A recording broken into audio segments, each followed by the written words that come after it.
it. He turned and saw blood dripping down from Juhi's nose. Her body had reached its limits. A B-rank hunter's healing was insufficient for the regeneration of a body part. Yet she continued, her efforts like collecting water with a broken pitcher. And as she continued, both her mana and vitality quickly decreased. It's okay, Juhi. You can stop now. No, I can heal this. I'll heal you. The hunters watched the pair with pity. Of the 17 that had entered, only 6 remained. Of the 6 remaining, 2 had received a seriously injury. Mr. Song and his arm, and now Jinwoo with his leg. Although their lives were saved, no one could put on a smile. Suddenly, a thundering noise rang throughout the temple. At its center, the ground with the magic circle inscribed upon it started rising, forming in platform. Jinwoo realized the final trial had arrived. Prove your faith. He had already been contemplating its meaning. The rising ground stopped at waist height. An altar. Jinwoo absent-mindedly spoke to himself. An altar? Did he just say an altar? The man who had saved their lives not once but twice. Jinwoo was not a high-leveled awakened being, but a lowly E-rank hunter that they looked down on in the past. If it wasn't for Mr. Sung,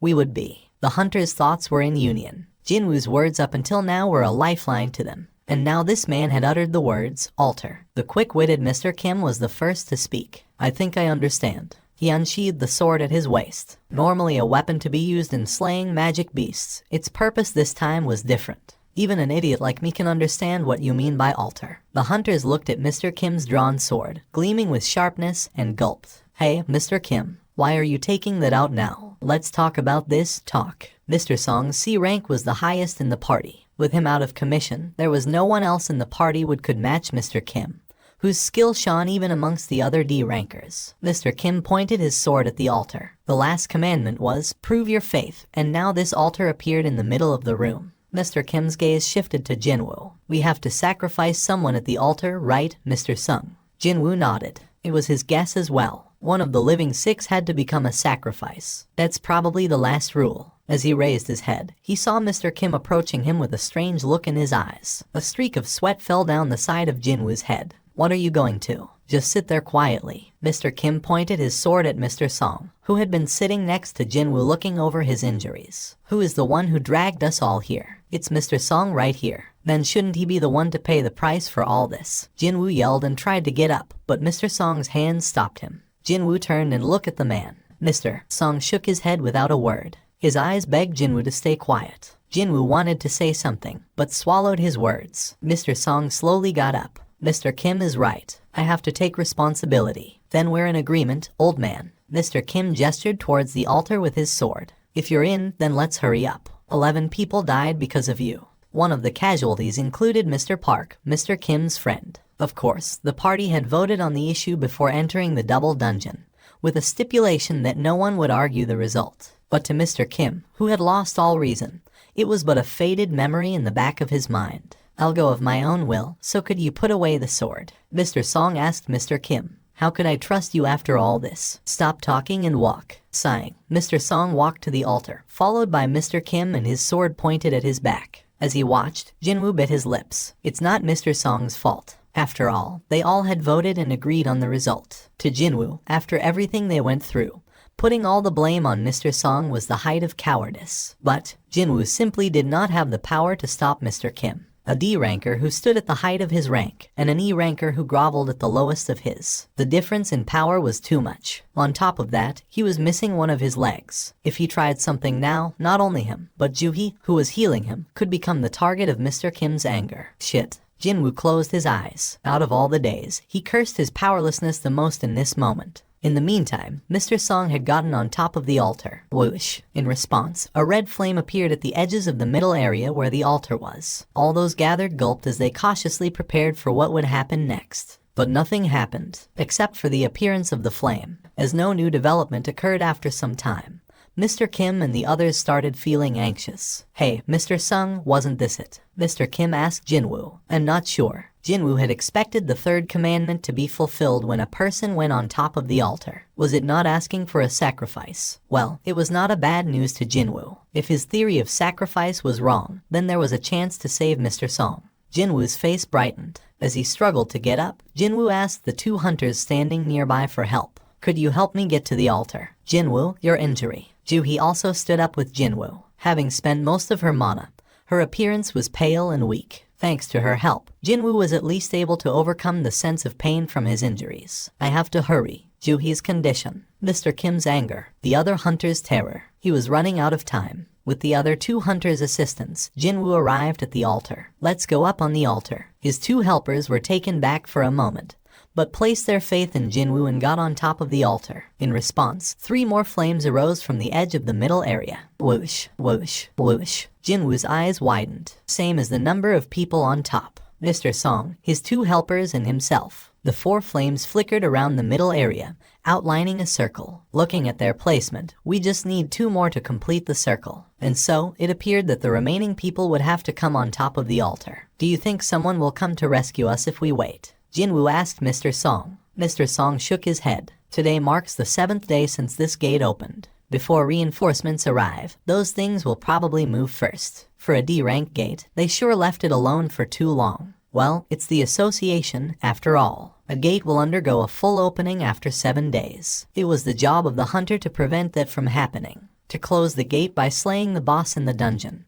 That was the real objective of a raid. Should they fail to do so in time, all the magic beasts within the dungeon obtain the freedom to exit the gate. A dungeon break. Jinwoo looked around him. The statue of God remained in its seat, looking down upon their party from distance. If that thing is allowed to leave here, he could not imagine the destruction that would follow. Of course, their party would be the first to be massacred if the statues in the room gained the freedom to move about. So Jinwoo realized they could not just hold out for help. Jinwoo called out to Juhi and Mr. Kim. Can you 2 also come up here? Juhi followed his instructions. Even the hesitating Mr. Kim quickly followed suit. 2 more flames appeared, completing the circle. Whoosh. The hunters gasped. Huh? What's happening? As Jinwoo expected, something was happening. It's coming. From the outermost circle of the middle area, small blue flames started appearing. One by one, they flared into existence and formed a circle around the middle area. 34, 35, 36. Jinwoo counted 36 blue flames. The red flames that matched the number of people. The blue flames that number 36. Is there a meaning to their number? In that moment, creak, the door blocking their exit opened without a warning. The hunters flinched in reaction. Every single one of them wanted to run towards the exit. But the memory of the final moments of the singing hunter remained fresh in their minds, and no one made any movements. They did not know what fate would await the first person to leave the altar. As if waiting for an answer, all their gazes fell upon Jinwoo, who closed his mouth in silence. It was too early to make a conclusion, whether or not the opening of the door was a trap, or if it was the dungeon's way of letting them know that they had fulfilled the final commandment. He did not know. As the hunters waited for Jinwoo's directions, noises that carried bad news came from edges of the room. The 6 heads turned in unison, looking around the room. What the hell? They've come closer. They're all just moved. The hunter's breathing quickened. The statues that only responded to humans being nearby suddenly appeared to be few steps closer than before. In that short time, Jinwoo was able to fully ascertain the situation. No, the statues didn't move. It was the pedestals beneath the statues that moved closer. The sliding sound from earlier was the sound of stone pedestals grinding against the floor. They've stopped moving. Mr. Kim wiped away the sweat on his brows. As everyone else's attentions were focused on the statues, Jinwoo looked at the blue flames around them. Disappearing one by one, 3 blue flames had already gone out. Jinwoo raised his head. The sound came from his direction. The statues that faced him had moved closer. Why only me? Was it because he had looked away? Jinwoo closed his eyes to test the theory. What do we do now? With renewed understanding, Jinwoo shouted at the others. Don't look away from the statues. Now that he thought about it, the initial movements of the pedestals were probably caused when everyone looked towards him for guidance earlier. These bastards don't move when we're looking at them. Another blue flame went out, but it did not elicit a response from the statues. Could it be? Without taking his eyes off the statues, Jinwoo carefully raised his arm and looked at his watch. As I thought, the blue flames were disappearing every minute. The blue flames are a timer. Jinwoo surmised that the final commandment's trial was to wait on top of the altar until the 36 blue flames disappeared. As long as each of them covered all the statues, they would be safe. There was a chance no one had to die in this final trial. Jinwoo checked his watch and the blue flames to determine the time remaining. 30 left. They just had to wait for 30 minutes. But Jinwoo had made a mistake. While he was counting the blue flames, he had looked away from the statues, and as such, they started moving toward him again. I can't do this. The man who was positioned across Jinwoo screamed and ran towards the open door. Having startled by the sound of movement coming from behind him, unable to turn around, the man lost all courage and made the decision to run. As he jumped from the altar, one of the red flames disappeared. "No, don't," Jinwoo shouted. But the man who ran with all his might ignored him and safely passed through the open doors. What? Mr. Sung, what just happened? He got out safely. Jinwoo, unable to turn around towards the door, did not know what had happened. Did anything change? The door moved slightly inwards. Is it closing right now? No. It started closing a little after that man went through but isn't moving anymore. Jinwoo remembered the red flame disappearing after the man left the altar. Of course. His heart sank to his stomach. The riddle that plagued his mind atop the altar had finally revealed its answer. What part of this was proving faith to the Lord? The answer had come to him. However, to a man who could only walk with someone else's assistance, it was the worst answer possible. The open door was a trap, a false hope to their eyes. Had the entire party ran towards the exit after seeing the door open, the door would have closed immediately, and the party would have ran towards their massacre. On the contrary, the altar was the safe zone. If they had just waited on top and waited out the blue flames while watching the statues, it would have guaranteed their safety. A false hope they could see versus a promise they could not. This was how one proved their faith to the Lord. It was a test to overcome the temptation of freedom amidst the approaching danger. Here, two variables appeared before their situation. 1. Jinwoo's presence. Instead of running to the open door to their doom, the party stopped to listen to Jinwoo, avoiding a certain death. We got lucky. It was only possible due to the presence of a man who had solved the 2 commandments before and saved their lives, earning their respect and attention in the process. But the second variable was not as favorable. Someone had left their party to safety. How would those that remained behind react to this appearance of hope? The answer was obvious. The man supporting Jinwoo was the second to run out the open doors. Mr. Song quickly reacted and caught the falling Jinwoo. Another red flame went out with the second runner, and the door inched closer to being shut. Hey. Mr. Kim wagged his finger at the second runner, but the man, like the first, safely passed through the doors. Looking at the number of remaining flames, Jinwoo shouted, "Please don't move. We can't afford to lose anyone else." Front, back, left, right, to cover the 4 cardinal directions, a minimum of 4 people were needed. Jinwoo, Juhee, Mr. Song, and Mr. Kim. If even one more person left amongst the remaining 4, a gap would open up in their coverage. "Mr. Sung, what's happening? Please explain," Mr. Kim asked while wiping away the sweat on his forehead. "We just have to wait like this, until all of the blue flames disappear." Jinwoo revealed all that he had surmised. Mr. Kim listened with attention and nodded along. Finishing his explanation, Jinwoo added, "We can all survive this. The rules of this room always opened a path to survival for those that followed it. The last rule should be no different. As long as they believed in each other, everyone could leave without being hurt." This was Jinwoo's conclusion. Mr. Kim's thoughts were different. He asked after hesitating, "Mr. Sung, you might be correct on all this, but isn't there a possibility that the door might just close once the timer ends?" Jinwoo could not answer him. Although his theory was gathered from the multiple trials and the evidence observed so far, it was not 100% guaranteed that he was correct. And Mr. Kim needed an assurance. To him, the certainty of his own survival outweighed the uncertain survival of the entire group. "I'm sorry. I don't think I can do this. I'm sorry." And with that, Mr. Kim stepped off of the altar. Ignoring Jinwoo's voice, he ran towards the door. After taking one last look at the people he left behind, Mr. Kim went through the door and did not come back. Jinwoo clenched and grinded his teeth. Fuck. He had saved their lives. Instead of repaying his actions with kindness and gratitude, they betrayed him. As expected, a hole appeared in their coverage of the statues. The statues inched closer and closer towards the group. After looking at their surroundings, Mr. Song spoke to Jinwoo and Juhee. "You guys should go." It was a voice filled with resignation. Jinwoo turned his head and looked at the man. "Mr. Kim was right. Who was it that brought you all here? It's only right that I remain behind. But, if anyone should live, it's you young'uns with your many years of life remaining." Mr. Song smiled. They were words meant to comfort the 2 that would have to leave him behind. Jinwoo nodded in defeat. His heart was heavy, but they were not in a situation where they could argue on who should stay and who should go. "Ms. Juhee, could you please take Jinwoo?" "Okay." But suddenly, Juhee, who was approaching the 2 men, collapsed onto the ground.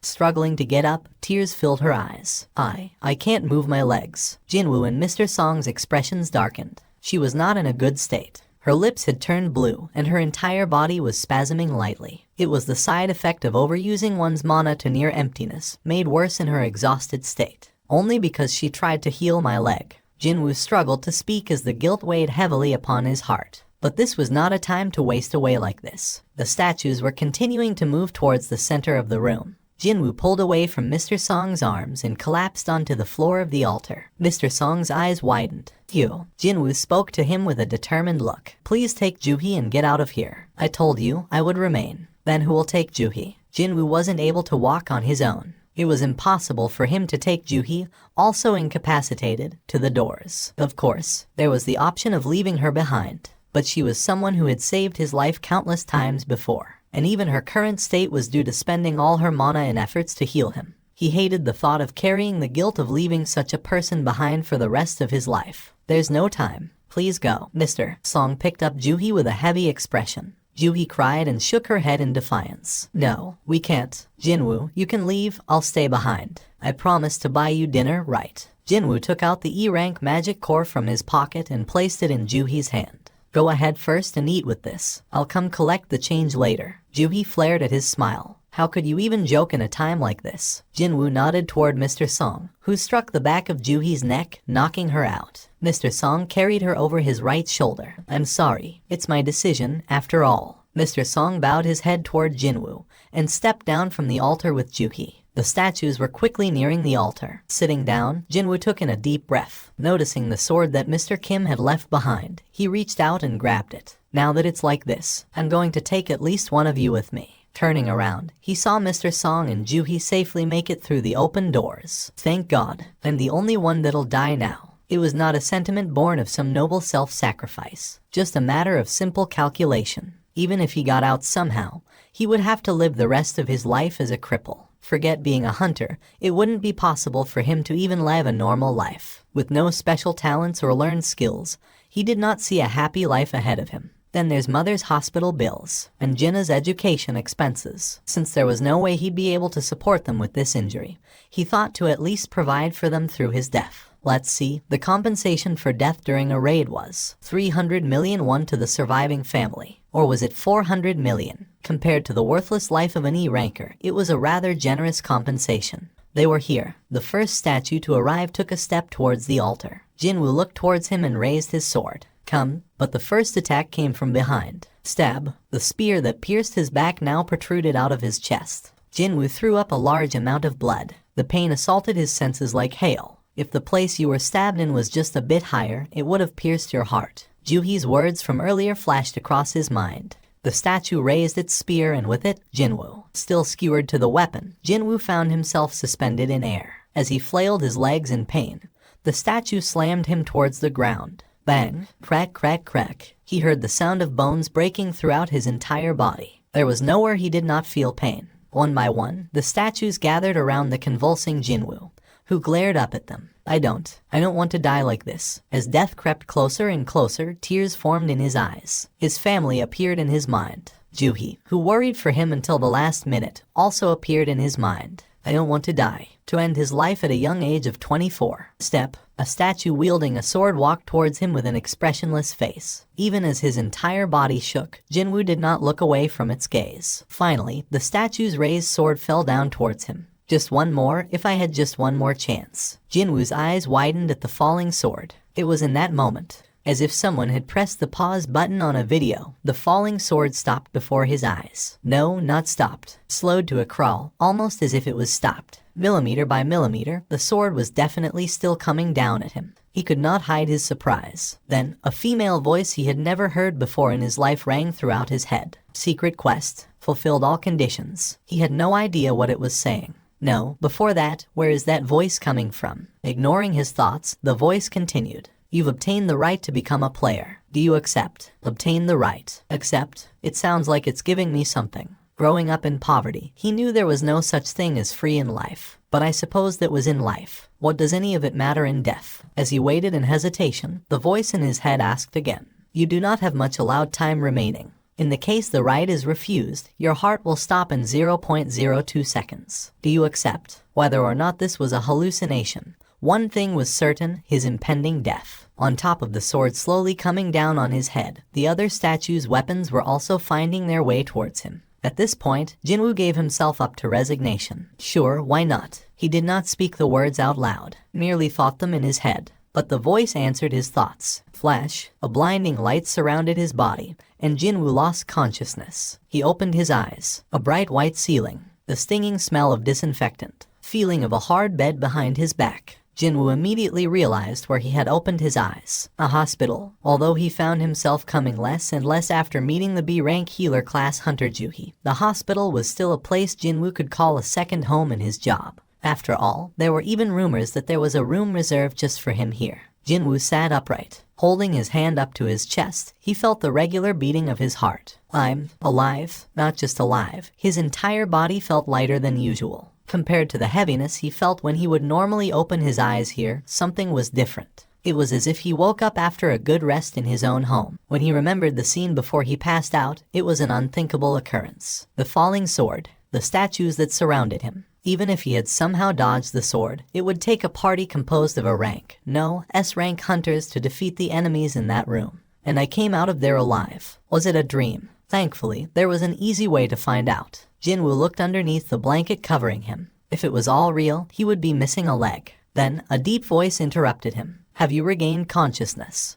Two men kitted out in black business suits approached Jinwoo's bed. The youth tilted his head and asked them, "Who are you?" He had never seen these two's faces before. One of them, with the close-cropped hair like a soldier and wearing a pair of sunglasses, presented him with a business card. "This is who we are." Jinwoo received the business card and read what was written on it. Woo Jin-cheol, the section chief of the monitoring division, the Korean Hunters Association. I was unconscious for 4 days. Just how did I get to this hospital? Did a large guild participate and kill those DMN things? Well, actually, Woo Jin-cheol awkwardly opened his mouth. By the time the agents of the monitoring division and the White Tiger Guild arrived at the scene after being briefed by the survivors, everything was gone. The only thing to be found within that open space was you, Mr. Seong Jin-woo. There was not one trace of the god statue nor the stone statues. Come again. Jin-woo displayed a shocked, disbelieving face. It's hard for us to believe it as well. If there had been any inconsistencies in the testimonies of the survivors, or if we had failed to find the remains of the victims in the chamber,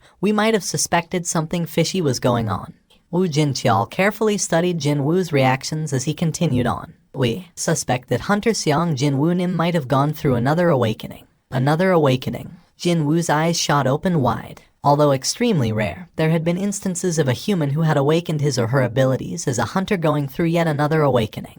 Often referred to as reawakening, those who undergo this process would normally become extremely powerful compared to before. Originally, once a hunter's rank was assigned at the beginning, it rarely changed. A hunter's abilities were determined the moment one went through an awakening, that was why. However, it was a different story for those going through the reawakening process, jumping past their own limitations to rise up from, say, rank C to A, or even from B to S. Such things had happened before. The god statue was said to have melted rank C hunters with nothing but its eyes, according to the survivors. If one were able to kill such a creature even while unconscious, just how powerful one could possibly be. To prepare for this unlikeliest possibility, Woo Jin-cheol labeled this incident as top secret and made sure everyone involved would keep their mouths shut. Woo Jin-cheol's chest began beating real fast. Could Korea finally have a hunter on the level of an international powerhouse? Of course, confirming the truth of the reawakening wasn't difficult at all. Didn't the wise elders once say to make hay while the sun still shines? Woo Jin-cheol signaled to his lackey, "Bring it here." Although this device had been miniaturized, its efficiency or accuracy did not fall short of the actual full-size measuring device located in the Hunters Association. Jin-woo placed his hand on top of the black crystal and soon enough, warm rays of light oozed out from it. Cold sweat drops formed on the foreheads of Woo Jin-cheol and his lackey. Not too long after then, the light surrounding the crystal dissipated. Woo Jin-cheol hurriedly took off his sunglasses and confirmed the numbers. Right away, a small earthquake rocked Woo Jin-cheol's eyes. How can this be? He rechecked the numbers, but it remained the same. How could a person holding a hunter license possess the magic energy value of only 10? When considering the fact that the lowest average value for rank E, the bottom rank, was around 70 to 100, Seong Jin-woo was no different from a regular person. Woo Jin-cheol rapidly realized that being here was a waste of time, so he got up from his seat. "Let's go." "Yes, sir." Woo Jin-cheol and his lackey quickly packed up to leave. "Thank you for your cooperation. If you remember anything else, please give us a call anytime." As if their rear ends were on fire. Two men in black rapidly left the room as soon as they put away the device. The hospital room that felt rather small suddenly became quiet and lonely. Huh? He looked up without thinking, and then saw words floating in the air. He closed his eyes and opened them again. The words remained floating up there without a single change. He shook his head hard a few times and even rubbed his eyes, but they were still there. Jinwoo massaged his aching forehead and lowered his head. It hadn't been a long time since I started hearing weird things, but now I'm even seeing them, too. Could something in his head really be broken? There was a condition called PTSD, after all. It was only a few days ago since he witnessed the deaths of many of his comrades, not to mention he himself nearly died as well, so it would not be so strange to hear or see weird things as a possible side effect. However, there were a couple of things that prevented him from dismissing this out of hand. Jinwoo's sight lowered to his leg. The leg that got cut in half by the shield of the stone statue was now all fine and dandy. The voice he heard out of the blue inside the underground temple hidden within the depths of the dual dungeon.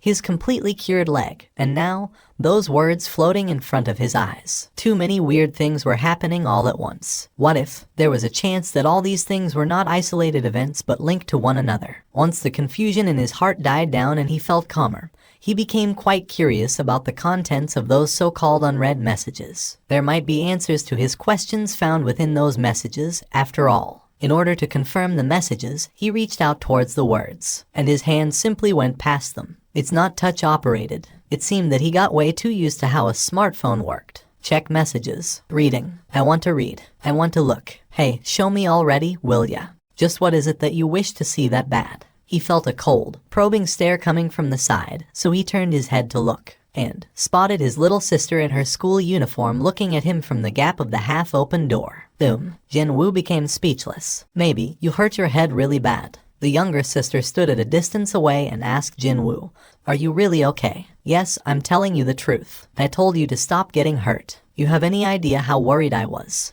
"I'm sorry. Other people walk away fine, but how come it's only you who gets hurt all the time?" "Sorry. I was thinking of leaving behind this kid alone and dying, wasn't I?" What a relief that he made it out alive. Jinwoo's gaze shifted ever so slightly towards the words floating in the air. It still feels like I haven't completely woken up from that nightmare just yet, doesn't it? There were so many things he couldn't understand. But, so what? The most important thing was that he came back alive, and he got to see his little sister again. Do you hear me? If you get hurt one more time, I'm going to give up on studying, find a job, and make sure you don't work as a hunter ever again. Hey, Jin-ah. Yeah? When you are playing video games. Jin-ah smirked softly. I don't play games anymore. The third year of high school is only a few days away, you know. I know.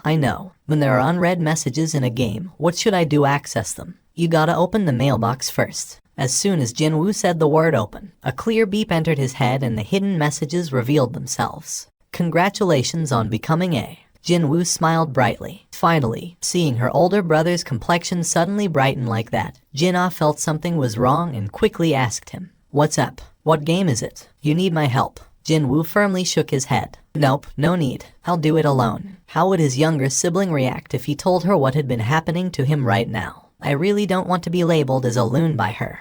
Congratulations on becoming a... He thought that the first message sounded familiar, as if he heard it before from somewhere. Where have I heard it from? I know I have. He heard those words just before he lost his consciousness. The system, growth, penalties, and finally, rewards. The words with unknown meanings fell on his lap one after the other. Just what will it help grow, and what will it reward me with? He decided to worry about the confusing words later and calmly opened the next message. Is now available. Gulp. Jinwoo unconsciously swallowed his saliva after reading that rather suggestive title. His heart began to beat faster in anticipation. Confirm. Press up 100 times, incomplete. Sit up 100 times, incomplete. Squat 100 times, incomplete. Running 10 kilometers, incomplete. Incompletion of daily quests will result in appropriate levels of punishment.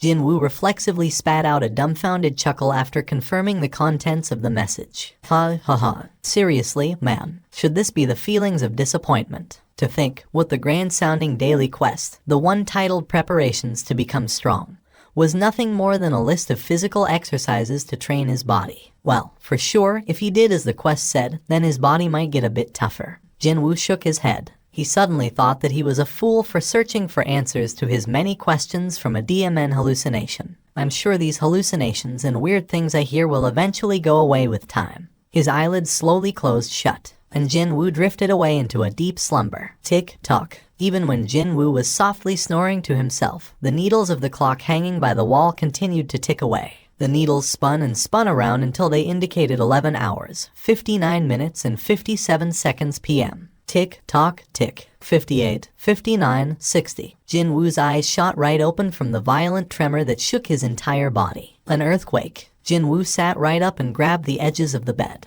The shaking was so bad that he couldn't maintain his balance. Rumble. The shaking got progressively worse as the seconds ticked by. It happened then. One of the steel bars on the bed he held on for dear life suddenly broke. No, it didn't break per se, but simply disappeared. Jin-woo hurriedly looked at his palm. No steel bar there, just grains of sand. Sand. Jin-woo spat out the sand in his mouth and hurriedly raised his head up. His eyes caught the sight on an endless plain of nothing but sand. Jin-woo frowned heavily and got up. All the sand that found its way inside his clothes poured out. He dusted the sand caked on his chest while taking a look around him. Indeed, all he could see was sand. And more sand. A desert. This couldn't be real. Until a few moments ago, he was sleeping on a bed inside a hospital located in the middle of Seoul. But now, as soon as he opened his eyes, he was in the middle of a massive desert. Jin-woo scooped up a handful of sand and let it slip through his fingers. The fine grains fell straight down to the ground. He was getting a really bad premonition right about now. Sure enough, just as Jin-woo took a step back, the sand within the pit suddenly exploded upwards. The falling sand emitted the roar of a waterfall. Jin-woo's eyes went extra round in the meantime. An insect. The identity of the thing that exploded out from the sand was a giant centipede. When fully revealed, the DMN thing's head almost reached the height equaling that of a 5-story building. Jin-woo anxiously swallowed his saliva. This is unreal. For sure, the beastard was unrealistically huge. He had never heard of a centipede this big existing in the world before. Goal: please survive until the end of the time limit. Time limit, 4 hours. Remaining time, 4 hours 0 minutes 0 seconds. Are you kidding me? However, as soon as the remaining time changed to 3 hours, 59 minutes, and 59 seconds, the centipede parted sand and rushed towards him as if it couldn't wait any longer. Wow, what the hell? Jin-woo hurriedly spun around and ran for his life. There was no time to deliberate on things. If he wanted to live, then he had to run. That was the only thought racing in his head. However, even before he had taken several steps, another pillar of sand exploded upwards not too far from his position. Jin-woo fell on his rear from the powerful shockwave. He rolled on the sandy ground before urgently getting back up. He swiped the sand off his face before his eyes shot open even wider. This time, it wasn't just one or two of them. Boom. Before he had even noticed it, there were 7 sand centipedes jutting out from the sand, and they were all glaring at him.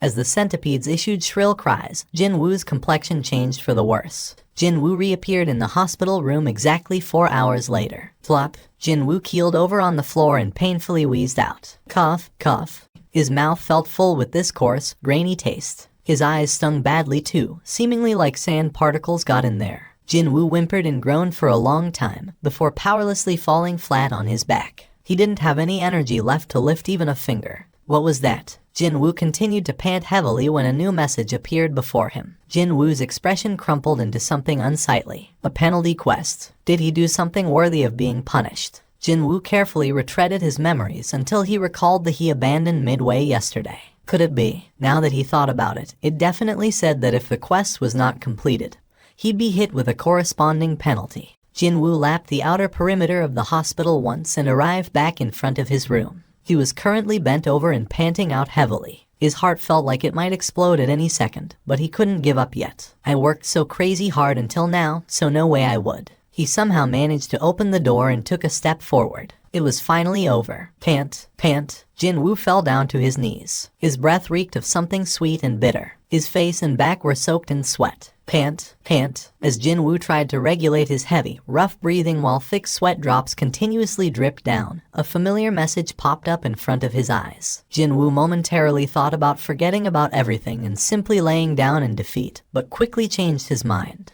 At least for now, he wanted to confirm what these reward things could actually be with his own eyes first. Confirm. Reward 1. Full recovery of the current physical condition. Reward 2. 3 additional stat points. Reward 3. 1 random box. Why are there so many of them? That was the first thought to enter his dazed mind after he took a gander at the contents of his rewards. But when he thought about it a little deeper, one of those rewards seemed rather useful right now. And there was also one that made him curious about what it could actually mean. For now, he urgently needed the first reward available. He was on the brink of collapsing here, since there really was a penalty for failure. The odds of completion rewards being real were pretty damn high as well. Well, trying wouldn't hurt anyways, right? Seriously, this thing wouldn't throw him back into the penalty zone again after it said it'd give him the rewards, now would it? When Jinwoo shifted his gaze around, he spotted a small box resting on top of the bed as well as his own stat window floating in the air. I guess that thing over there is the random box. The important thing was his stat window, though. This window displayed simple information about himself. What he paid attention to was the skills column. A passive skill called Tenacity and an active one called Dash. For some reason, he felt rather familiar with them. I remember now. Yesterday, or to be more precise, back in the early dawn of this morning. He remembered hearing those words while being chased around by the centipedes in the penalty zone. It happened probably after 3 hours of him constantly running for his dear life. He was suddenly greeted by a couple of new messages. The daily quest that would continue to show up every day, and the stat points as the reward. As long as this unexplainable phenomenon didn't come to a sudden end, he'd be able to live a completely different life to the one he'd been leading until now. This was an unbelievable opportunity for him. Besides that, the stat window also showed his level. Does this mean I can also increase my level, too? Eventually, though, Jinwoo shook his head. There's no way. Now that would be too good to be true. He wasn't hoping that far, anyway. The rewards from the quests alone were plenty enough for him. It had been a week since he started taking on the daily quests. Several changes took place during this time. One of them happened to be the transformation of his body. He had definitely changed. His body was in the middle of a transformation. I've got muscles now. The most eye-catching change was the drastic increase of his muscles. The normal-looking flabby flesh was gradually disappearing, only to be replaced by hard muscles. Thanks to that, his shoulders had widened more and his overall frame had grown bigger as well. Even then, doesn't seem heavy and slow. Only the necessary amount of muscles in the necessary places. If you were to describe the overall impression his body gave off, then would it be kinda like looking swift and athletic? He was a guy and even he found this rather appealing, so it wasn't such a strange thing for young nurses to whisper about him. And it's all due to this guy over here. However, it is way too eye-catching, isn't it? The number of times he was mentioned by the nurses was constantly on the rise. It was quite likely that, since their job involved looking after human bodies, their levels of discernment could have been higher than most. Jinwoo possessed quite a keen sense of hearing, so whenever his name was mentioned in the vicinity, he took note of it. I guess it's time for me to leave this hospital. It was not good to be the center of attention. Not only would he feel uncomfortable being placed under the spotlight, but he also didn't want to let others know of this strange phenomenon. Didn't the old saying go something like, scratching unnecessarily results in more flakes to clean up, or something like that? He wanted to increase his stat points as quietly as possible, and it shouldn't be a problem for me to leave the hospital now, too. Thankfully, tests had shown that he was normal and healthy, meaning he could leave at any time he wanted. No, hang on a minute, it kind of felt like that both the hospital and the association wanted him to leave in the first place. Well, it'd be a waste to spend that much money as hospital fee on a measly rank E like him. One of the special privileges the S-ranked hunters enjoyed was the government paying for all of their health-related expenses. Of course, that was a story happening in another cosmos as far as Jinwoo was concerned. So, he figured that it wouldn't be such a bad idea to leave this hospital right about now. And there was something he wanted to confirm as well. Now, where did I put it? Jinwoo rummaged around his pockets and brought something out. It was a key gleaming in a golden hue. It featured such a simple design that it could be passed off as an accessory at a casual glance. Type, key. A key that transfers you to an instant dungeon. Can be used at the third exit of the Hapjeong subway station. He found this key inside one of the random boxes he got as the daily quest rewards. At first, he wondered why a key would come out from there, but once he saw the rarity category, he immediately realized that this was no ordinary item. This was one of the reasons prompting him to get discharged from the hospital as well. An entrance key to the instant dungeon. Whether it was called instant or not, a dungeon was a dungeon. If it was about dungeons, then he had plenty of painful memories regarding those. I'm sure there will be no problems as long as I just take a quick peek inside. If things looked bad, all he had to do was run away. After all, he'd been running 10 kilometers every day for a while now, so he was pretty confident of running away. actually. And it was his mistake for taking it too lightly. Slam, slam. Is there a wall blocking me? He pounded on the invisible wall and shouted at the outside. But no one replied back. People continued to carry on with their own lives, that was all. Sometimes, someone approached the Hapjeong station, but they simply vanished as soon as coming in contact with this invisible wall. It was quite likely that the place he was in and the outside world were two separate dimensions. Jinwoo tried his hardest to force his way out of this place, which prompted a new alert message to pop up. It was the same message as before. The key in his possession disappeared as soon as he set foot inside the third exit of the subway station. By the time Jinwoo realized things had gone rather awry and hurriedly turned around to leave, it was already too late. He was thinking of finding a hidden gate or some kind of a doorway within the third exit that would transport him to a dungeon. But his expectation was completely off the mark, and quite different from the regular dungeons. He couldn't even leave as he pleased, too. It's different from other dungeons. Jinwoo spat out a long groan and looked behind him. What he could see now was the interior of the subway station that had transformed into a jungle. Walls were thick with twisting vines, and rancid odor akin to rotting corpses assaulted his senses. Hell, he even heard the cries of what sounded like wild beasts from afar every now and then, too. It wasn't that there was a hidden entrance somewhere near the entrance of the Hapjeong station, but the entire station had become a dungeon. Instead, Jinwoo nervously swallowed his saliva and slowly descended the steps. He held his breath and surveyed his surroundings, but he couldn't sense anything particular. However, it was truly forbidden to underestimate the dangers in a dungeon. Among the low-ranked monsters, there were quite a few that knew how to mask and hide their presence very well. No, maybe because they were so low-ranked that they had no choice but to hide and wait to ambush their prey. Past the toilets, he entered deeper and encountered the underground shopping center. Shops were worn down and in complete disarray, looking more like a ruin than anything else. Seeing the human-less ruined shells of the shops dimly illuminated by the flickering overhead lamps, something felt rather ominously creepy and sinister. A few of the lamps continued to flicker as if their life was nearing the end. Everything seemed so quiet and still, but he did sense a gaze of something. And then there was this smell, too. The seriously rotten odor of an animal carcass with flies buzzing around was coming from somewhere. For Jinwoo, who had frequently entered dungeons, this was a rather familiar smell. This smell, an animal-type monster. Jinwoo deliberately turned around and presented his back, and very slowly retread the path he had taken until now. An animal would try pounce on the prey as soon as its back was shown. An animal-type monster would be no different. And so, it happened when he took his third step. Smash! The shop window of a clothing store behind him shattered into pieces and something jumped out. And this something, as soon as it landed on the ground, leapt towards Jinwoo's exposed neck in one go. Roar! It was a huge wolf with a reddish coat of fur.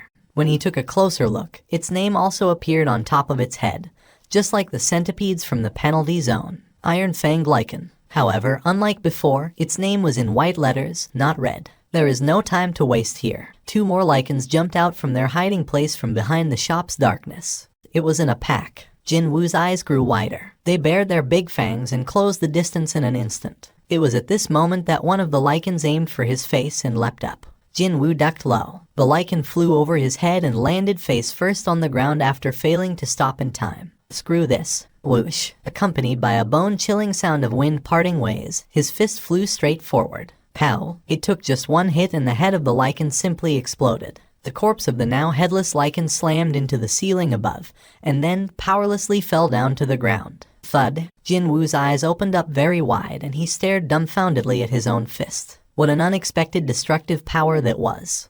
My level rose up. To make sure that he didn't mishear that, Jinwoo hurriedly accessed his status window. His level really did go up. And when a level went up, a single point was added to all of his stats. As it turned out, it wasn't only the quest rewards that could impact the values of his stats. It was also possible to improve his stats through leveling up, too. To think, I can actually level up. He only carried a vague expectation, but it actually became reality. His movement speed had increased as well. If it was in the past, there was no way he'd be able to lightly evade the all-out attack of an animal, nor could his punch move fast enough to produce the sound of the air splitting apart. Right, the physical strength in my muscles has increased, so obviously my speed would have increased along the way, too. Simply by raising his strength stat higher, both his power and speed had gone up. The battle against the lichens proved this. The lichen that was definitely somewhere nearby had gone with the wind before he had noticed it. Jinwoo hurriedly scanned his surroundings, but he couldn't find a single trace of the creature. Quite likely, it had turned tail and ran away while he was immersed in the status windows. Well, he should have known something was up when it lowered its tail and cautiously studied his mood. Tusk. Jinwoo smacked his lips, realizing that a bundle of experience points had just escaped from his grasp.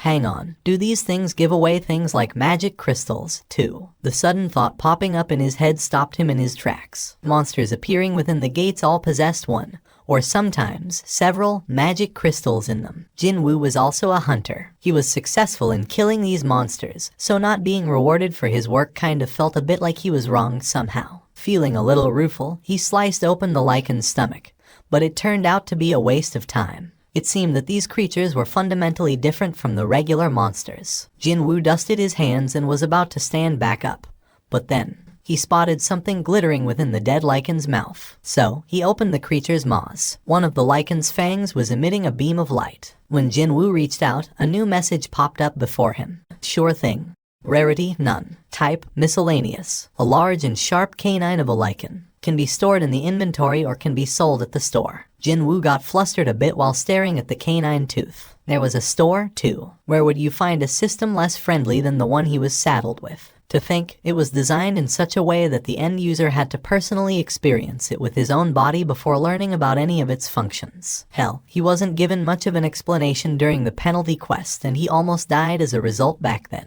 Jinwoo gnashed his teeth and tried to summon this store thing. Store. He couldn't help but feel his anticipation build up, wondering if a shop with a signboard declaring store and manned by an NPC merchant, kinda like from video games, might really appear before him. With the clanging sounds of coins, his inventory appeared next. Right at the bottom of the display, in the column saying gold, he could see the number 20 appearing there. That space had been empty yesterday. 20 gold, eh? He couldn't really use that money in real life, and he couldn't even use the store properly yet, so he had no idea just how much this 20 gold was actually worth. Oh well, a creature from the Ranky dungeon wouldn't have given me any decent loot to begin with. Even if there was a difference between the dungeons found beyond the gates and this so-called instant dungeon, it would be the same difference at the end of the day. The lycan he thought had ran away actually came back with a bunch of its friends. A wonderfully bright smile bloomed on Jinwoo's face. Even at a casual glance, there must be over 20 of them here. Eureka. Hang on a minute. Was that the right word to use in this sort of situation? Whatever. It was definitely a word to express one's joy anyway. Jinwoo tightly grasped the sword and spoke up. With the exception of your canines, I'm gonna massacre all of you. When the chilling glare of a man who was obsessed about making money landed on the lycans, they became intimidated and shuddered slightly. It was at this point that Jinwoo pounced on them without mercy. As he expected, his levels rose up quite quickly, simply from searching every nook and cranny of the first floor and killing all the lycans he could find. Jinwoo's level shot right up to 7. He had jumped up 5 flights of stairs, in other words. When he caught up and killed the very last monster running desperately away from him, a strange message popped up into his view. A title given to a hunter skilled in hunting wolves. When facing animal-type monsters, all of your stats will increase by 40%. A bonus boost to his stats when fighting against animal-type monsters. Although the effect was a bit restricted, still, having his stats increase by 40%, now that didn't sound too bad at all. There are plenty of animal-type monsters out there, so would this apply to them as well? If that was the case, then he'd be able to easily kill monsters when participating in the future raids. However, he still earned big time even when disregarding his new title. 34 wolf canines, 2 rusted daggers, a set of traveler's clothes, and 1 return crystal. The rusted daggers possessed lower attack power bonus compared to the sword he'd been using until now, and the traveler's clothes were not something he could actually wear, but just some random japtum that he could hawk off to the store. When he sold them all off, he earned just over 1,000 gold. The only thing remaining, besides the gold, was the return crystal. When he was trying desperately to escape from the dungeon back then, the message said he'd need a return crystal if he wanted to leave. And now, if he wanted to, he could escape at any time. He found himself on a crossroads. In front, the stairs leading down to the 2nd floor, and in his hand, a single return crystal grasped tightly. Do I continue on, or do I back out? If it was in the past, he'd not hesitate and choose the latter. That was how he managed to survive all those raids with his pathetic stats. Everyone said that him surviving until now was a miracle, but well,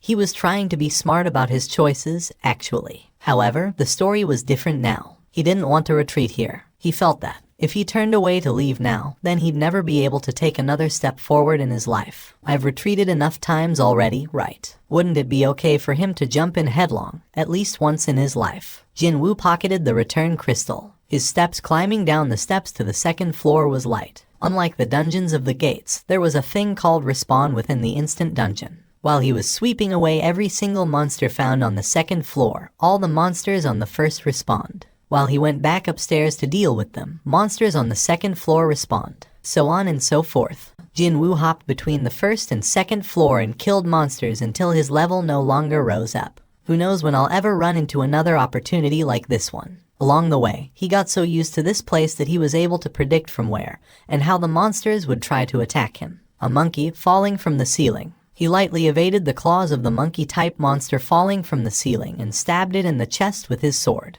And then, one cat each from left and right. And then, he orderly sliced the necks of the Black Panther-like creatures jumping at him from his sides. And with these three, he had arrived at the end of the second floor. He had cleared out the second floor once more. However, his level hadn't been moving from 15 for a long time now. It seemed that reaching that high was the limit for the first two floors. Stats: Strength 45, Stamina 24, Agility 24, Intelligence 24, Perception 24. With him being level 15, his stats had risen up by quite a lot. His agility was now almost at 25. He finally got to feel the difference between the agility and the strength stat when the former hit the value of 20. What should I do now? He was looking at the stairs leading down to the third floor. There was a reason why he continued to hunt in the first two floors even though there was a way to go even lower. It's giving me the creeps. With his perception stats so much higher, he could sense the aura of something ominous lurking down there far better than before. Without a doubt, something really strong was hiding somewhere down below. He didn't have to see it to know. Jinwoo recalled the message he saw back by the entrance of this instant dungeon. The existence of the boss. Jinwoo had been roaming the first two floors in order to raise his levels until he couldn't anymore, all for the purpose of fighting this boss. He had prepared himself as much as he could, but when the time to actually go down there came, he was getting all sweaty and nervous. Jinwoo lightly slapped both of his cheeks. I mean, I've entered a dungeon, so I can't just leave without taking a look at what this boss looks like, now can I? Jinwoo gripped the sword tightly with both of his hands, slowly descended the steps. Could he have been mistaken when the steps felt unusually longer than before? He swallowed dried saliva down. The lighting was worse than the first two floors, but there was no problem with seeing where he was going. Is it because of my perception stat? He couldn't help but feel that his eyesight had improved greatly. He cautiously climbed lower until eventually spotting the railway tunnel used by the subway trains. No, he saw where the railway used to be. The tunnel that should have been used by trains was now filled with jet black liquid. Instead, what is this? Rather than a subway tunnel, it was more like a lake or a river now. Just as Jinwoo took one more step forward to take a closer look, a long log-like object shot out from the surface of the black water. Swish, it's fast. The thing that arrived in front of his nose in the blink of an eye was not a log, but a snake with the thickness rivaling one. Actually, taken by surprise, Jinwoo could only swing the sword and strike the head of the snake away from him. Clang! Jinwoo's eyes opened wider. What the hell? He did succeed in deviating that direction of the lunging snake, but his trusty steel longsword ended up breaking apart from the impact. Jinwoo looked back in surprise. The snake must have been surprised by his counterattack as well, because it didn't try to follow up right away, but instead chose to simply glare at him while coiling itself up a distance away. The ruler of the swamp, Poison Fang Blue Kasaka. Jinwoo could clearly see the orange-colored name of the monster. It was a creature incomparably faster and hardier than those with their names written in white. Even then, for a sword reinforced with magic energy to break like that. Jinwoo swallowed nervously and cautiously studied the boss monster called Kasaka. Blue scales covering its entire body gleamed in an oily manner. As if it had draped itself with thick armor, those scales had no gaps to speak of. Sword strikes wouldn't have worked in the first place. It'd be the same story for punches, too. When Jinwoo's thoughts arrived there, the Kasaka must have finished its own analysis on its prey, because it finally lunged at him once more. No matter how one looked at it, it was a frightening turn of speed, that's for sure. Jinwoo narrowed his eyes. It's coming. When he concentrated hard, he could now clearly see the attack of the Kasaka, which was something he couldn't even properly decipher in the beginning. This was all due to the increased agility stat. Just before the Kasaka opened its maws wide and tried to swallow him, Jinwoo swiftly sidestepped and let the attack brush past him. At the same time, he wrapped his arms around the creature and caught it in a headlock. He then tightened his grip. Jin Woo's strength stat was almost at 50. An unbelievably powerful pressure tightened around the snake's main artery. The snake could not escape from his grip and thrashed around as if it was in pain. Jin Woo gritted his teeth and strengthened his arms even more. Slam. Boom. Jin Woo's body slammed against the walls and on the floor, but he never released his arms. If I didn't raise my levels as high as I could before coming here, there was literally no end to wondering about what ifs and what could have beens. However, all kinds of thoughts still swirled in Jin Woo's head. If he didn't raise his level to the limit, if his strength stat wasn't so illogically high, then he'd have gone through incredible hell in order to kill the Kasaka. No, he might even have died here. So, his decision not to come down right away proved to be the smart one. His choice was indeed the right one. Crack. Accompanied by a rather awful noise, the skull of Kasaka gave in and cracked apart. As expected of a boss mob, his level rose up by 2 after killing the Kasaka. Jin Woo tightly clenched his fists. The level that had been stagnating at 15 had jumped up to 17. In just a single day, he crazily raised his level from 1 all the way up to 17. However, no one hunted boss mobs for experience points. Indeed, if it was a boss mob, then it'd be all about the loot drops. When he started checking out the dead snake, 2 spots of light began gleaming from somewhere within its limp body. 2 items, because it was a boss. Jin Woo reached out towards the spots of light. Take them all. As soon as he said those words, a dagger made out of a bone and a small pouch with liquid in it appeared on his palms. Rarity, C. Type, dagger. Attack plus 25. A dagger fashioned from the poison fang of the Kasaka. There are traces of the Kasaka's poison on it, so when attacking, it will cause paralysis and bleeding status effects. Can be stored in the inventory or can be sold at the store. Status effect paralysis. The target will be unable to move. Success rate is fixed. Status effect bleeding. The target's stamina will be reduced by 1% per second. Jin Woo nodded his head. A dagger made not out of bone, but from the fang. Huh. It's not a bad item with those options, yeah. Next up was the pouch. Rarity, A. Type, medicine. A pouch containing the refined poison of the Kasaka. Can be found very rarely when hunting Kasakas. Drinking this poison will give you strong skin, but the toxicity will permanently damage your muscles. Affect the iron scales of Kasaka. 20% reduction in physical damage. Side effect damaged muscles. Strength minus 35. Jin Woo's expression alternated between joy and anguish. The poison fang of Kasaka was a good weapon to replace the broken longsword. Not only did it possess over twice the attack power, but he really liked the 2 status effects of paralysis and bleeding, too. However, this poison sac is a bit. Initially, he was really pleased to find an item with the rarity rating. But when reading the description, he realized this was not something he could feel completely chuffed about. Of course, that effect of reducing all physical damage taken by 20% was a great option befitting an A rank item. However, it also carried a fatal penalty of decreasing his strength stat by 35. It'd be a really painful loss for him, especially when he invested all of his points on increasing his strength stat. It was then a new message popped up. Suddenly, his sights blurred for a bit, and then they were restored back to normal, along with a slight bit of dizziness assaulting his senses. When he took a look around, he found himself inside a normal subway station. The lights overhead shone brightly, and the black liquid filling up the tunnel was all gone, too. But where is everyone? Not just people, but even trains were strangely absent. He even checked the time while thinking that the trains had stopped running for the day because it was so late already. But the clock was indicating 10 p.m. He entered the Hapjeong station around the lunch hour, so he had spent over 9 hours inside that dungeon. Who goes there? Who knew that the voice of another person would sound this welcoming? Jin Woo quickly raised his head. He saw a soldier wielding a rifle. Who are you? Why are you coming out from there? Haven't you heard the broadcasts? The expression of the soldier was so serious that even Jin Woo's own expression hardened in an instant. Did something happen? What the? How can you even say that? The soldier approached closer, but then he spotted the broken sword in Jin Woo's hand. After it broke, it could no longer be stored in the inventory, and Jin Woo didn't feel like leaving it behind, so he just carried it outside like this. Seeing that, the light within the soldier's eyes changed rapidly. He then carefully studied Jin Woo's current appearance. Now that this soldier had taken a closer look, Jin Woo's clothes displayed various hints of the youth participating in many fierce battles recently. The crumpled expression of the soldier lightened up in an instant. Are you a hunter by any chance? Yes, I am one, but, please forgive me. This way, please. Let me guide you there. Sure. Sensing that his troubles might get more complicated if he said there's been a misunderstanding here, Xiang Jinwu decided to quietly follow the soldier's guidance for now. Jinwu then swept his gaze around his vicinity. Now that I see, the surrounding atmosphere felt rather suspicious. The streets were totally deserted. The only people he could see were the soldiers and the members of the police. Also, corpses belonging to monsters, destroyed cars, and buildings with cracks running up their walls. Jinwu realized what had happened here. A gate must have opened up nearby. Something like that almost never happened nowadays with the well-established hunter system in place.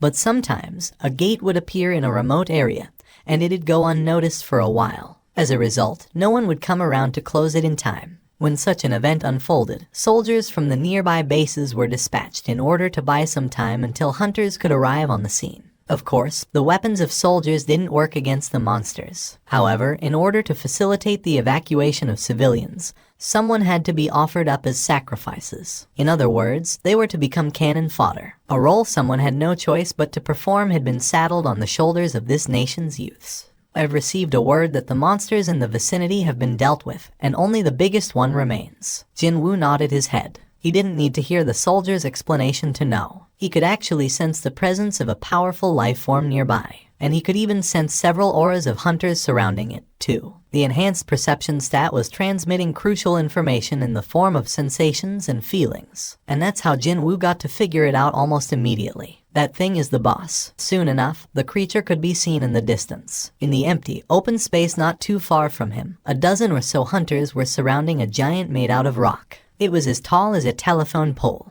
It was a golem-type monster. Yuck. The soldier spat out a gasp of fear as he took a step backwards. Perhaps it was his first time seeing one. Since the moment he saw it, his entire body had stiffened noticeably. But then again, most people would react in a similar fashion. The difference between seeing a monster for real and seeing it on a TV or a computer monitor was like heaven and earth, after all. Unlike him, Jinwu remained calm and observed the unfolding situation. Healers, concentrate your healing on the tanker. We're also doing our best. Why isn't it dying already? What are the damage dealers doing? It's not even remotely close enough to dying, is it? The monster's defenses are too strong, and we just don't have enough magic-type hunters in our group. Because they had been summoned out here in haste, none of them seemed to be high-ranked hunters. Both their defenses and attacks didn't look that effective at all. Because of that, hunters couldn't avoid being embroiled in the protracted battle of attrition. Boom. When the golem slammed its massive stone fist downward, the hunter acting as the tanker had no choice but to kneel down just for a brief second.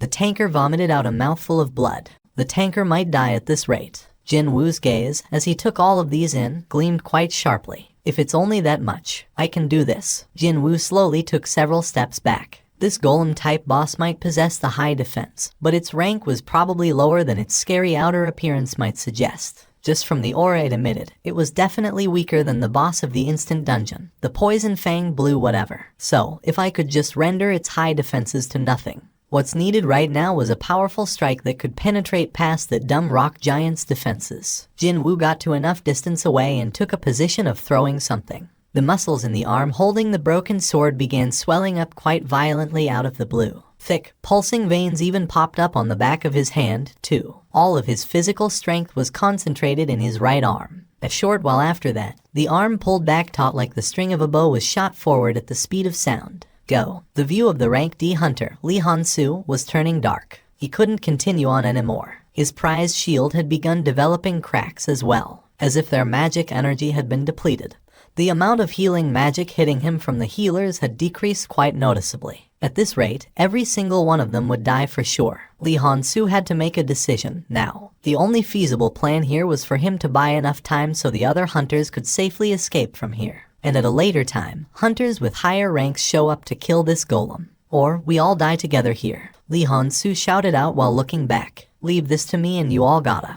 It was at this moment that Li Hansu saw it. Something flew towards here as it gleamed coldly in the night air. Actually, he could only sense that he had seen something, but his eyes couldn't really pick up on anything tangible. It was that fast. That something slammed into the golem's head and it grandly exploded. It's working. Our attacks are working. It's falling. A little bit more. Just a bit more and we'll win. It seemed that none of them had noticed the object flying in from somewhere, because they were too focused on attacking the monster. with the sole exception of Lee Han-soo standing right in front of the golem. That was. In the end, the golem toppled over. The heavy body fell down to the ground and kicked up a mighty dust storm. Hunters all cried out in elation and celebrated their victory. We did it. We killed it. Only Lee Han-soo had seen everything unfold, and he slowly shook his head. No, our attacks didn't even work on this guy. Lee Han-soo hurriedly searched around the vicinity of the fallen golem. Just what did destroy the head of this rock giant? Lee Han-soo thought out aloud and searched around. Eventually, he discovered the remnants of a broken sword.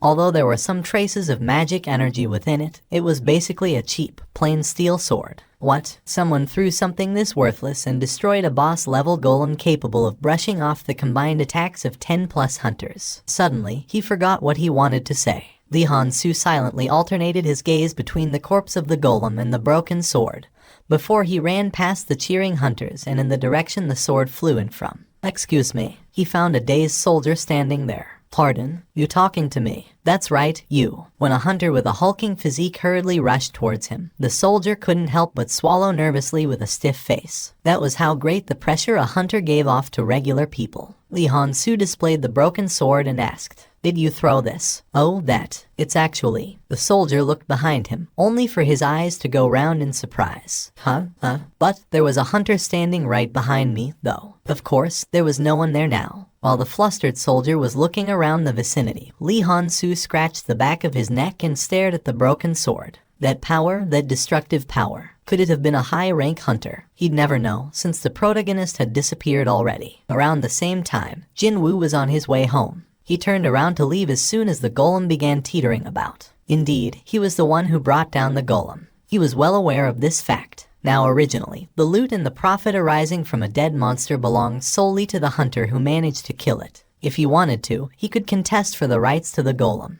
However, it had become problematic when trying to prove that I am capable of bringing down a golem like that. Who would believe the notion of a giant golem crashing down because of an attack from a measly little rankie? His level rose up by 1 because he had killed the golem. Indeed, my levels will rise if I hunt the monsters from the normal dungeons. He had learned some valuable information. That alone was worth it. A person stepping outside the house in the early hours of dawn would inevitably be cautious in their movements. Well, they might end up accidentally waking up their family members, after all. That was why Seong Jin-ah was silently closing the front door to her home, so that her brother wouldn't wake up from his sleep, as she was about to leave for school. But then, "You going to school now?" She was taken by surprise when a voice came from near her, and she quickly turned around to look. Jin-ah's eyes opened up real wide in shock. "What the heck? You were up already?" "Yup, been a while since I was up, you know. Hey, have fun today and be careful on the road."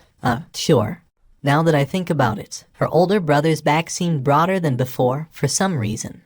No way that's true. A human's body wasn't made out of some rubber band, so how could it make any sense for him to expand and contract in a space of a few days? I've probably made a mistake. Just as Jin-ah shook her head, Jin-woo suddenly pushed forward an umbrella to her. Why an umbrella? Jin-ah received it and took a look at the sky. As it was still early dawn, the sky remained dark, but it seemed to be more or less clear and cloudless. But it doesn't look like it's going to rain, though. Take it anyway. But it's heavy, you know. Take it with you regardless. Besides, it's a folding type umbrella, so it doesn't even weigh anything. Jin-ah lightly kicked the door a couple of times to express her disgruntlement, folded the umbrella and shoved it inside the empty space in her school bag, and turned around to leave. Hang on. Her steps came to an abrupt halt after she remembered the difference in the eye levels between her and her brother. Something was rather odd. He had been saving up the stat points earned from the quests of the past 4 days. He made sure to complete the daily quest every day. Of course, he also didn't forget to always check his rewards, too. However, he hadn't distributed the points until now. The issue was, this is tough. Indeed, he found it rather difficult to come to a decision. The strength stat. It was a wonderful stat, that's for sure. He hadn't regretted it once, investing all of his points into this one back when he started this thing. Agility. This was also a pretty darn good stat, too. Against weak enemies, it only helped a little, but as the levels of his opponents rose up in the future, no doubt he'd be relying on this stat more and more. Well, the speed was a relative thing, after all. And then, stamina and perception. It'd be great if his stamina was high, obviously, and this perception turned out to be very useful as well. Finally, intelligence. This was the problem child. He hadn't been able to figure out this stat's uses yet. His level had increased by quite a lot, but he didn't feel any smarter than before. His memories didn't seem to have improved, nor did his ability to calculate quickly, either. I think it has to be related to magic. After a lengthy deliberation, he decided on the order of priority. Strength 50, Stamina 27, Agility 35, Intelligence 27, Perception 29. It was then he could hear the telephone ringing from the living room. Is the association calling me? In the past, he didn't want to participate in the raids, so he did his best to ignore the calls until the last possible moment. But right now, he was raring to go and test out his raised abilities against various monsters. Jinwoo quickly snatched up the receiver. This is the Hunter Xiang Jinwoo. You finally picked up the phone. Too bad, it wasn't a call from the association. A rueful sigh leaked out of his mouth. Learner Jinwoo, why is it so difficult to get in touch with you lately? The voice coming from the speaker was a familiar one. It had been 4 years already since he graduated from high school, and therefore stopped being a learner. But the owner of the building always attached that prefix in front of Jinwoo's name ever since taking in both the Xiang siblings when they were still young kids. I'm really sorry about that. I was admitted to the hospital because of an incident a few days ago, so that's what happened. I should have known. Well, there's that, and learner Jinwoo. The rent for this month hadn't come in yet, so what should I do? If it's a bit too tough for you, should I delay it for a month or two? Oh no, it's fine. I'll send the money in a bit later. Okay, but don't force yourself, you hear. Trying to look after your mom and your younger sister, you're going through so much hardship there. I know money is important, but don't forget to take care of your body too. Thank you, I won't forget that. The call ended there. Jinwoo pulled out the bank balance book from one of the drawers. The remaining amount in the account was only around 800,000. Just over $700. I gotta make some money first. Jinwoo decided to take care of the urgent matters first. He was no longer the same guy from a few days ago who couldn't even kill a single E-ranked monster and shiver in fear. Should I just take the rank reassignment test and increase my rank right away? Eventually, Jinwoo shook his head. He knew that was a stupid thing to do, no matter how hard he thought about it. A hunter ranked E suddenly became a high-ranked one. Whether that was or B, or maybe even C, it didn't matter. The reawakening would always become a hot topic of conversation. The masses loved nothing more than a good gossip, and hunters just so happened to be a good subject to chew on. The old saying went that, if there were 5 mouths, then there would be 10 eyes. Meaning, the more people talked about you, the more eyes would be focused on you. His stats would continue to rise up in the future, so it'd be only a matter of time before his special constitution was discovered by the others. He was far too weak as he was now. Until he possessed enough power to protect himself, he didn't want the world to know of his existence. Meaning, taking the test to reassign his ranks was out of the question. But I still need to make money here. Hello. Jinwoo stated his reasons for calling as precisely as possible and calmly waited for the answer. Oh, you're an E rank. The response from the other side was better than expected. It's fine. We just need someone to show up and fill up the head count, that is all. However, it's a gate rank C, so it'd be hard for you to hunt there. So, we'll just split the profits among ourselves and we just give you 2 million in cash. How about it? Can you come right away? 2 million for a day's work. Around $1,765. It was a lot of money for simply being there to make up the numbers. A rather tempting offer this was. It was regrettable that he couldn't get to share the dungeon's loot, but he might end up losing out on making 2 million just by trying to be too greedy. For now, let's put out the urgent fires first. Such an opportunity wouldn't come around every day, after all. 2 million was enough for him and his sister's monthly living expenses. Jinwoo said yes to the offer. I'll be there in less than 15 minutes. The man who looked like the leader of the group waved his hand at Jinwoo. Hey, over here. It was a bearded man with a fairly big physique. He smiled softly and walked closer while speaking to Jinwoo. Are you Mr. Xiang Jinwoo? That's correct. It's a relief that you found the right place so quickly. I guess this is fate. So how about we greet each other before we get started? The bearded man briefly introduced the members of his team. The 8 of them, including himself, were regular teammates that worked together all the time, while the remaining guy was someone who also came here to make up the numbers, just like Jinwoo. Jinwoo greeted other team members and studied their countenance carefully. Thanks to his enhanced perception stat, he was able to more or less sense everyone's capabilities. 5 with a similar rank. 4 with a slightly lower rank than them, 5 rank CS, and around 4 with D or lower. There was a regulation when attempting to clear a gate rated C. The minimum number of a party had to be 10 hunters, and more than half had to be at least ranked C or higher. Excuse me, looks like we're both pieces of fluff in this party, huh? He was none other than the other hunter Hwang Dong-seok had brought along in order to fill up the numbers. He was a young man with a bright expression. However, unlike Jin-woo, he was actually going to participate in battles. Jin-woo lightly nodded his head as Yoo Jin-ho greeted him, before shifting his gaze away. Before we enter, you two, take a look at these. Hwang Dong-seok pushed forward a page of a document to Jin-woo and Yoo Jin-ho each. It turned out to be a simple contract. Write your names on the bottom and sign it, and we're good to go. The contents said he'd not participate in any hunting. He'd not participate in sharing of the loot. And when the raid was over, he'd be paid 2 million won right away. The terms were the same as what he heard over the phone. However, they were not the ones to catch his attention. I have to promise not to question them regardless of whatever incident happens inside the dungeon. Unlike the raids organized by the association, one would not be able to claim for compensation if something happened during a raid organized by the freelancers. One of the reasons why hunters couldn't get a life insurance either. One had to look after one's own neck, in other words. Only now did it feel real that Jin-woo had entered an assault team. What am I supposed to do when we're inside? Nothing too particular. Just follow us and help us carry the luggage, that's all. Your luggage. Hwang Dong-seok pointed at the huge backpack one of his dongsings pulled out from the minivan.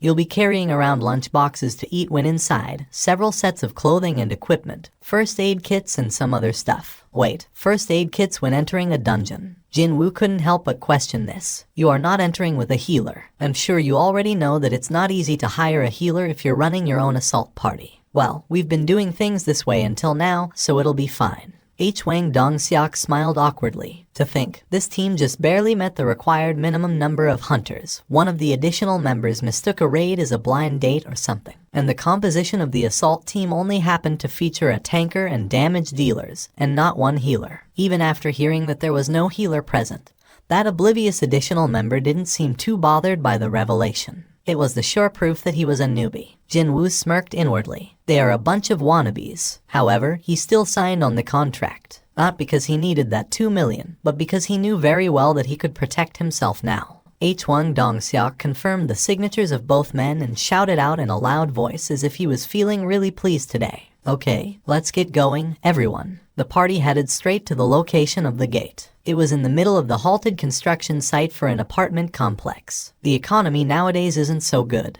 but still. Hwang Dong-seok clicked his tongue. Like large tombstones, unfinished apartment buildings stood still sporadically, imparting a certain sense of foreboding to all who looked at them. Could a cemetery of giants feel this way to observers? Did you know? Yoo Jin-ho had walked closer to Jin-woo and whispered softly. While the employees and the investors are going through hell at the moment, the CEO of the project ran off to overseas 2 months ago along with 900 billion. Jin-woo gave the other guy plenty of hints, but it seemed like Yoo Jin-ho didn't want to leave his side at all. Hyung, are you always this quiet? Before anyone had noticed it, the honorific had become Hyung. Jin-woo couldn't ignore this kid anymore. Don't you know how to take the hint? Well, I've never lived while worrying about taking hints, so... Was this guy simply a good-natured, or just brainless? Jin-woo wordlessly scratched the side of his head as he stared at Yoo Jin-ho, and that bright smile of his.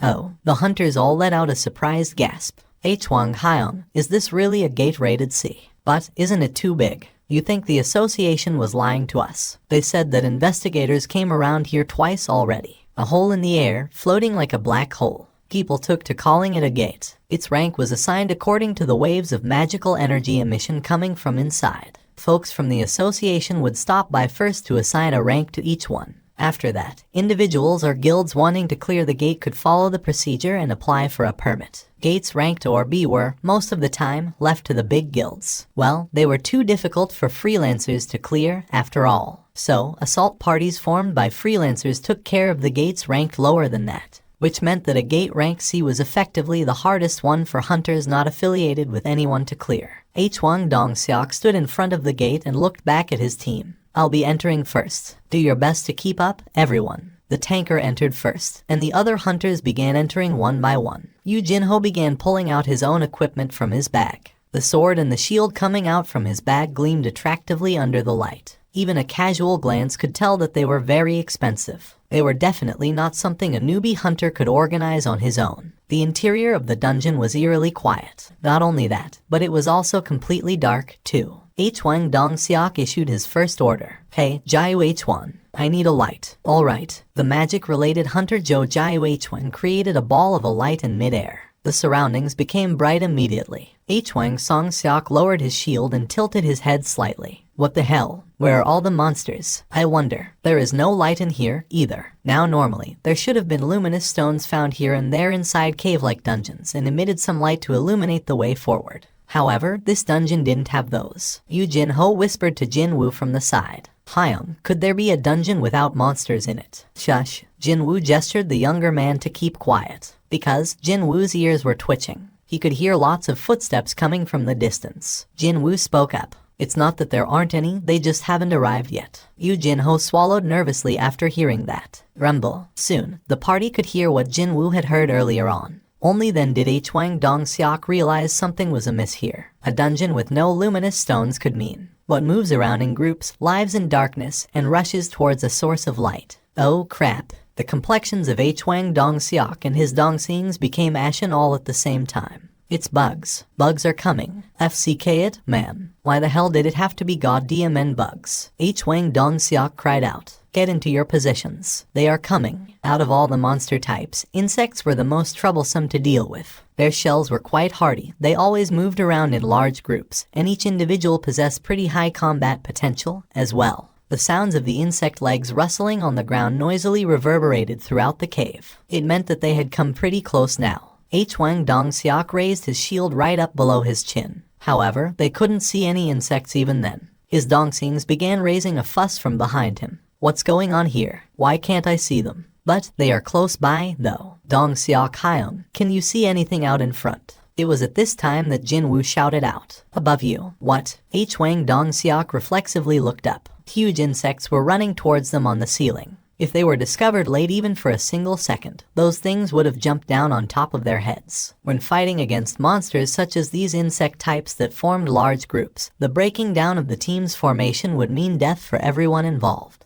If those were discovered too late, then H1 Dong-seok felt a chill run down his spine. The silver lining here was that he couldn't spot a single ant-like creature among the various insects. He raised his voice and shouted out, "Fire, fire, and bring them down. Once they are on the ground, I'll attract the aggro." From here onwards, the capability of the tanker would prove to be crucial. H1 Dong-seok activated his provocation skill to attract the gazes of all the monsters to himself. And as if they had a prior agreement, monsters all turned their heads to glare at H1 Dong-seok at the same time. Dozens upon dozens of monsters rushed towards H1 Dong-seok's position. His shield managed to defend against the attacks of the bugs without fail. The strong jaws and claws couldn't tear the shield in half. The tanker H1 Dong-seok defended commendably well from the front, all stable and unmoving.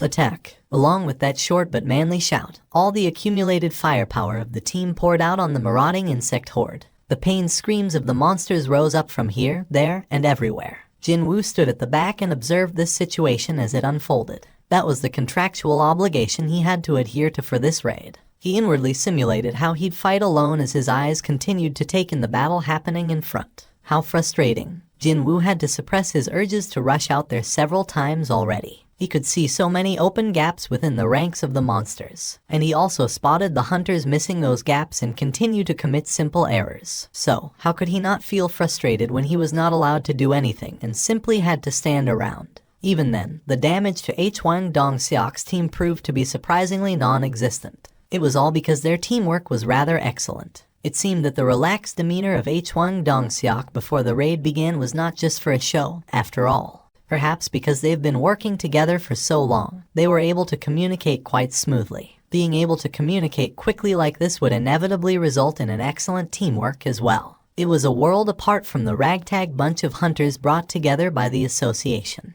What's more surprising is that this kid turns out to be pretty handy, too. Jin-woo's gaze shifted over to Yu Jin-ho next. When a monster bit into his shield, he kicked it away and swung his sword quickly at it. The expensive sword easily separated the monster's head from its body. For a newbie rank D hunter, he was defending himself admirably well. The end of the battle was drawing nearer. Once the coast was more or less clear, Hwang Dong-seok issued another order to his Dongxings. Don't forget the magic crystals. We split them exactly 9 ways. Yep, this is my favorite part of the raid. Me too. Hwang Dong-seok confirmed his giggling Dongxings collecting the loot and walked closer to Jin-woo. We survived all thanks to you. Excuse me. Well, you were the first one to alert us about them monsters coming up from above, weren't you? How did you know, though? It was a gut feeling. Jin-woo came up with a half-cooked story on the spot. Quite obviously, he couldn't come out and say that his perception stat was high, now could he? Oh, really? A gut feeling, huh? Well, we got lucky today. I don't even want to imagine what might have happened if we didn't discover them in time.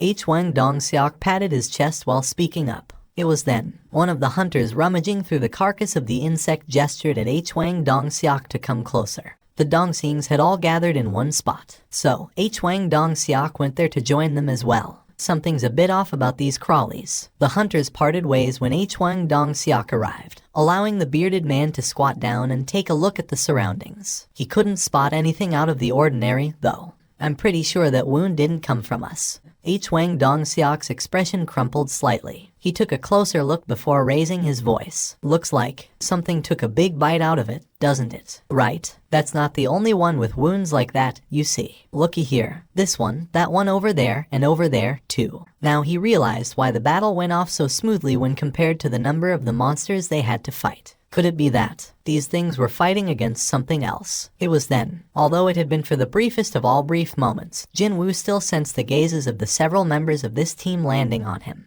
Their eyes shifted away as soon as Jin-woo displayed a hint of sensing them. With this, he was certain now. As I thought, his initial suspicions proved to be correct. Seeing that their teamwork was so good, they must have been fighting together for a long, long time already. And without anyone dying, too. However, would such a thing be possible without a healer backing them up? No matter how good hunters were, they were still humans at the end of the day. Inevitably, they would slip up sooner or later. Well, only a short while ago, didn't their formation nearly break apart from the attacks of the bugs? A bigger picture finally formed inside Jin-woo's head and a subtle smile formed on his lips. In the meantime, Yu Jin-ho smiled brightly and approached closer to Jin-woo. Hyung, did you see it? You saw it, right? With this, I kicked some serious monster ass today, didn't I? Yu Jin-ho swung the sword around in the air. Seeing this, Jin-woo quietly asked him, hey, that sword and the shield, they are really expensive, right? Pardon? When I told my dad that I'd be participating in my first raid, he got them for me. Well, in that case, I think you should keep your wits about you, too. Jin-woo lightly patted Yu Jin-ho on his shoulder and followed after the other hunters walking deeper inside the dungeon. What is he talking about now, out of the blue? Yu Jin-ho tilted his head in confusion before chasing after the departing group. The cave seemed to go on forever. However, bizarrely enough, they hadn't come across a single monster as of yet. Since the dungeon was shaped like a long cavern, there was no way that they'd miss each other, too. Could it be that the crawlies at the entrance were everything? No way. Now that would be really strange. Still, there should be a boss at the end, right? Without one, why would a gate remain open, then? The opinions of the hunters were shared among themselves as they roamed the expansive but empty interior of this big dungeon. Hold it. Hwang Dong-seok in the lead suddenly stopped walking. He stopped so abruptly that people behind him ran into his back. The hunter, whose nose had slammed into the head of the guy in front, asked with a sullen expression, ouch, what the heck? I need a light over there.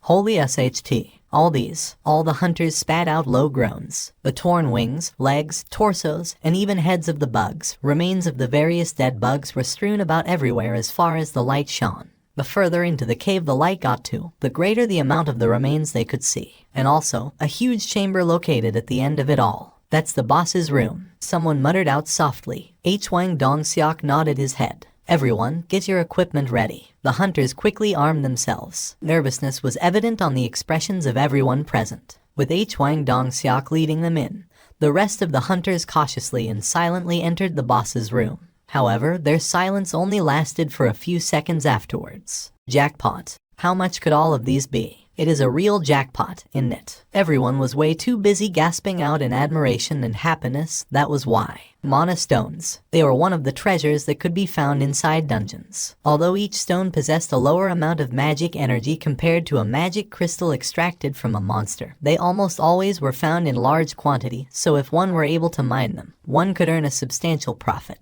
Besides, the mana stone deposit they had discovered was incredibly large. The entire wall of the huge cave was actually filled up with these stones. Even if we split 9 ways, we're looking at a payout of over 100 million per head. Oh. Smiles formed on the faces of the hunters. Yu Jinho had been staying at the back until then, and when he heard those words, he began poking Jin Woo's side with his elbow. Hyung, show me your copy of the contract. Why? Just trust me on this one. I'm pretty knowledgeable when it comes to law, you see. Mr. Leader, this is Jin Woo Hyung's contract. As you can see, there is no clause about splitting the treasure beside the magic crystals earned from the hunting itself. Everyone there caught on to what Yu Jinho was trying to say. It's customary to share the treasures or other rare items found in a dungeon equally among all the participants of the raid. The splitting of the profit, in this case, is different from monopolizing the magic crystals of the monsters one hunted themselves. In other words, the mana stones had to be split 10 ways, not 9. The light within the hunter's eyes changed greatly, but Hwang Dongseok simply smiled and took a step forward. Of course, we'll be sharing them equally. I know the rules well. We still have some things to take care of before that, though. Hwang Dongseok raised his index finger and pointed to his front. Yu Jinho grandly flinched from that. He thought that he was the one being pointed at, actually. He shuddered slightly and turned his head around to take a look, and finally spotted a spider as huge as a house quietly squatting way over there. Yuck. Yu Jinho began taking hurried steps backwards and covered his mouth after seeing the spider's appearance. As if it was fast asleep, the huge spider didn't even budge an inch from the spot. Around the creature, there were empty shells of the dead insects piled up as high as a mountain. A fair few of them were half-eaten, and there were bodily fluids mixed in among them as well, basically resembling a trash pit full of food waste. That's the boss, huh? Did that thing eat the bugs inside the dungeon? Well, it sure did eat a lot, didn't it? Hunters glared at the spider and passed their opinions one at a time. Hwang Dongseok called the others to gather around. Jin Woo and Yu Jinho, too, stood in front of Hwang Dongseok as well. As you all know very well, as soon as the boss is killed, the gate will start closing up. So, before we kill the spider, let's mine the mana stones first. Everyone nodded their heads. Did you bring along the equipment for the job? The man named Lee Cheol-jin shook his head. No, who knew we'd find mana stones inside a C-rank dungeon? All the mining equipment is back in the van. Oh, come on now, dude. Didn't this Hyung always tell you to keep it around just in case? My bad.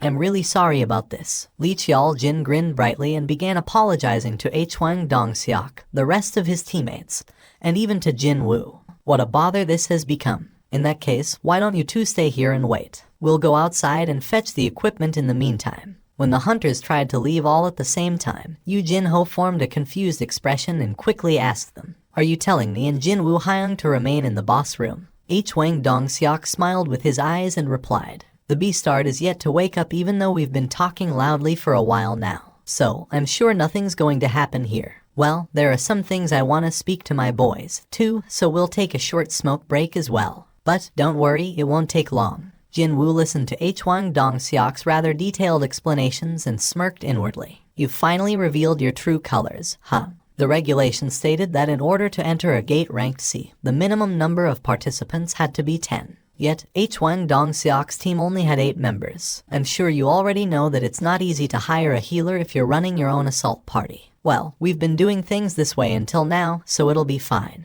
Indeed, he stuck to only 8 members, even though his team had entered countless gates ranked C, so much so that he could say this way until now. They obviously have no reason to fill the last 2 spots. They needed a tail that they could cut off at any given moment, after all. There was a reason why they were willing to accept anyone, whether it was a hunter ranked E or a newbie. Jin Woo had figured out Hwang Dongseok's intentions pretty early on, but chose to say nothing. This was what he wanted, actually. Hwang Dongseok smiled deeply and signaled to Zhou Jiuhuan next to him with his chin. "Hey, Jiuhuan, block up the entrance to the boss room. Should I blow it up?" "That's right, but don't block it up completely, okay? We gotta go in there a bit later, too. We mine the mana stones when the spider goes back to sleep with a full belly." The permit they got from the association would last for 5 days. They still had over 4.5 days of leeway. In other words, they would wait, and if the spider didn't go back to sleep, they would simply dispose of it and mine as much as they could before the gate closed shut. They wouldn't be able to mine everything within the hour, but with Seong Jin Woo and Yu Jinho no longer in the picture, they should be able to avoid losing out too much. With a loud explosion, the entrance of the boss room suddenly caved in. Yu Jinho hurriedly ran towards the entrance. Unfortunately for him, the entrance was completely blocked up by the fallen rocks. He pushed on with all his might, but not a single stone budged. Jin Woo slowly walked over there in the meantime. Yu Jinho was still giving his all to push the blockade of stones away. He said his name was Zhou Jiu H1. Before the explosion, there was a flash of light. A sorcerer ranked C that controlled light. This was no doubt that Beastard's handiwork. Those sons of Btches are trying to kill us. They don't want to share the mana stones, so they block the exit and let the spider devour us. Wow, you figured that out so quickly, Sherlock. Jin Woo was rolling his eyes in his head, but still played along for the time being. Looks that way. Suddenly, Yu Jinho's reddened complexion paled in an instant. Would that be the look of someone whose blood had gone cold? No need to ask him what happened. There, the silhouette of the giant monster was oh so clearly reflected in Yu Jinho's eyes. Jin Woo turned around. The spider's sleep had been interrupted by that loud explosion, and it was slowly raising its massive body up. The body the size of a house, dozens upon dozens of eyes, that horrifying mouth, 8 long legs. Now that it had begun moving for real, it looked far more terrifying than when it was actually in a deep slumber. Yu Jinho leaked out a fearful gasp. His body had frozen stiff like a statue. On the other hand, Jin Woo kept his sight firmly locked on the spider as he calmly summoned the poison fang of Kasaka from his inventory. You're mine. This was the perfect opportunity to test out his enhanced stats. The poison fang of Kasaka appeared in his right hand, as if it had always been there. Jin Woo gripped the dagger's hilt tightly. The reason why a hunter was called a hunter. From this moment on was when the true hunt would begin. Hang on a second, Hyung. However, Yu Jinho swiftly snatched up Jin Woo's sleeve just as the latter took a couple of steps towards the spider. What are you trying to do? Yu Jinho's hands were shaking pretty bad. Jin Woo used his left thumb to point over his shoulder. Obviously, I'm going to hunt that. Jin Woo had been following around Hwang Dongseok's group until now for that purpose, in order to monopolize the remaining monsters in the dungeon as soon as Hwang Dongseok cut the tail and ran away. This was a splendid opportunity to swallow whole all the experience points and magic crystals. Well, only if the boss hadn't devoured every monster in this dungeon.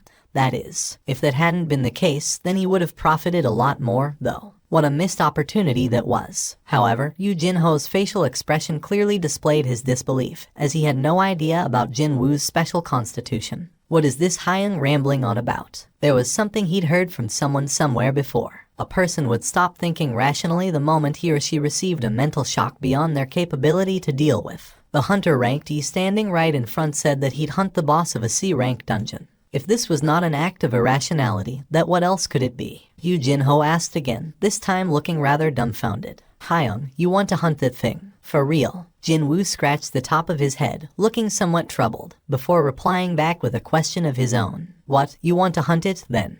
Jin Woo controlled his wayward breathing and did his absolute best to calm himself down. He had to remain focused and steady here. He recalled the exact feelings he felt when he stood at the end of the second floor of the Hapjeong Station's instant dungeon. He then recalled seeing the poison fang blue Kasaka for the first time. However, this giant spider in front of him didn't emit as much pressure as that snake did, meaning he could definitely do this from the get-go. If he thought that this boss was impossible to clear alone, he wouldn't even have stayed here. Slam. If he didn't instinctively tilt his body out of the way, the spider's legs would have penetrated his chest just now. The spider's legs stabbed into the ground behind him before rising up in the air, its joints folding back up, and from the ends of its legs, pieces of the rocky ground fell. Jin Woo evaded the spider's attacks one by one and got closer and closer to the monster. Meanwhile, Yu Jinho couldn't quite believe his own eyes. Wow, what the hell is up with this guy? Even though he was watching from afar, those attacks were so ferocious that all the hair on the back of his head was standing up. However, that man was evading them all while standing right in front of the monster, not to mention he was actually getting closer too. Seeing that efficient and calm movement, Yu Jin Woo felt a chill run down his backside. And he's supposed to be an E rank. There was no freaking way. If it was him standing there and not Seong Jin Woo, then he'd be torn into a rag by now. He didn't have any confidence whatsoever to dodge those attacks even once. However, Jin Woo was evading them without making a single mistake. An E-rank doing something that a D-rank hunter such as himself couldn't even dream of doing.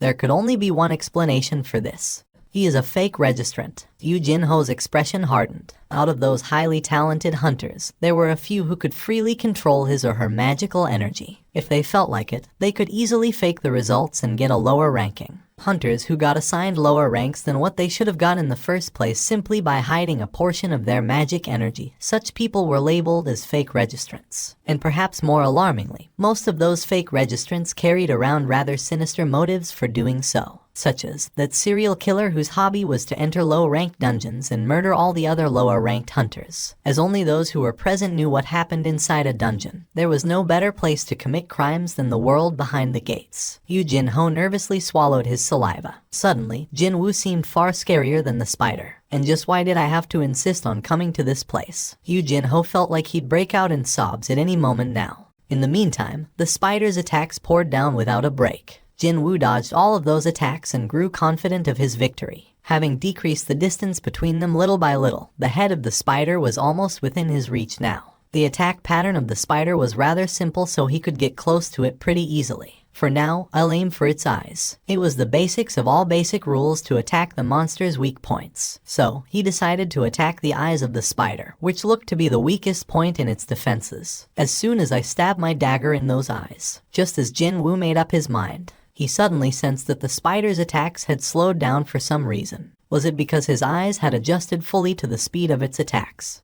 It was then a certain ominous premonition flickered past in his brain. When he took a closer look, the muscles around the vicinity of the spider's mouth were trembling quite imperceptibly. Why is it trying to open its mouth now? Jin-woo had been getting ready to jump up 3 meters and reach the head of the spider, but he sensed something ominous was about to happen. Jin-woo hurriedly changed the direction of his jump from forward to his rear. And then, splash, from the mouth of the spider, dirty and turbid liquid spewed out. Jin-woo rolled on the floor for a second before regaining his balance. He quickly took a look behind him. The spot on the floor he had been standing only until a second ago was now emitting smoke as it got scorched black. Sizzle. Stones on the floor melted away powerlessly. Jin-woo swallowed his saliva after seeing that. If I had jumped forward just now, it wouldn't have been only the floor that was melting right now. Perhaps sensing that Jin-woo had been distracted, the spider rushed towards him in no time. Jin-woo raised his head. By then, the spider was already right in front of his eyes. Swish. Jin-woo jumped up to evade the giant spider's legs. Slam. The beastard's attacks had recommenced. Feeling frustrated now, he decided to attack the legs with his dagger. Unfortunately, the legs were also covered in that thick exoskeleton, and no matter how many times he cut it, he couldn't even nick it once. Jin-woo bit his lower lip. This isn't going to work. The spider only needed its 2 front legs to attack him. But on the other hand, he needed to use his entire body to evade them. It was obvious who would tire out first here. Tiredness. As he thought, his tiredness stat was rapidly rising up. When this stat hit 70, his speed would decrease, and when it reaches 90, his breathing would become too heavy and it'd become that much harder to freely move about. He was running out of time. If I want to get closer to it, then speed. Along with those messages, Jin-woo's body became even faster as if a booster had been activated. Evading the spider's legs had become even easier as a result. He swiftly evaded the spider legs, slamming down like lightning bolts, and in the blink of an eye, arrived before the monster. Taken by surprise, the spider hurriedly spewed out its digestive juice. Jin-woo easily evaded the digestive juice and pounced towards the spider's head. Slash. His dagger slashed at the spider's eyes. Yes, one of the 2 special effects the poison fang of Kasaka possessed had activated successfully. The spider roared out and staggered about. Jin-woo didn't miss this opening. The moment his 2 feet landed back on the ground, he jumped up again and climbed on the spider's body to get to the top of its head. The spider went crazy and swung its legs all over the place, but Jin-woo wasn't going to let those blind attacks land on him. Holes continued to appear on the poor, blameless ground instead. Now standing on top of the spider's head, Jin-woo began stabbing the eyes of the spider with his dagger. Stab, stab, stab. The spider rampaged around this way and that, but Jin-woo endured till the end and continued to shove his dagger into the head of the spider. The spider began tottering about dangerously. It was obviously getting damaged now. Seeing this, Jin-woo's hands picked up speed, and eventually, the huge body of the spider finally tilted to the side. Thud. Along with the final gasps from the spider, several messages popped up in his view. I did it. While covered from head to toe in the spider blood, Jin-woo raised his hands up high. Maybe because it was a boss monster, his level jumped up by 3. Status window. Name, Seong Jin-woo. Level, 21. Class, none. Title, none. HP, 2600. MP, 391. Tiredness, 0. Strength 53, Stamina 30, Agility 38, Intelligence 30, Perception 32. Rumble. The cave began to shake just a little. Indeed, he had to get out of this place before the gate closed on him, after all. Just as Jin Woo was about to climb down, he spotted something gleaming brightly in the middle of the spider's head. Is that an item? However, unlike the monsters from the instant dungeon, there was no message about recovered items, nor could he automatically claim them. What could it be, then? Jin Woo pondered briefly before realizing what it was. Ah, these things have magic crystals, don't they? No matter how busy he was, how could he forget something so valuable like that? When Jin Woo looked back, he saw Yu Jin Ho there. Please, put them in here. Yu Jin Ho then proceeded to carefully tuck in the magic crystals belonging to Jin Woo inside his equipment bag. Next, he reached inside the corner of the same bag and pulled out a thermos, before pouring the flask's content on its lid. Hyung-nim, you must be feeling thirsty. Please, drink this. It's water. Indeed, it was a cold, refreshing cup of water, filled right up to the edge. Why is this kid doing something no one asked him to? Gulp, gulp. The water slid down his throat and refreshed him quite nicely. The things you saw in here. Even before Jin Woo could finish his sentence, Yu Jin Ho quickly cut in, as if to say that there's nothing to worry about. Of course, I won't say anything to anyone and take this secret with me to my grave. No, hang on. No need to take it to your grave. It wasn't as if anyone would believe the claim that a Ranky Solid the boss of a rank C gate anyway. Still, the kid was saying he'd voluntarily keep his mouth shut, and that would certainly make his life a bit easier. There was a sudden flash of light, and the rocks blocking up the entrance collapsed. Boom. Afterwards, Wang Dong-seok and his goons rushed into the boss room. As soon as spotting the dead spider behind Jin Woo, their expressions became dumbfounded. What the hell? It's really dead. Did those two hunt it? That spider must have been nothing much, even with that big body and all. Well, if a rank D and a rank E managed to kill it, then Wang Hyun, what should we do now? Wang Dong-seok scratched his chin while gazing at Jin Woo and Yu Jin Ho. With the spider dead, the gate would soon close. It'd be too late to start mining the mana stones now. They hadn't even finished getting ready, yet the remaining time was now less than an hour. It was time for the plan B. So, he loudly called out to Yu Jin Ho. Yu Jin Ho. Yu Jin Ho flinched and took a step back. His face was full of nervous tension. An oily smile floated up on Wang Dong-seok's face. I thought your gear looked real eye-catching, so we did a background check on you, and it turns out that you're a son of a real big shot. The son of the Yujin Constructions owner, Yu Myung-han, no less. So what? We'll give you a chance. I've got some stuff to discuss with your old man, you see. However, it'd get real troublesome for us if the matters of this place get out. So, if you wish to live, you better become our accomplice. An accomplice? Wang Dong-seok pointed at Jin Woo with his chin. Being on the receiving end of that disgusting stare, Jin Woo's forehead creased for a second. Kill Xiang Jin Woo. What? Yu Jin Ho freaked out, and Wang Dong-seok chuckled as if he found that expression rather funny. The thing was, he used his phone to do an online search and found out that Yu Jin Ho's father was the owner of the top construction company in the country. Seeing that, a sinister scheme formed in his head. He'd filmed the scene of Yu Jin Ho killing Xiang Jin Woo and then, under the pretext of keeping his mouth shut, blackmail Yu Myung-han. The known wealth of Yu Myung-han is supposedly around 10 trillion won, wasn't it? He might be able to reel in several times more money than mining these mana stones if he played his cards right. That's the only way you'll leave this place alive. As long as you kill Xiang Jin Woo with your own hands, we'll let you live. If not, we kill both of you. Wang Dong-seok's eyes became very hostile right away. What are you hesitating for? No one will know what happens inside a dungeon. Anyway, wait, could it be that you're scared of a ranky, even though you're a rank D? Yu Jin Ho turned his head to his side. Jin Woo shrugged his shoulders as his answer. He was implying that Yu Jin Ho should do whatever he felt like. With a determined expression, Yu Jin Ho unsheathed the sword on his hips. Finally, he made up his mind. A smile formed on Wang Dong-seok's mouth. Unfortunately for him, his expectation was not met. Still holding that sword, Yu Jin Ho stood alongside Jin Woo. Hello, so, you want to team up with that guy and fight us, is that right? Wang Dong-seok muttered softly. For now, take care of Xiang Jin Woo first. We gotta hold on to that potential money bag. Our losses today are pretty substantial after all. Okay, will do. Jogai Hwan's hands began emitting bright light next. Seeing this, Jin Woo's eyes narrowed to a slit. In the end, they want to have a go, This would be his very first time fighting against other hunters. However, he wasn't planning to go easy on these beastards that have aimed for his life several times already.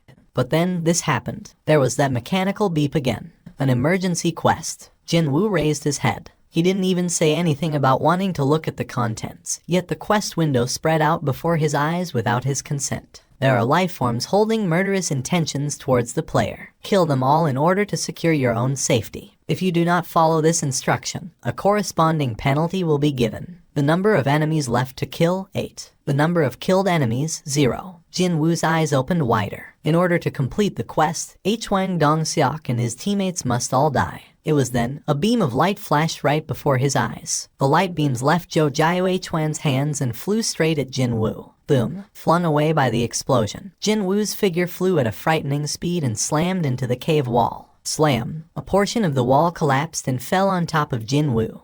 Yu Jin-ho froze on the spot from surprise. Don't sweat over the dead guy, and why don't you come over here? You murderers. Tears pooled around Yu Jin-ho's eyes. Hwang Dong-seok and his Dong-sings simply giggled at the label of murderers thrown at their way. Well, that was the truth to begin with anyway. Just how many died by their hands inside many other dungeons? While they were looking at Yu Jin-ho and continued to smile, Jinwoo was under the pile of rubble, doubting his own eyes at the moment. The contents of the quest were slowly changing. That was why. There are life forms holding murderous intentions towards you. Kill them all in order to secure your own safety. If you do not follow this instruction, your heart will cease functioning. The number of enemies left to kill, 8. The number of killed enemies, 0. What a clear-cut threat that was. If he didn't finish the quest as intended, it would kill him instead. Kill if I don't want to be killed, is that it? The contents were pretty shocking, but Jinwoo's fluster didn't remain for long. No, his flustered mind rapidly morphed into one of relief. Even he found it hard to believe, but that was the truth. There was this fear that always lingered in his mind, starting from the day these quests popped up in front of his eyes alongside stat values and such. What would happen to me if this mysterious phenomenon suddenly stopped? What if all these things only happened as a coincidence, and they could end at any given moment? Such fear always accompanied him. However, through this emergency quest, the truth became clear. Things happening to him were not a coincidence, nor were they some weird goodwill from someone.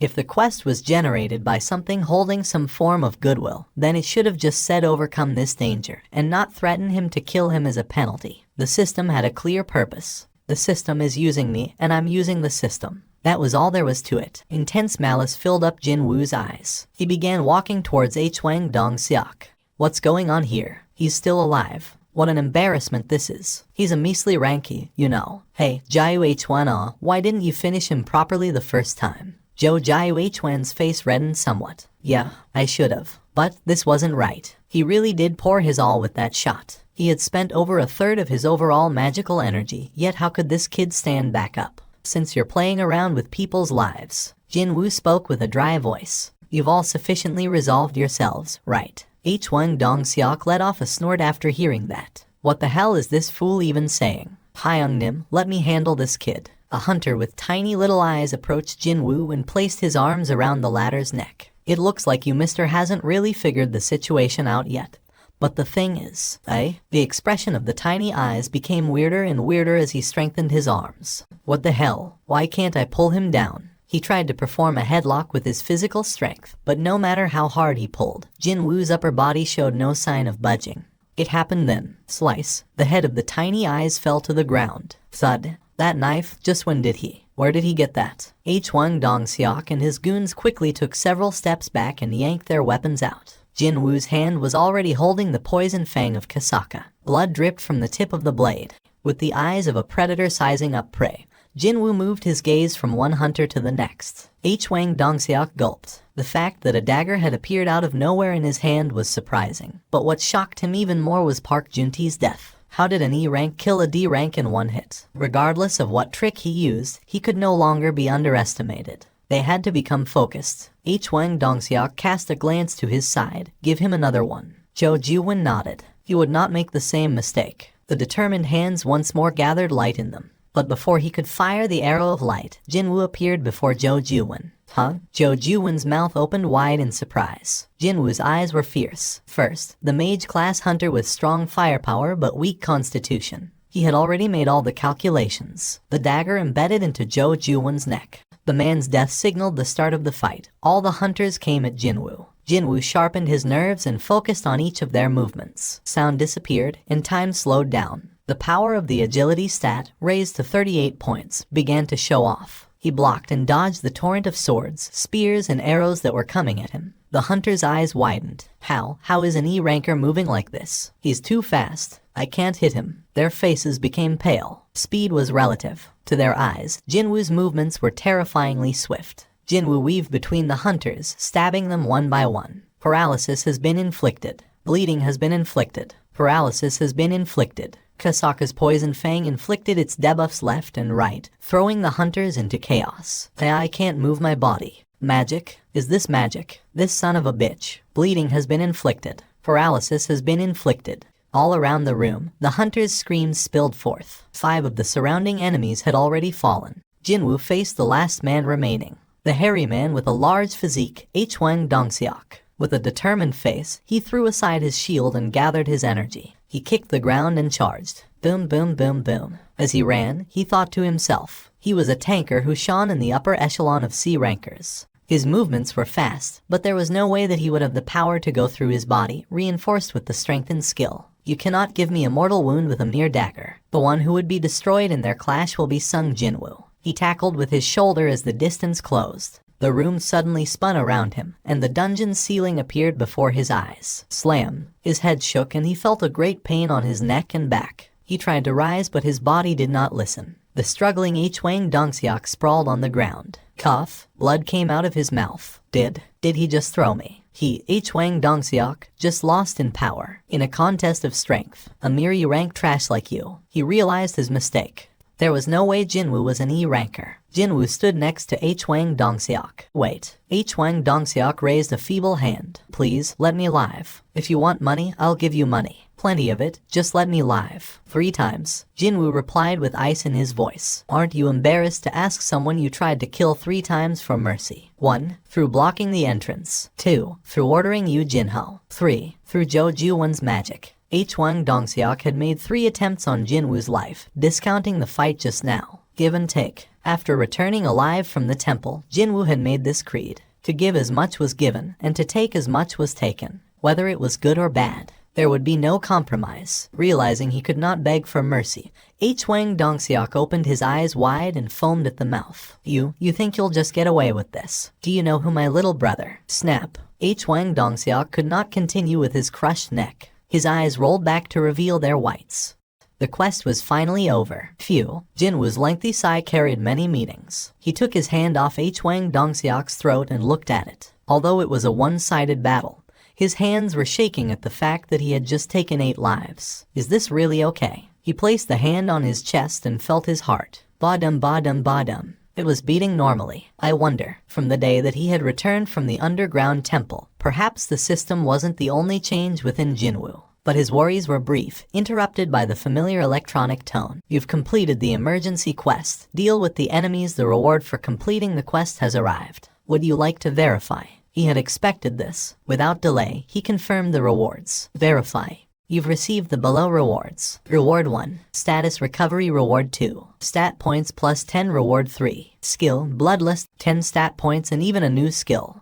Bloodlust active skill mana cost. 100. Activate to inflict fear on a target for 1 minute. Multiple targets can be selected. Fear, all stats minus 50%. You emit a murderous intent. Although temporary, it had a very desirable power to lower every attribute of a target. 3 days passed by since the incident of the C-ranked gate. Jinna came home early from school as it was Saturday. As soon as entering the apartment, she began sniffing the air and hurriedly removed her shoes. Appa, what's going on here? Did you order fried chicken? Yeah, I ordered some takeaway to make sure it'd get here just in time for you. Wow, really? Jinwoo beckoned her while sitting by the dining table, causing Jinna's eyes to open wider. She immediately ran towards him, asking me if there was anything good happening lately. Of course, there was. The family's bank balance had swelled up from 800,000 won all the way to 180,300,000 earlier today. Just under $160,000. 180 million was from the sale of the magic crystals, and 500 grand was used for the month's rent. Still, 180 million. Just one raid and he was able to get his hands on an absurd amount of money, totaling 180 million.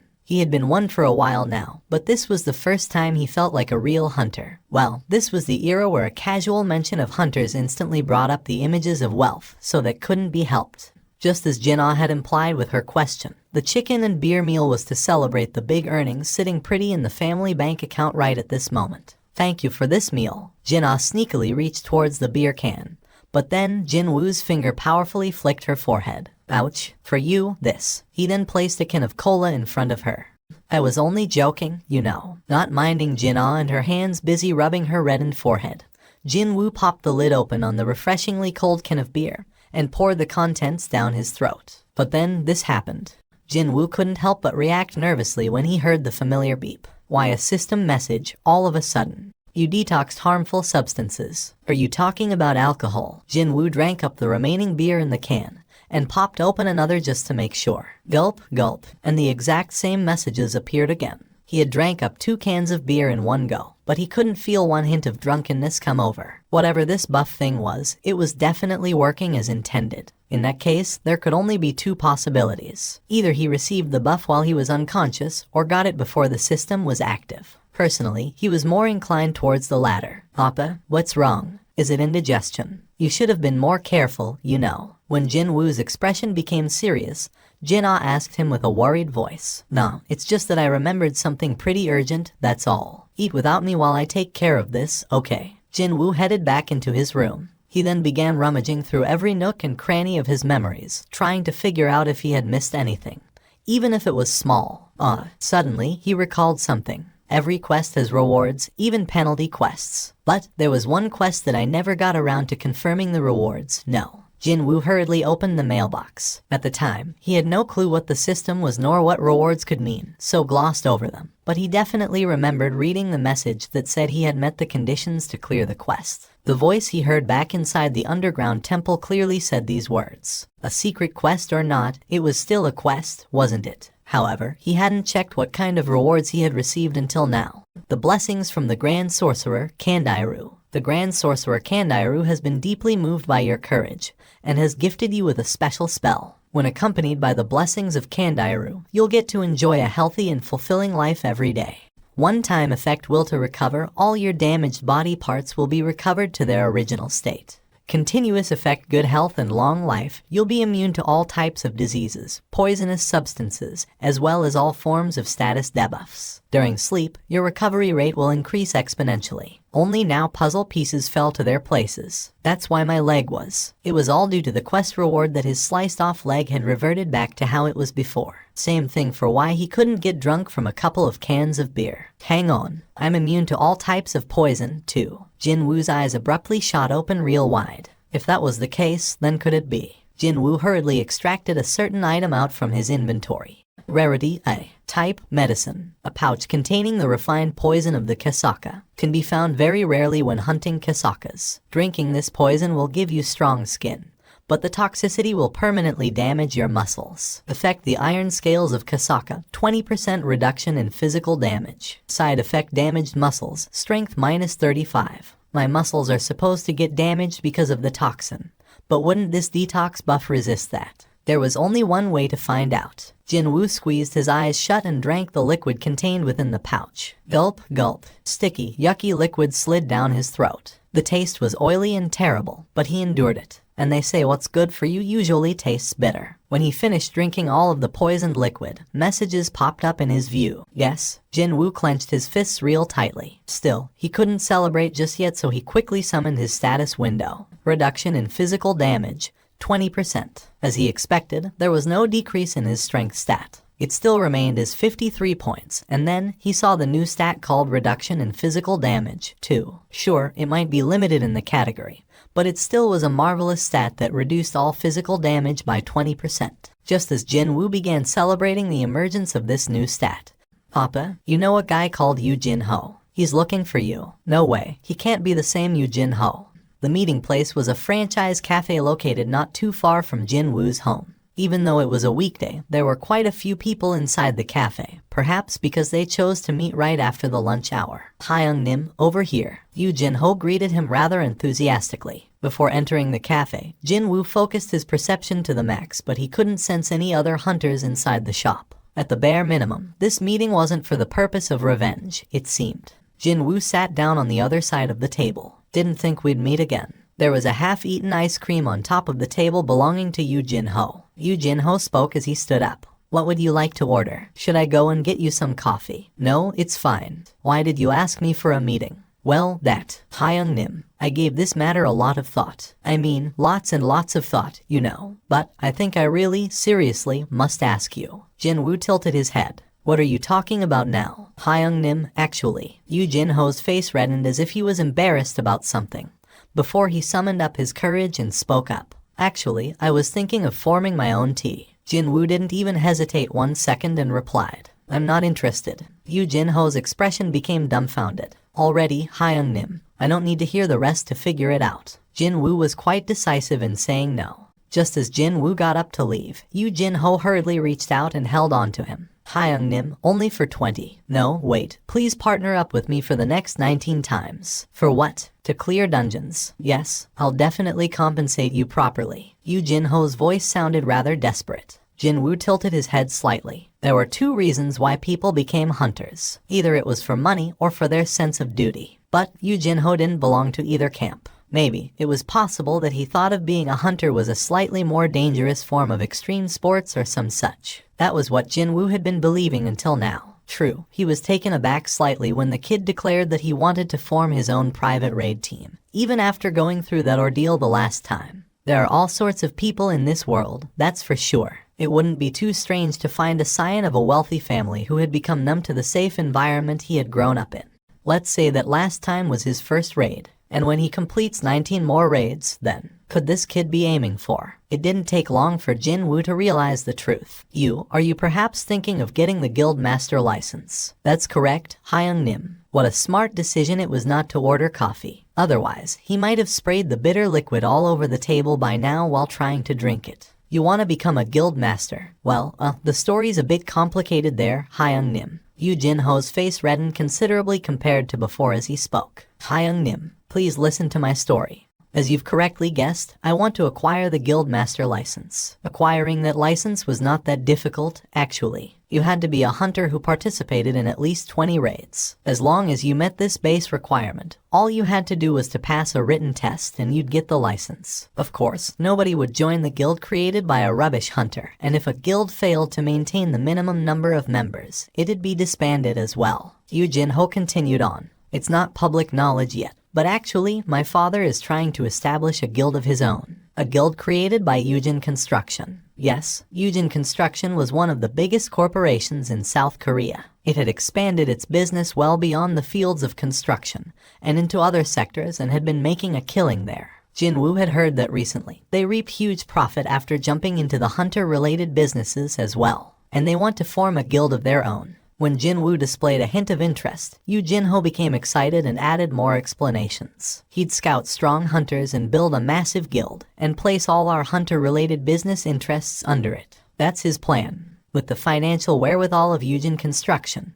creating a guild wouldn't even pose a problem. No, the real issue would be with just who gets to run it. My father is thinking of hiring an S-ranked hunter as the guild master and placing my older brother as the vice master, and run the guild that way. My older brother's business experience is far too good for me to simply take over the position of the guild master. And you wish to change your father's mind by acquiring the master license? Yeah, that's right, Hyung-nim. Even if the kid hired a high-ranked hunter and acquired the license that way, it'd be no different from buying it with cash. However, what if the kid succeeded in 20 raids with low-ranked hunters, such as Jin-woo, and acquired the license that way? Yu Jin-ho would be able to persuade his father. Simply him being able to lead a group of hunters would be enough to get his approval. That was what Yu Jin-ho was counting on. Hyung-nim, please help me. I have no one but you, Hyung-nim. Yu Jin-ho bowed his head. If it weren't for Jin-woo, the kid would have died during his very first raid. What would I get in return, then? Yu Jin-ho raised his head, his expression one of joy, as he quickly produced an envelope he had prepared earlier on. And a blueprint of a building came out from there. Jin-woo took a look at it. This is the guild office building we're constructing at the moment. The expected retail price of the building is around 30 billion.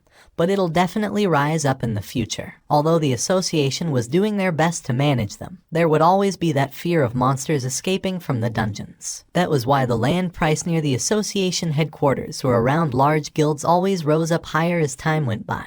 Well, there would be no more precious wealth than one's own life, after all. Even if it was a small guild, being near one almost guaranteed your safety. A 30 billion building. For raiding rank C gates 19 more times. Jinwoo smirked slightly. As long as you become the master, it'll all be worth it, is that right? That's correct, Hyung Nim. Jinwoo was in a serious dilemma. 30 billion won. That was a huge amount of money. If one considered the fact that the winning prize of the local lottery was 1.5 billion won, he'd have to get lucky 20 times in a row to earn that amount. Not only that, the value of the building would only continue to rise up. However, Jinwoo was as far removed from being normal as anyone could ever hope to get. The one and only under the heavens, he was the only hunter who could grow stronger. If he continued on with quests and leveled up over and over again, he'd reach the S rank sooner or later, or even something surpassing that. If I can surpass the S rank, then 30 billion would be nothing. The contract fee for S-rank hunters went for several dozen billions already. No matter how famous a celebrity or a sports star was, they would never even come close to the worth of an S-ranked hunter. This was the era where the number of high-ranked hunters signified the strength of a nation. What Jinwoo needed to prioritize here was not money, but his growth. And in order to grow, it'd be more convenient to be alone. Yeah, it'd be better to minimize the risks of unexpected events. Hang on a sec. Suddenly, he came up with a pretty good way to catch two birds called money and growth with a single stone.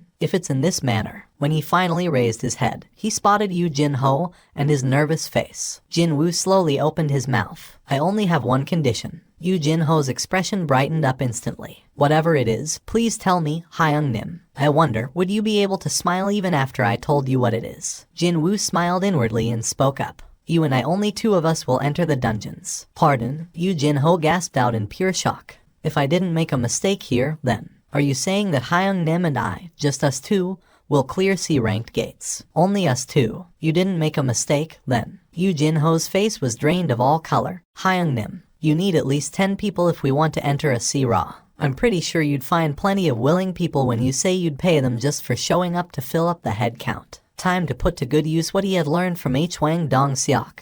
If there were hunters who didn't want to fight with their lives on the line, but were in urgent need of cash, they would surely jump in with both feet at this golden opportunity. Surely, you are not suggesting that us two will kill every single monster inside a dungeon, all the way up to the boss, are you? You're only looking at it from one way and not the other. Eh? Jinwoo beckoned the kid to come closer, so Lee Jin-ho leaned forward. If no one else participates in hunting besides us, doesn't that also mean no one will get hurt, as long as we're okay? Oh, of course. For the first raid, you were like a third wheel being dragged along, so you couldn't do anything about the incident that had happened. But think about for the moment the ramifications of your own raid team finishing up all 19 raids without a single casualty. Yu Jin-ho's eyes shot open right up. If that was the case, then persuading his father would become one level easier. Yu Jin-ho finally made his mind up, albeit after some serious internal struggle. We'll do it your way, Hyung Nim. In that case, I'll search for suitable teammates. Very good. Jinwoo nodded his head. Just like usual, Jinwoo was about to receive his rewards, only to spot something strange and hurriedly stopped himself. His gaze stopped dead and remained fixed to the column of running. Running 10 kilometers, complete. At first, he thought that he ran 1 kilometer more than necessary. However, the longer he thought about it, the stranger it seemed to him. I've filled up my quota, so why did it keep recording the extra distance? Jinwoo's gaze became sharper. Was this really nothing more than coincidence? The count for press up also kept climbing up. Suddenly, he became rather curious just how much higher the numbers would count to. The count stopped for sure at the 200 mark. He performed a few more press-ups just in case, but it didn't want to go up any higher. Both the sit-up and the squat also stopped counting at the 200 mark. There definitely was something here. His gut feeling was declaring as such. What if there was another result waiting for him once he completed all the overcounting? Let's make sure. His suspicion was proved to be correct. Jinwoo swallowed his saliva. Reward 1. Full recovery of the current physical condition. Reward 2. All stats plus 3. Reward 3. 1 blessed random box. Or 2 cursed random box. All stats raised by 3. His eyes shot open wide. The rewards from the hidden quest proved to be really exceptional. Rarity S. Category Key. A key that will let you enter the dungeon, Demon's Castle. Can be used at the Desun Tower located in Songpa-gu, Seoul. It's an S. Jinwoo raised his voice in surprise. Of course, there was no guarantee that the rarity ranking had any bearings on the difficulty of the dungeon. Jinwoo stared at the key in his hand for a long while. This is what I really wanted. If there was one silver lining to be found here, then that would be the explanation saying he'd be able to enter the dungeon with this key, unlike the previous one which said he'd be transferred instead. The implication being that he could escape at any time if he felt like it. Jinwoo took a good look around him before pulling up the hood attached to his top to hide his face. If someone saw a person disappearing and appearing again in thin air without a gate around, that might cause a bit of ruckus. Not only that, there were several CCTV cameras installed here and there in the near vicinity, so it wasn't such a bad idea to avoid being too conspicuous. Actually, there was someone busy eyeing Jinwoo right at that moment. Who could that kid be? To think there would be a straggler wearing a hoodie busy loitering around the building at this time of the night. The security guard watching on from inside the building found Jinwoo's behavior rather suspicious and stood up from his chair. However, as this guard walked towards the door, he couldn't help but come to an abrupt stop and his eyes opened up real wider. "Wah, what the heck?" The security guard gasped out in a surprise and hurriedly ran outside. The man was definitely walking towards here, yet he had vanished from the view, just like that. Jinwoo pulled the hood back and took a look behind him. It was a sight shocking enough to make him groan. Just now, when he was taking a few steps towards the Daesung Tower, the world in front of his eyes transformed in an instant. Could this place even be called a dungeon anymore? A completely different world was waiting for him. Instead of the vanished Daesung Tower, a massive tower-like structure stood there. Wait, is that really a tower, or should I call it a castle instead? A tower rising up high into the air without an end, wrapped in reddish-black flames. It was as if the tower wasn't burning, but it was spewing out billowing flames instead. A burning tower? Huh. Rather than the name of Demon's Castle, maybe that nickname suited it better. Jinwoo slowly walked towards this burning tower. The closer he got, the louder the noises of flames rampaging around grew. Can I even enter this thing in the first place? However, even if he did, there was yet another problem to consider. Just like the last instant dungeon that was based off on the subway station, there was a good chance that, since this dungeon was based off on the Daesung Tower, he'd have to climb up 100 floors to clear it completely. He couldn't even begin to imagine just how long that would take.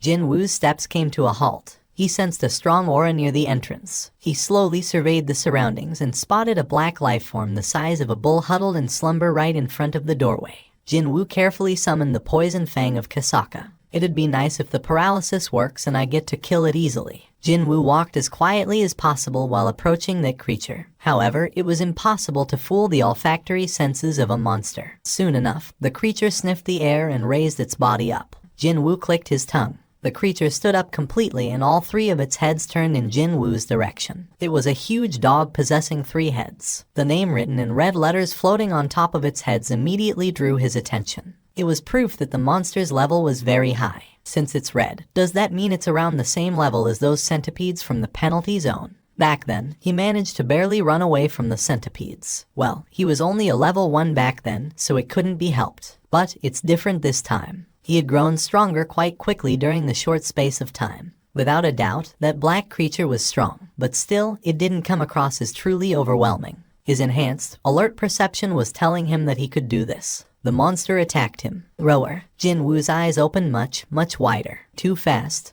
Jinwoo barely evaded the Cerberus's fangs by sliding underneath the leaping monster. The Cerberus landed back on the ground and spun around, before began biting at him with its 3 heads. The sharp fangs gleamed coldly in between the biting snouts, a title given to a hunter skilled in hunting wolves. When facing animal-type monsters, all of your stats will increase by 40%. He sensed his body getting lighter. Nice. Jinwoo quickly retreated and wielded his dagger at the Cerberus as it continued to stick close to him.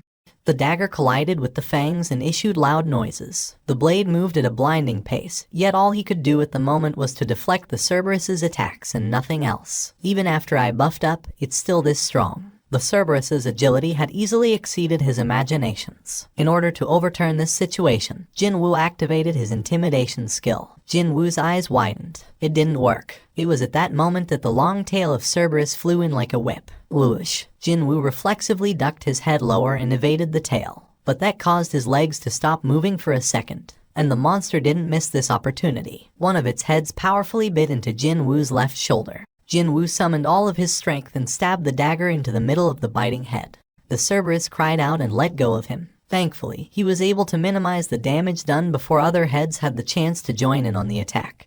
but his left shoulder was now in tatters. What a scary biting power that was. He tried to move his left arm, but it didn't want to budge. Jin Woo's expression crumpled unsightly. He managed to wound the Cerberus, but when comparing the severity of their injuries, then it was clear that he came off far worse in that exchange. Then, something else happened.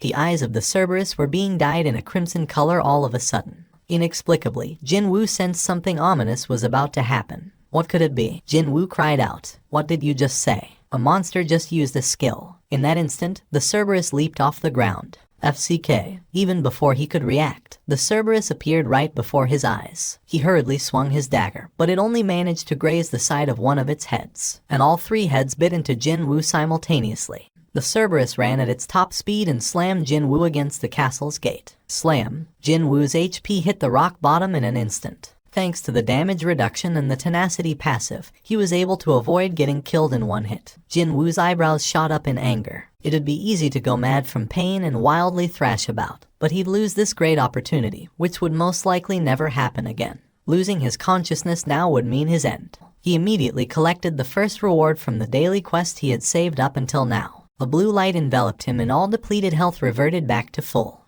Even his tattered left arm was healed as good as new in the blink of an eye. This is my chance. Jin Woo's eyes gleamed coldly. In such close proximity, no matter how agile this monster was, it did not be able to dodge his attacks. Jin Woo rapidly caught one of Cerberus's necks with his left arm, and stabbed the poison fang of Kasaka in the middle of that neck. Stab, stab, stab. The rage state had ended by now, and the Cerberus began to violently thrash about trying to escape from Jin Woo's embrace. However, Jin Woo did not let go and held on with his powerful arms. The harder the Cerberus struggled, the stronger he gripped the neck of the monster. In the meantime, his dagger continued to stab into the creature's neck. The Cerberus bit into Jin Woo as it struggled to the bitter end.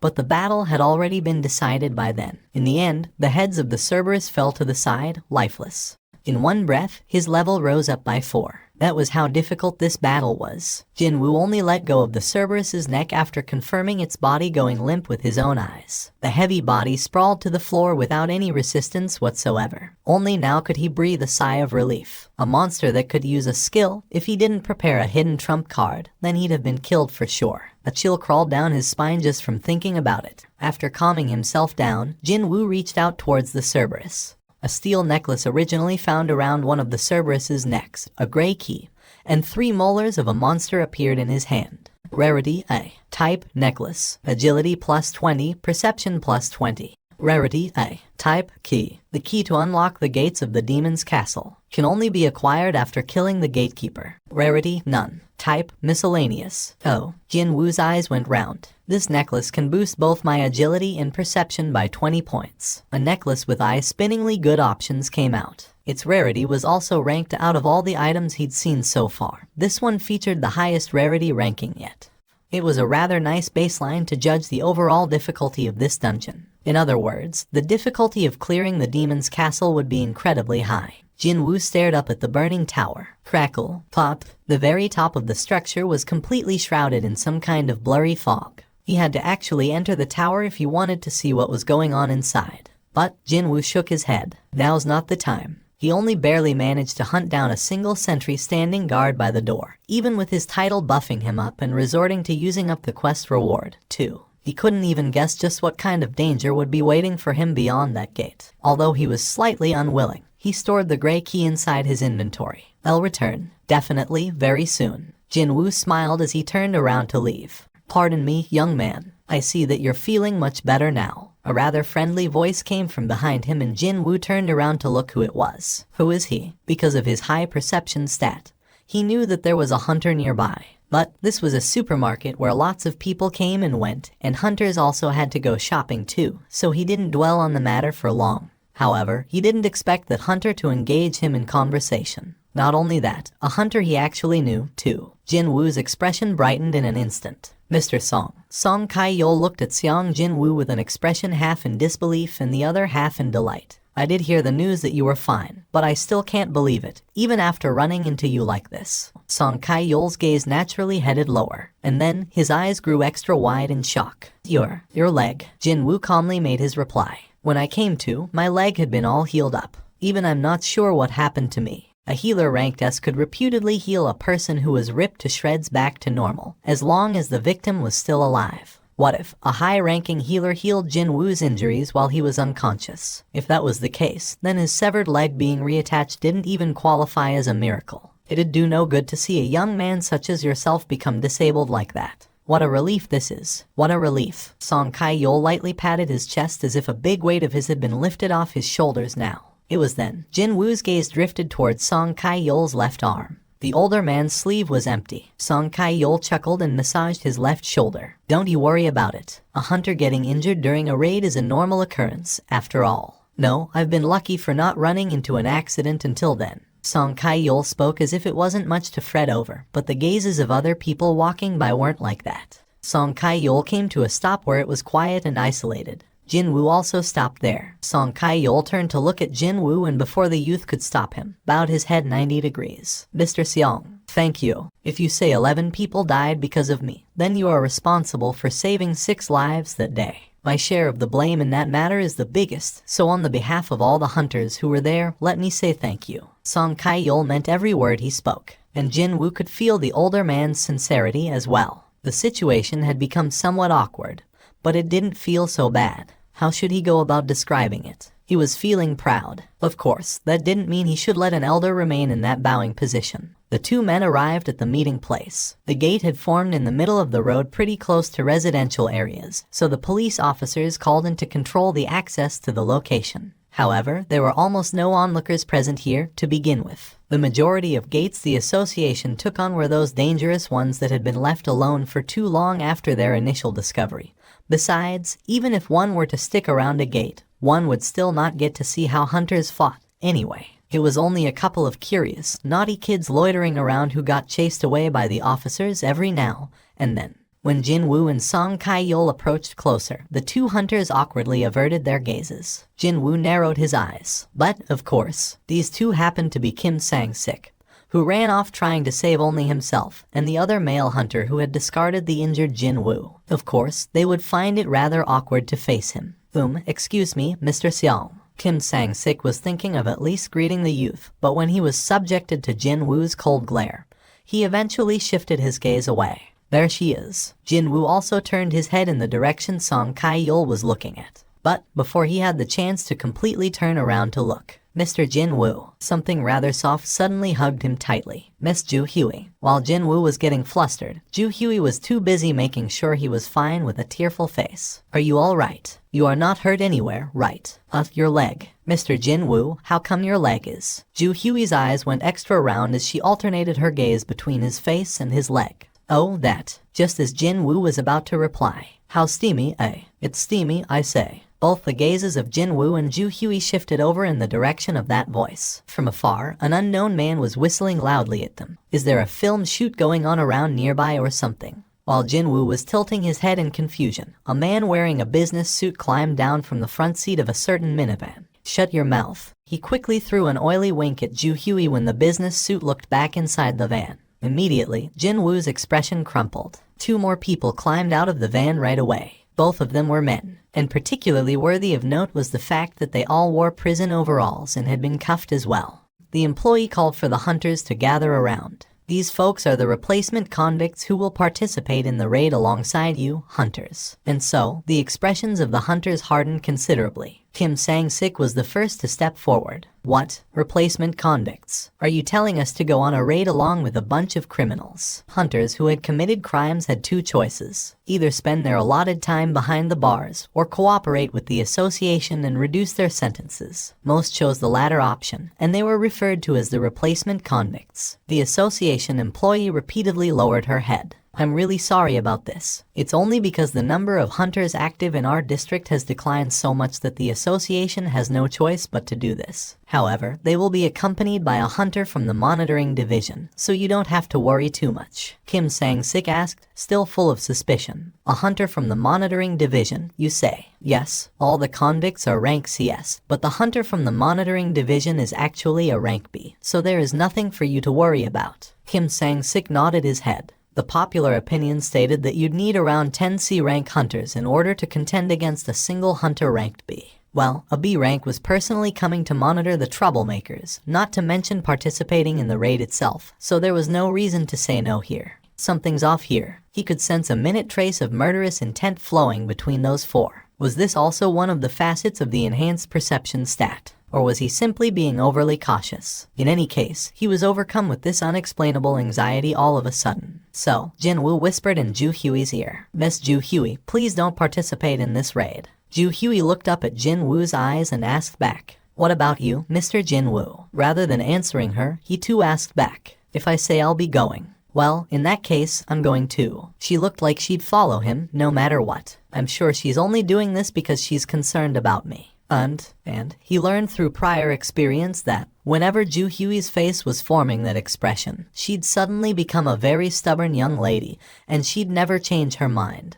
No matter what. There shouldn't be a problem with me around, right? After all, he had experience dealing with Hwang Dong-seok's gang, which contained 5 rank CS in their midst. The agent from the monitoring division finished signing on all of the documents, and then came to speak to the gathered hunters. "My name is Kong T-Sik from the monitoring division. I believe you've been informed of the situation. I'll keep a very close eye on those 3, so you can rest easy." Kong T-Sik then beckoned the 3 convicts to come closer. They all trudged towards him and presented their hands. With a practiced hand of his own, Kong T-Sik swiftly undid their cuffs. "Wowzers, I thought I was gonna die from the stuffiness just now. We ain't even slaves, so isn't it against our rights for you to drag us around here and there like this?" The convicts massaged their freed wrists and continued to pile on their complaints. With Song Kai-yeol in the lead, hunters entered the gate one by one. "Let's get going as well." Jinwoo and Ju Hui also entered the gate, albeit at the same time. Perhaps the trauma from the last incident remained with her, because she ever so slightly held onto Jinwoo's sleeve. Goblins were the main enemies for this dungeon.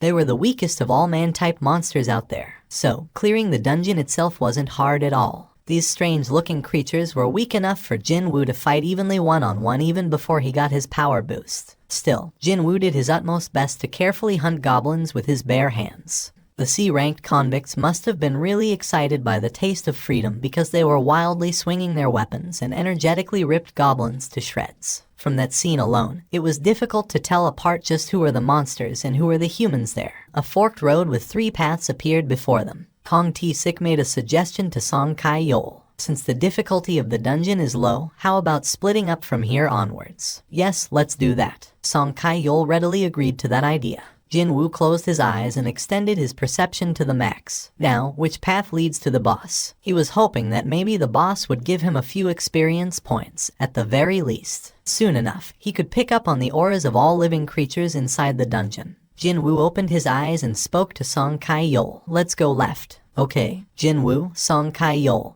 and Ju Hui chose the left pathway. Kong T-Sik and the 3 convicts the right one, and the remaining 2 went down the middle one. Jinwoo's heart began beating a little bit faster. The boss is at the end of this passage. Although it couldn't be described as strong, a unique and different aura from that of a goblin was leaking out from the end of this cavern-like passageway. He wanted to quickly kill the boss. However, groups of goblins kept jumping out at him every couple of steps he took, and this hindered their progress. And this time, there were around 10 of them or so. One carried a wooden club. One held a wooden sword. One even held a long wooden shaft with a stone shard crudely tied around the tip. They had armed themselves to the best of their abilities, but none of them managed to threaten him. "Haven't you guys had enough yet?" Jinwoo frowned really deeply. And so, as they steadily cleared the dungeon, out of the blue, screams reverberated throughout the dungeon from somewhere, one after the other. Those weren't from the goblins. No, they definitely belonged to humans. Jinwoo, Song Kai-yeol, and Ju Hui exchanged glances. They thought the things had calmed down, only for yet another desperate scream to enter their ears. Song Kai-yeol's expression hardened. "Let's go take a look." The 3 of them quickly ran to where the screams came from.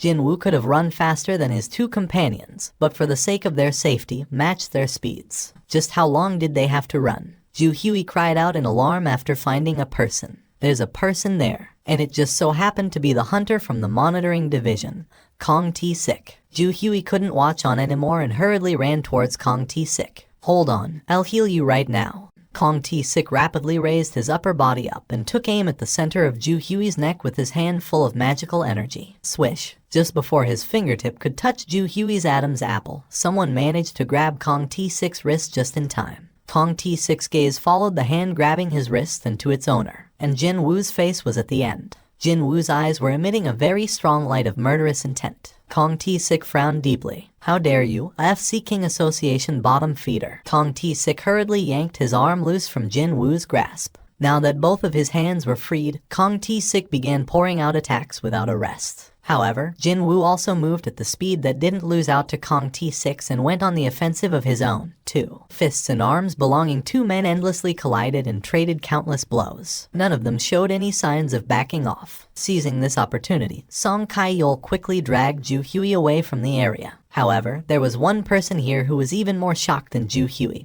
and that was none other than Song Kai-yeol. Just how on earth is this possible? This fierce battle unfolding at a scarcely believable speed. He was having a hard time trying to follow with his eyes. Something like that was expected of a high-ranked hunter, so that was fine. But then, the Seong Jin Woo fighting that man couldn't have been the same person from Song Kai-yeol's memories. The youth was definitely not losing out against a rank B hunter at all. I'm a C rank, and even I can't follow his movements with my eyes. Indeed, his gut feeling proved to be right. The Jin Woo in front of his eyes right now was not the same youth from his memories, an E rank who was weak but possessing a good head on his shoulders. In the blink of an eye, the two traded hundreds of blows and they quickly stepped back while trying to catch their breaths. Kong T6 couldn't control his curiosity and asked out aloud. Who the hell are you? What rank are you? Jin Woo summoned the poison fang of Kasaka, and while grasping it tightly in his hand, replied rather curtly. Seong Jin Woo, I'm rank E. Kong T6 felt like someone had hit him in the back of his head. A B-star that displayed the movement equal to his own speed, which was unmatched within the rank B, introduced himself as a measly rank E just now. Is he trying to make fun of me? Kong T6 gnashed his teeth. No, hang on. Indeed, there was something odd here. If he's really a high-rank hunter, there is no reason for him to be here, isn't it? The jobs these bottom feeder association hunters did were quite obvious. Their main role was to clear those gates that guilds and freelancers gave up on because of their low monetary values. Their earnings were pathetically small compared to other hunters, and they were not widely acknowledged by other hunters, either. In other words, there was a very good chance that this B-star really was an E rank. Only that, his abilities were anything but. Still, a fake registrant wouldn't brazenly work under the association like this, so Kong T6 eventually arrived at the only logical conclusion. He's a reawakened. When he thought about it, he remembered the upper echelons of the association getting a bit noisier with a rumor of someone going through a reawakening somewhere nearby this location. And that person was supposedly a hunter affiliated with the association. He should have memorized that name back then, as that matter happened only a couple of weeks ago. If this B-star had been delaying getting a reassignment test for some reason until now, it was very much possible for him to remain as an E rank and assist the association with their work. Who could have guessed that such a guy would show up today? Kong T6 had made sure to perform thorough background checks on the hunters participating in today's raid, but he had missed the existence of this one. I really have terrible luck, don't I? That's the only conclusion he could arrive at. I should have asked for more money if things turned out this way. Kong T6 recalled the events of a few days ago while licking his dried lips. A cafe near the headquarters of the association. The middle-aged man muttered as if he was speaking to himself. I've heard that no one knows what happens exactly inside dungeons. The man's voice was so soft that Kong T6 had to ask again. What did you say? This is every cent I have in my name. And why are you showing me this? When Kong T6 formed a questioning expression, the middle-aged man's head dropped lower. Among the criminals you're in charge of, there is one who had hurt my little girl. Because of that, she took her own life, and my wife is still in the hospital from the shock. The middle-aged man's voice became tearful. Yet, such a B-star will be able to roam the streets again in a few years' time. You think I'll be able to rest easy knowing that? The man raised his sorrow and rage-filled face. I'm sure you can already tell what I'm implying here. The man lowered his head again. I beg of you, Hunter Nim. A deafening silence descended between these two men. Kong T6 leaned against the back of his chair and fell into a deep contemplation. Can you guess why I chose to work for the association's monitoring division? Pardon me. The middle-aged man raised his head. Kong T6 explained himself. As a B-rank hunter, I'm considered as one of the higher-ranked hunters. Large guilds continue to send their scouting offers in my direction all the time. Yet, can you guess why I persist in doing this job while getting a pittance in return? I don't know. The corners of Kong T6's lips arched up. You see, I find it more enjoyable to fight against people rather than monsters. In that sense, the monitoring division was like the heaven-sent job for Kong T6. Well, he could beat up other hunters in the name of the law, after all. And he'd end up killing one or two due to unavoidable circumstances, too. The father of a girl who was raped by those beastards came to ask me for the favor. Those beastards were animals worthy of getting killed. And I simply took care of animals that hurt other people, that was all. The Ranky hunter was listening without saying anything. Although the matter had come down to this, I don't wish to hurt you. How about ignoring today's matter altogether? As long as we make this deal here, I promise I won't try anything to you and your group. Of course, he couldn't let a potential source of trouble fester. You should have said those things before you tried your little tricks. You want us to ignore everything just because you failed your sneak attack. That man didn't say anything wrong there. Kong T6 smirked in dumbfoundedness. In the end, you want to have a go, is that it? Where did he get his dagger from? Since before he had noticed it, the E-rank hunter was holding a dagger. Well, it shouldn't be too important, is it? It didn't matter where that weapon came from.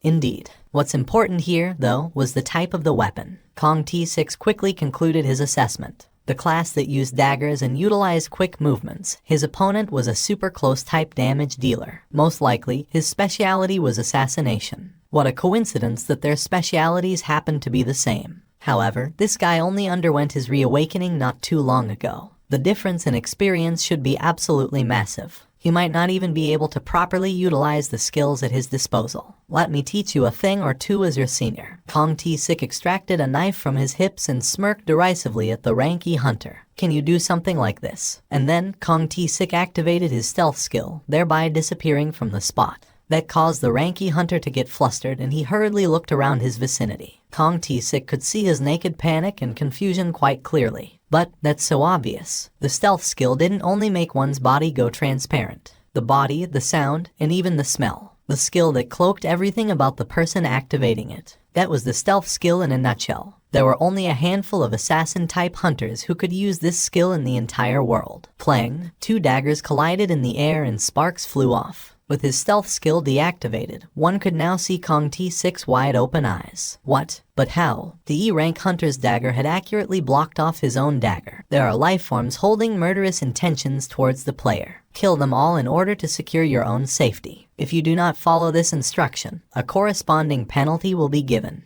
The number of enemies left to kill, 1. The number of killed enemies, 0. Jinwoo confirmed the emergency quest message and breathed a sigh of relief. It wasn't a waste of time. He was kinda worried that if Kong T6 didn't take the initiative, Jinwoo wouldn't receive the emergency quest notification. It was quite unlike how it was with Hwang Dong-seok and his gang back then. That was why he tested the system out, and it was as he expected. The moment Kong T6 revealed his murderous intent, the message popped up. The two daggers locked in a deadly embrace continued to push against each other. It seemed that their strength was about the same. It was here when Jinwoo's eyes gleamed dangerously. He got faster. Jinwoo had been displaying an already high level of agile movements, but now that he had gotten even faster, Kong T6 found it quite disorientating.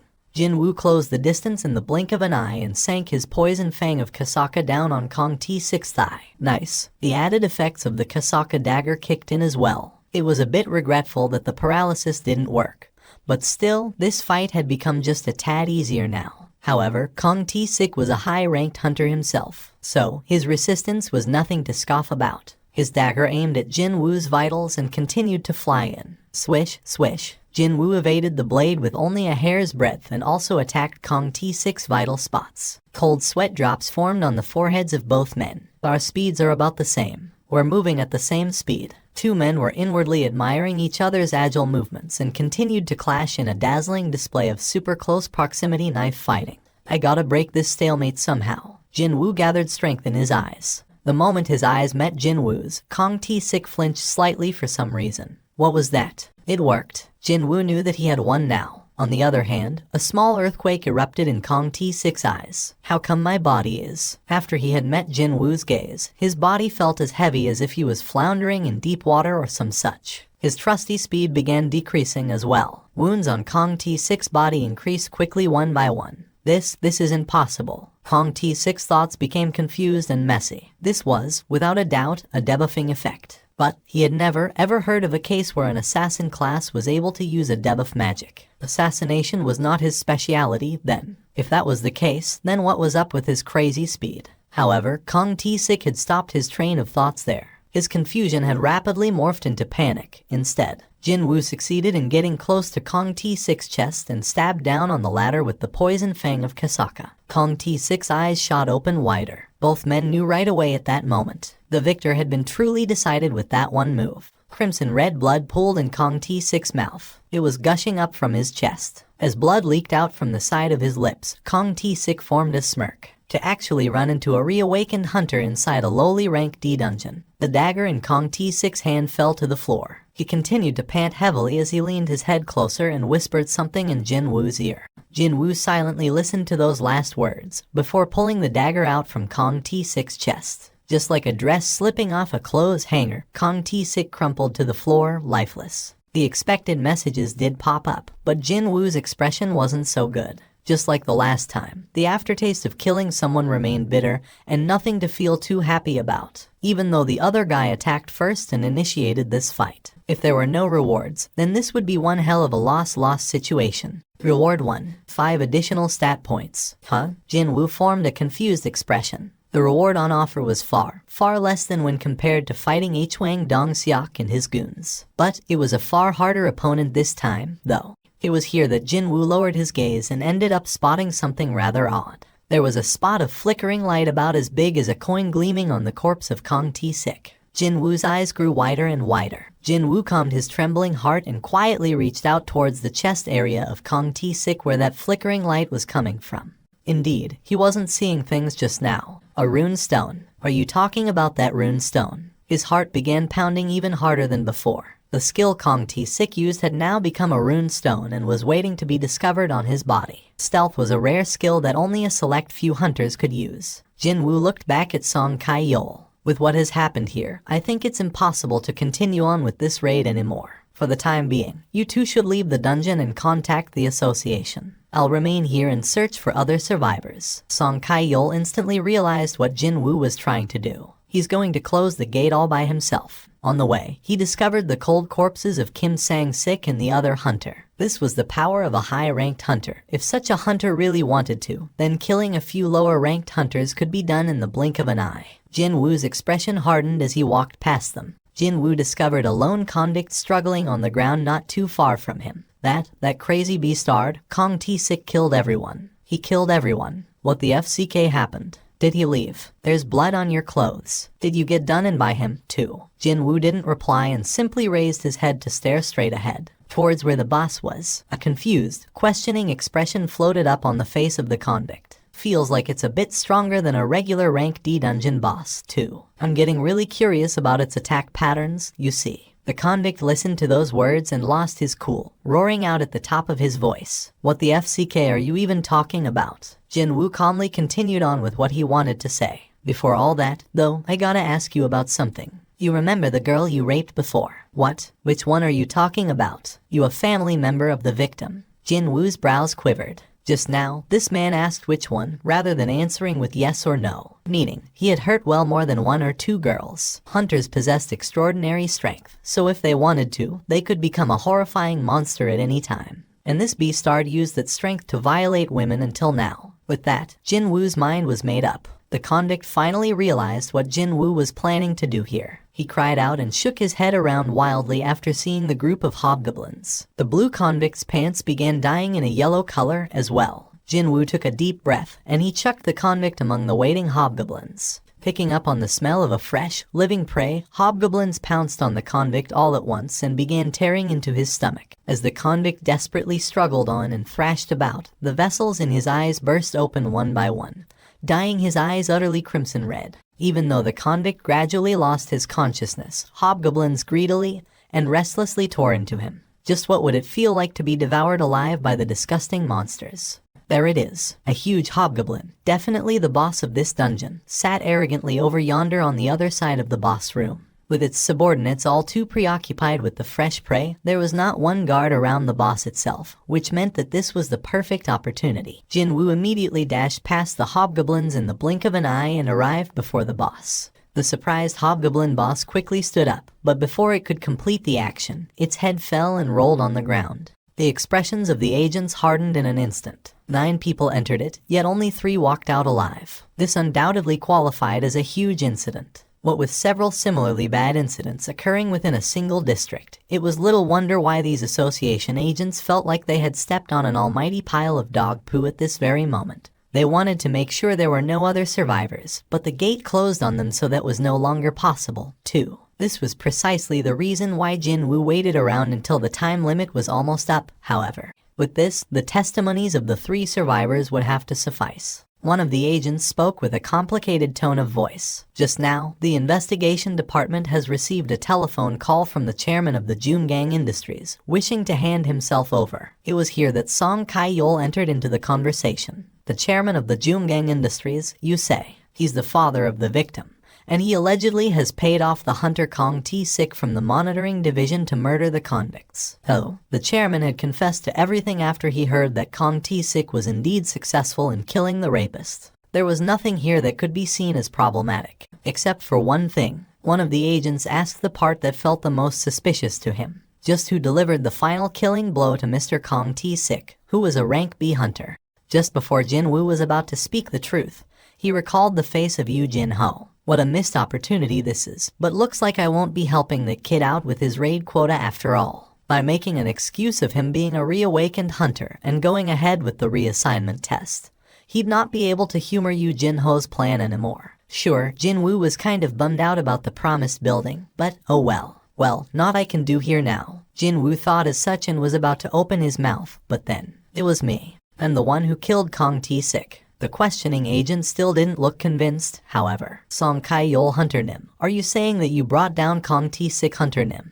His suspicions had merit. Not only was Song Kai-yeol a rank C hunter, but he also had lost his left arm as well. On the other hand, wasn't Kong Tae-sik often referred to as a high-ranked hunter, someone who was ranked B? Have you all forgotten just who is behind me? Just as the gazes of everyone focused on her, Lee Joo-hye's face reddened and she quickly lowered her head. Lee Joo-hye was a B-ranked hunter. She hadn't been mentioned until now because her class was not combat-related.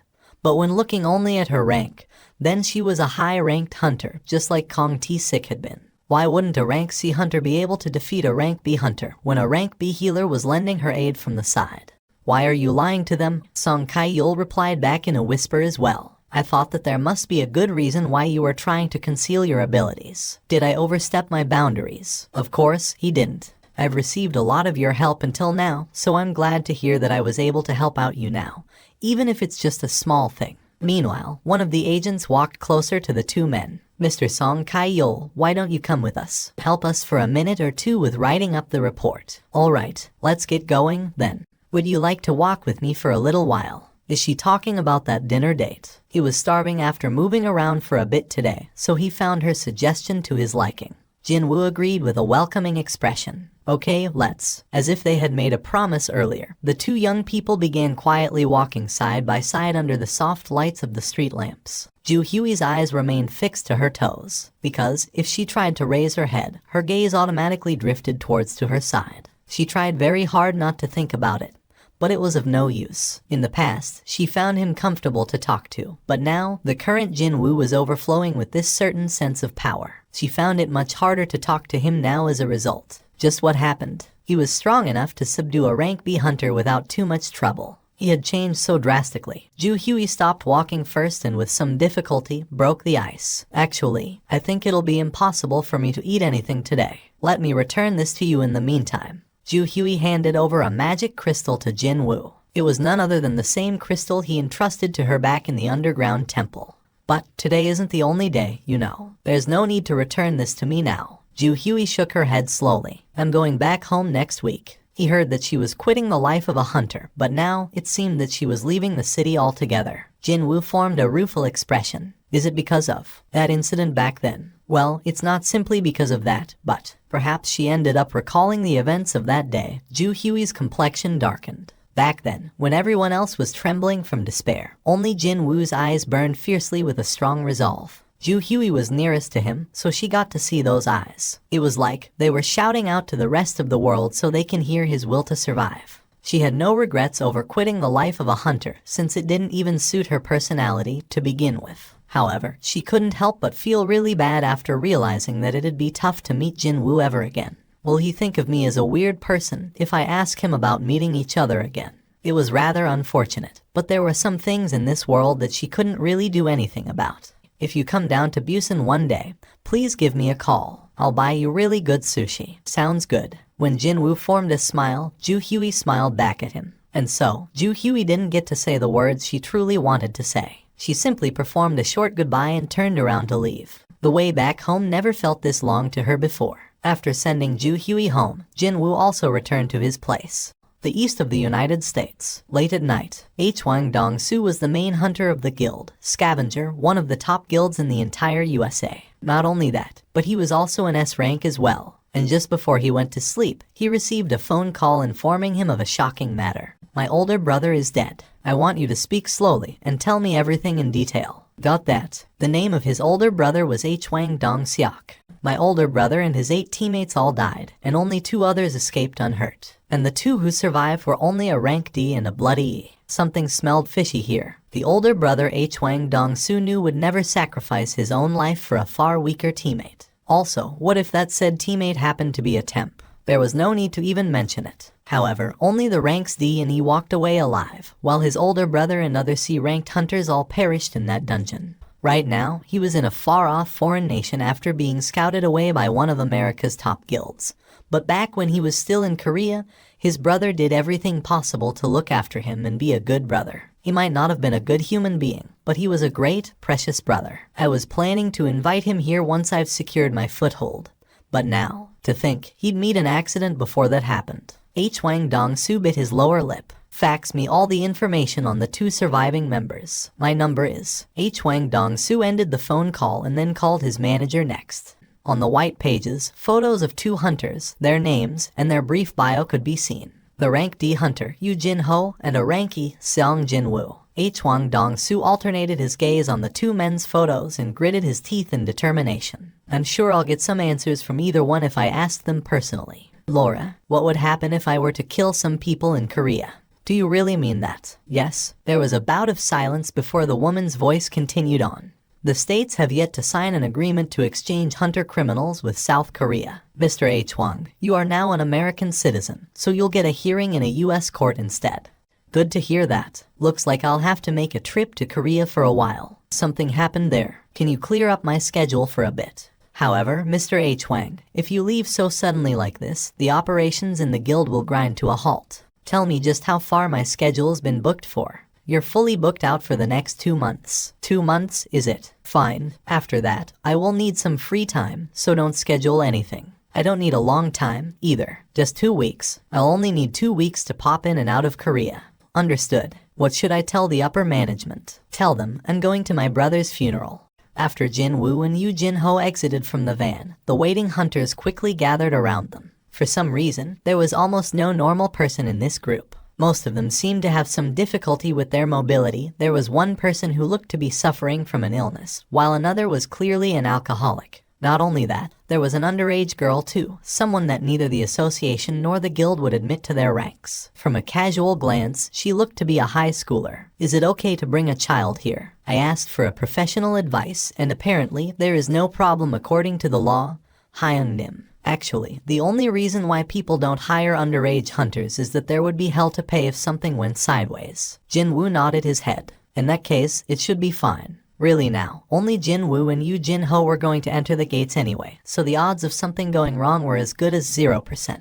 Indeed, these people were only here to make up the numbers. In order to get the permit to clear a C-rank gate, one needed at least 10 hunters, after all. That was why 8 extra people had to be recruited. And sure enough, these 8 understood very well why they were here, too. These people all possessed the hunter license, but couldn't act as one due to their circumstances. Most who answered the call to gather were suffering from the hardships of life in various ways. Excuse me, if we really do that, we can get 3 million won. No need to participate in any huntings. No actual need to even enter the dungeon itself. 3 million won per raid. For a payment of simply lending one's name so they would be permitted to enter the gates. It sounded just too good to be true. I guarantee you that the terms offered are for real. Yoo Jin-ho stood stiffly, looking rather serious now. Even his expression had become grave. However, you are not to discuss any facet of the events that'll take place here with anyone. Do not forget that the moment you break the vow of secrecy, you'll be forced to pay back 10 times the money you were paid, as per the contract you all signed. Hunters murmured to each other in hushed whispers. Just what were these two young hunters planning to do inside the gate that they offered up such enticing terms? They were curious, but no one came out and asked.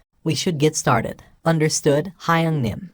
What is that? It's a full set of reinforced armor crafted by a famous guild of master craftsmen in Italy. Hyung Nim, don't you think we need at least this type of equipment if we were to clear a dungeon by ourselves? Jinwoo slowly facepalmed. What's the matter, Hyung Nim? Unable to watch on any longer, Jinwoo reached out, yanked loose the longsword attached to Yu Jinho's waist, and dropped it on the ground. Yu Jinho tried to bend down in order to pick up the sword only to lose his balance, and he toppled over ungainly. Plop! Jinwoo did his best to suppress the rising tides of anger and spoke with great difficulty. While I'm still being civil, take them off. Yes. However, after struggling for a bit to stand back up, Yu Jinho called out to Jinwoo. Hyung Nim. What now? Please help me. I can't stand up. Jinwoo spat out a long sigh while looking at Yu Jinho reaching out to him. In the end, they agreed on the kid wearing a helmet, and nothing else. With a satisfied face, Yu Jinho jumped inside the gate. As soon as the two men walked into the dungeon one by one, the remaining hunters all slowly shuffled towards the gate. One of them piped up with a worried voice. Judging from the way they acted, they looked like a couple of amateurs. Another agreed, while staring at the gate's surface. You're right. The two people's conversation opened the floodgate of words from the remaining hunters. Everyone began speaking their minds now. What will happen if those two get killed inside the dungeon? Well, we all got paid the contract signing fee already, so... What the hell? The raid leader is only a rank D. Hearing that, everyone else stiffened up from the shock. However, what shocked them even more was the following search result. The dude next to the rank D is only a measly E. Isn't it way too dangerous for a rank E to enter a rank C gate? One D and an E wants to clear a rank C dungeon. How can that even be possible? Also, the raid team leader has no record of leading a team before. What the heck? Why would these two young men? Wasn't this no different than committing suicide? It was not for nothing that the association had set a strict rule of one needing 10 people, with 5 rank C hunters, as the bare minimum if one wanted to enter a rank C gate. Then, this happened. Jinwoo and Yu Jinho hurriedly emerged from the gate. Yu Jinho was panting laboriously. Steam slowly rose up from the bodies of two young men carrying tired expressions. Oh, they managed to escape unhurt. What a relief. Hunters welcomed the two with happy expressions. They were all thinking that these two only roamed around the entrance of the dungeon like a pair of lost kids, because the time between them entering and leaving was fairly short. However, what was going on here? The expressions of the hunters gradually changed, because they all heard someone crying out in alarm. That was why. The gate is closing. What? Everyone hurriedly shifted their gaze over to the gate. Oh my gosh. Look.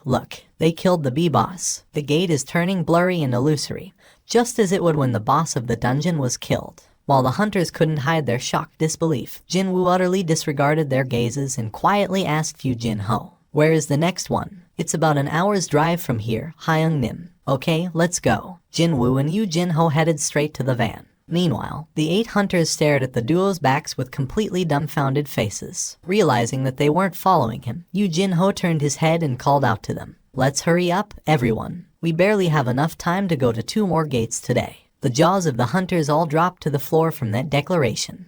Those 2 managed to clear a rank C dungeon, and they are going for another raid, too. Everyone present was thinking the exact same thing. Just who are these people? Inside the offices of the White Tiger Guild, located in the same district. Tomorrow's the day for the new recruits to start training. Yet how could you have failed to book a single gate until now? Answer me, Mr. Vice Chief. The Vice Chief Hyun Kaicheol lowered his head in embarrassment. And my apologies, Chief. The thing is, there is a raid team that quickly bids for every gate rank C opening up in our jurisdiction. 250 million won. There is a crazy beastard who spent 250 million won on a single rank C gate. On Song-min became utterly speechless. The best anyone could hope for, in terms of financial return from a gate rank C, was only around 200 million won. Paying 250 million won was, simply put, being a hopeless moron who paid way too much. The upper limit for a single C rank gate set by the White Tiger Guild was 100 million won. One could now clearly see why Hyun Kaicheol was feeling rather aggrieved at the moment.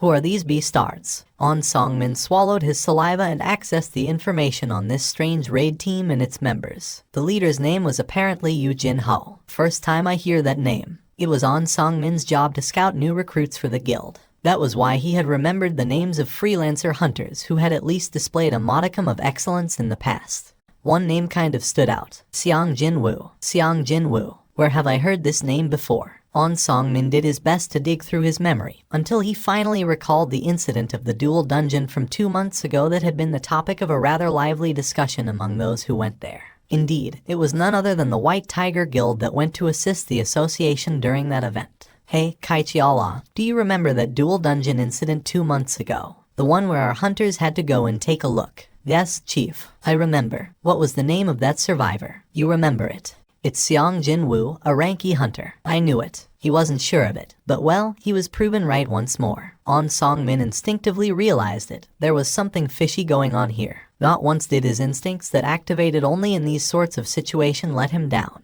Never. On Song-min shouted out an order to the rest of the employees in the 2nd division. Everyone, stop what you're doing, and get me every single data and information on the hunters Yu Jin-ho, ranked D, and Xiang Jinwoo, ranked E. Right now. The responses from these excellent employees, when facing a dangerous situation regarding their own survival, simply exceeded one's imaginations. It wasn't for nothing that they were called the elites of all elites. Reports came in one after the other, fast. As it turned out, Yu Jin-ho didn't possess any particularly noteworthy background that required an immediate attention. Disregarding the fact that he was the second son of Yujin Construction's owner, he could be described as ordinary, even. However, Xiang Jinwoo was quite a different story altogether. Since the dual dungeon incident, he's been involved in 3 more incidents, and he walked away from all of them unscathed. When On Song-min spoke in a questioning tone of voice, Hyan Kaichial quickly followed up. Not only that, he's a ranky hunter too, Chief. The first time Xiang Jinwoo and Yu Jin-ho met was when the latter went for his very first raid.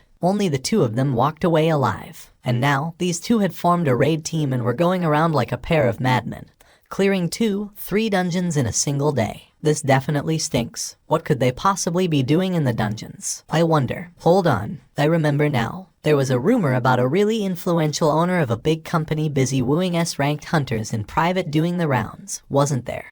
Could it be? A single puzzle piece fell to its place inside On Song-min's head. If his guess was right, then it made sense. This guy, he's definitely a reawakened hunter. A reawakened hunter, you say? Hyan Kaichial's eyes became round dots resembling a rabbit's eyes. But On Song-min was sure of it. That's right. A ranky hunter was no different from a regular person. If there was an incident, then such hunters were as good as dead. However, this Xiang Jinwoo kept surviving, totally unhurt to boot, from several large-scale incidents that killed most of the participating hunters. Of course, he could be lucky, sure. However, the 3rd and last incident. The situation with this particular incident caused by the agent of the monitoring division, Kong T-Sik, was rather different from the rest. The record said that a rank C mage combined strength with a rank B healer to defeat Kong T-Sik. Bullshit. Hunters in the monitoring division all specialize in combat. If Kong T-Sik wasn't a moron, he'd try to dispose of the highest ranked hunter with the low combat potential, the rank B healer first.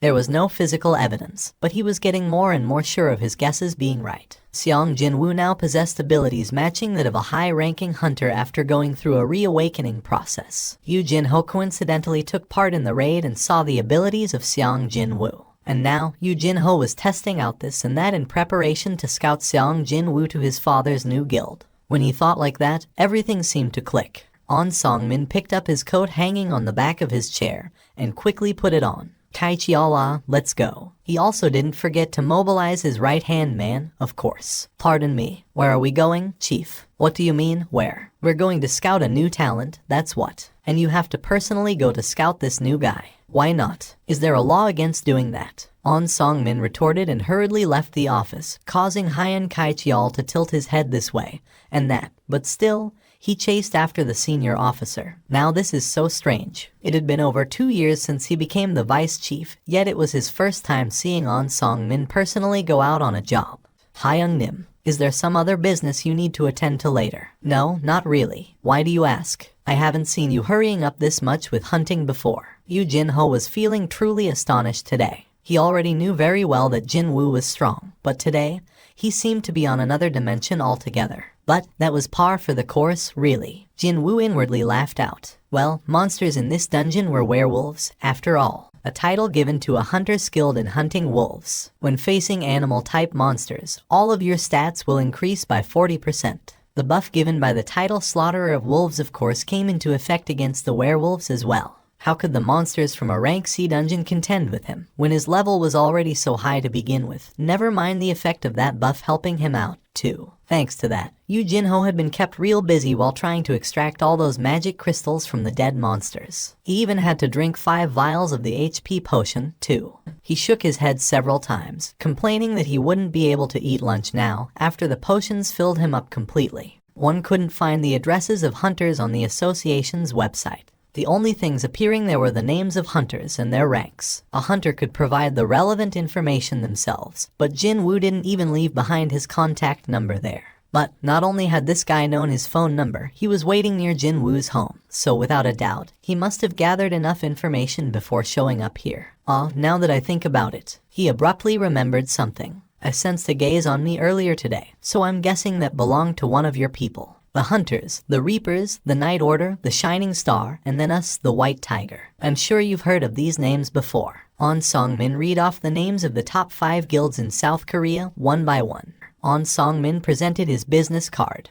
My name is On Songmin, and I'm in charge of the 2nd Division of the White Tiger Guild, one of the top 5 in the country. Our role is to scout talented hunters and manage them. If Seong Jinwoo was any other hunter, he'd have lowered his head 90 degrees before a business card was even brought out, and only then get to the main topic. Unless one was an S rank or an A.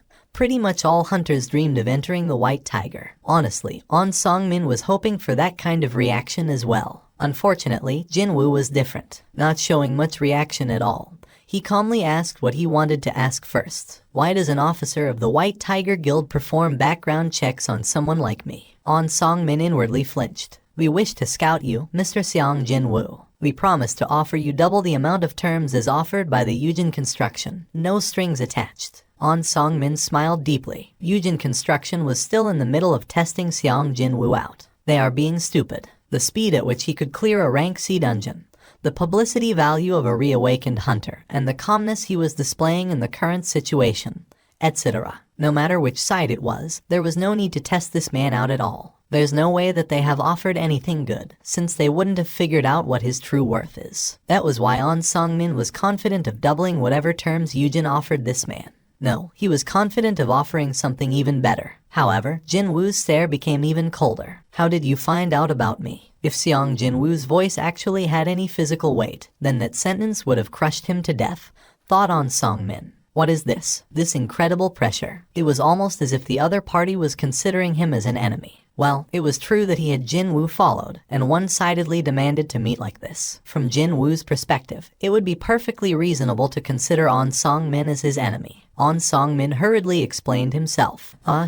It wasn't our original intention to pry into your private affairs. We received information that someone was clearing rank C dungeons in our district at an alarming rate, so we were investigating that. And that led us to find out about you, Seong Jinwoo Hunter Nim. The corners of Jinwoo's lips slowly arched up. On Songmin thought that was a sign of an incoming positive answer and smiled along as well. Have you made up your mind? You promised to double the amount offered? Yes. Yes, that's correct. In that case, how much is the building the White Tiger calls home? On Songmin's face froze for a second there. Is he questioning the financial muscle of the White Tiger? But there was no need to get worked up here. Indeed, this was a great opportunity to advertise his guild. There was nothing to hide, and absolutely no reason why he couldn't talk, either. This was for the better, he thought. The estimated price is around 50 billion won. Also, although there are different businesses using the building aside from us, it still belongs to the White Tiger Guild. On Songmin proudly spoke. Can you hand over that building to me, then? I beg your pardon. On Songmin's eyes opened up real wide. He doubted his own hearing, so he asked back. Can you explain what you mean by that? Jinwoo calmly explained himself. You see, Yujin has promised to hand over a building worth around 30 billion won. If the White Tiger's building is indeed around 50 billion, well, it's not exactly the double the price. But I can overlook such things. 30 billion. On Songmin couldn't close his slack jaw. Seong Jinwoo's career spanned 4 years. However, most of those were spent as a rank E. and it hadn't been long since he got noticed by someone. In other words, he must have gone through his reawakening process not too long ago. Yet, just how incredible was his ability that someone like Yu Myung-hwan, famous for his wily business smarts, promised the huge amount of 30 billion won. Could he be lying here? Because I won't be able to confirm if this is true or not. On Song-min narrowed his eyes, feeling suspicious. As if he had read On Song-min's thoughts, Jin-woo pulled out his phone and quickly dialed a number. That building you wanted to give to me. How much did you say it was? Well, the appraised value is around 30 billion won. But once it's finished and our guild starts occupying it, the value should rise up even higher. Hyung-nim. On Song-min was now deeply mired in uncertainty and confusion. That is, I should say that such a big amount is, well beyond my ability to. If you just give me some time, I can speak to the higher-ups in the guild and then. Jin-woo abruptly cut him off. In that case, our discussion ends here. On Song-min became speechless. His head drooped slightly, as his head was quickly filled with the reason for this failure. In the end, we simply didn't have enough information. Being too hasty brought about this failure. After he picked up on the scent of this huge jackpot, he got too excited and forgot to move in a more cautious and prepared manner. If he had learned of what Yujin's offer was like, get the full backing of his guild, and go about his business step by step, then. For now, I need to report this to the guild master. I want to ask you about something. On Song-min raised his head. Jin-woo was no longer smiling.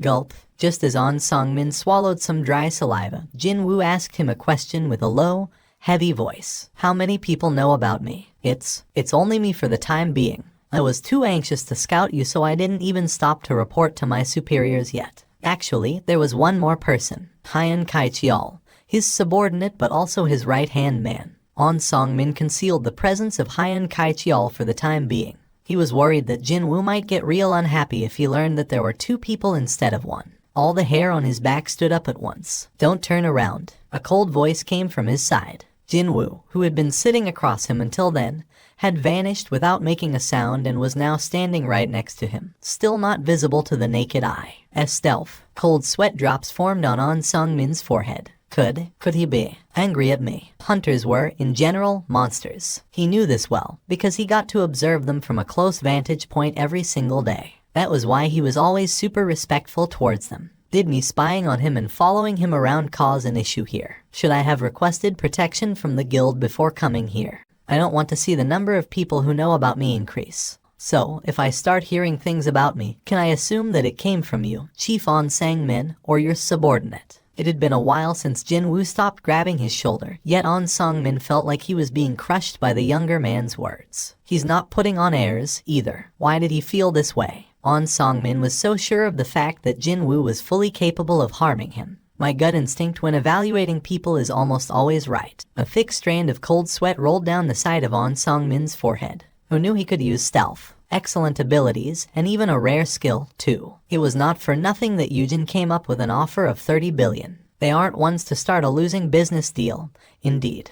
I'll never talk about this matter ever again. I'll make sure that Kai-cheol, no, my subordinate, will keep his mouth shut as well. Keeping everything hush-hush was something On Song-min also wanted, too. Heck, he probably would have requested it himself first. An excellent hunter not affiliated with anyone. There was no reason to increase the competition by spreading the rumor around. I'll trust you, Chief On. With those words, the presence beside On Song-min disappeared completely. Chief, On Song-min's complexion was poor. Hyun Kai-cheol asked, his voice full of worry. What happened? Did it not work out with Seong Jin-woo? On Song-min's trembling hands managed to pull out a cigarette. While sliding it between his lips, he made his reply. Hey, Kai-cheol, I think we just ran into a far bigger jackpot than our initial estimates. He definitely had to scout that man. That was the only line of thought in his head. Thankfully, there was still a chance. Name, Seong Jin-woo. Level, 39. Class, None. Title, Slaughterer of Wolves. HP, 7,220. MP, 683. Tiredness, 0. Strength, 97. Stamina, 59. Agility, 97. Intelligence, 51. Perception, 81.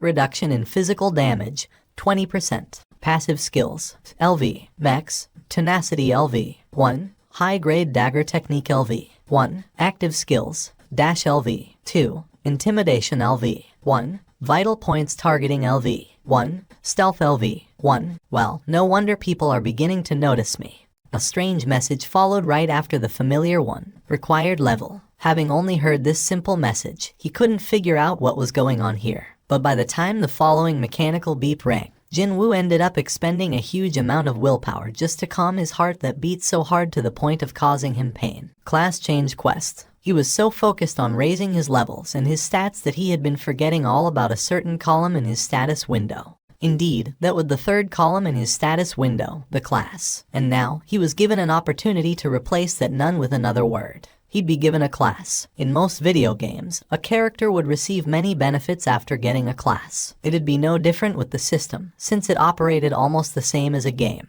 His heart was beating harder and faster now, when he realized that he'd be one step closer to the goal of being strong after going through with this quest.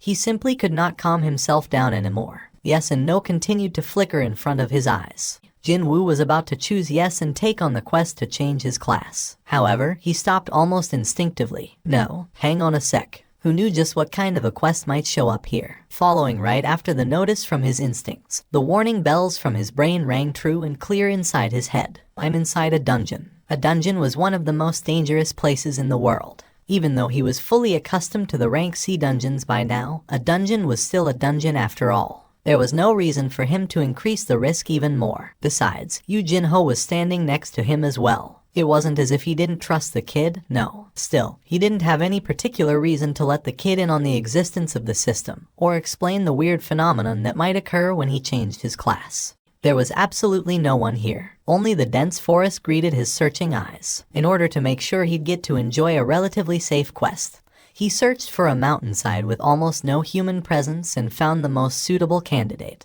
The current time was 1744. There shouldn't be any hikers in this in-between hour, plus his current location was an empty spot of land far, far removed from any hiking trails. Time to get started. Jin-woo accessed his mailbox. The message popped up in his view as if it had been patiently waiting for him. Yes, I'm taking it on. The moment he thought of taking on the quest, another message popped into his view. Generating a new dungeon. Before he had the chance to interpret what that message was saying, a change took place before him really fast. A black hole formed right in front of his eyes. That was merely the beginning, too. The black hole the size of a bean expanded to the size of a coin, then to that of a volleyball, and eventually it grew large enough for a person to walk through. Isn't this? Jin-woo's eyes grew wider. He was expecting to see a new message with the contents of the quest pop up in front of his eyes. But this, what appeared before him was, without a doubt, a gate. To think a gate would show up here. This one didn't seem any different from the others he was familiar with. Only that, it was a bit smaller than usual. This is no time to daydream. If he succeeded, then a new class and all the rewards that followed would be his. And if he failed, then he couldn't even tell what might happen to him. So, he needed to focus here. After taking a deep breath, Jin-woo held the poison fang of Kasaka in reverse grip and entered the gate. This isn't going to be easy, is it? Maybe because his class change was up for grabs, there were quite a few restrictions here to contend with. The most important one was that he couldn't replenish his spent energy or stamina, and couldn't heal himself using potions or level ups. The damage will stack, in other words. If he got injured, then that would spell his doom. The exit is blocked off, an unknown grade, impossible to heal himself, and no exit. This dungeon was a pretty risky proposition. If clearing this place was difficult because of all the restrictions, then didn't that also mean there was an amazing opportunity waiting for him at the end? He took one last glance behind him and slowly made his way forward, the torch lighting the way. Just how long did he walk? When he walked for a long, long time, he finally got to a bend in the passageway, and just beyond it, he sensed multiple presences. Clank, clank. Whenever this thing took a step, the metallic clang reverberated loudly in the passageway. The noises were getting closer. Jin-woo aimed for the side of its neck. Clang, but he got to hear metal hitting metal instead. The blade didn't go in. Metal armor. Jin-woo's eyes widened. Finally confirming the identity of his opponent, Jin-woo quickly took several steps back. It's a human. He was now facing a knight decked out fully in a suit of armor. Its face was hidden behind the helmet and he couldn't see what they looked like. Jin-woo called out to it while thinking to himself, could it be? However, the knight didn't even utter a word and simply lunged in Jin-woo's direction.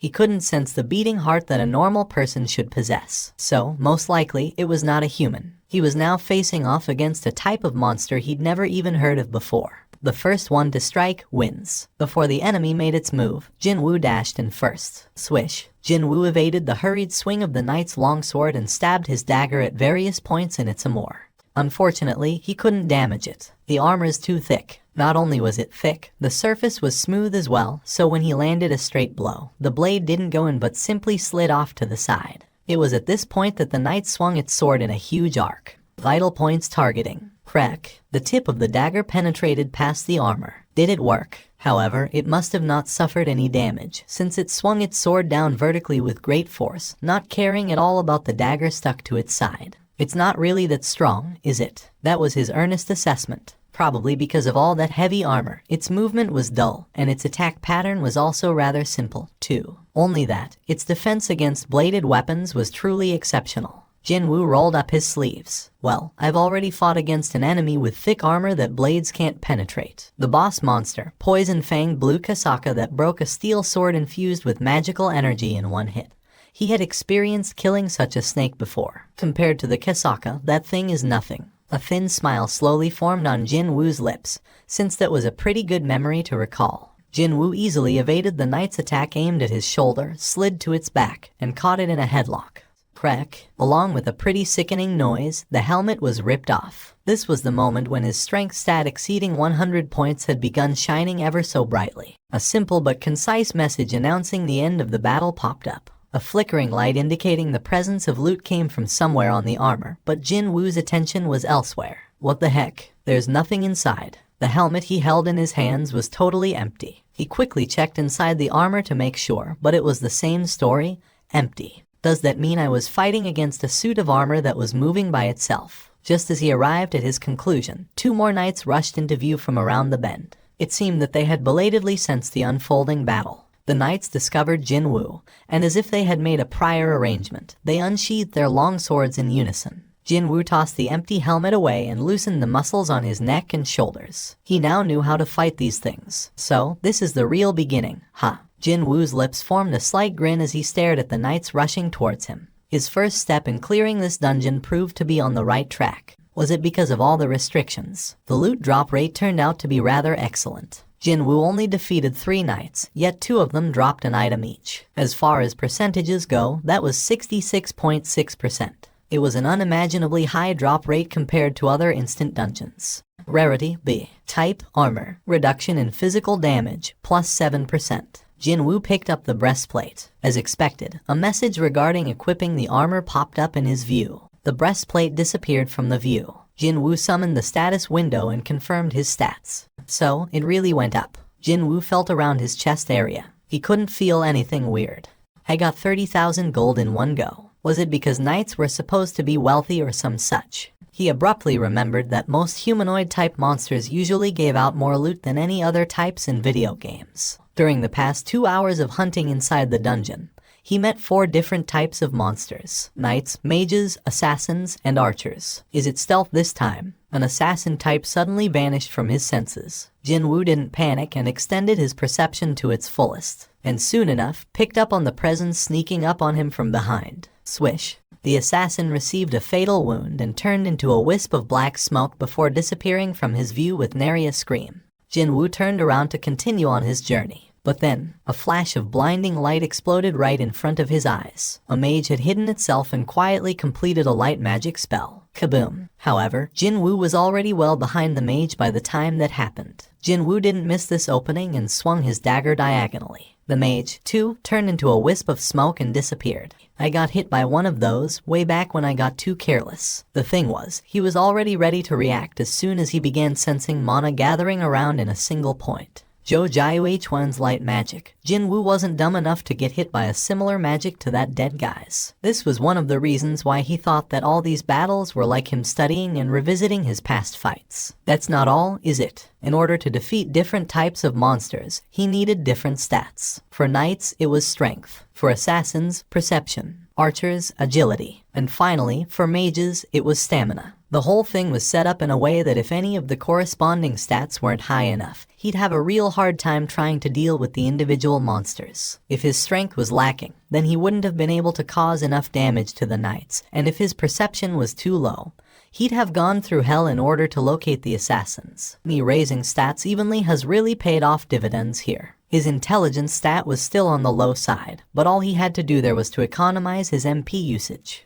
Jinwoo summoned the canteen as soon as it showed up in his inventory and took several gulps. Phew, his fatigue was piling up noticeably now. Just how far am I supposed to go here? Could there be no end to this place? Jinwoo put the empty canteen down on the ground and placed his hands on his hips. It had been over 3 hours already since he entered this dungeon. Both his body and mind were getting fatigued now. Jinwoo sat down and leaned against the cave wall. The tiredness stat had sneaked up to a dangerous level, above 70. His body and mind would start to get negatively affected. He needed to take a short nap and decrease that stat right away. Jinwoo leaned his head against the wall. Sleepiness came over him almost instantly. However, he heard the sharp whistle of air parting ways. Time slowed down, and Jinwoo accurately snatched the flying arrow with his hand. Grab. Jinwoo's eyes opened up. He saw an archer knocking another arrow from some distance away. So, it's still too early to fall asleep, is it? Jinwoo summoned the poison fang of Kasaka once more and stood back up. Crunch. One single punch caused the knight's breastplate to crack and cave in. The lifeless monster slowly slid to the ground in between Jinwoo's stretched fist and the wall. Jinwoo looked down on his slightly skinned fist and clicked his tongue. Only a short break would have taken care of such a small wound by now. However, these abominable monsters didn't give him a moment to rest. Still, he earned quite a lot in the meantime. Gatekeeper's necklace, superior knight's breastplate, intermediate assassin's shoes, inferior archer's gloves, superior maid's ring. Other useful things he found along the way were now all safely tucked away in his inventory. It had been nicer if I found a weapon, though. Finally, the torchlight revealed the end of the road, and that end was blocked off by a huge castle gate. It was quite rare to see the boss room with a door like that. Naturally, he recalled the dual dungeon. No one was adequately prepared back then, and because of that, the losses incurred were great. However, it was different now. Jinwoo reached out and grasped the handles of the doors. The heavy-looking doors slid open rather smoothly, as if there was some sort of an unseen mechanism.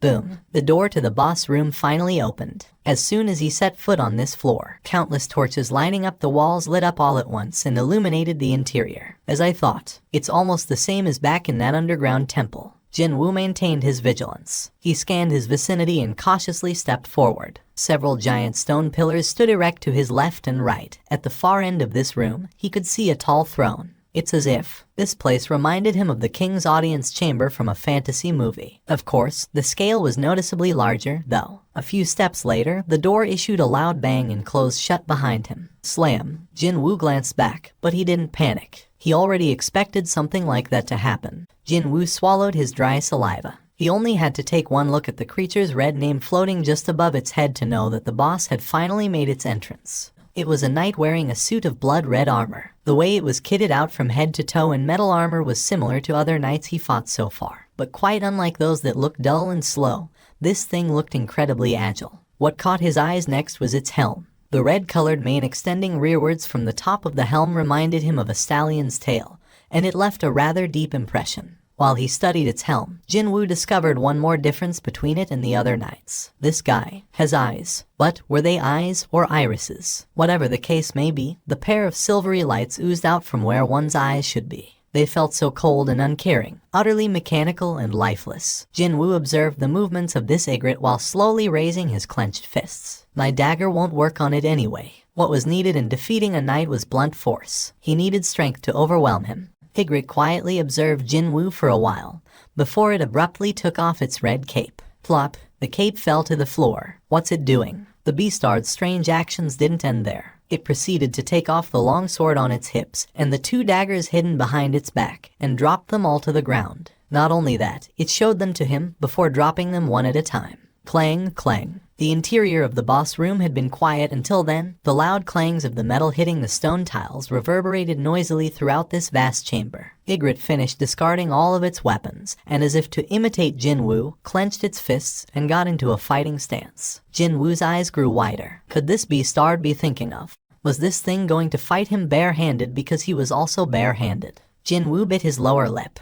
It's looking down on me. Come. Perhaps reading his mind, Ygritte made a beeline towards him. The speed it produced was so fast that he found it hard to believe it was wearing a suit of armor. He raised both of his arms instinctively to guard himself, but the impact force still got transmitted to the rest of his body. Boom. His guard broke and his entire body became airborne. What? A shocked gasp escaped from his mouth, but soon it turned into a groan, because Ygritte had already appeared right in front of his eyes. Slam. The inside of his ears rang noisily. Jinwoo shook his head around a couple of times. Only then did the loud ringing die down somewhat. However, the much bigger problem than that was coming closer to him. His blurry sight captured Ygritte as it walked towards him. Jinwoo opened his eyes wider and got ready. Eventually, Ygritte arrived right before Jinwoo's nose. And so, a bloody dogfight erupted between the two. Ygritte didn't even try to dodge Jinwoo's punches. No, it simply took on the hits and counter-attacked right away. Pow! Ygritte's head was forced slightly to the side. But, even before Jinwoo could correct his posture, a sharp and accurate counterpunch flew at him. Jinwoo tottered about like a drunken man. What is this nonsensical bullshit? Currently, Jinwoo's physical damage reduction stat had exceeded 30%. However, each of Ygritte's attacks hurt like crazy, as if he was being pounded on by a hammer. On the other hand, his attacks almost didn't inflict any damage to the enemy. Their exchange didn't last for long afterwards. Flop. He tried to stand back up, but his legs didn't want to listen. Ygritte stood before Jinwoo, but stopped attacking him. It wordlessly stared down at him for a while. Then, while ignoring Jinwoo's question-filled gaze directed at it, Ygritte extended its hand out towards the sword discarded to the ground some distance away. Then, the sword was automatically reeled in. Ygritte grasped the sword in both of its hands and walked to the side of Jinwoo. You want to execute me, is that it? This beastard certainly lived up to its title as the captain of the knights. When it looked like Jinwoo wasn't going to resist his final moments, Ygritte went ahead with the execution. Of course, Jinwoo wasn't going to let that happen without a fight. The sword fell down in a straight line. However, Jinwoo reached up with his left hand and blocked the descending blade. The noise of metal hitting metal. The gauntlet he found just before entering here protected his hand. Flinch. He sensed Ygritte being taken back just now. The poison fang of Kasaka was summoned instantly into his hand, and Jinwoo stabbed the dagger in the creature's eye. A scream that couldn't have come from a human being exploded out. At the same time, a fierce light poured out from the eye with the dagger sticking out. Jinwoo hurriedly stood back up. Now what? Just damaging one eye wouldn't be able to determine the winner of this battle. He needed an attack even more powerful than that if he wanted to win. It was then a thought entered his mind. The horrifying attack that almost pushed him to the brink of death the other day. Jinwoo bent down and bear-hugged Ygritte's midriff. And then, he began running. Ygritte thrashed about in pain and managed to land several solid blows on Jinwoo's back. However, he gritted his teeth and didn't let Ygritte go. No, he increased his speed instead. He dashed towards the nearest wall with every ounce of energy he had. The impact force was great enough for the entire boss room to tremble momentarily. I need to finish this. Jinwoo yanked the poison fang of Kasaka, still buried in its eye, loose. That caused Ygritte's body to quiver once. Jinwoo held the dagger in a reverse grip and stabbed hard at the beastard's neck. Vital points targeting. The attack failed to work. One more time. Vital points targeting. Sparks flew off from the tip of the dagger. A small nick formed on the metal covering the monster's neck. One more time. Vital points targeting. Clang. One more. Clang. One more. Clang. And finally, vital points targeting. The poison fang of Kasaka broke past the protective metal and dug deep into its neck. Jinwoo raised both of his hands up high into the sky. He took several steps back, before losing all strength in his legs and faltered to the floor. Jinwoo spat out the heavy breaths he'd been holding in until now. He won, somehow. It was an incredibly close fight. However, wasn't this the end of the quest? Jinwoo collected his breaths for a long time, before painfully raising his body up. He expected the class quest to end once he killed this guy, but not one message popped up in his view. He looked around, but he failed to spot anything different in the boss room. No, there was one thing that was different from before. Several strands of light began flickering on Ygritte's body, meaning his loot was now ready. For the time being, let's grab those. After all, he couldn't tell what else might happen here. Grabbing things that he could grab when there was a chance was the smartest move one could make, wasn't it? Jinwoo reached out towards those lights. Why were there so many? Jinwoo felt rather puzzled, but still, he couldn't hide his elation, either. The first thing to enter his inventory was the leather pouch. Jinwoo's eyes went extra round. The level of reward is on another scale altogether. It definitely was worth it, defeating it after going through so much crap. He wasn't expecting all that much to begin with, yet the leather pouch spat out an unbelievable amount of 1,500,000 gold. However, Jin Woo's attention was directed elsewhere at the moment. If the leather pouch he didn't even hold high hopes for managed to produce such wealth, then just how high was the value of the helm or the rune stone? Rarity S. Type armor. Reduction in physical damage plus 15%. Stamina plus 20. Strength plus 20. It's an S. Jin Woo cried out in elation. For the first time ever, an item with a rarity ranking of S showed up. Just the effect of 15% reduction in physical damage alone would have made it a top-tier item.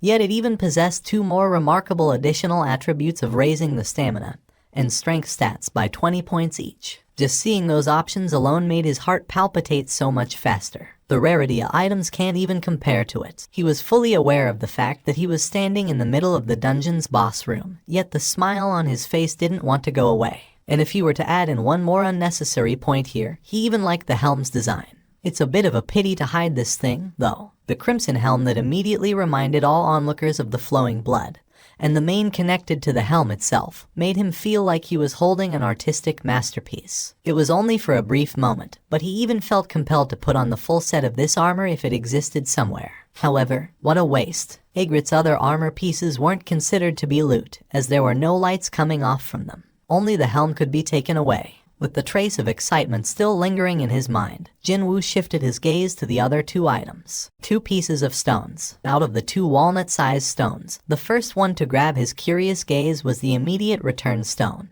I know what is a rune stone, but this. Just what could this immediate return stone do? His curiosity got resolved pretty quickly. However, the information on the immediate return stone floated up right away. Rarity. Type. Consumable. An item exclusive to this class change quest. When destroyed, you'll be transported outside the dungeon immediately. However, once the class change quest has been concluded, it will automatically be destroyed. Can't be stored in the inventory. The way to use it was similar to a rune stone. However, to think that its effect wasn't about absorbing a new skill, but to escape from this dungeon. Hang on a sec. The class change quest isn't over yet. Sure enough, the warning beep from the system went off in his head as if it was waiting for this moment. Son of a BTCH. So, this was the item to start the quest for real. He nearly fainted on the spot. He felt like he had stepped on something he shouldn't have in the first place. If I knew this might happen, I'd have taken a short break first. What would regret do for him now? No matter how much one relied on one's experience and knowledge to predict the future, one would never be able to correctly guess the tricks of fate. A strand of cold sweat dripped down from Jin Woo's forehead.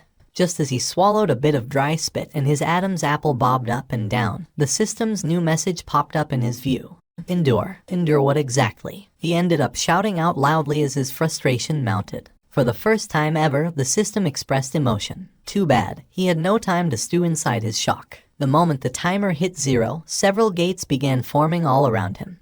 Not just one or two, either. He first spotted 6 around him. The number continued to climb up even higher, however. When the knights decked out in full armor formed silver-colored waves, the ground couldn't help but tremor from the weight. The momentum these things displayed would have been enough to overwhelm most people, but there was a smile floating up onto Jin Woo's lips instead. If it's these guys, I can definitely fight them. In a way, he was oh so glad to see them as his opponents. If the monsters coming out from the gates happened to be as strong as Ygritte, then he wouldn't even be able to last a couple of seconds. Stealth. Jin Woo used some part of the remaining MP and activated the skill Stealth. For the time being, I should observe what's happening here first. Jin Woo's form blurred and slowly disappeared. As expected, the knights rushing towards him all came to an abrupt halt. However, he spotted a mage that had just emerged from the gate chanting a spell. That's also when Jin Woo discovered an eye-like symbol floating above the head of the mage. The moment that eye flashed. In that moment, Jin Woo's stealth was cancelled. FCK. From the get-go, his calculation proved to be way off the mark. The knights that stood around like telephone poles snapped their heads all at once towards Jin Woo's direction. It was a scene straight out of a horror movie, and soon enough, the silver waves pounced on him. Jin Woo's eyes opened wider and he gritted his teeth. Boom. His punch blew away the head of the incoming knight. That guy died where it stood. Crazed lights shone in Jin Woo's eyes. Intimidation. The movements of the monsters became much duller through the effects of fear, but his mana fell down to 90 points. The intimidation required 100 MP in order to activate. He wouldn't be able to use it the second time. However, I just bought myself a minute, intending to use this precious minute to the best of his abilities as the monsters were noticeably weakened. Jin Woo began wailing on them with everything he had. With a terrifying momentum, he proceeded to utterly dismantle the knights. Too bad. The speed of him defeating knights was far inferior to the rate of the replacement knights popping out from the gates. Even in the midst of the maddened battle, Jin Woo sneaked a glance at the timer. It had only been 3 minutes and 19 seconds. If that was converted into points, how much would he get? Wouldn't it be fine for him to leave this place now? However, he didn't have any leeway to dwell on that matter. Even while he was thinking to himself, knights were continuously pouring out from the gates like unstoppable waves. He managed to destroy countless knights, yet he simply couldn't deal with so many of them. In the end, Jin Woo was buried in the sea of knights. His HP was in a free fall now, and eventually it hit rock bottom. The time is 5 minutes and 8 seconds. He had endured enough, hadn't he? Let's get out of here. Now completely entrapped among the knights, Jin Woo flailed about helplessly in this silver prison and dug through his back pocket. However, the immediate return stone slipped out from his grasp and fell to the floor, and the roundish stone hit the soul of one of the knights and rolled away far from him. Jin Woo hurriedly reached out towards the stone, but the knights blocked him. Soon, knights piled up on top of him, too. It became almost impossible to breathe in an instant. His consciousness began to blur. Pow, pow. He continuously got struck by the knights while trapped below them, and as his mind began to grow dimmer, he thought he heard a snarky cackle coming from somewhere. The knights surrounding and pressing down on Jin Woo were suddenly all blown away. Even though he somehow managed to crawl out from death, his eyes were burning with life. As a matter of fact, his eyes were burning with a stubborn will and sheer malice. I won't let it end like this. He earned this opportunity after going through so much. So, how could he let it end like this? Never, because he was stuck at the very bottom for so long. He yearned to be on top more than anyone else. He knew the sorrow of the weak better than anyone. He tried everything to survive, and when he did survive, others kept pointing fingers at him. How will a rankie be of any help here? The association is being way too much. They should have dispatched someone who could actually lend a bit of help. That beastard, maybe he keeps surviving by hiding behind his colleagues every time. So, how could he simply watch and do nothing, when a ladder that could take him to the very top was put in front of his eyes? I remember now, that voice ringing around his head just now. That voice belonged to those beastards. The voice that always yapped on and on from behind his back. Fine, laugh all you want. I'll struggle on until the bitter end. It's fine if my HP drops to 10, no 1. I'll struggle and struggle on like crazy right until the end. I'll fight until I won't be able to move anymore. Slam. 2 more knights were destroyed in the meantime. Unlike Jin Woo's unyielding stubbornness, though, his entire body was now riddled with all sorts of wounds. It progressively much harder to lift his arms. His weakened fist wasn't enough to stop the knight's tackles and charges anymore. From the front, one, from the back, another one. Slam. Jin Woo was sandwiched powerfully by the 2 knights slamming into him from the front and back, and he spat out a pained groan. Other knights pounced on him as if they didn't want to miss this chance. In the blink of an eye, Jin Woo was buried under the masses of knights and couldn't even lift a finger. Even during that, more knights continued to pile on top of Jin Woo. He was in a truly desperate situation. Even then, Jin Woo did not give up, though. No, not yet. I can still go on. Just as Jin Woo managed to clench the hand pointing at the sky, the mysterious countdown ticking down finally announced its conclusion. Penalty zone. He then remembered it. He didn't do the daily quest for today. He was planning on confirming the results of his constant leveling up, and to help him decide whether he was ready to tackle the demon's castle or not. Who could have guessed that things might unfold in this manner? Just like back in the hospital, everything began to violently shake. The knights piling on top of Jin Woo turned into figures of sand one by one. The world surrounding him was changing. Jin Woo soundlessly laughed to himself. For some reason, the words the system spoke to him before the beginning of the quest circled around inside his head. Was it trying to imply that the quest itself was unimaginably hard, to the point that he needed luck to complete it? Or was it implying that it'd cheer him on, as he resorted to borrowing the power of luck and earn a ton of advancement points that way? His fingers dug into the desert sand as the held-up breaths exploded out of his mouth. Fresh air entered and flowed into every corner of his body via his lungs. Finally, I feel alive. The sense of relief wrapped Jin Woo up tightly as he rolled onto his back. He was wondering why it was so difficult to move his body, but as it turned out, the DMN tiredness stat was over 90. This is probably my first time that stat has gone past 90, right?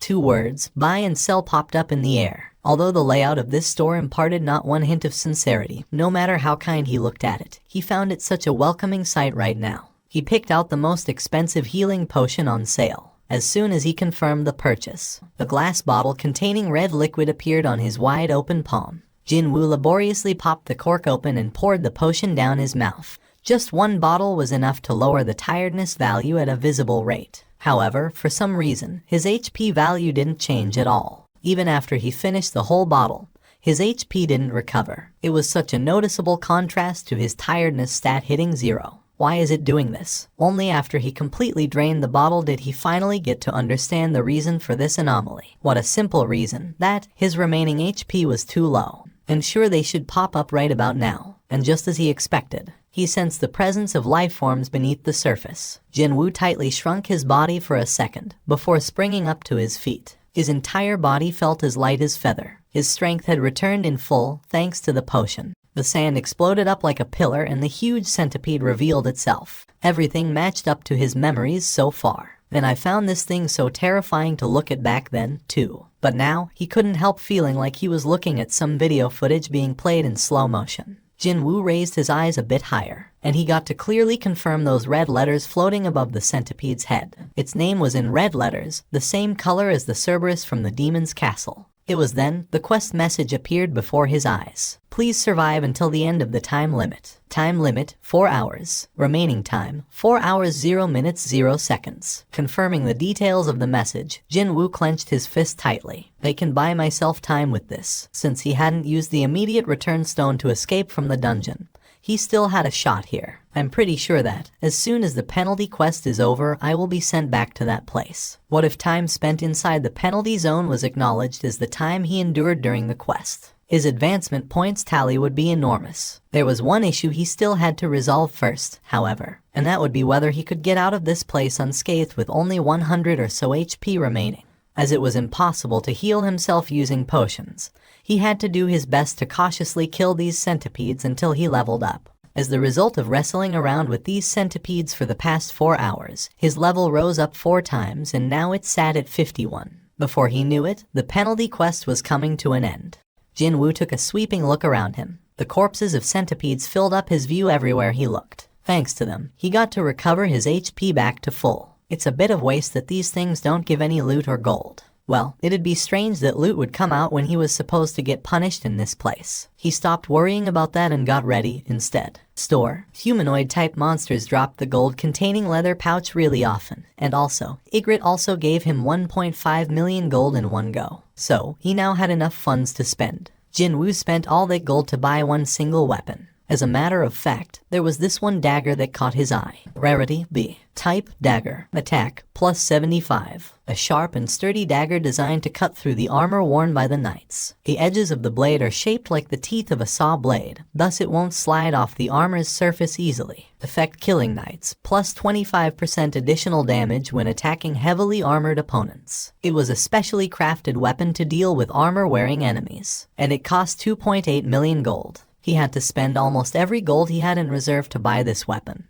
but he didn't have any leeway to shed a tear over it. It's not like I can take the gold with me to the grave, anyway. He didn't hesitate and bought the dagger. Along with the Night Killer, Jinwoo also bought a roll of bandages. He held the dagger with a rather scary-looking saw blade-like cutting edge in his right hand, and wrapped them both tightly with the bandage. Swish, swish. When he swung the Night Killer around a couple of times, it felt like the dagger had become a part of his limb now. At a bare minimum, I shouldn't drop it accidentally. While he was putting away the leftover bandage into inventory, he spotted the rune stone from Ygritte.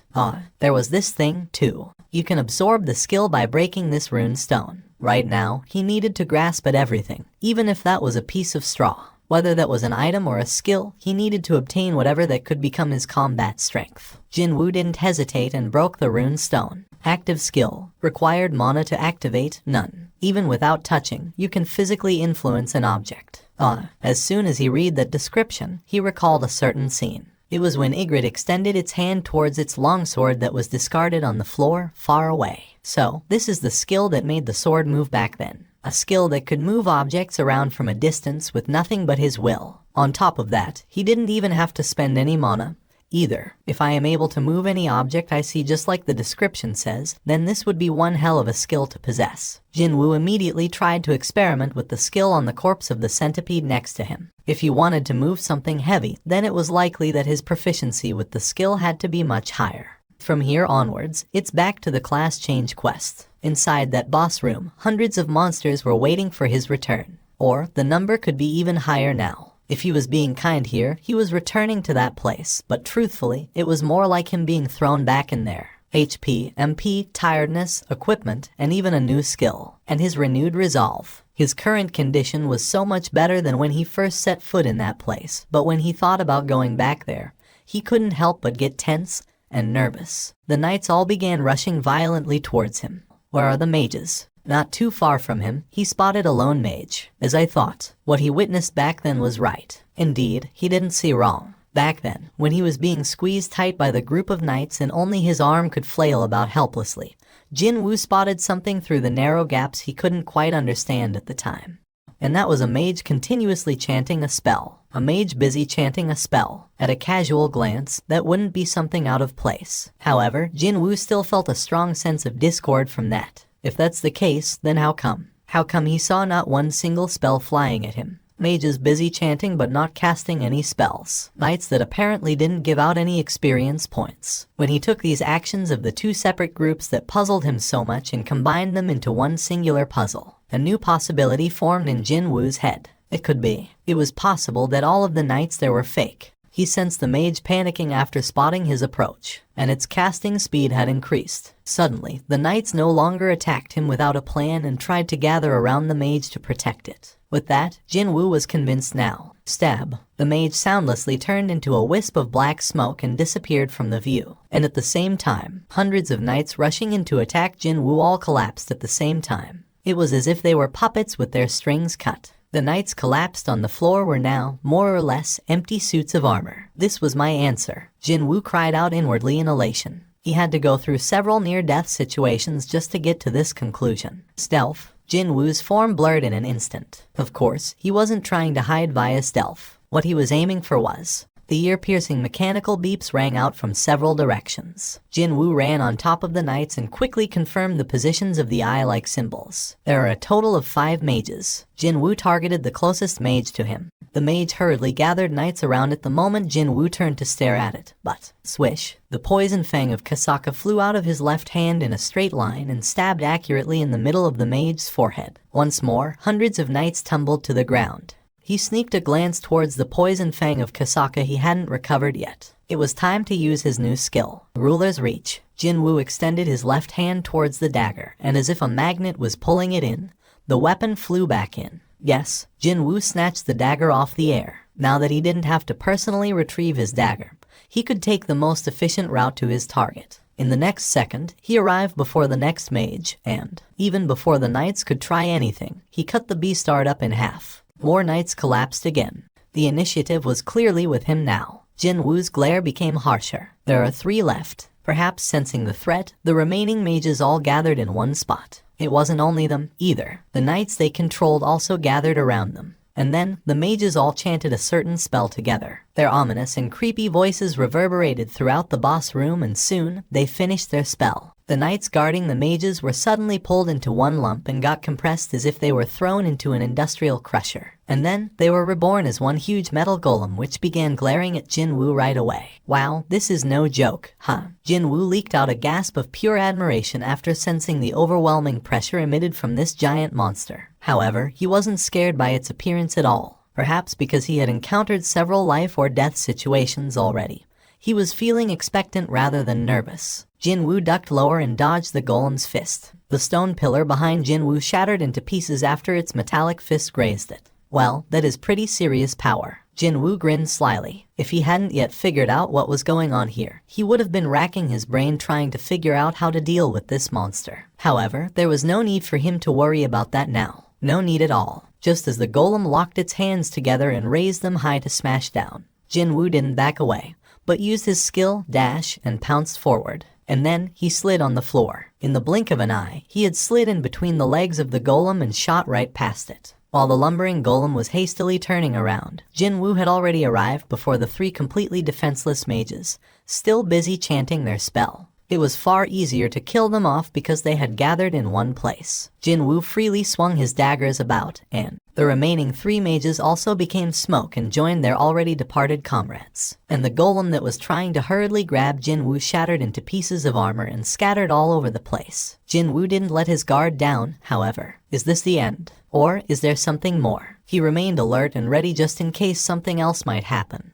But then, the familiar beep went off in his head. Jinwoo swallowed his saliva. Perhaps to laugh at his unnecessary worries, the system announced the end of the quest, instead. Only now could Jinwoo spit out a sigh of relief. He had endured for almost 4.5 hours. And that wasn't all. In a quest that could be cleared simply by enduring the combined assault of the countless enemies for a while, he actually managed to kill them all. Just from wondering about how many points he got to accumulate and what kind of a class he'd earn from that. His heart began trembling in anticipation. Yup, that sounds good. If his past actions were used as the basis for the selection of his class, then the odds of him ending up with something weird and struggling in the future would be close to zero now. It was probably the most welcoming thing he'd heard in a while. He thought that this description was a bit too heartless and cold.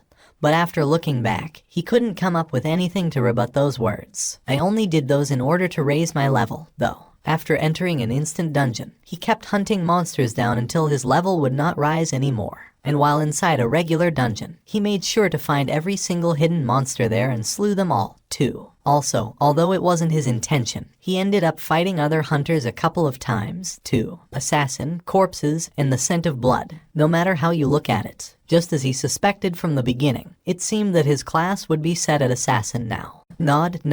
Jinwoo nodded his head in agreement with the system's assessment. Well, it's not like I had any trustworthy comrades to begin with. However, he couldn't understand why those points were being addressed during the selection of his class. The system's explanation continued on. The army of the deceased. Only now had Jinwoo realized something had gone awry here. Too bad, though. No, wait. Even before he had any chance to raise his objections, the system read off the result of the selection in its usual dry and humorless voice. What the FCK? What was the meaning of this sudden slap to the back of his head? Everything was going well, so why did Necromancer pop out instead of the expected assassin? Jinwoo dazedly stared at the message. He even rubbed his eyes several times, but nothing changed. The message still floated up there, unchanging. He couldn't believe it at first, then he became really angry next. I've never even touched the intelligence stat, so what the hell? Just how did he end up with a rare class not even found among countless mage-type hunters in the world? From the moment Jinwoo awoke as a ranky hunter, he was always a close-quarters fighter. With the exception of the steel longsword, he always used daggers, and the skills he got until now were perfectly suited for the role of an assassin. That was why he hadn't even thought of the possibility that his class would end up belonging to a different type altogether. It was a magic type, no less. No, more than that, a necromancer. His knowledge of different classes came from video games, but even then, he knew enough about what being a necromancer entailed. A gloomy-looking mage, and an army of undead following that dude. No matter how much he thought about it, that image just didn't correlate to him whatsoever.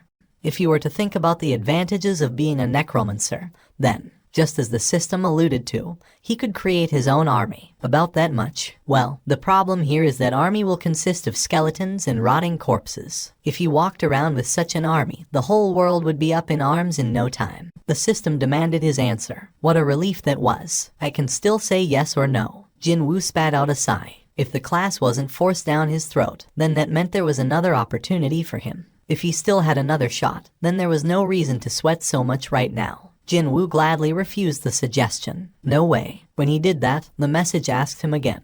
Although it was asking the same thing for the second time, he found himself unable to quickly answer back. He was now hesitating. A hidden class, is it? That term might sound like something straight out of a video game. But still, there were hunters with rare and strange abilities even in reality, such as hunters who could create shields or buff others. Or even, the Master of White Tiger Guild can apparently transform into a monster too, according to the rumors. All those hunters with rare and strange abilities were now enjoying a great deal of special treatment after being scouted by the biggest guilds out there. Could this hidden class thing be the same thing as the special abilities those hunters possess? If that were the case, this could be an opportunity instead. If I could only get to experience the class of necromancer just for a bit, I wouldn't even need to weigh my options this much. However, would anything in this world be that easy? There was no way the matters of this world would revolve according to his wishes, and worse still, he had never heard of anyone possessing an ability similar to that of a necromancer. Oh, Jinwoo took a sweeping look at all the broken remnants of the knights strewn about this place. Those mages. One could say that those mages in the class change quest were using roughly the same ability as a necromancer. It was certainly very difficult to fight all those knights who attacked him with complete disregard for their own lives. If he failed to figure out how to fight them until the end, or if the mages possessed very high close quarters combat abilities, then the one lying on the floor right now would be me instead of these scrap metal bits. Jinwoo stopped looking at the knights and raised his head. A certain look of determination flashed by in his eyes. I already possessed the close quarters combat ability, meaning he was different from those mages. What if there was a mage possessing excellent hand-to-hand combat skills who also happened to command an army? Wouldn't that be the worst of all worst possible nightmares for his enemies? What if, something he could only think about but couldn't do, wouldn't it be possible for him to enter a dungeon rated B or higher alone and clear it now? Jinwoo silently swallowed his saliva. If he were allowed to continue raising his stat values after becoming a necromancer, then obviously, the army under his command would also grow even more powerful than before. He couldn't even begin to imagine the effect of that. It'll no longer be only me leveling up. His own army would be leveling up, too. Bonus points, it said. But that was rather obvious, wasn't it? Not sure how long was the expected time. But well, I did endure for quite a long time, didn't I? He began smirking in satisfaction. Then all of a sudden, several messages inundated his vision. What's this? His ears hurt from all the beepings, but Jinwoo's focus was fixed elsewhere and didn't care anymore. As a matter of fact, he couldn't even hear those beeps now. A special reward. Those words jumped right up at him. A reward. Not only that, it was special, too. Jinwoo stopped trying to store the night killer in his inventory and concentrated on the message. His stares were now firmly fixed on it. Soon, follow-up messages popped up. Shadow Sovereign. Hearing that strange term, Jinwoo hurriedly summoned his status window. Indeed, there was a new term added to his class column. It's not a necromancer anymore. The system definitely said that he'd be able to get a higher ranked version of his class according to the amount of advancement points he had earned. And also, it mentioned that the point tally had exceeded the limits of the class itself, too. The end result from all that was this Shadow Sovereign. So, is this the special reward the system was talking about? The thing was, though, Jinwoo couldn't continue on with what he wanted to say. Right in front of his disbelieving eyes, a truly bizarre and hard-to-explain phenomenon began unfolding. Behind the hologram-like messages, unknown black smoke was slowly and eerily leaking out from the knights strewn about on the floor like scrap metal. No such thing happened prior to him getting his class. Whenever his eyes landed on targets with black smoke oozing out from them, the words with hard-to-fathom meanings possible to perform extraction popped up into his view. Shadow extraction. He couldn't understand why, but to Jinwoo, those rising smokes looked like they were writhing in pain. As a matter of fact, it felt like they were reaching out to him, begging him to save them. Would it be strange if he said that? He could hear their screams, but he was sure of one thing. He was sure of him being able to free them from their pain. Shadow extraction. I gotta set a separate activation phrase for this skill. Jinwoo pondered for a bit, before muttering out almost instinctively, "Rise up." Thick, heavy moans resounded out from somewhere, and at the same time, the shadows of the fallen knights began wiggling as if they were still alive. Jinwoo scanned his surroundings once more. All the shadows found near him were beginning to move. Soon enough, a black hand rose up from one of the shadows. It pressed down on the ground hard, and slowly, the arm attached to it rose up. Oh my god. Jinwoo's eyes opened wider and wider. Those things were people, no, soldiers possessing the outer appearance of a person. Soldiers kitted out head to toe in jet black armor climbed out of the shadows one by one. This is my new skill. By the time Jinwoo recovered his wits, there were a couple dozen soldiers standing by his side, waiting. Tens of soldiers were now surrounding him. What the hell is this? Jinwoo approached the nearest soldier. At first glance, they look like people, don't they? However, they weren't people. He couldn't sense any signs of life from them. They didn't breathe, and there were no heartbeats he could hear. On top of this, Jinwoo swallowed down his shocked gasp. He sneaked a glance inside the helmet through the eye holes and found nothing but pure darkness in there.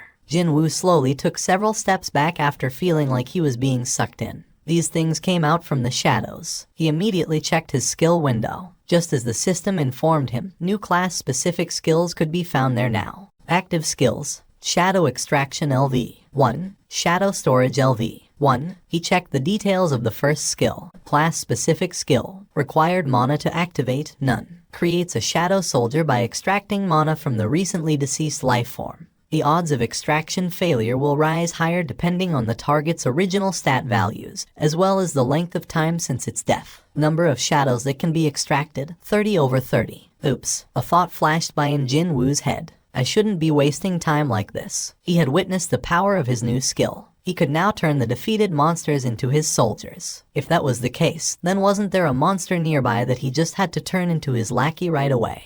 Jin Woo searched around as his glare became sharper. Found it. Jin Woo stood before Ygritte. It might have been a fearsome enemy that threatened to kill him only a few hours ago, but now it was probably the best ingredient he could find. Fortunately enough, he saw the black smoke slowly oozing out from Ygritte, just like how it was with other fallen knights. Jin Woo's expression brightened. Nice. He already knew the drill. Oh yeah, there was something like that, wasn't there? At the end of the skill's explanation, there was something he should have taken note of. The maximum number of extractions he could perform was 30, which meant the number of his soldiers was currently 30. As his eyes swept past the soldiers, their names and levels appeared before his view. Regular grade. Everyone possessed the same name and level. Oh well, their origins were exactly the same, so. But then, he discovered 3 somewhat different colored soldiers right at the back of the infantrymen. Are those? Unlike the regular infantrymen, these guys were wearing robes. Elite grade. Oh, he quickly figured out what they were.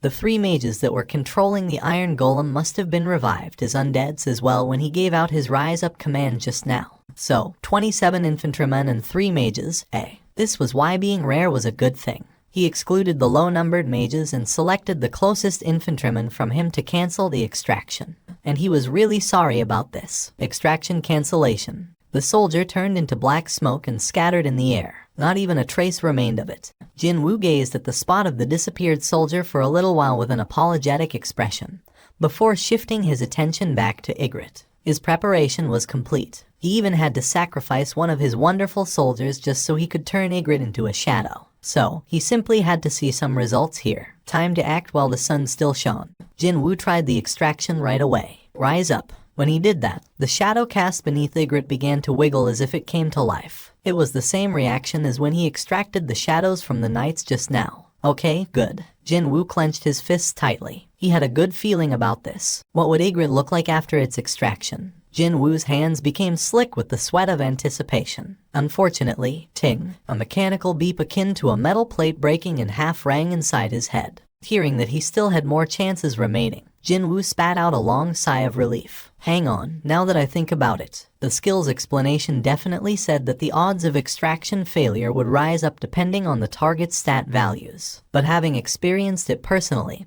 he couldn't help but be dumbfounded. It felt like he got slapped in the back of his head.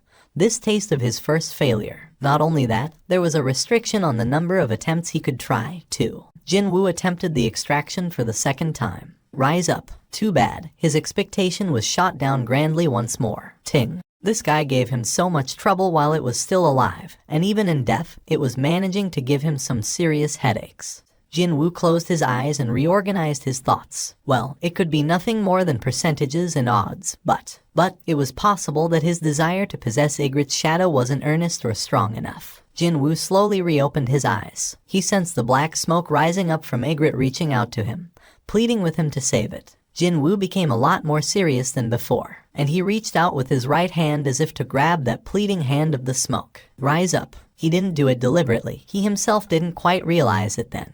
But Jin Woo's voice sounded much heavier and graver than ever before, and it reverberated throughout the boss room. It was then. A deep scream could be heard coming from somewhere, and chilling, eerie winds swept by the boss room. Isn't this it? Jin Woo's expression brightened. He remembered encountering a similar situation like this one before, back when his infantryman first popped out from the shadows. Just as he hoped for, as the lengthy scream came to an end, a long black hand emerged out from the shadow. And when that hand pressed down on the ground, a new message popped up in his view. Jin Woo let out a cry of happiness. Yes, he tightly clenched his fists. The taste of success was so much sweeter since he had to go through 2 failures to get here. However, the good news didn't end there. I succeeded in strengthening. What? A shadow's starting level could be higher than 1. Jinwoo's eyes widened once more. Just as the message said, the Black Knight emerging from the shadow carried level 7 in its status. The message blinked as if to urge him on with the naming already. Jinwoo opened his mouth. Igrit the cry. No, hang on a minute. When the system asked him to set the name,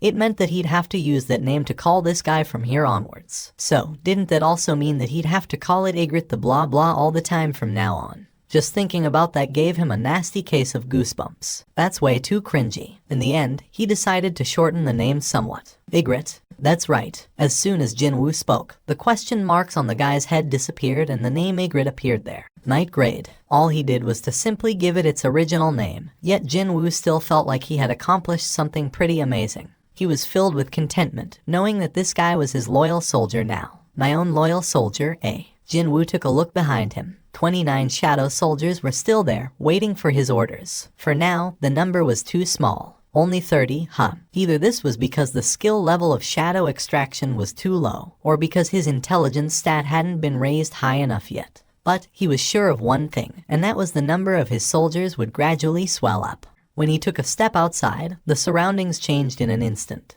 and he was back in the empty lot of the local mountainside. It was none other than the very spot where he initiated his class change quest. The time indicated was 5 in the morning. It was already time for the sunrise. Oops. Jinwoo clicked his tongue while confirming the time. If I knew the quest would end up taking this long to complete, I should have left a message for Jin-Ah earlier. What a relief then, that he'd often come home late from raids taking longer than expected, back when he was working for the association. Jinwoo took one last look behind him, but the gate he exited from just now was already gone without a trace. When looking at the spot where the gate used to be, it kind of felt like he had woken up from a long dream. Jinwoo slept until late in the day, but that couldn't be helped. By the time he got back home, the sun had risen up pretty high already. Jinwoo's sweet slumber was eventually disrupted by the ringtone from his smartphone. His hand fumbled around near his head and with some difficulty located his phone. Hello. His voice cracked up from his dry throat. Appa, you are still asleep. You know what time it is. Jin-Ah's shocked voice came out from the speaker. So, he asked her back. Okay, what time is it now? It's 2 in the afternoon. Eh? What? He glanced at the time on the phone's screen with half-open eyes. She was telling the truth.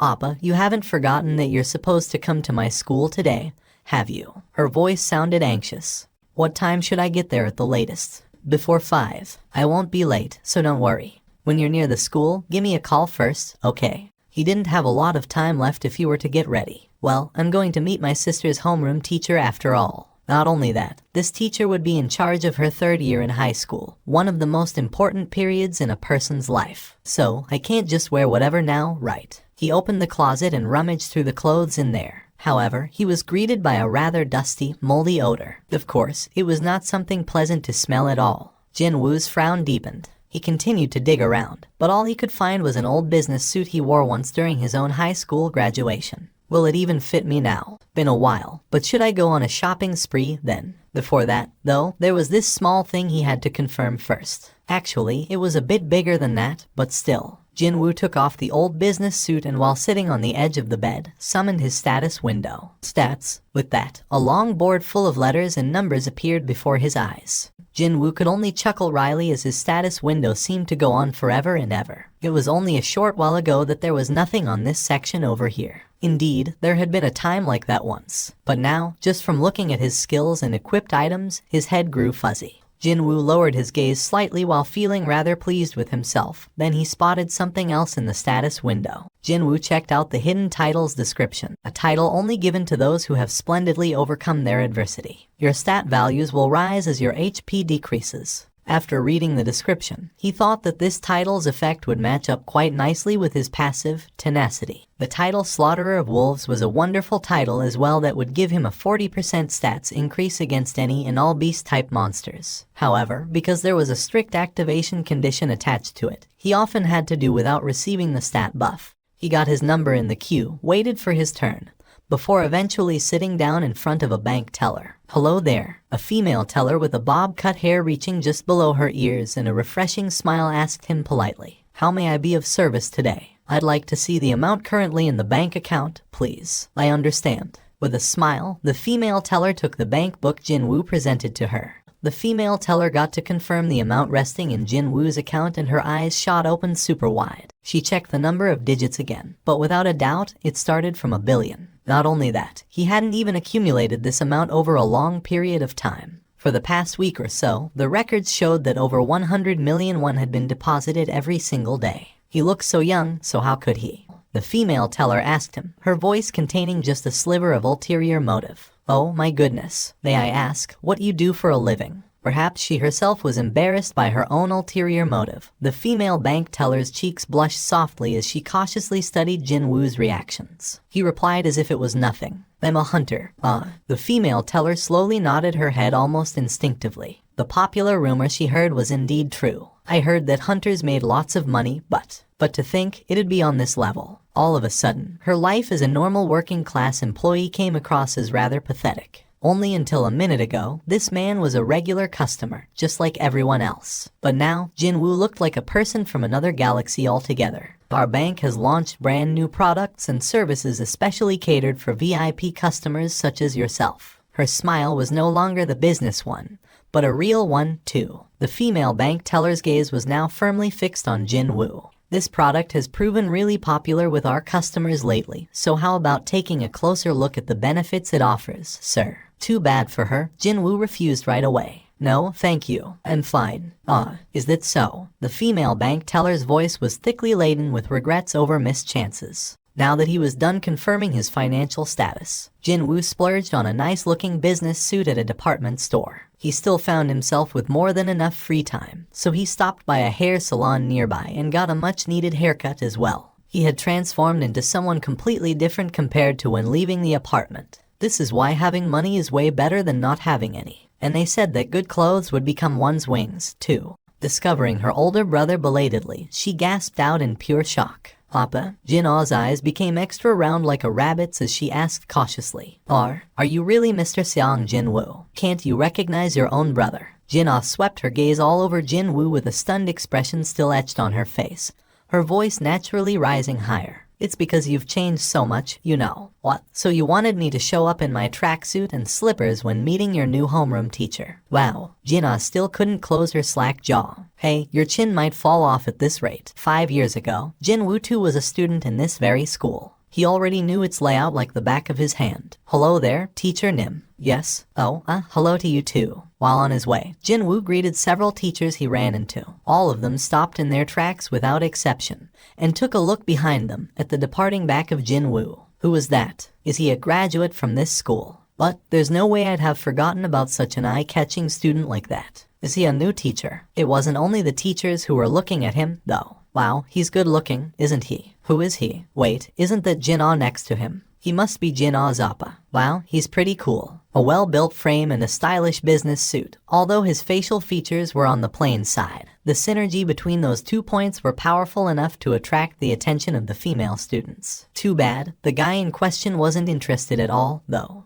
Jin Woo simply let the girl's whisperings slip in one ear and slide right out the other. The one to get really psyched up was Jin-Ah, actually. She perked her ears up and listened to the assessment of her brother coming from the surroundings in a fit of happy giggles. Now that I think about it, Appa, you still haven't found a girlfriend yet, right? He also ignored this one. Should I, your trusty little sister, introduce you to a cute high school girl? And with that, Jin Woo began pinching her cheeks with an emotionless face. Stop being cute, okay? I'm so weak. Jin Woo eventually released her cheeks. Jin-Ah rubbed her reddened cheeks and pouted unhappily. Walking while lightly bickering amongst each other, they had arrived at the destination already. Today is the teacher and parents only. I'm going back to my class as soon as you go inside. You having the night class today as well. NG, Appa, don't wait for me and go home first. Okay. Jin Woo sneak attacked her and rubbed her hair all out of shape. Study hard, okay. I'll see you later.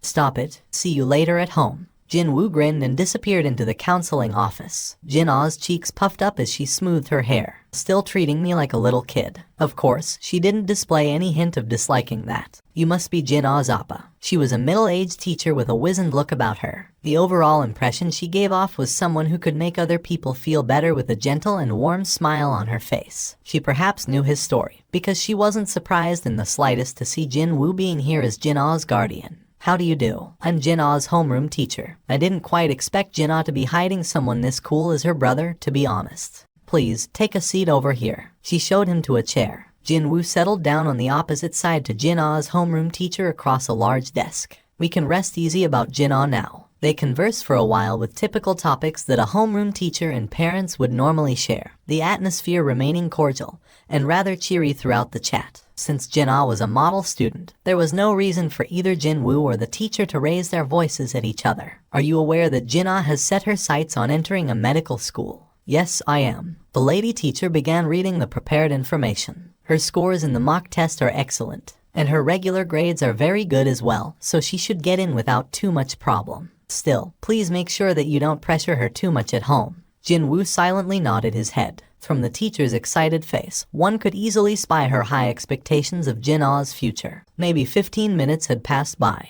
The meeting was coming to a smooth end. Well then, if that's all. Jin-Woo studied the mood and was getting ready to leave.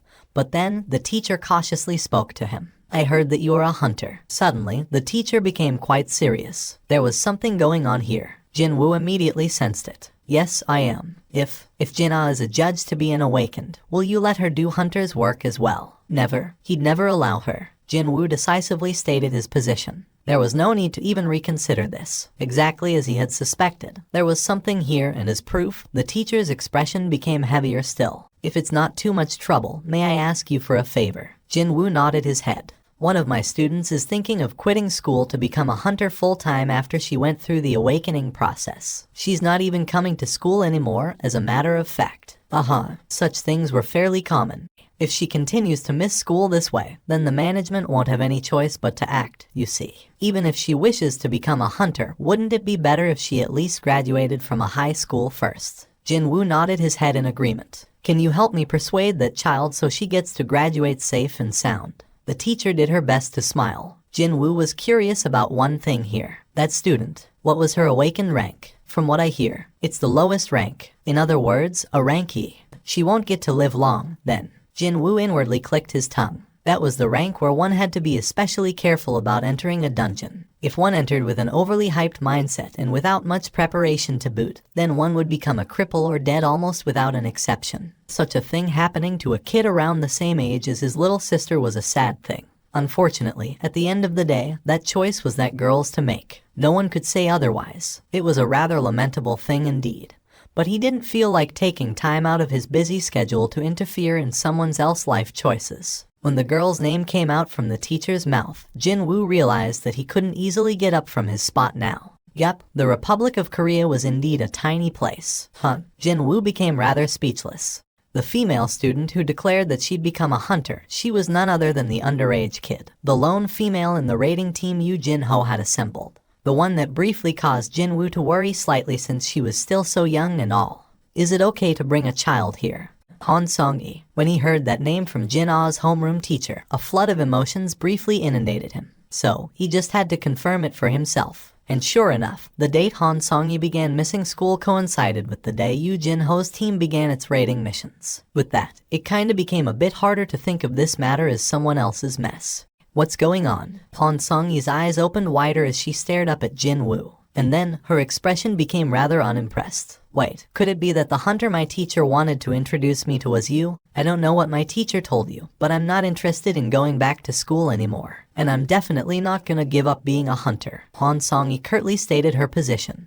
Jin-Woo spoke to her in an even tone of voice. I wasn't planning to tell you to quit being a hunter. Han Song-yi's eyes widened further. I'm sorry, kids like her would always act completely opposite to what you tell them to do. So, he wasn't even planning to talk her out of it. No, all he had to was to show her what the reality was like, just once. That's what happened to me, anyway. He realized the truth after participating in his first raid. And that was, reality was far crueler and heartless than his imagination had been.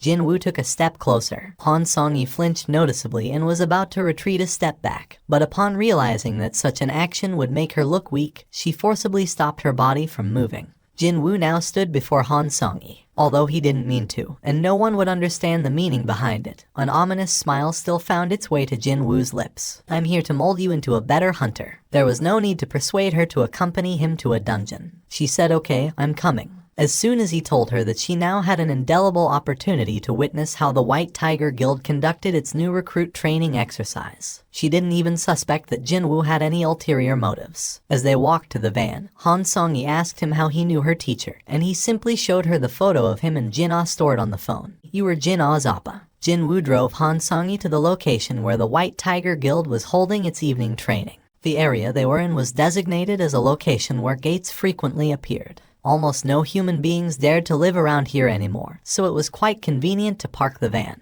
From what he heard, almost 80% of houses here were deserted. The story went that, once the remaining populace moved out, the whole district would be shut down. So this young woman is her. "Hello there." Han Song-yi lowered her head in greeting. While they were saying hellos in this fashion, a big muscular guy sauntered over and spoke in an irked tone of voice. "Let's stop with useless chatter and get started already. We didn't come here for a picnic, and it's almost 9 p.m. The muscular guy didn't even wait for the response and walked back towards the gate. Something didn't feel quite right with that guy, so Jinwoo asked Hyan Kai-cheol, "Who was that?" "Oh, he's one of our new recruit. He's ranked A, actually. He must be feeling a bit unhappy after I asked him for his understanding earlier. He even asked me if I thought that going to a dungeon was a fun pastime or some such. He's a rank A." Hyan Kai-cheol nodded his head, thinking that such a reaction was reasonable, coming from a proud rank A hunter like that guy. Jinwoo asked again, "What are the ranks of today's raid team members?" 1 rank A, 7 rank BS, and 4 rank CS, for the total of 12 members. A rank A and several BS, just for a rank C dungeon. Well, their ranks might be high, sure, but they are still newbies, you see. We're trying to help them earn first-hand experience inside an easier dungeon.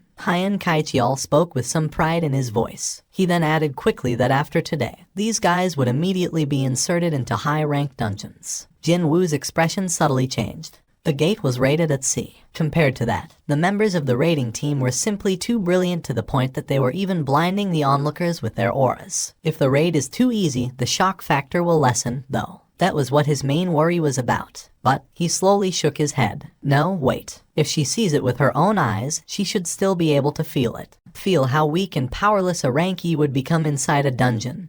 That alone would be sufficient. "When can we enter?" Still utterly oblivious to Jinwoo's real intentions, Han Song-yi began whining already. When Jinwoo took a look at her, her expression showed how pumped up she was. "Let's see how long you can keep that up." "Wait, hold up for a second, please." Hyan Kai-cheol sneaked a glance around him, and then whispered something to Jinwoo's ears. Excuse me, Seong Jinwoo Hunter Nim. If you decide to step in, today's raid will become too easy, so please, refrain from doing anything in there. Please." Since Jinwoo's purpose today was to simply observe, obviously he wouldn't enter the fray. "I won't step in." And so, Jinwoo and Han Song-yi approached the gate. Unlike that rank A hunter, there were some people who welcomed the duo rather happily. "Hello, nice to meet you." Since they weren't here to make money, the higher the head count, the better it would be for everyone. As it was customary, they introduced each other. But when it was the turn of the rank A hunter, "I don't care." He simply walked inside the gate. Before Han Song-yi entered, she turned her head to look at Jinwoo. "What about you?" Jinwoo crossed his arms and replied to her, "After I see you enter first." Han Song-yi's face was stiff with nervousness, but she still resolutely nodded her head and jumped into the gate. Jinwoo took a quick breath and stood before the gate. The surface of the gate continued to ripple softly non-stop. But shouldn't the surface return to being a solid black barrier once a person goes through it? Right now, it was continuously rippling about like the surface of water. Something was off here. Could this be? Jinwoo quickly spun his head around and met Hyan Kai-cheol's gaze. At this point, even Hyan Kai-cheol had sensed something was very wrong. Jinwoo loudly shouted at him, "Call your main raid team. Hurry." As soon as he finished shouting, Jinwoo was automatically sucked into the gate. The gate's surface, it's changing to a red color, as if a drop of blood had fallen in it. The surface of the once black gate was now slowly changing to the crimson red color. "Chief, it's the red gate. The gate our people just walked into changed to a red gate." "What? What are you talking about? How can a rank C change to a FC King red gate?" Hyan Kai-cheol raised his head and stared at the gate, now dyed completely in the color of blood. The ripples on the surface had stopped now, too. Hyan Kai-cheol nervously swallowed his dried saliva. "I don't know how, but it's definitely a red gate, Chief. It really is a red gate." Lee Kyun-ho's own complexion hardened instantly after checking out the gate's color. What was a red gate? It was a terrifying phenomenon where the dungeon beyond it would actually connect to a whole new world, not some underground cavern. And in order to escape from it, either you had to kill the boss of the area, or wait for the dungeon break to occur. In other words, once you stepped inside, it'd be the end. Once the gate changed its color to red, all external influences would be completely cut off. Escaping from it and trying to enter it, both of these activities were now impossible. I thought this was supposed to be a rank C gate. Sir, it was a rank C. Did you call the association to confirm it? Yes, sir. However, the association is insisting that it's still a rank C gate. Those goddamn sons of BTChes. Baek Yun-ho angrily cussed out. A red gate would only occur when the dungeon itself was ranked very high to begin with. There was a whole new world on the other side of the gate, yet the leaking magical energy only equaled that of a rank C dungeon. That crap wouldn't fly anywhere. Even from a casual glance, he could tell this thing should have been ranked B at the bare minimum. If unlucky, rank or worse, something even higher than that. However, the only reason why the association still had the audacity to insist they were not wrong. Sir, should we use our own equipment to measure the magic energy? When Hyan Kaichial asked him, Baek Yun-ho shook his head. No magic energy leaks out from a red gate, so it's impossible to measure it now. There was no concrete way to find out what the problematic gate's actual rank was at this point in time. And besides, the rank of this DMN gate wasn't important anymore. How many of our people went in there? Total of 12, sir. How many are high-ranked hunters? As the leader, rank a Kim Cheol Hunter Nim, and there are also 7 rank B hunters as well. 1 rank A and 7 rank BS. The new recruits, will they be alright? Baek Yun-ho slowly shook his head. If lucky, the rank A and 2-3 rank BS might make out alive. Only if those trapped inside enjoy Lady Luck's blessing.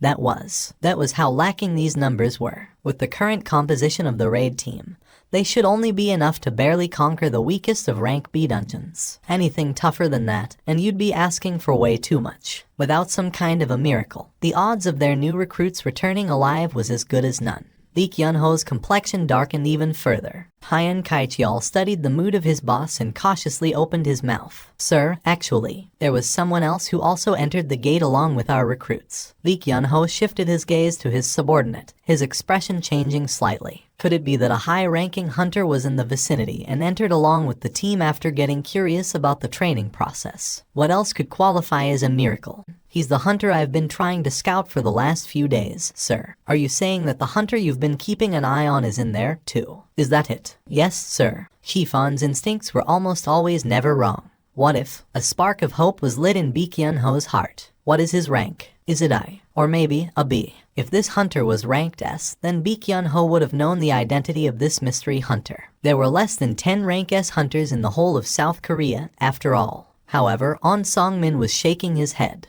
Oh my god. Baek Yun-ho's hardened face finally brightened up considerably. Are you saying that a rank S hunter also went in there? On Song-min calmly replied. No, sir. He's a rank E. Almost right away. Baek Yun-ho's expression crumpled to a man who accidentally chewed on bugs. Jin-woo couldn't help but get flustered here. Could this be the gate that supposedly takes you to another world? It'd be his first time experiencing one, but he had read all about it online, from the testimonies of those who managed to survive it. When he opened his eyes, he was standing in the middle of a wintry forest, completely covered in white snow. What is this place? This doesn't look like the interior of a dungeon, does it? Hey, look. The gates disappeared, too. Other hunters were looking around in confusion, unable to hide their panic as well. While they were getting more and more flustered, Jin-woo calmed himself down, narrowed his eyes, and scanned the surrounding area. I don't sense anything suspicious. Thanks to the system repeatedly sending him to weird places, Jin-woo had gotten used to being in an unexpected foreign environment,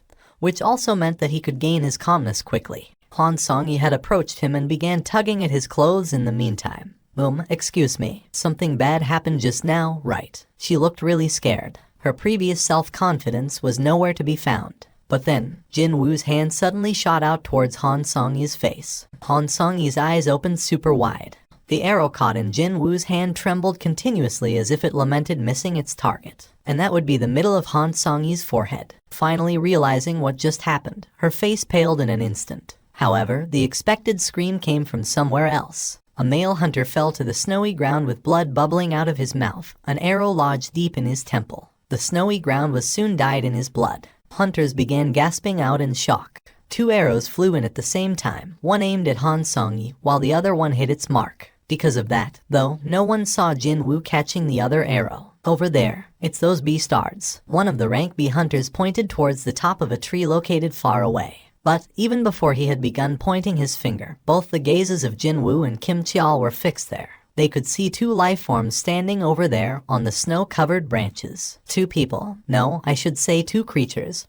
Long white hair, icy white skin, and silver eyes. And the race-specific trait of pointy ears. These monsters were famed for their particularly beautiful countenances, as well as for their rarity, as they could only be encountered in high-ranked dungeons. Ice elves, also known as white phantoms. Those who had never encountered one referred to them as ice elves, but the hunters who did encounter them and fought with them all took to calling them white phantoms instead, while also adding that a pretty name like elf shouldn't be mixed together with these abominable creatures. Jin Woo could immediately guess why the hunters before him all gnashed their teeth at the mere mention of the white phantoms. They are laughing at us, The two archers had lowered their bows and disgusting smiles were clearly visible on their faces. It was as if they were staring at a table full of delicacies and couldn't decide which one to start eating. And you decided on this, Jin Woo's eyes narrowed to a slit. One arrow to the far left, and another one to the far right. That was no coincidence. The hunter with an arrow stuck in his head was a 30-something who had gone through the awakening process only recently. With the exception of Han Songi, he'd be the weakest of the group.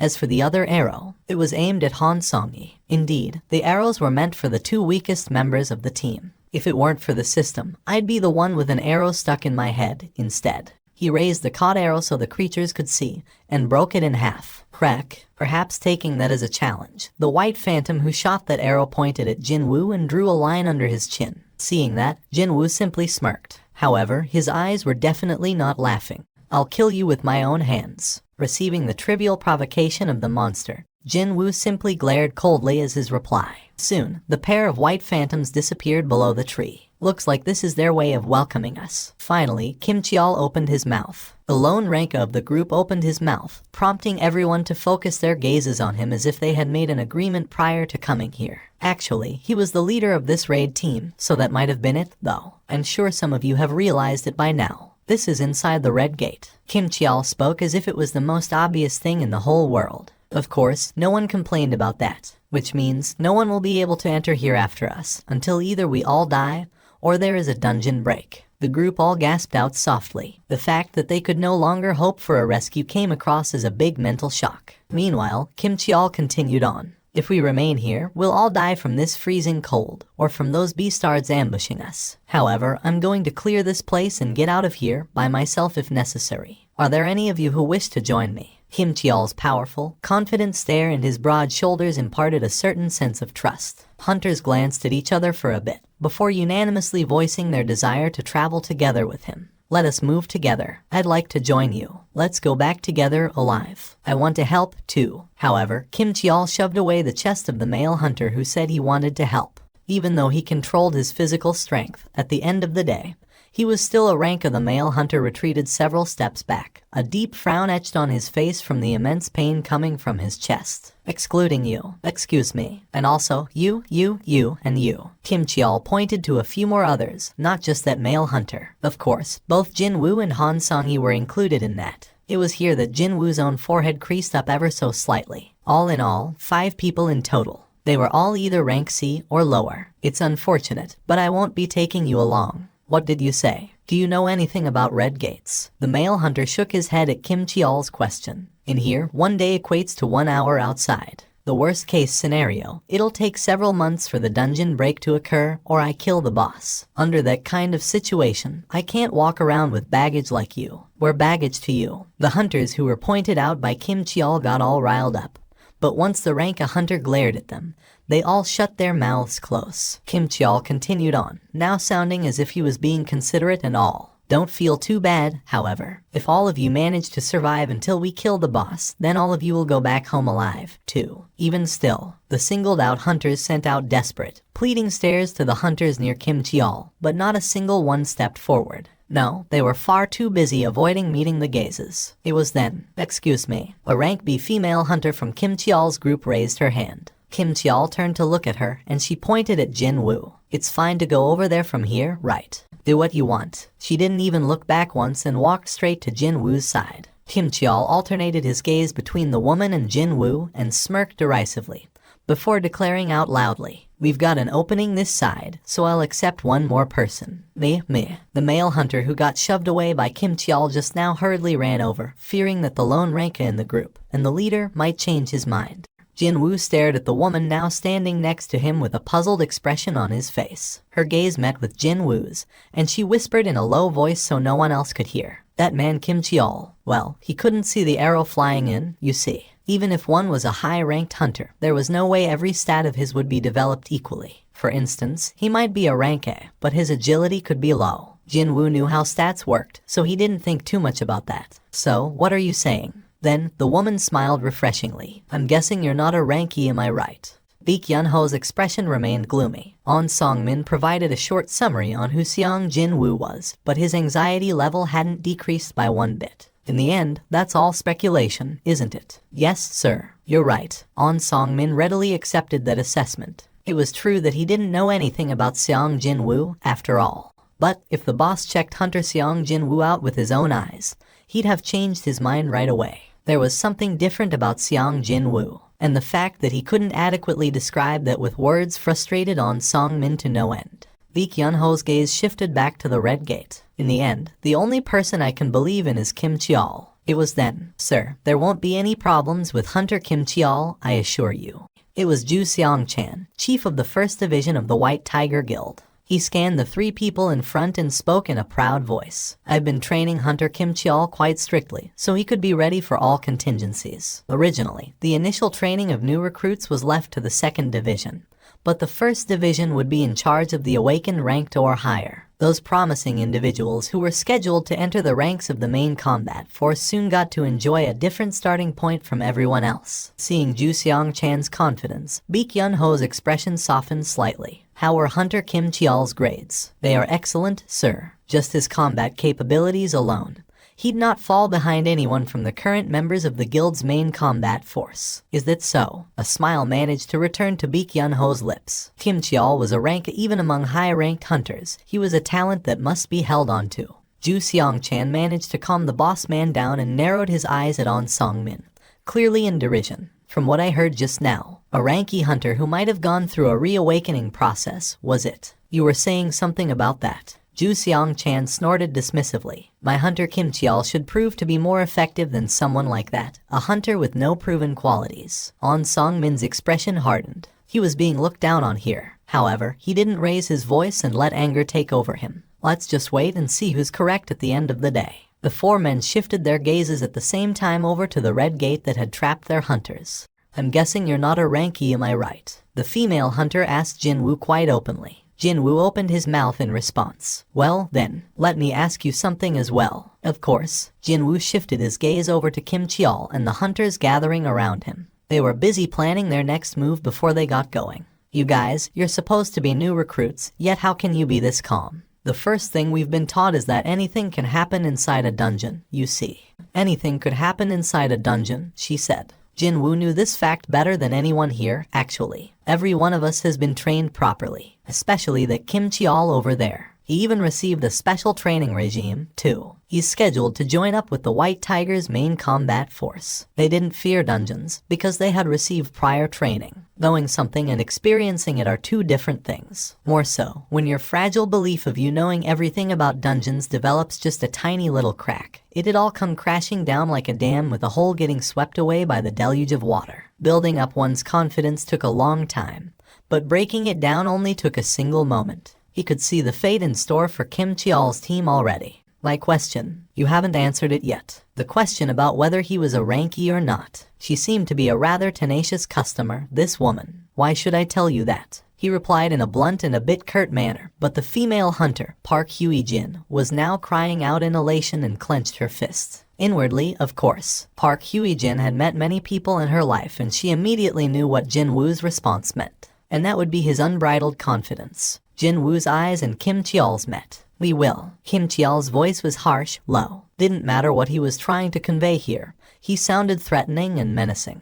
He using the road. He didn't saunter over here just to declare which path they would be using, though. No, Kim Cheol's eyes were asking what Jin Woo's group would do, along with the hidden threat of don't you dare follow us. Jin Woo scanned his surroundings once more, before reverting his gaze back to Kim Cheol. And we will be going through the forests. I'll wish you luck. Well, you guys will be the ones needing that luck later on, though. Jin Woo didn't mouth his inner thoughts, however. What a bunch of idiots. Excuse me, look over there. Kim Cheol uncrossed his arms and pointed towards some trees. Not just one or two, either. Everywhere he pointed at, trees bore the scars that suspiciously looked like claw marks of potentially gigantic creatures. That isn't that. It's a bear. An ice bear. A bear-type monster, infamous among all the beast-type monsters as the most ferocious. Those claw marks were them marking their territory. The hunters in Kim Cheol's group saw those and clicked their tongues. Tisk, tisk. It had been better if they stayed put here and waited till the end. Looks like innocent people will die because of a Ranky taking the lead. I mean, would that Ranky have received any prior training like us? Kim Cheol stared at the forest and chuckled derisively. That's to be expected from a measly Ranky. Wait, suddenly, Kim Cheol's smile disappeared. Most of that group is rank CS, and there is a rank B among them too, so how come? How come he thought Jin Woo was that group's leader? Indeed, he hadn't felt that anything was amiss, right up until he realized this weird incongruency by himself. Still, Kim Cheol shook his head. Well, it doesn't matter. They were all going to die soon, anyway. Worrying about themselves took precedence over what would happen to the weaklings who wouldn't last for long, to begin with. There was nothing he could do about the dead, but well, shouldn't the ones that were supposed to live on? Jin Woo took the lead and walked up ahead. But before long, Park Hye-jin stood in front of him. What is it? Have you lost your mind? Jin Woo crossed his arms and displayed how unhappy he was to hear that, meaning she'd have to be careful with her follow-up. Perhaps she understood Jin Woo's warning. Park Hye-jin's voice had softened somewhat. I'm sorry, but I need to say this. Park Hye-jin's finger pointed towards one of the surrounding trees. Can you see that? There was a huge claw mark on the tree's bark. Over there, too. And there. Almost every single tree had their barks greatly damaged, and it was hard to find one that was still intact. This entire place is full of the bear's territorial markings, you know. This entire forest is the bear-type monster's habitat. Park Hye-jin thought that Jin Woo would show one of the three responses: get angry, get stunned, or accept what she told him. Unfortunately for her, her expectation was wide off the mark. She was the one advising him against the irrational and hasty decision here, yet it was Jin Woo looking at her as if she was the idiot. Why is he looking at me like that? Park Hye-jin's face reddened up from anger. Her voice rose up again. Jin Woo spat out a long sigh and opened his mouth. That is precisely why we're moving through the forest. Park Hye-jin's eyes went round in confusion. She still doesn't get it even with that massive hint. Jin Woo had little choice but to tell it straight to her. When we're moving through the forest, we only have to worry about ice bears. Only then did Park Hye-jin understood Jin Woo's intention. The meaning behind lots of ice bears was simple, that there were no other monsters strong enough to hunt ice bears in this forest. To be more precise, the group didn't have to worry about fighting monsters stronger than ice bears here. Why haven't I thought about that? Park Hye-jin became ashamed about shouting at Jin Woo just now. Her head dropped low, even the skin of her neck reddening up from embarrassment. Jin Woo didn't know how strong these ice bears were, but he was sure of them being weaker than those two white phantom archers. They were wearing clothing that looked to be made out of bear felt. That was why he had chosen the forest route. He was thinking of traversing the forest and increasing his level, and at the same time, keep an eye out on Kim Cheol's group and the movements of the white phantoms while waiting for his chance to act. That was the safest way available. Park Hye-jin's face was far too red to be normal. She couldn't raise her head and managed to squeeze out a voice that was smaller than a buzzing mosquito. It's because. Too cold. Jin Woo spat out a long groan and summoned his store. He quickly browsed through the items for sale and spotted thick fur coats and shoes designed for winter. Fur coat and the shoes cost 10 gold each. Unlike items with added effects, regular items didn't cost a lot to buy. No, compared to the amount of gold in his possession, they were oh so cheap. Still, I'd never have guessed that I have to buy Japtum with my gold. Jin Woo chose buy for all of them. Since he couldn't just give to some and ignore others, Jin Woo spent 100 gold and bought the articles of clothing for all 5 people. 5 coats and 5 pairs of boots suddenly popped up in front of his eyes. And of course, the eyes of all 4 people, excluding Jin Woo, all grew super wide. Was that separate space magic? Park Hye-jin was taken aback, too, and she hurriedly raised her head to look at Jin Woo. Not caring whether they were shocked or not, Jin Woo spoke to them disinterestedly. Put them on. He finished speaking and reached down to grab the closest fur coat. But then, Han Song-yi suddenly grasped his sleeve. Just what's going on with you? You managed to catch that arrow, and now you use some strange magic to take these clothes out, too. Frowns formed on the forehead of Jin Woo. It didn't take a genius to figure out that, at this rate, he'd be swarmed by the endless streams of questions and get irritated to no end. Right, let's use this chance to clearly draw the line. Jin Woo raised his voice and spoke in a firm voice. Han Song-yi, I brought you here with me, so I will take full responsibility and protect you. However, Jin Woo's voice became colder next. Don't ask me about anything. Jin Woo then swept his gaze against Park Hye-jin as well as other hunters tagging along. The same goes for the rest of you. Do not ask me anything, and do not demand anything from me. He didn't stop there, though. If you don't like it, then you can just leave now. I won't stop you. There was one more thing, one more reason why Jin Woo chose the forest route. Status window. Jin Woo silently summoned his status window and swapped his current title from the one who overcame the adversity to that of the slaughterer of wolves, a title given to a hunter skilled in hunting wolves. When facing animal-type monsters, all of your stats will increase by 40%. A chance to abuse this plainly cheating buff had fallen on his laps, so why should he go anywhere else now? It was then. The hunters all began screaming out loudly. It's the bear. It's the ice bear. An ice bear that had picked up on the scents of humans was slowly trudging towards the group. These humans were its enemies that had invaded its territory. Obviously, it did not look too kindly towards the intruders. The creature did resemble a polar bear, but it was almost twice the size, and the magic crystal, the symbol of all monsters, could be seen in the middle of its chest area as if it was some kind of a proud emblem. Roar. It roared out furiously, the ground seemingly quaking under its might. All the hunters, excluding Jin Woo, all froze stiff on the spot after hearing the ice bear's roar. Park Hye-jin's expression crumpled unsightly. Oh, so we only need to be mindful of ice bears, was it? How could anyone say that sort of nonsense after seeing that monster? She almost fell for Seong Jin Woo's pretty convincing argument. But, upon seeing an ice bear, she was certain of one thing.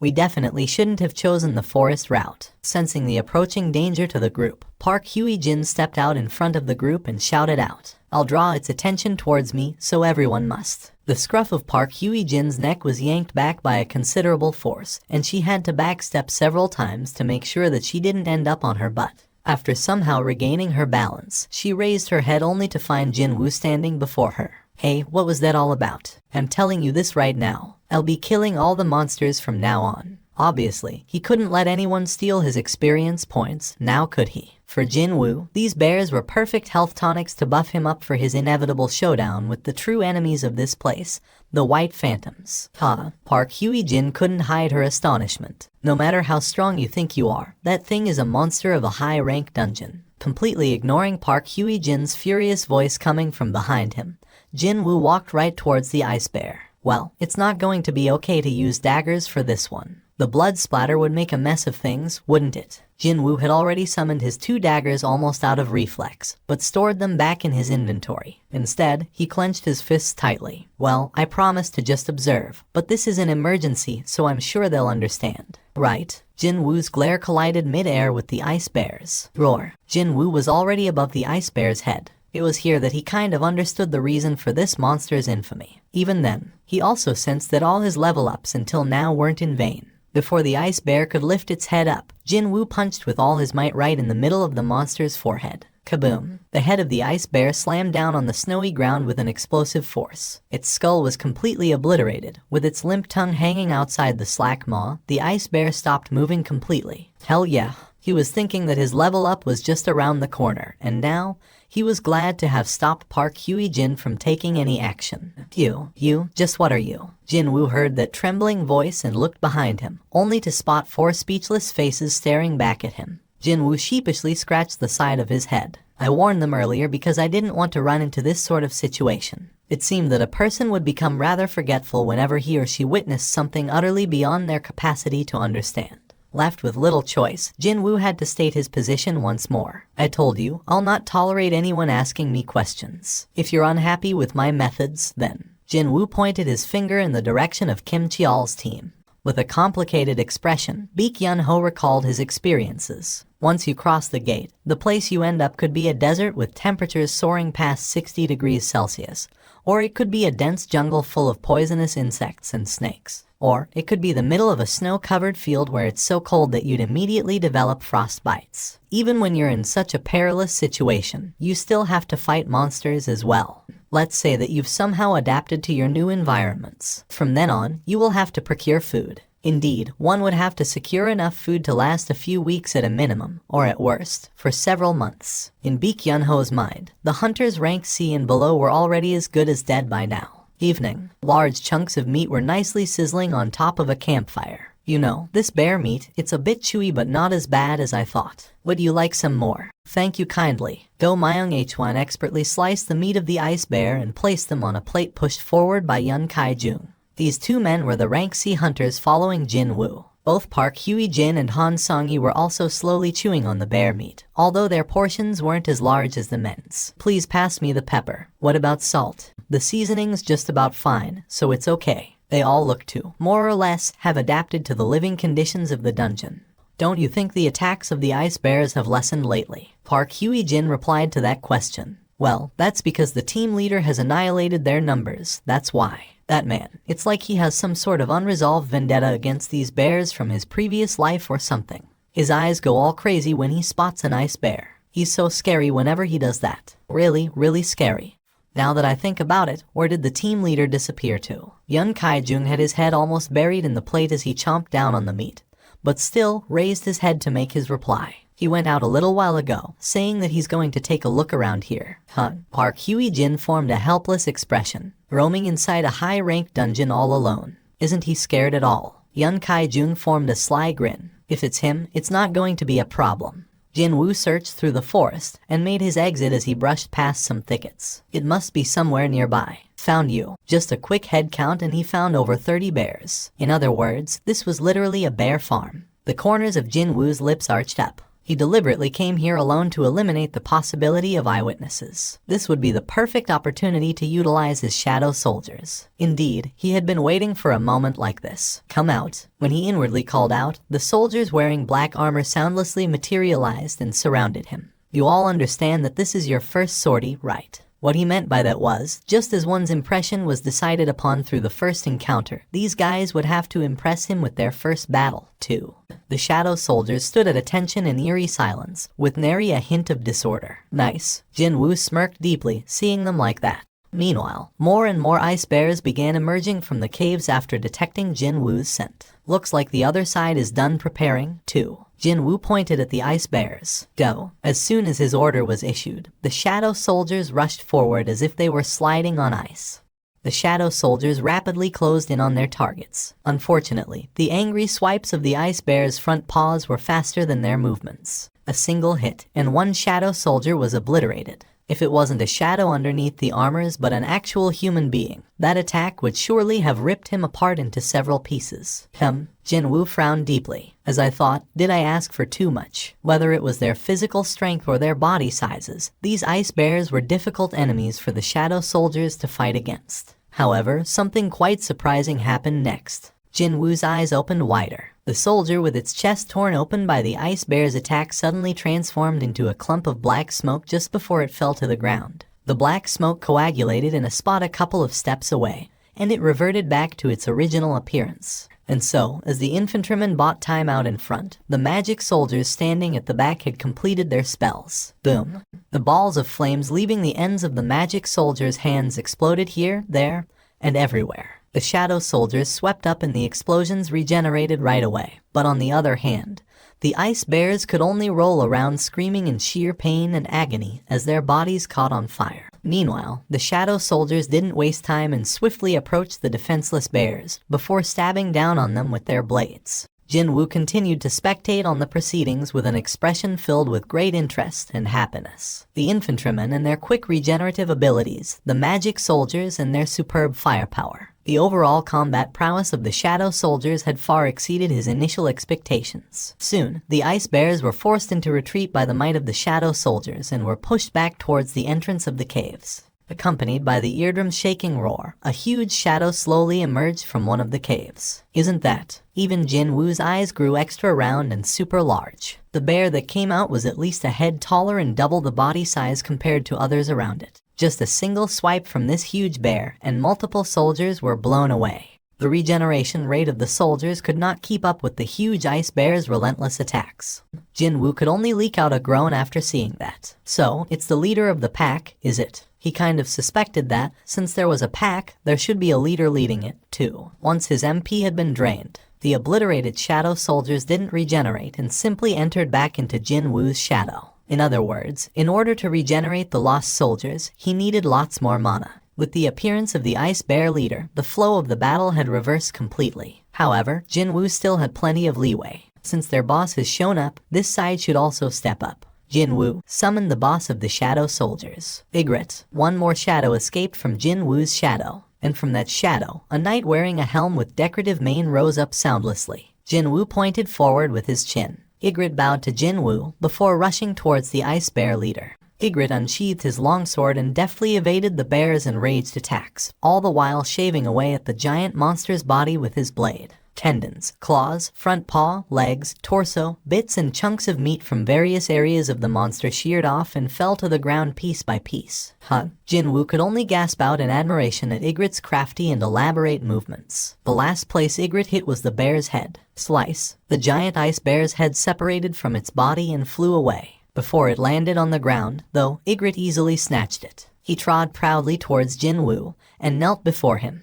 And then, he placed the dead bear's head before Jin Woo's feet. It was as if the knight was presenting the spoils of victory to his sovereign. Jin Woo swallowed dry saliva and gazed at the kneeling Ygritte and his bowed head. If Ygritte decided to use his sword from the beginning, would I have been able to defeat him? The ice bears, without their leader present, lost all semblance of order and became utterly confused, before they were cleanly swept away by the remaining shadow soldiers. That brought about the end to the battles. The result was truly satisfying. The levels of the soldiers had risen up nicely. Also, as these shadow soldiers were seen as a part of his skill, even Jin Woo's level had risen up by 3. Most of all, there was another point he found much to his liking. Rise up. And that point would be the fact that he could recruit new friends now, from the shadows of several ice bears that Jin Woo had selected, which obviously included the boss bear. Black shapes began to slowly rise up.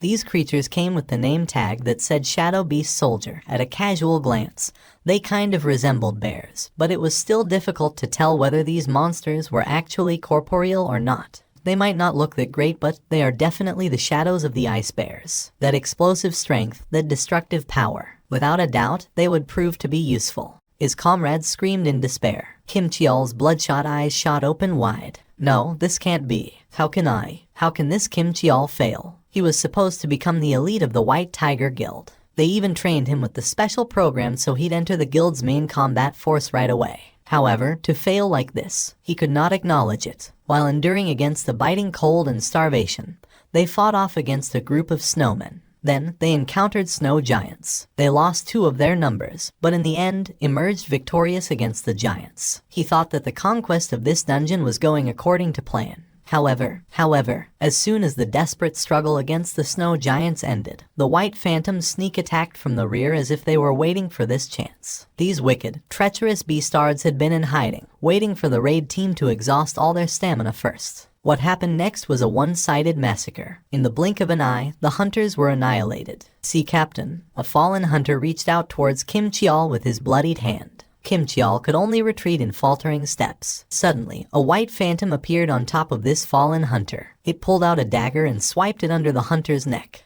The white phantom smiled as it sliced the neck off and raised its head to look at Kim Cheol. Kim Cheol could only scream in terror. And then, not even taking one look behind him, he ran straight into the forest. There were ice bears in the forest, compared to snowmen, snow giants, and the white phantoms that appeared before him. Those unseen ice bears came across as laughable existences right now. Kim Cheol summoned every ounce of his energy and then ran even harder. The white phantoms glared at the departing back of fleeing Kim Cheol and raised their bow, just as they took aim and got ready to fire. A white phantom with white hair extending all the way down to its waist raised its arm and stopped the attack. The white phantoms lowered their bows. When the long-haired elf signaled the others to follow Kim Cheol, the white phantoms began disappearing from where they stood one by one. Kim Cheol ran out of the thick bushes. He couldn't catch his breaths at all. Still, when he recalled the derisive smirks on the white phantoms' faces as they massacred the hunters, he felt like peeing himself from fear. Once he walked past the trees and escaped out into an open area, he was greeted by an unbelievable spectacle. But how can this be? He found over 20 dead ice bears surrounding a cave entrance, and he thought it was odd to not see a single ice bear when every single tree was marked by them. What is going on here? Kim Cheol investigated the conditions of the carcasses. They all showed sword-inflicted wounds. Some of them even had signs of being burnt alive. Almost immediately, Kim Cheol thought about Seong Jin-woo and the hunters following him. Did they do this to these ice bears? No, it couldn't be. Kim Cheol shook his head. The wounds on ice bears were inflicted with long swords. As far as he knew, none of the hunters that went into the forest used a sword. Besides, the two Ranky hunters didn't even wield any weapons. If you were to look at the situation objectively, then there was no chance that those people were still alive. In that case, there could be only one explanation. There are white phantoms nearby. His heart fell to the pit of his stomach. Kim Cheol walked as silently as possible and cautiously approached the source of the smell. And eventually, he hid inside the bush and discovered the hunters who had left along with Jin-woo. Kim Cheol's eyes grew wider from the revelation. What the hell? The smell of meat was coming from the campfire they had raised. How can they still be alive? Kim Cheol began glaring. He couldn't find one Ranky hunter among their midst. He must have been killed first after taking the lead like a fool. Something didn't add up. Wait, hold up. Their attire, clothes and blankets designed to keep warm, tents and several pieces of equipment could be seen. They were obviously well prepared. Just how can this be? Kim Cheol was getting flustered even more, but then his gaze had stopped by at a certain place. It was a piece of bread sitting next to sizzling meat, meaning these people even had food ready. His confusion immediately morphed into a rage. These beastards. Grit. Kim Cheol began gritting his teeth. They had enough supplies to ensure their continued survival, yet they wanted to hog them all for themselves. If my hands hadn't frozen up, no, if only I wasn't starving, I'd have easily dealt with those ice elves. Realizing that these beastards had snatched away the crucial supplies that should have been shared among the rest of the team, he couldn't hold back his fury anymore. Kim Cheol angrily ran out of the bush. You sons of BTChes. Park Hye-jin quickly shot up from her spot, clearly surprised. Kim Cheol, how did you get here? She found it rather difficult to lie here and say it was good to see him again.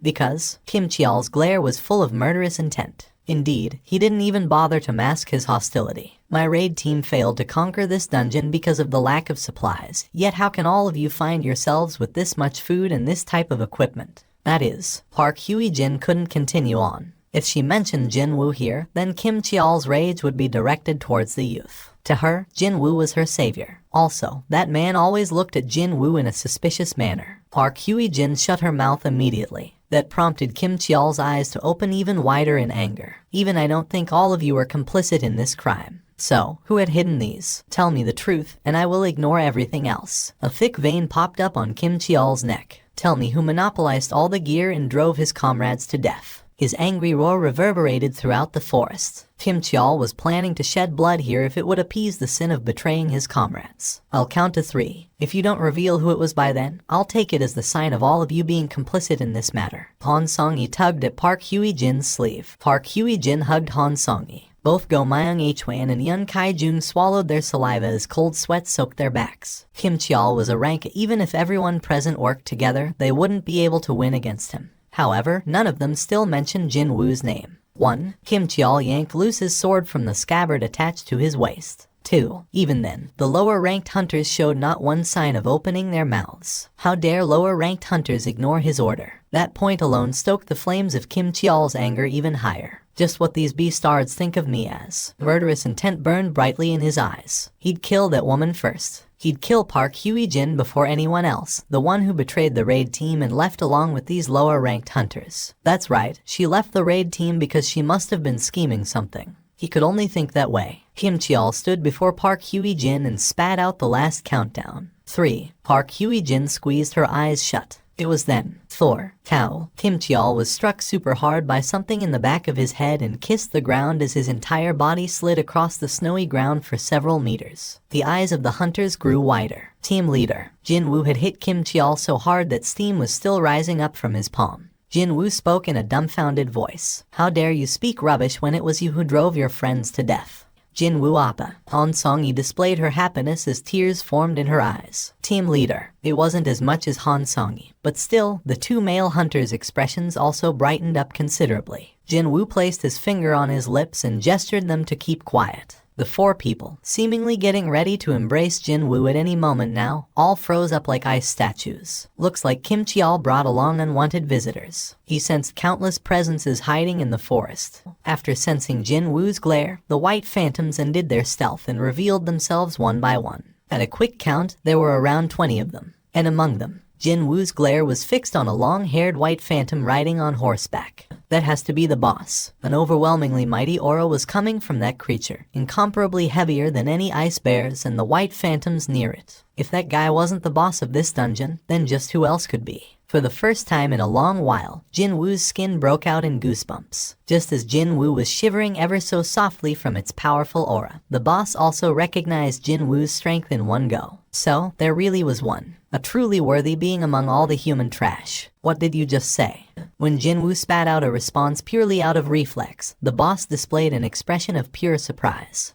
Can you understand our language? Jinwoo was also taken aback. How is it possible to converse with this guy? Not only could he understand what a monster was saying, but he could also actually converse with it, too. A language he couldn't even remember learning before fluently rolled out of his mouth as if it was his mother tongue. Is this because of the system? Like an automatic translation feature, Jinwoo shifted his gaze back to the boss. The boss returned the gaze with great interest. To be able to converse. Very good. There is someone I wanted to introduce to you. The boss pointed at one of the white phantoms standing behind it. I'm sure you're familiar with him already. Jinwoo's glare sharpened instantly. Indeed, he recognized that particular white phantom. That guy was none other than the beastard that fired an arrow at Han Song-yi before breaking out in a mocking grin. How could he forget that arrogant beastard's face? That exact same smile was still etched on the monster's face. This friend informed me of a truly strong being among the humans. And this friend wishes to challenge you to a duel, so how ab?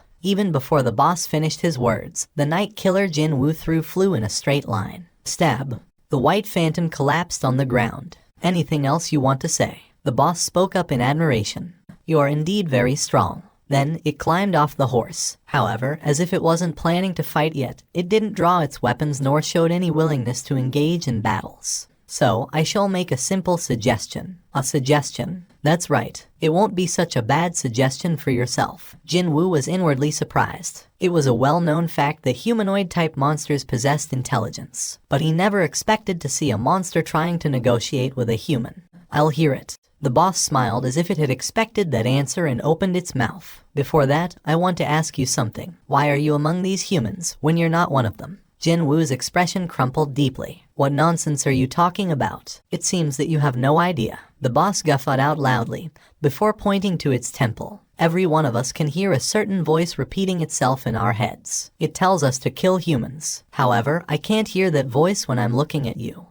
That's what this guy meant. In that case, Jinwoo could think of a reason for that. When the boss says humans, it's probably talking about hunters. The thing was, he had changed to this strange something called player through the system, during his ordeal in the underground temple. Technically speaking, he was slightly different from other hunters, meaning other awakened human beings. That's why that guy thinks I'm not a human. That made perfect sense. The boss nodded its head. There is no need for us to fight each other, and our side does not wish to see needless casualties as well. The boss finally got to the main topic. Hand over the humans behind you. Then, we will guarantee your life. How does my suggestion sound to you? Before he answered, Jinwoo asked back. I want to ask you something, too. Fine, go ahead. Just who are you? Where did you come from? And why do you wish to kill humans? It happened then. The smiling face of the boss suddenly froze stiff. But that odd state lasted only for a brief moment. The boss regained its original expression and continued on. There is no need for us to fight each other, and our side does not wish to see needless casualties as well. What the hell was that? Jinwoo frowned deeply. The boss repeated itself like an NPC from a game that was asked a question that was not in the script, or one that it was not permitted to answer. To begin with, hand over the humans behind you. Then, we will guarantee your life. How does my suggestion sound to you? Its expression showed how relaxed it was. In other words, it had not recognized how odd its own actions were. The white phantom standing behind didn't display any reaction towards the boss's strange behavior, either. Jinwoo continued to wordlessly observe then. prompting the boss to begin urging him. Will you accept my suggestion or not? Jinwoo wanted to find out more about the monster's origins and their true intentions, but as it turned out, it was all a waste of time. In that case, the only thing remaining was to choose. But then again, he had made up his mind already a long time ago. I refuse. The corners of Jinwoo's lips arched up. You see, you possess a far too tempting shadow for me to let go. Are you planning to fight my soldiers all by yourself? Do you truly believe that you can overcome the disadvantages in numbers all alone? Jinwoo smirked derisively. Soldiers, was it? You think you're the only one? I've got them too. He summoned his shadows. According to his wishes, the soldiers hiding in Jinwoo's shadow all revealed themselves in the blink of an eye right behind him. The cry came from the hunters this time as well. Yun Kai-jung cried out in fright as the shadow of the ice bear, the shadow beast soldier, suddenly materialized right next to him, and he fell hard on his ass. When Jinwoo took a glance at the pale faces of the surviving raid team, he felt that it was a bit regretful.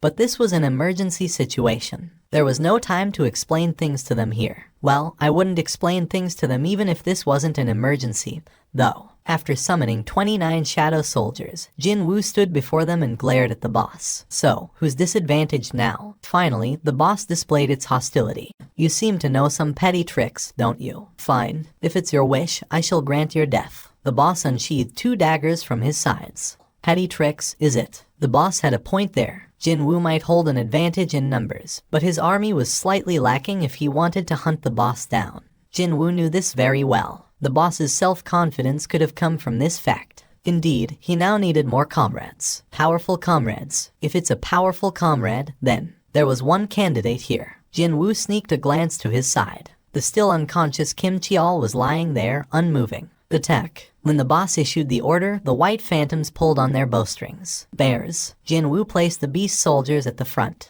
The beast soldiers, with arrows sticking out of their bodies, all roared out in anger. Before the white phantoms could knock the next volley of arrows, the infantrymen rushed forward. The magic soldiers also began chanting their spells. Meanwhile, Jinwoo's eyes gleamed dangerously. You're mine. Jinwoo deliberately pushed Kim Cheol's longsword towards its owner with his heel, before pouncing forward himself as well. His sight was fixed solely on the boss of the White Phantoms. The boss too was waiting for Jinwoo's arrival. Soon, sparks endlessly flew as the 4 daggers wielded by 2 creatures clashed in midair. At the same time, the Shadow Soldiers and White Phantoms also slammed into each other as well. Do Myung Hwan looked at Park Hye-jin next to him. So, shouldn't we lend assistance here? Park Hye-jin shook her head. This isn't a fight where we can butt in, you know. This was a battle where huge black monsters were swinging their giant claws. The destroyed black soldiers were regenerating to their original state in the blink of an eye. And the gleaming blades and the arrows fired from the upper rank monsters, White Phantoms, were chaotically flying around in the snowy field. So, what can a rank B or C do in this place? Indeed, the only thing they were permitted to do here was to pray.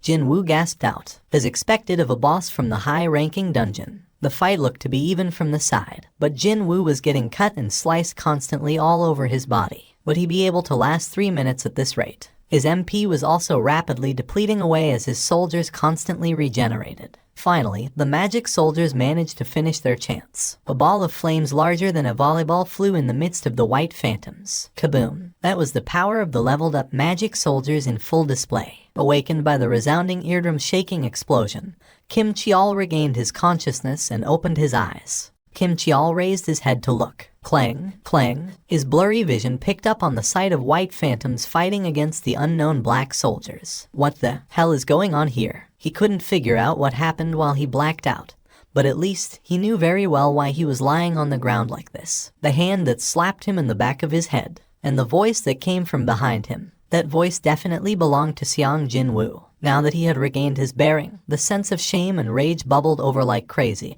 and the ends of his fingertips trembled. How fortunate that he could feel the hilt of his sword. If he was surrounded by the White Phantoms, then he'd not get out of here alive. In that case, he must. I'll kill that beastard Seong Jinwoo with my own hands. His maddened eyes finally spotted the back of Seong Jinwoo. There he was. He was too busy fighting a White Phantom and wasn't paying any attention to his rear. This was his chance. Kim Cheol stood up right away. After sensing Kim Cheol running towards him, Jinwoo laughed out inwardly in elation. Right, if it's you. Kim Cheol ran with all his might and after taking aim at Jinwoo's neck, swung the sword hard. Die. In front, the boss. From behind, Kim Cheol. Even though he was stuck in a seemingly dangerous situation, Jin Woo still managed to shout out, "Ygritte." As if he'd been waiting for that call, Ygritte jumped out from his shadow immediately and easily deflected Kim Cheol's sword. Clang. No. Kim Cheol's bloodshot eyes opened wider. However, even before he could say anything, Ygritte's sword pierced deeply into his chest. Stab. The blade ran straight through his chest and emerged from his back.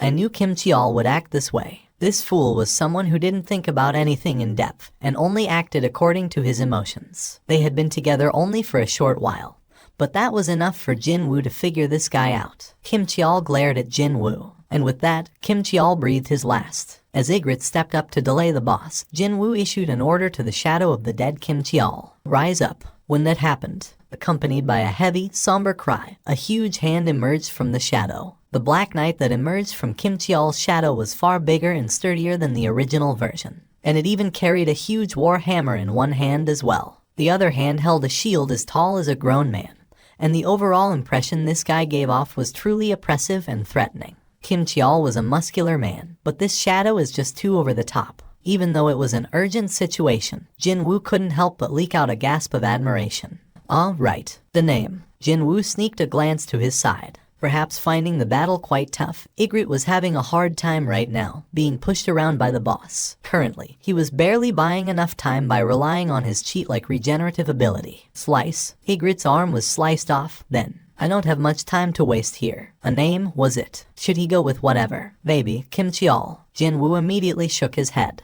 To call an undead with a name it used while it was still alive. That just didn't sit well with him, right? His name was Kim Cheol. Cheol, so iron it is. The name had been decided. As soon as Jin Woo thought of that name, it was bestowed on the newly birthed Shadow Knight. Jin Woo pointed to the boss. Iron. Iron leaned back and roared out loudly. What was that? Several messages popped up in his view. An aggro skill. Kim Cheol was actually a rank tanker, so, quite obviously, he possessed a high-level aggro skill, and the Shadow Knight extracted from his shadow, Iron, had retained that skill in full and was able to use it no problem. The head of the boss swiveled towards Iron. Although it could have chosen to finish Ygritte off right in front of its eyes, the boss simply pounced on Iron as if it had been hypnotized by a ghost or some such. The boss was still preoccupied with Iron. And seizing this chance, Jin Woo and Ygritte's combined assault began on the boss. Park Hye-jin became utterly speechless as the unbelievable spectacle unfolded right before her eyes. What she was seeing right now proved to be too unrealistic, too outlandish. From her side, Han Song-yi asked her with a timid voice,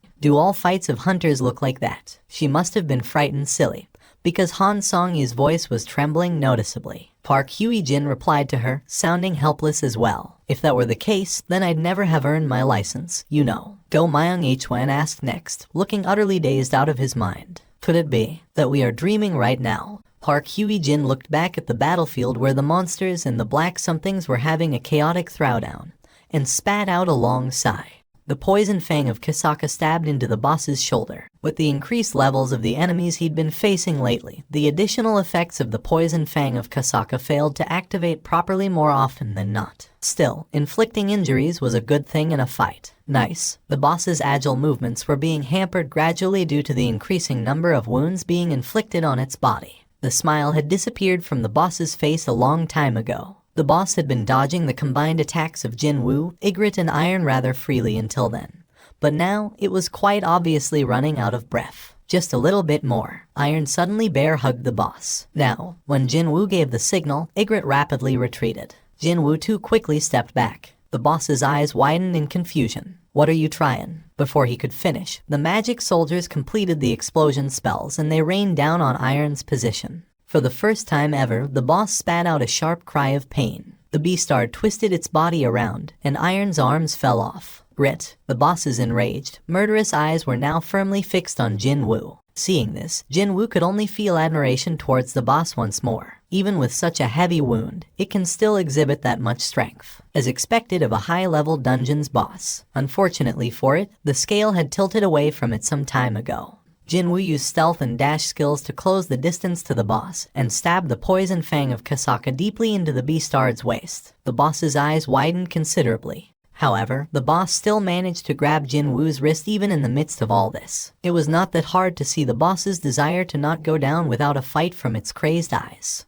just as the boss raised its dagger above its head to stab at Jinwoo. Jinwoo simply smirked. At the same time, a huge warhammer slammed into the head of the boss. Slam! The boss's face crashed into the snowy ground. Behind the boss, Iron was raising his hammer up high again, both of his arms already fully regenerated. The huge hammer flew down again. Splat! Ygritte was getting ready to attack, but then sheathed his sword back into the scabbard attached to his waist. Jinwoo also stored his daggers back inside the inventory, and the expected messages popped up right away. It's finally over. Jinwoo sighed grandly in relief. What a hard-fought victory this was. He was about to take a breather, but then saw Iron and his eyes went extra round in surprise. Hey, you can stop now. Jinwoo hurriedly stopped Iron. He was about to smash down with his hammer again, but finally stayed his hands. Perhaps it resembled the original too much, because the guy turned out to be a bit simple in the head like the original. Meanwhile, the boss's corpse had been pummeled into a meat paste already. However, its shadow isn't affected, so it's fine.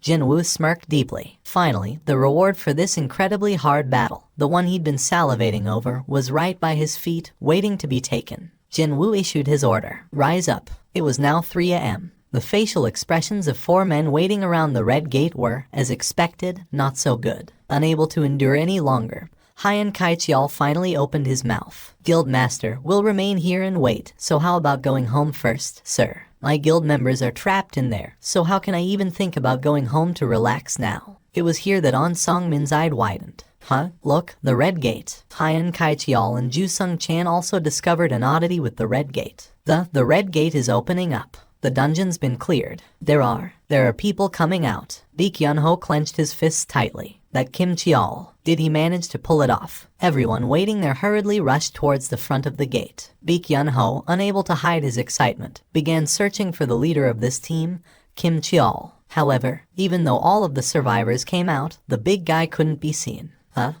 This can't be right. The one who had been insisting on believing in Kim Cheol.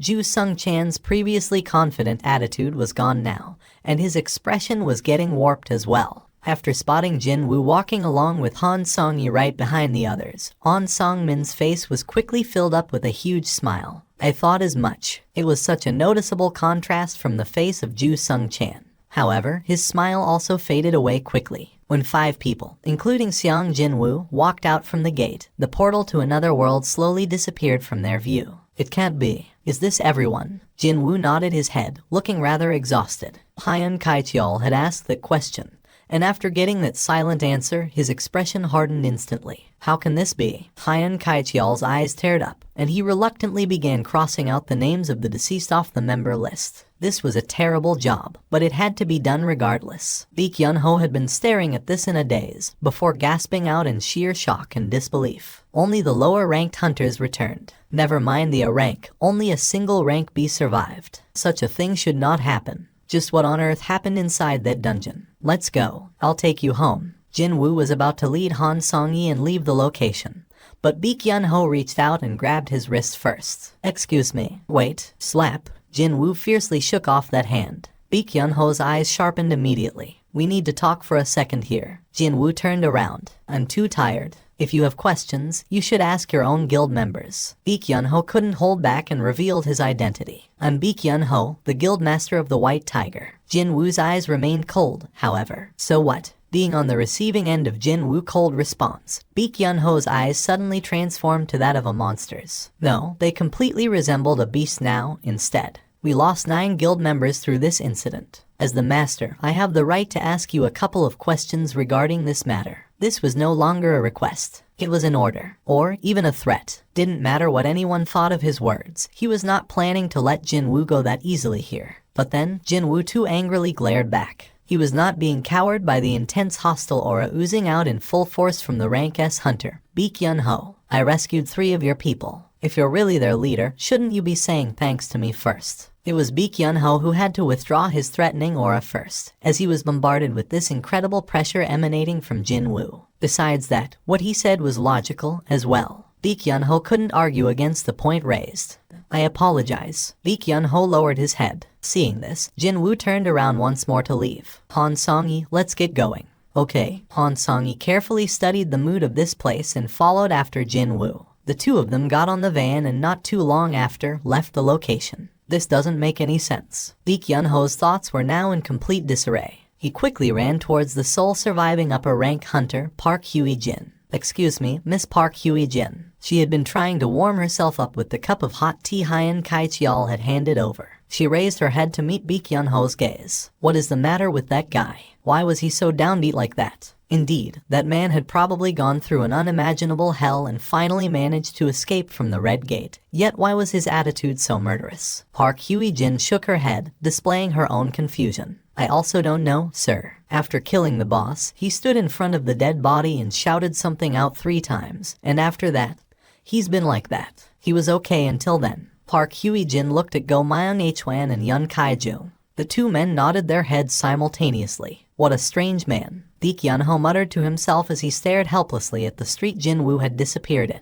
On Song-min saw the state his boss was in, and became incredibly nervous as if he had done something wrong instead. My apologies, Guildmaster. I'm sure he's like that because he's just exhausted. He's not a bad person, I assure you. At least, I believe he's not. No, that's not the problem. Pardon me. Lee Kyun-ho turned around to stare squarely at On Song-min. Why haven't you scouted that man already, eh? On Song-min couldn't hide his fluster, but it wasn't strong enough to best the fluster Lee Kyun-ho had felt just now. Against me. Lee Kyun-ho recalled Jin-woo's fierce glare and could only nervously swallow his dry saliva. Gulp. Abruptly, he thought that, were he to fight that man, he'd have to resolve himself to lose an arm or 2. Maybe, even worse than that. Quickly figuring out what Lee Kyun-ho meant, On Song-min hurriedly replied, "We're doing our very best, sir." That is clearly not enough. Lee Kyun-ho's eyes began to sparkle rather dangerously. Seong Jin-woo. Indeed, Chief On's discerning eyes were on the money again. From today onwards, you'll receive all the resources you need. You must bring that man into our guild, no matter what.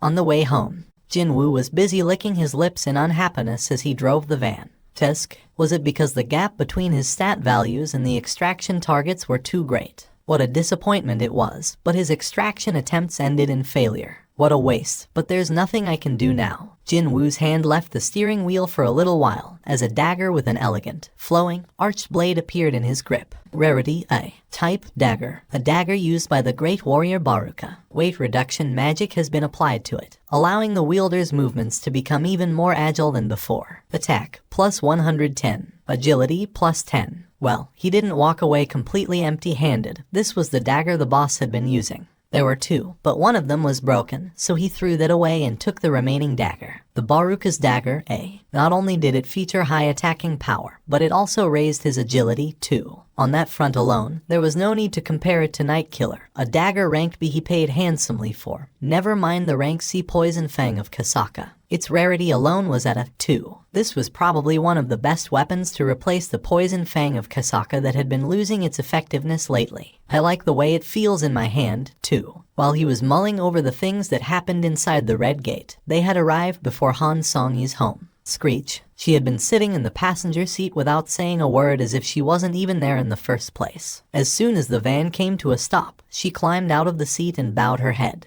Drive safely. I will. Good night. Han Song-yi turned around to leave. Seeing her slumped shoulders and powerless gait, it seemed that the original goal of this trip had been met, one way or the other. Well, although things did get a lot complicated, I was trying to change her mind anyway. It was rather likely that she wouldn't try to become a hunter in the future. It'd be the same story for anybody if their first dungeon experience just so happened to be a Red Gate. He nodded his head in satisfaction and was about to start the van again. But then, the passenger side door was abruptly opened from the outside. Jin-woo shifted his gaze. Han Song-yi had returned to the van and was holding onto the door. What's the matter with her? His curiosity only lasted for a little while. Han Song-yi bowed her head deeply again, this time looking much calmer than before. Thank you for everything, Appa. He only now realized that, from some time ago, the honorific she used to address him changed from Ajasi to Appa. Sure thing. Don't mention it. Excuse me. Tomorrow. No, see you later. Later. Before he could ask her for clarification, Han Song-yi hurriedly ran away. After her back disappeared from his view did he realize what she was talking about. From today onwards, he'd be teaming up with Yu Jin-ho again to mop up the rest of the raids. Han Song-yi was a raid team member, so of course, they'd see each other again later on. So she meant that, What a relief that was, though. His plan would have been affected pretty badly if Han Song-yi refused to come out of her house because of the trauma from this incident. This worked out for the best, and now he would use his shadow soldiers to clear out the rank C dungeons even faster than before. He felt utterly confident of clearing up the remaining raids in the shortest time possible. Also, he couldn't wait to see how Yu Jin-ho would react after witnessing his shadow soldiers in action, too. The next morning, Jin-woo yawned grandly as he stepped out of the apartment's foyer. He only closed his eyes for a bit, but hell, it was time to meet up with Yu Jin-ho already. "Hi Nim, good morning." He heard the familiar energetic voice greeting him. "You don't even have a car, so how did you get here?" The raid team's favorite ride, Mr. Van, had been commandeered by Jin-woo last night and was currently parked neatly in the apartment's parking lot nearby. "I caught a taxi, Hyung Nim." A taxi, and here he was, thinking of going to fetch the kid instead. "Oh no, it's fine, Hyung Nim. I'm the one asking for your help, so it's only right that I'm the one driving you around, at least." Yu Jin-ho grinned happily and replied, "Hyung Nim, let's get going." "Hold on." Jin-woo pulled out his phone and dialed someone. "There's someone we should take along, as well." "Excuse me." "Who?" "Hey, Songyi. It's me. Meet us at the parking lot. We'll go to the gate together." "Songyi? Could it be that Songyi?" As soon as Jin-woo ended the call, Yu Jin-ho asked him, "Hyung Nim, the person you want to take with us, is she that high schooler in our team?" Jin-woo nodded his head. Han Songyi lived near here, and their destination was the same, so there wasn't any reason to go there separately, now was there. Unfortunately, Yu Jin-ho didn't see it that way. Han Songyi, the rather cute high school girl with her hair tied up in a bun. He already knows her number, and can talk to her in such a friendly manner, too. Could Hyung Nim and her have formed a much deeper relationship than meets the eye? For sure, Hyung Nim was a cool guy even from another man's perspective. While Hyung Nim wouldn't be interested at all, it'd not be a strange thing for an impressionable schoolgirl to fall for a man like that. Yu Jin-ho nodded his head. If this was the case, then there was something he had to make sure right away. "Hyung Nim, should I call Miss Han's sister-in-law from now on? Did this guy fall off the bed and hit his head or something?" Jin-woo's crumpled expression was implicitly implying that, even if Yu Jin-ho was not too quick on the uptake, he should still be able to figure that one out pretty easily. You two aren't dating. She's a friend of my little sister." So that's what happened. Yu Jin-ho finally understood the situation. He didn't even know what was going on, yet he was thinking of calling that girl his sister-in-law. His face reddened up considerably. Soon enough, Han Songyi came to the parking lot. Not only that, she was noticeably better dressed than how she was usually. Seeing this, Yu Jin-ho grinned slightly. Yep, she's definitely a teen girl, wanting to look nice in front of the brother of her friend and all. As the leader of the raid team, he was thinking of praising the fellow raid team member's choice of wardrobe. But then, Jin-woo greeted her first. "Did you get some sleep?" In that instant, Yu Jin-ho's expression froze stiff. Han Songyi smiled and shook her head. "I couldn't catch a wink. I'm sure you're still exhausted, so get some rest in the van." Listening to the two young people's conversation, the thought process of Yu Jin-ho became more and more messed up. Han Songyi asked Jin-woo this time. "What about you, Appa? Did you get some sleep?" "Well, only for a little bit. It was already 4 a.m. by the time I got back home. Anyway." "Well, true that. Night. Couldn't catch a wink. Still exhausted. 4 a.m. by the time he got back home." Just as Yu Jin-ho's panic state was morphing into a full-blown freak-out. "What are you doing, Yu Jin-ho?" Well, Hyung Nim. Well, the thing is, Miss Han Songyi is still a minor, Hyung Nim." "Okay, so, never mind, Hyung Nim." Truly now, Hyung Nim was a man among men. Yu Jin-ho was deeply impressed by Jin-woo, who didn't care about the glares of the public and thought that, indeed, he's extraordinary. He also began to reflect on his foolish ways of trying to apply the standards of the regular people on Hyung Nim. As soon as he stepped foot inside the dungeon, Jin-woo took in a deep breath. After being confined to an open field type dungeon for a few days, the air inside the cavern type dungeon felt new and refreshing. The floor of the cave began rising up here, there, and everywhere. Humanoid monsters with skins made out of rocks appeared. Yu Jin-ho quickly recalled their name. "Hyung Nim, it's the Stoneman." In the blink of an eye, the head of the Stoneman in front of the pack rolled to the ground. Jin-woo looked at the Baruka's dagger and smiled in satisfaction. Time to summon his shadow soldiers. Oopsie, Jin-woo facepalmed and turned around. "I forgot he was here with me." He got way too excited and completely forgot about Yu Jin-ho for a moment there. While plopped on his ass, Yu Jin-ho pointed his trembling finger at the shadow soldiers standing right in front of him. "It's a bit complicated to explain." "Well, it's my skill. You can summon these things as your skill." Jin-woo nodded his head. Yu Jinho's jaw remained slack and didn't want to close.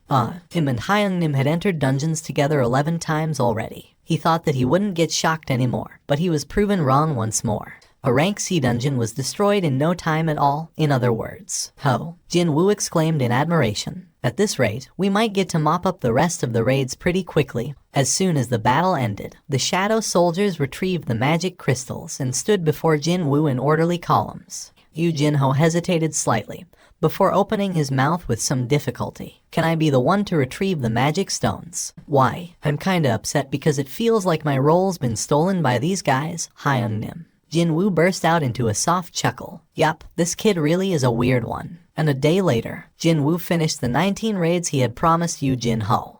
Now that the raids are over, how about we celebrate with a hearty meal? Yu Jinho took a look around and pointed towards the empty table by the windows. Can't we sit over there? I'm sorry, sir. That table has been booked already. A large group must have made a booking, because several tables had been brought together. Currently, they were all empty. Yu Jinho stared at the empty tables with a rueful expression and shook his head. In the end, the two of them had to occupy the most secluded, out-of-the-way spot in the diner. Yu Jinho lowered his head in shame. I'm sorry, Hyung-nim. There's nothing for you to apologize for. I was the one who suggested that we come here anyway. Even still, I should have taken you to a bit better spot than this one. Jin-woo smirked and lightly patted Yu Jinho on the shoulder. Don't sweat over such things and enjoy the food, okay? Actually, Jin-woo was inwardly worried about a scion of a keyball finding the taste of such cheap meat to his liking or not. Also, even though I didn't say anything, but well, they filled their glasses with soju, clinked them a little and one-shotted them.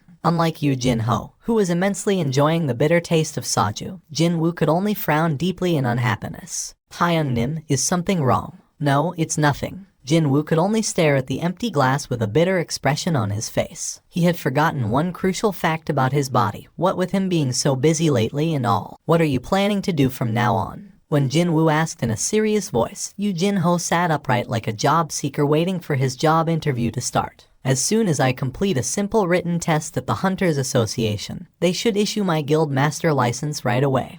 Hyung-nim. I'm planning to negotiate with my father with that license in hand. Determination flooded in Yu Jinho's eyes. He had invested a lot of his own moolah for this purpose, and there was no room to retreat now. Besides, I also made a promise with Hyung-nim, too. The guild building he promised to Jin-woo. That part of the bargain could be upheld only after Yu Jinho successfully persuades his father, Yu Myung-hwan, to install him as the new guild master. On the other hand, Jin-woo was feeling rather liberated. Sure, it'd be nice to get my hands on that 30 billion won building. But well, that would only be an added bonus to him. His real purpose had always been leveling up. While entering all those rank C gates, he had reached a far higher level than he initially bargained for. In other words, he had achieved his goal. And the results of his frantic leveling up spree. One punch from him, and the rank a hunter with a guaranteed annual salary of billions of won, Kim Cheol, lost his consciousness. Just like that. At the bare minimum, I can make more money than that guy now. If one possessed excellent abilities, wealth was sure to follow. There was no need to feel nervous at all, and his relaxed mindset could clearly be seen on his demeanor. Jin-woo began reminiscing about the last few days and smiled to himself. It was at this moment that Yu Jinho asked him a question. What are your own plans now, Hyung-nim?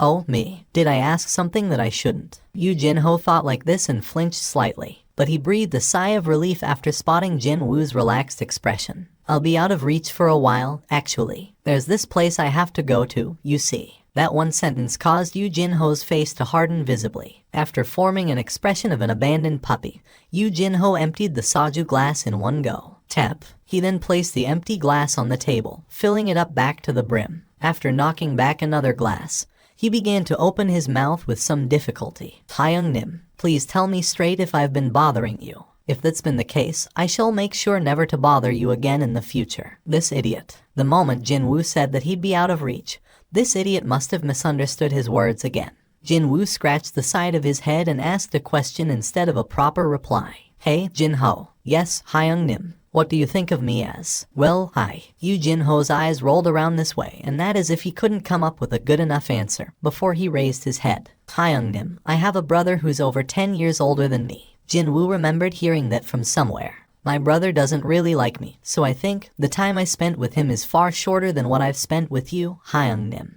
Compared to him, you have saved my life, helped me out with my dream, and Yu Jin-ho stared straight at Jin-woo. To me, you're more like my real brother than him, Hyung-nim. He was still a bit scared of Jin-woo, though. Still, he'd never, ever forget these past few days following around Jin-woo for the rest of his life. Indeed, his respect was far greater than fear of Jin-woo at this point. If you see me as your brother, then Jin-woo smiled deeply. I'll think of you as my younger brother as well. The tip of Yu Jin-ho's nose reddened and he began to get teary-eyed all of a sudden. If that was all, it'd have been fine. But then, he tried to get closer to Jin-woo out of nowhere. Hyung-nim, I want to give you a big hug. It's fine, right? Hey, you're drunk, dude. Stop it. No, that's not true. Hyung-nim, I've never been this clear-minded in my life before. Hyung-nim, say that with your eyes open, will ya?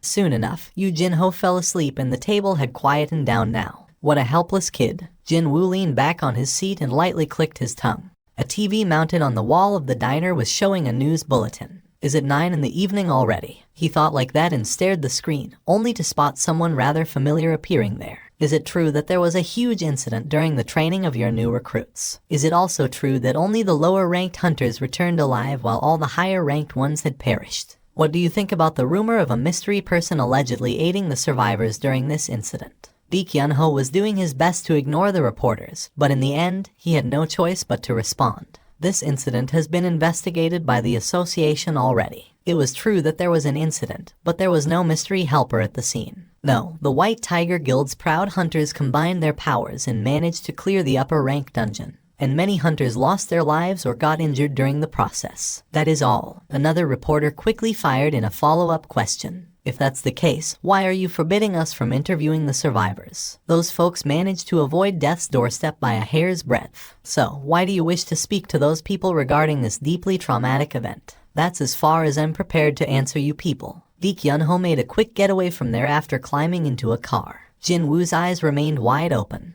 A little while ago, somewhere in the eastern United States of America, a shrill scream exploded out inside a certain dungeon. A hunter named James plopped down on his butt. His legs had lost all strength and he could only crawl on the floor to run away. But when he realized that he only managed to corner himself against a wall, despair quickly dyed his expression. Oh dear God. The rank for this dungeon was estimated to be and in order to clear this gate, suitable hunters were recruited to form a raid team. However, every single one of them was annihilated. Technically speaking, they weren't dead, but unconscious on the floor, though. I can't believe this. When the raid team entered the dungeon, they could not find a single monster, because there was seemingly no monster inside. A dungeon without monsters. Can such a thing even exist? If that was the case, where did the magic power emission that the measuring equipment had picked up outside the gate come from? The hunters came up with all sorts of theories by themselves. This was already a hard-to-believe phenomenon, yet something even more shocking was waiting for them by the boss room. When they entered it, they did find a single monster, and it looked exactly like a human being. Indeed, there was only one, but from that monster's single attack, every raid team member lost their consciousness. This creature proved to be far, far too powerful for them. Only James had somehow escaped from the boss room. Wait, could it be that all the magic energy emission detected on the outside of the dungeon is coming from that thing alone? The measurement took place far away, from outside the gate itself, yet its magic power was already exceeding the level of a rank A. James shook his head again. That's just F-seeking impossible. But then, this, really now? That lone monster walked out from the darkness and stepped into the light. James began screaming once more after he saw the approaching creature. That hurts my ears, you know. The monster, no, an oriental man with long, unkempt hair and a bushy beard roughly scratched the top of his head. James no longer screamed but began leaking out scared gasps instead. The mystery oriental man stood before James and placed his hands on his waist. What the hell? So, who told you to attack first without warning? I told you that I'm not a monster, but a human being. I'm a human. Unfortunately, James could not understand a single word of this strange language. Naturally, his complexion progressively worsened. The Oriental man stared at the terrified American hunter with a troubled expression on his face. Eventually, he spat out a long, long sigh. Dang it, what a pain, trying to talk to these big-nosed foreigners. In any case, he tried to initiate another conversation one more time. He squatted down low enough to match the American's eye level and did his best to sound as friendly and non-threatening as possible. Hey, man. He could recall a few English words. With such a poor grasp in that language, he couldn't really tell if he was making any sense at all, grammar-wise. I a Korean. So, he tried to enunciate every word to the best of his ability. I want to go home. An event of an unprecedented scale. A trapped person walked out of a dungeon alive. The U.S. Hunter Bureau went into overdrive right away. The deputy director of the bureau personally came down to the interview room after hearing this news. Beyond the one-way mirror, he could see an oriental man quietly sitting on a chair, with a pair of handcuffs on his wrists. Is he that man? That's correct, sir. He looks like a regular civilian, doesn't he? Yes, sir. It was as he said. Once that man's unkempt hair and the messy beard were taken care of, his facial features would be that of an average middle-aged oriental male commonly found everywhere. Have you found out his identity yet? He has repeatedly stated that he's a Korean hunter. South Korea. Yes, sir. How can a South Korean hunter come out of a dungeon on the other side of the world? He says that he was trapped inside the dungeon for the past 10 years after the gate closed on him. And when he reopened his eyes, he's in America. Is that it? That's what he'd been saying until now, sir. The deputy director massaged his forehead. How was he to explain this to the director? He felt a migraine beginning its vicious assault on his head. If that's the case, then what are you guys waiting for? Why aren't you in there trying to get more information out of him? Sir, we're currently focusing on the possibility of this man being a monster who possesses a human's memories instead. Okay, so, if it suddenly reveals its true intentions during the interview process, the entirety of Washington could be in danger. That made sense. A raid team consisting of several rank A hunters proved to be utterly helpless against that man. After all, they could not afford to be careless here. There is a rank S hunter who can converse in Korean residing nearby. The deputy director's expression brightened. He was none other than the deputy director of the Hunter Bureau. He had memorized back to front the list of all rank S hunters living in the States already. Mr. H. Wang. Is he coming here? Yes, sir. One of the main hunters of the Scavenger Guild, H. Wang Dong-soo. If he were to make a report to the higher-ups, he at least needed to know the subject's name. What was the name of that man? It was a difficult-to-pronounce name. That's for sure. The section chief confirmed it on the report submitted to him by one of his underlings and spoke up. His name is Seong-il H1, a hunter from South Korea. H. Wang Dong-soo had no time for such things as mercy, especially if it was against monsters. He lost his parents to a dungeon break many years ago and grew up with only his older brother as the sole surviving family member. That was why when he awakened as a rank S, he knew this was his heaven-sent opportunity. The opportunity to rip apart and kill as many monsters as I can. Perhaps that was the reason why the glare of H. Wang Dong-soo as he entered the interview room was icier than usual. A man who came out from a dungeon. Even the magic energy wavelength this man emitted apparently had a similar pattern to that of a monster. If a monster is pretending to be a human, then he'd kill this abominable creature right here, right now. His glare met the man's gaze. They silently exchanged their gazes. H. Wang Dong-soo put the file with this man's information down on the table. It'll be better for you to cooperate with me. One word from me will determine how others will see you, a human or a monster. Got that? Understood. Before he got started, though, a deeply personal question floated up in H. Wang Dong-soo's head. His older brother who died inside the dungeon.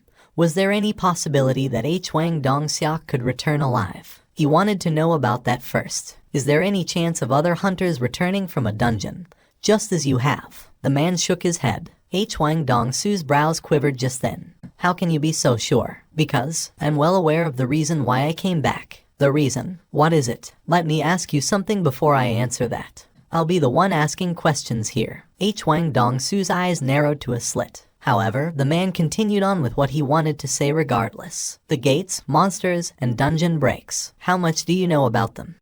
If this man had asked a stupid question, H. Wang Dong-soo might have used force to shut this man up right away. But he couldn't do that right now, because that question was something that countless tried to answer ever since the first gate opened and awakened people began appearing 10 years ago. This very moment could be when the answer finally revealed itself. Deputy Director. Shush. The agents of the Hunter Bureau all nervously swallowed their saliva as they stared into the one-way mirror. H. Wang Dong-soo asked, are you saying that you know? Dungeons, gates, monsters. All these are merely preludes to a true war about to happen soon. And recently, a being that will become the greatest calamity ever seen has opened its eyes. So, the reason why you returned here is, in order to stop that calamity. And what is, or who is, this greatest calamity ever seen?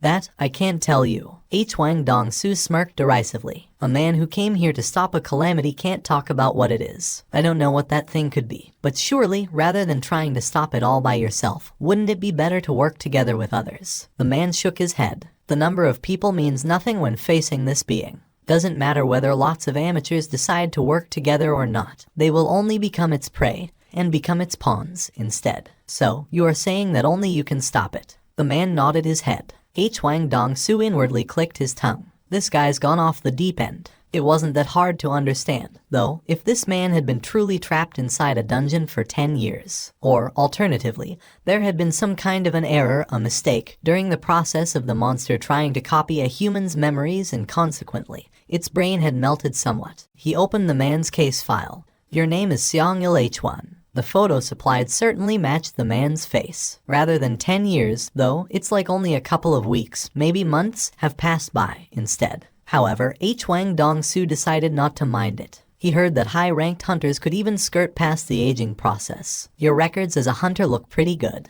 You could have earned quite a lot of money these days. Seong-il H1 didn't respond to that. Back then, there was no proper system of hunters in place. Hell, there wasn't a ranking system for hunters, even. Hwang Dong-su began reading the file. Your spouse, Park Jae-hai. 2 children. The son's name is. As he read down the names of the children with no emotion on his face, Hwang Dong-su's eyes opened up slightly wider for a moment. Seong Jin-woo. But it only lasted for a truly brief second. Hwang Dong-su did his best to remain calm and continued on.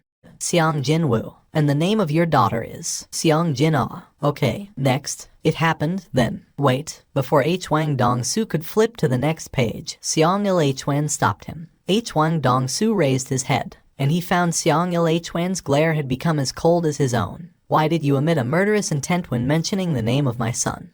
I told you that I'll be the one asking questions. I'll have to hear your answer first. What if I'm not interested in answering you? I'll use force if necessary. Seong-il Hwan's eyes began gleaming coldly. He didn't even show any hints of backing down, which prompted Hwang Dong-su to smirk deeply. I got it. So, you were a monster, then. How dare a measly little monster threaten a hunter? Deputy Director. This guy is a monster. Evacuate immediately, because he might start attacking very soon. What?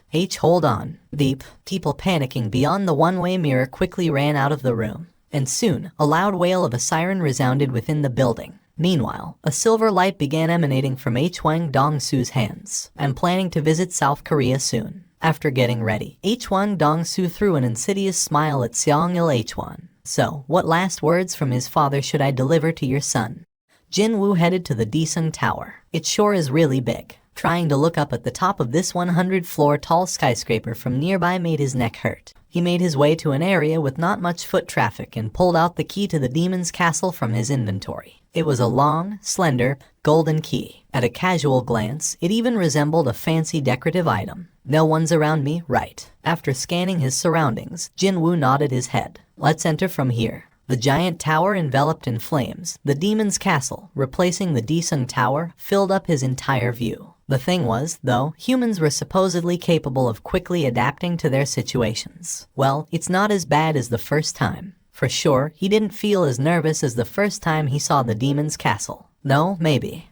It's because I have leveled up sufficiently enough. Jin-woo stored the key to the demon's castle in his inventory, and summoned an ash-colored key instead. Rarity A. Type Key. The key to unlock the gates of the demon's castle can be acquired only after killing the gatekeeper. It was the key he got after killing the gatekeeper, the Cerberus. Back then, he didn't even dare to use it after getting almost bitten to death by the Cerberus, but now, he could use it. Slam. Jin-woo was flustered next. He had had his perception expanded to the max, yet he couldn't sense a single presence of monsters from beyond the castle gates. There are no monsters. Jin-woo had been worried about precisely the opposite situation happening to him. He had even thought about going through a special training by deliberately entering the penalty zone to fight against those desert centipedes or whatever, in case monsters crazily rushed out as soon as the castle gate opened up. But what the hell? What the hell was the meaning of this? All his efforts so far seemed to be in vain. The interior was utterly devoid of any life. A new quest, is it? It wasn't a daily quest. Well, it'd be strange if it was, since Jinwoo made sure to complete the daily quest and pocketed the rewards before coming here. Demons are everywhere within the demon's castle. Kill the demons and collect their souls to receive special rewards. One soul can be collected from a single demon, but on higher floors, there are demons with multiple souls. Quest generation condition. Entry into the demon's castle. Quest clear condition. Collect 10,000 souls. Rewards. 1. Any one item available in the store. 2. Plus 20 bonus stat points. 3. An unknown reward. 20 bonus stat points. That was the very first thing that attracted Jinwoo's attention.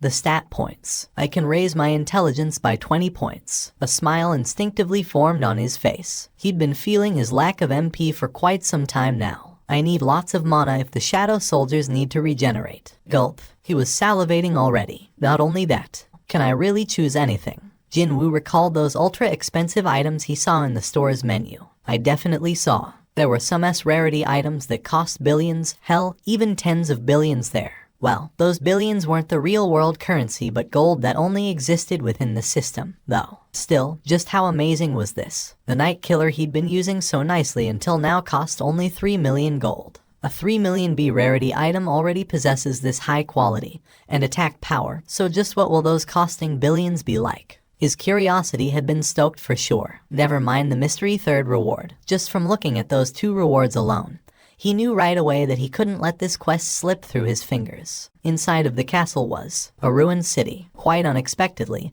it was a field-type dungeon. What is this place? Is this Seoul? If everyone in Seoul died and 100 years had passed by, would the city look like this? I never expected it to be a field-type dungeon, though. Not only that, a dungeon created to look like the metropolis of Seoul. This was the kind of scale that utterly disallowed any comparison to other instant dungeons that were based around a special location such as subway stations or department stores. Jinwoo's eyes narrowed to a slit. So, where should I go now? Where should be his destination? Monsters with smallish physical sizes began creeping out from the gaps of ruined buildings, one by one. Jinwoo immediately recognized what they were from the dark red name floating above their heads. They looked like. These creatures reminded him of gargoyles, but without wings. Seeing them, the corners of Jinwoo's lips arched up. The Baruka's dagger pierced deeply into the forehead of one of the demons. The moment the demon's attention had shifted to the one with the dagger stuck to its forehead, Jinwoo rapidly approached another one to separate its head from its body. This one also gave him 100 EXP. And I need 60,000 experience points. If he hunted down 600 low-ranked demons, then he'd get to raise his level. The remaining demons were taken care of in the blink of an eye. He had collected 8 souls, and the experience points earned were 800. Hey, this is not too bad. And they said that the journey of 1,000 miles started with the first step. Jinwoo's eyes began sparkling brightly as he began searching for his next prey. Inside the office of the White Tiger Guild's guild master, Baek Yun-ho was browsing through several documents he had been neglecting in the past few days because of his busy schedule. Beep. He picked the phone up after hearing that beep. Master, Min Byung-gu Hunter Nim wishes to speak to you. What should I do, sir? Let him through. Yes, sir. A short while later, a familiar voice came from the phone's speaker. Baek Hyung, why did you switch your mobile off? Baek Yun-ho spat out a long sigh. Because of the DMN reporters. I was thinking of being out of the public's eye until this whole thing dies down. Oh, that. The Red Gate incident. Yeah, I saw the news here in Japan, too. Hyung, I had no idea that you were that photogenic, you know. Stop riling me up, man. I'm not in the mood to kid around. If I find out just who leaked it to the media, I'm gonna. Hyung, don't sweat over it too much. The whole thing's gonna get buried soon. Anyway, you see, there is going to be bigger news soon. Big news, is it? From Japan. Yes, this is going to be a bigger issue than you can imagine. You'll most likely hear about it soon in Korea, too. What happened? About a week ago, the Japanese Hunters Association secretly contacted several of Korea's large guilds. They said that they needed advice from the Korean hunters. And so, 2 days after that, a few of Korea's elite hunters traveled to Japan. The hunter Min Byung-gu was one of them. Baek Yun-ho had been curious about that matter for a while now. Stop building up the suspense and tell me what happened already. This was the first time the Japs have asked for advice from us. What made them do that? What did those prideful beastards want? Baek Hyung, I'm sure you still remember the ants of Jeju Island. Yes, 4 years ago, a rank S gate opened up on the island of Jeju. Ants came out of there. There had been 3 separate subjugation operations since then, and all of them ended in failure. In the end, the Korean government gave up on the island, and it was now a barren land ruled by monsters. How could I forget? I nearly died back then. Well, looks like there's been some kind of a mutation. A mutation, is it? But what does it matter to us? Aren't they just going to fight among themselves while being confined to that island? Well, the thing is, the voice coming from the phone sounded rather troubled. The Japs found a corpse of a winged ant on the coast of Japan, actually. For the next 2 hours, he madly hunted down every low-ranked demon he could find. Afterwards, Jinwoo confirmed the number of souls he managed to collect. He had now completed about 3% of the quest. If he could continue hunting at this speed, then according to his calculations, he could level up in another 2 hours. His current level was 61. In the past, he needed experience points from 9 rank C dungeons in order to level up from 60 to 61. And the time spent was around 2 days, too. But here, he could already think about leveling up only after 4 hours. This is crazy. A bright smile formed on Jinwoo's face as he collected the loot. Their horns come out almost all the time, don't they? Rarity, none. Type, miscellaneous. 2 horns attached to the head of a low-ranked demon. Demons' horns are used as base ingredients for high-grade magic spells and therefore can be sold at a high price. What's this? Rarity. Type, a permit allowing you to enter the 2nd floor of the demon's castle. Can only be used on the 1st floor transfer magic circle. It was a document scroll, tightly rolled up. An entry permit. When he unfurled it and took a look, he found all sorts of undecipherable drawings and letters adorning its surface. In the end, the only thing that helped him understand its purpose was the item explanation. Jinwoo's wandering gaze stopped at the pillar of light piercing the sky. Well, that has to be it. Getting there was his initial goal.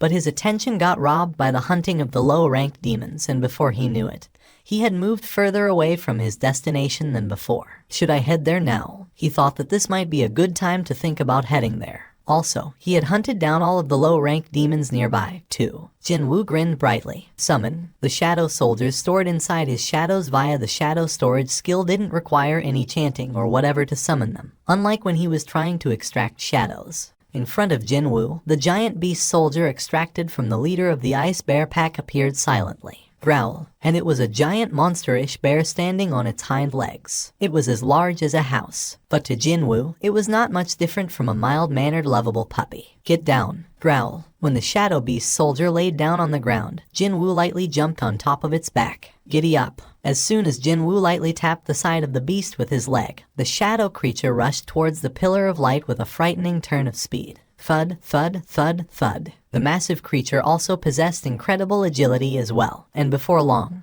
the distance between him and the destination rapidly closed up. Of course, they still encountered obstructions every now and then. Roar. One thunderous swipe from the beast soldier, and the situation normalized right away. Hello. Jinwoo formed a deeply impressed expression. I only decided to ride it for fun, but isn't this actually pretty cool? Thinking that he should utilize this means of transportation often from now on, he even named his new ride right there. And then, from now on, your name shall be Tank. How many floors are there? Of course, there was no reply. Fine, let's go up, then. Jinwoo spoke up. 2nd floor. Jinwoo summoned the scroll as per the instruction. As soon as it appeared, it dissolved into the light.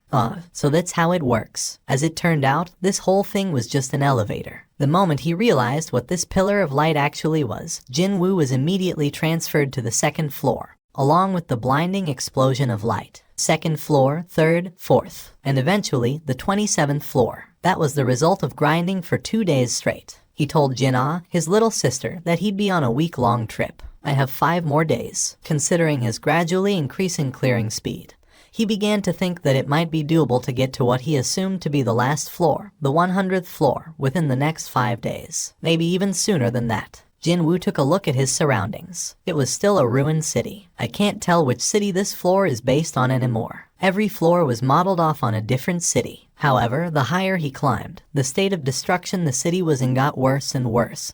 And on this 27th floor, he found it hard to tell whether this place used to be a city or not. Over 2,100, is it? Meaning, he had hunted down over 1,000 demons in a day. He had killed quite a lot during the last 2 days, that's for sure. It was still a long way off from the goal of 10,000 souls, but he was betting on the demons of the upper floors that allegedly possessed multiple souls. Right, getting to higher floors should remain as my priority. Yu Jin-ho entered a luxurious traditional Korean restaurant with a determined face. He chose this place after taking into account his father's taste. Has the chairman arrived yet? Yes, he's waiting for you. He was guided to the private room where his father, Yu Myung-han, was waiting for him. The traditional sliding paper door was opened and immediately, Yu Jin-ho's nervousness increased by several folds after seeing his father's face. You wish to run the Yujin Guild, is that right? That's correct. It was at this point that a hint of a dilemma, alongside the emotion of shock, appeared on Yu Myung-han's face. To think that father is pondering between me and my older brother. Yu Jin-ho was genuinely moved inside.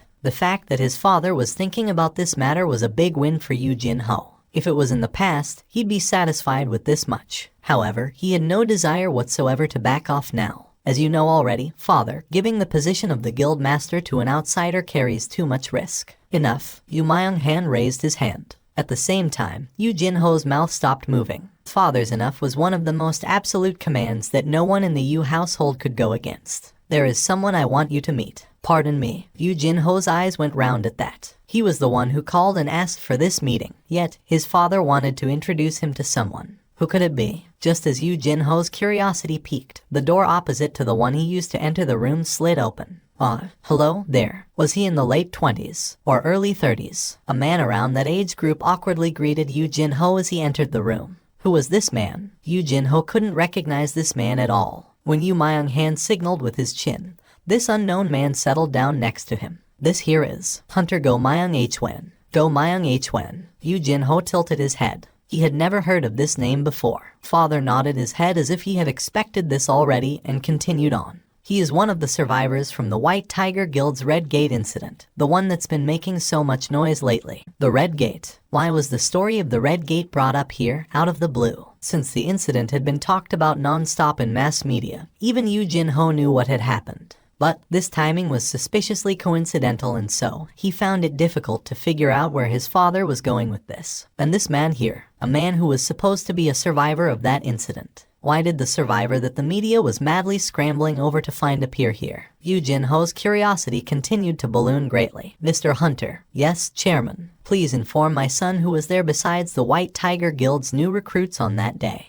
Understood. Go Myung-hwan's stare now was directed to Yu Jin-ho. There was a young female hunter who looked to be a high schooler, and a young female hunter. Even then, Yu Jin-ho couldn't imagine just whose name would pop out from Go Myung-hwan's lips. And Mr. Seong Jin-woo. Yu Jin-ho thought that he could hear his own heart fall to the pit of his stomach. Hyung-nim was there at the Red Gate incident. What was going on here? He was already feeling quite confused, but now his thought process devolved into an even more complicated mess. In the middle of his confusion, he suddenly remembered something. Wait, now that I think about it, a few days ago, Hyung-nim was conversing with such familiarity with Han Song-yi, someone whom he didn't even share a casual greeting before that day. Do you still remember the name of that female hunter, by any chance? It was Miss Han Song-yi. How can this be? Yu Jin-ho's jaw dropped to the floor. To think there was such a secret to the mysterious relationship between those two people. Wait, if that's the case, then the identity of the potential helper the news outlets were talking about was. As if he knew what Yu Jin-ho was about to ask, Go Myung-hwan quickly confirmed the truth. We, the members of the White Tiger Guild and Miss Han Song-yi, could escape from the Red Gate all safe and sound thanks to Mr. Seong Jin-woo. Hyung-nim, just what did you do in there? Yu Jin-ho formed an expression comprised of half surprise and half joy. Yu Jin-ho's eyes twinkled as he listened. At first, everyone was taken back somewhat after learning that a pair of Ranky hunters were coming to observe the new recruit training process. But then, Go Myung-hwan began describing what happened that day with a hyped-up voice reminiscent of a little kid proudly showing off to a friend the brand new toy he got as a gift. However, he did what to a Ranka hunter. Go Myung-hwan wasn't the only overexcited person in the room. Exactly. With his palm, he went like, "Pa." He smacked the back of Kim Cheol's head and, as he listened to the exploits of Hyung-nim, Yu Jin-ho's heart beat faster as if he was there, experiencing everything personally. I really thought that we'd die for sure when dozens of ice elves showed up. But then again, was he paying too close an attention to the story? Time flew by really quickly. The definitely not short story of that day's events was finally coming to its end. The excited Go Myung-hwan's voice became louder. So, what I'm saying is, this whole thing is just too unfair. Mr. Seong Jin-woo saved our essays back there. He's my life's savior. But then, I'm not supposed to reveal the existence of Mr. Xiang Jinwoo. I find it difficult to accept the decision of the White Tiger Guild. However, Chairman Yu has given me a call out of the blue, and so, here I am. It was at this point that Yu Myung-han stopped Go Myung-hwan in a dignified manner. Go Myung-hwan embarrassedly lowered his head. Yu Myung-han's stare then shifted over to his son, Yu Jin-ho. In the process of investigating more about Hunter Xiang Jinwoo, a name that I never expected to hear popped up. At the ends of Yu Myung-han's pointing finger, his index finger pointed to a piece of paper with Yu Jin-ho's name written on it. And it was none other than the raid records Yu Jin-ho handed over to his father. I'm busted. The truth about Hyung Nim helping him out during the process of acquiring his guild master license was now out in the open. Yu Jin-ho's expression hardened. Hunter Xiang Jinwoo aided you greatly during your attempt to earn the guild master license. Do you acknowledge this fact? Yes, father. In the past, being subjected to that withering glare, Yu Jin-ho would lose all strength in his legs. However, he couldn't give up like this. For the first time ever, Yu Jin-ho summoned his courage in front of his father. He lowered his head and raised his voice. Can you entrust the Yujin Guild to me, father? I will. At that refreshingly simple answer, Yu Jin-ho hurriedly raised his head. I shall entrust the Yujin Guild to you. But why? Didn't you say it yourself? It is too risky to entrust the guild to an outsider. With you here, is there a reason to take on that risk now? But I tried to deceive you, father. You thought I'd scold you and kick you out because of that. What was going on here? Yu Jin-ho thought that his father was smiling, for some reason. But Yu Myung-han's lips would always remain in a straight line, no matter what the occasion was. So, how come? However, I have a condition. Yes, father, this Hunter Xiang Jinwoo. Can you bring him over to Yujin? Yu Jin-ho's eyes opened wider. The light within Yu Myung-han's eyes flickered a little just then. But that didn't last for long. That's correct. Yu Jin-ho became speechless, then groaned. Even a snot-nosed brat would know that now was the right time to confidently say something in order to leave behind a positive impression. However, the one they were talking about was none other than Hyung Nim. Yu Jin-ho could ask, sure, but he wasn't confident of anything else besides. So, he replied honestly, I can't be certain. Very good. There is no meaning if the challenge is too easy for you. The chairman Yu Myung-han took a sip of water and lightly wiped the corners of his lips with a handkerchief. If you fail, I shall hand over the guild to your brother. So, how about it? Will you accept? This boy wanted Yujin Guild. He suspected something was up when they agreed to meet today, but he didn't expect his son to be this daring. Indeed, a tiger's cub is still a tiger at the end of the day. The smile finally began to spread on Yu Myung-han's lips. 48, 49, 50. With a frightening clearing speed, Jinwoo climbed up the floors. He didn't feel tired at all when looking at the total experience points and the accumulated number of souls climbing up higher every time he hunted a monster down. He had procured the important entry permit for the 51st floor a long time ago. So, the only thing remaining was to get to the floor transfer magic circle and go upstairs. But Jinwoo's sight shifted towards the pillar of light. More specifically, a short distance in front of that pillar. And a massive demon, plus scores of high-ranked demons, were standing there, waiting. Jinwoo raised his sight up higher, and he could see the giant demon's name, floating in the air in a deep crimson hue. That thing consisted of a huge mess of fatty flesh that must have weighed dozens of tons. No, maybe even several hundred instead. And then, the massive club this thing was holding in hand looked rather horrifying as well. However, a smile was etched on Jinwoo's face. So, that's the mid-boss of this place, huh? He held only the nicest memories of the bosses found inside the instant dungeons. They all gave him plenty of experience points as well as wonderful items, compared to the boss-level monsters found in regular dungeons that required lots of hard work to kill but little reward to show for it. These boss monsters of instant dungeons were more like boxes of gifts, all nicely wrapped up. So, then, what items would that guy cough up? Gulp. Jinwoo smiled brightly and began drooling. Shadow soldiers were summoned behind Jinwoo. Not just the regular foot soldiers, but also the magic soldiers, the beast soldiers, as well as the two knights, too. And in front of them stood Jinwoo. The two knights strode forward and stood on either side of him. Jinwoo took a glance at Ygritte to his right, and Iron to his left, and a grin formed on his lips. Feels so reassuring. Even though this was his own skill, the fact that he had comrades watching his back helped greatly to calm his mind. However, still, it's a bit too much to go with a frontal assault, isn't it? The whole thing looked kinda dangerous. And that was all thanks to that wooden-looking club held tight in Vulcan's grip. It's just unbelievable that a tree that big actually existed, right? He guessed from the size of Vulcan and the wooden club that one swing from the demon would be enough to wipe away his entire platoon.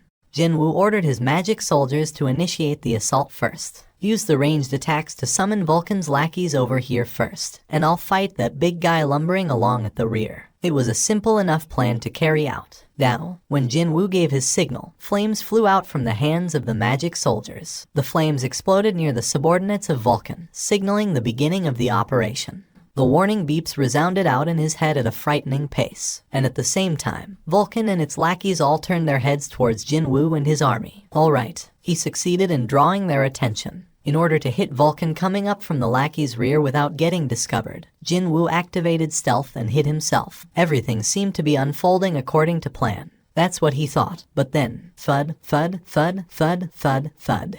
Vulcan broke his expectation and bolted forward like a streak of lightning. What the hell? What is up with that movement? It's like I'm looking at video footage sped up several times. Quite literally, in the blink of an eye, Vulcan had ran past its lackeys and arrived before the shadow soldiers. Oh crap. Jinwoo's eyes widened considerably. This demon with a huge, mountain-sized body mass managed to exceed his imaginations. Vulcan lifted the club up high. Just before the club pointing to the sky fell down on the defenseless magic soldiers, Iron jumped out of nowhere and raised his black shield. Whoosh. The attack was defended against somehow, but both arms of Iron were shattered into pieces. The sturdiest, toughest among the shadow soldiers couldn't withstand a single attack and was rendered unable to fight any further. Scatter. The shattered pieces of Iron's arms fell to the ground and scattered away, perhaps finding its previous attack not to its liking. Vulcan tilted its head this way and that while staring deeply at its club. But that was only for a brief period. The beastard slammed down with the club once more. Iron, who had lost all means to defend himself, as well as the magic soldiers behind him, were crushed to oblivion next. Crack. Witnessing that event unfold, something inside Jinwoo loudly snapped into two. This son of a BTCH dares to. Jinwoo bit his lower lip. What he did next wasn't because his head told him to do it. When he regained his senses, he was already in midair, leaping towards Vulcan. His target was already set, and that would be that surprisingly beady little head attached atop the mountainous body. Jinwoo twisted his body in midair. The muscles of his shoulder and the arm cocked rearward ballooned up. When he focused all his might on his clenched right fist, stealth came undone automatically. Belatedly, Vulcan discovered Jinwoo. Too bad. Jinwoo's fist was not slow enough for the giant monster to dodge when it was already near its nose. His fist punched out like a bullet and slammed into the side of Vulcan's face. Vulcan was flung away. The giant demon rolled away on the ground for a long, long time, before crashing into the skeletal remains of a building and came to a stop.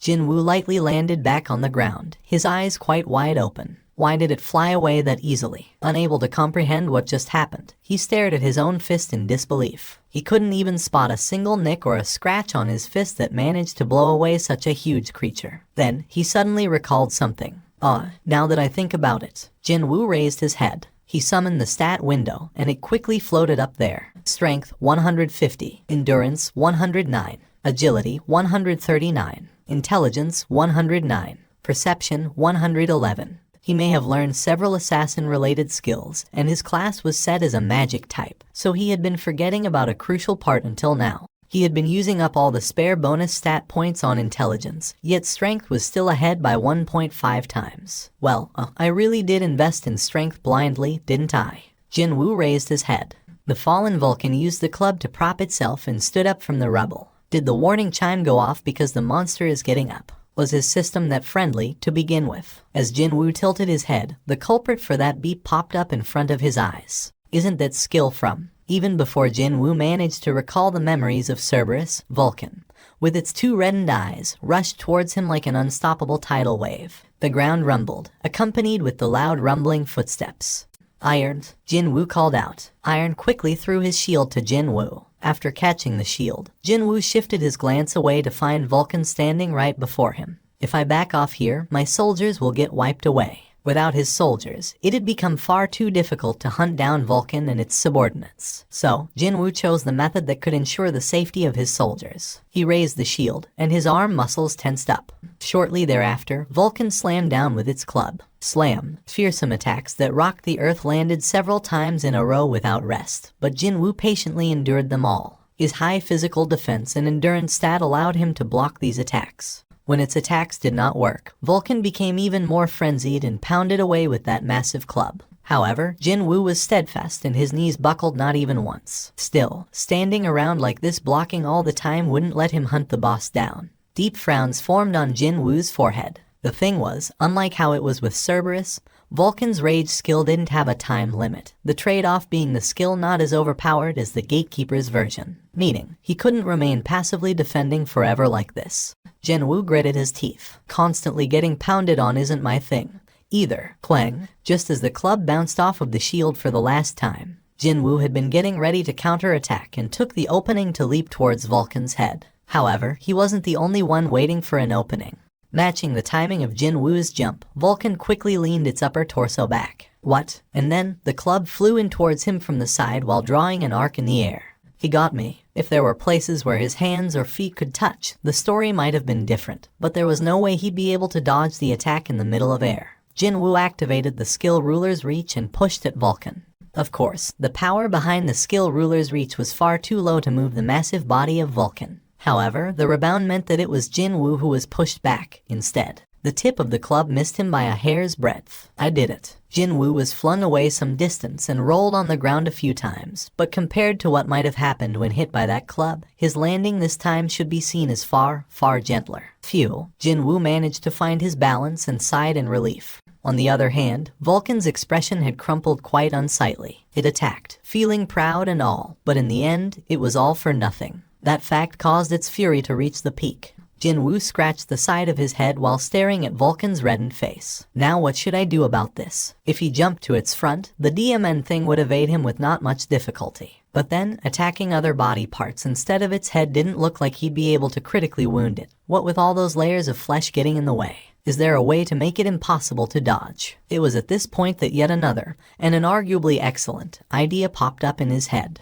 The corners of Jinwoo's lips arched up. Suddenly, he turned around and ran. Vulcan mistook this action as him trying to escape, and hurriedly chased after him. Jinwoo moderated his running speed so Vulcan could chase after him. As soon as he discovered a suitable remnant of a building, his eyes began gleaming brightly. That one, on the other hand, when the distance between Vulcan and Jinwoo closed up, the giant demon lifted its club high up in the air behind it, to squash this bug-like creature. Finally, the chance to crush this annoying pest once and for all was here. A disgusting smile formed on Vulcan's face, and so, as the club came down with a whoosh, the insect-like creature suddenly sped up and ran up on the outer wall of the destroyed building. Something felt wrong here, but it was too late for the demon to slow down the descent of the club.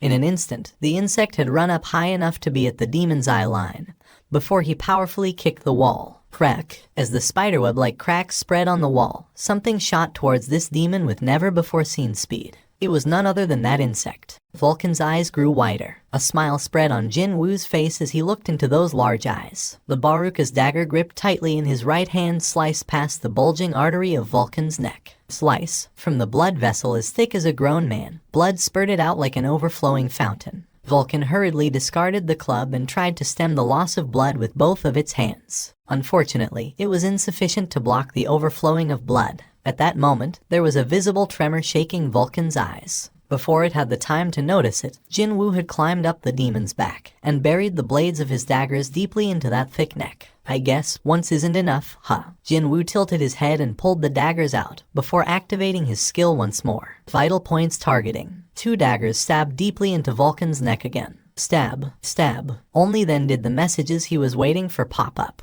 Leaving the mop-up of the remnants to his trusty soldiers, Jinwoo turned around in order to collect the loot.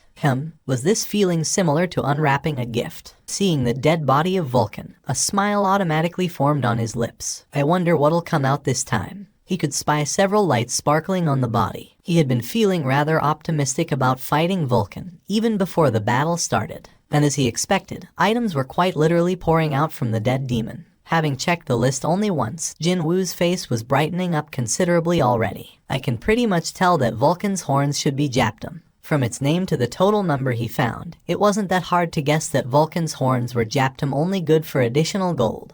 Just like the demon's horns he got after killing various demons, which meant the remaining 3 were the real items. And there was this one item that attracted his attention more than the others. What is this material item thing? What could he possibly make with something like that? Or was the system trying to imply that it might be something related to a quest? Jin Woo's curiosity roused from its slumber after reading about a type of item he hadn't heard of before. If he wanted to read the explanations on the items, he had to acquire them first. So, he chose yes on all the item acquisition messages. Take them all. The lights glittering from different parts of Vulcan all morphed into items and appeared near his feet as soon as he said that. A pair of earrings, a red marble-like object, and timber as big as a grown woman. He could immediately tell which one was the fragment of the world tree among them. Jin Woo looked at the timber. When he did, the information on the item popped up. Rarity, type, material, remaining part of Vulcan's club, originally fashioned out of a branch of the world tree, after the contaminated portion had been removed. Timber from the world tree possess extraordinary magical energy, and is seen as top material for the crafting of the very best magic tools available. Rarity S. Type, accessory, endurance plus 20, stamina plus 20. When worn together with Demon Sovereign's necklace and Demon Sovereign's ring, set bonuses will be unlocked. Set bonus effect 1. Set bonus effect 2. Just like with other items, earrings disappeared from the view, but their options still activated with no problem. A satisfied smile formed on Jin Woo's face after confirming the rise in his stats. So, the accessory set of a Demon Sovereign, then. Other accessories should be around here somewhere, right? What with the word demon in their names, he could easily guess that those items must be somewhere inside the demon's castle. Just what kind of set bonuses would be unlocked if he managed to find the other two? Rarity A. Type, magic tool. Deed created by solidifying superior demon Vulcan's blood. Will strengthen all magical effects and cause greater damage. Effect appetite for destruction.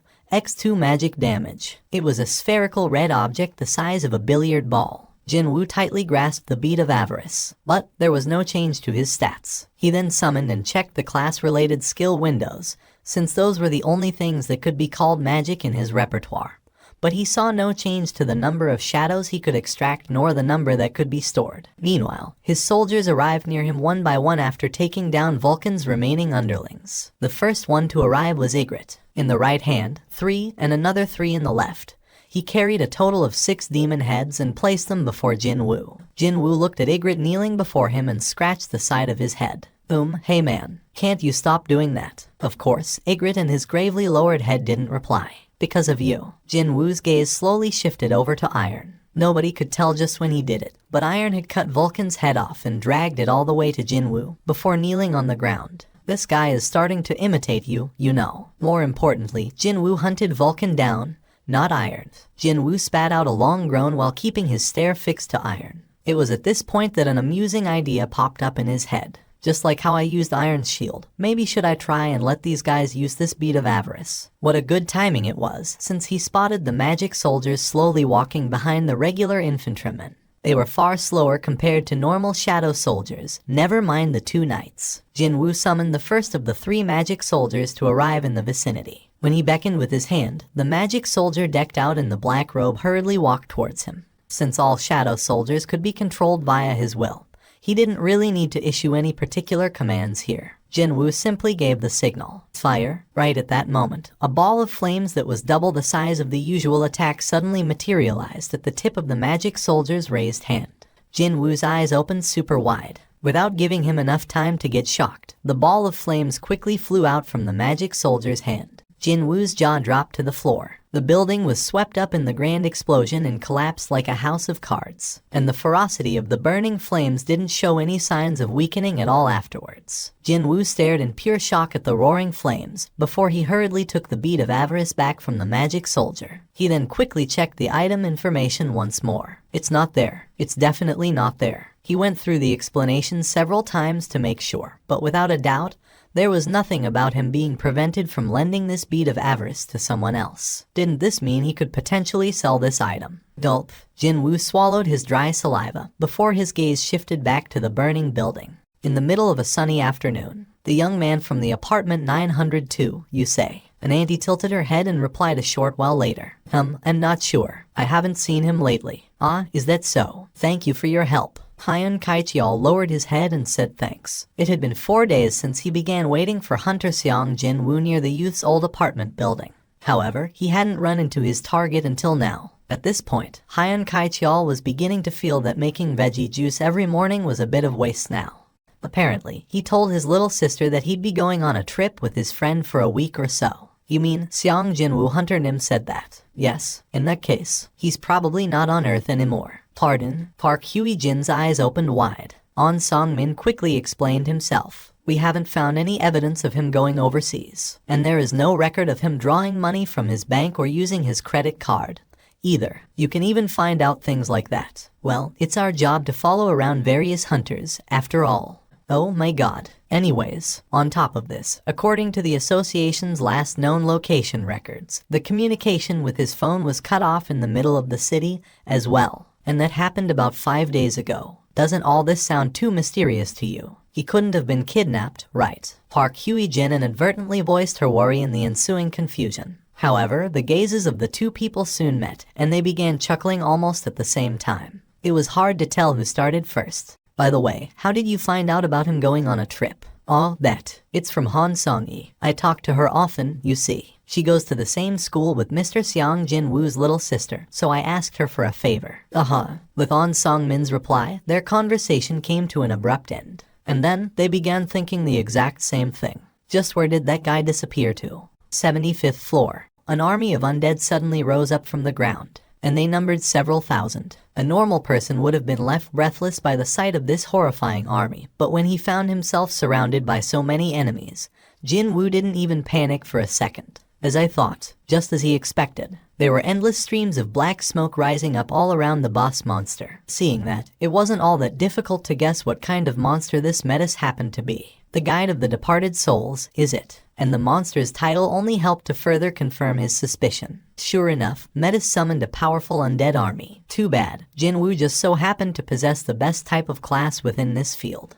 Create a path for me. Soldiers emerged from Jin-woo's shadow. These guys were the real deal. While the hundreds of soldiers created from the skill shadow extraction bought them time, Jin-woo's direct subordinates, the ones he paid careful attention to leveling up ever since his entrance into the demon's castle, carved out a path for him. His destination was obvious. Ygritte and Iron took the lead and with frightening speed and destroyed the opposing undead creatures. The distance to the boss, Metis had closed up in an instant. Jin-woo escaped from the undead army's siege and stood before Metis in an instant. Their gazes collided mid-air. You didn't expect this to happen, did you? Jin-woo's gaze was filled with victor's leisure, and Metis could only flinch from that. No, he thought that the monster flinched. Do monsters feel fear? Such a thought only lingered for a second, before Jin-woo's daggers left behind dozens of afterimages. Plop, the boss-level monster weakly fell to the ground. He already knew through experience that mage-type monsters relying on controlling others to fight were very weak when the battle became one-on-one.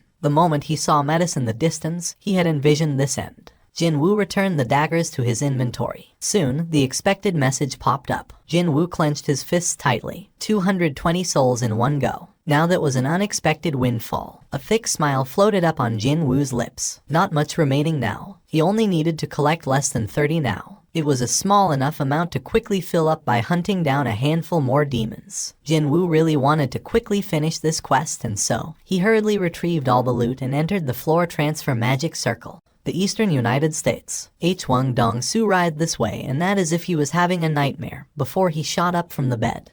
The first thing he saw was the white ceiling. H-Wang Dong-soo tilted his head at these unfamiliar surroundings. Is this a hospital? It wasn't. It wasn't a dream. H-Wang Dong-soo wiped the strand of cold sweat traveling down to his chin. It was at this point that he discovered the patient gown he wore, and the IV needle stuck to his arm. H-Wang Dong-soo's expression hardened in fury, and then he spoke in a cold voice. If you have something to say, hurry up and say it, and leave. The deputy director of the Hunter Bureau was there with him in the room. A middle-aged Caucasian man, with more white than black on his head, slowly approached H-Wang Dong-soo's bed. There is something I wanted to ask you personally, so I waited for you to come around. What did he want to ask? H-Wang Dong-soo raised his head. The deputy director held his gaze without backing down and asked, that man named Seong Il-H-Wan, was he really a monster? Do you think I'd attack someone who was a human? I'm not saying that I don't trust you, only that I wish to confirm what I saw with my own eyes. The deputy director pushed forward his phone towards H-Wang Dong-soo.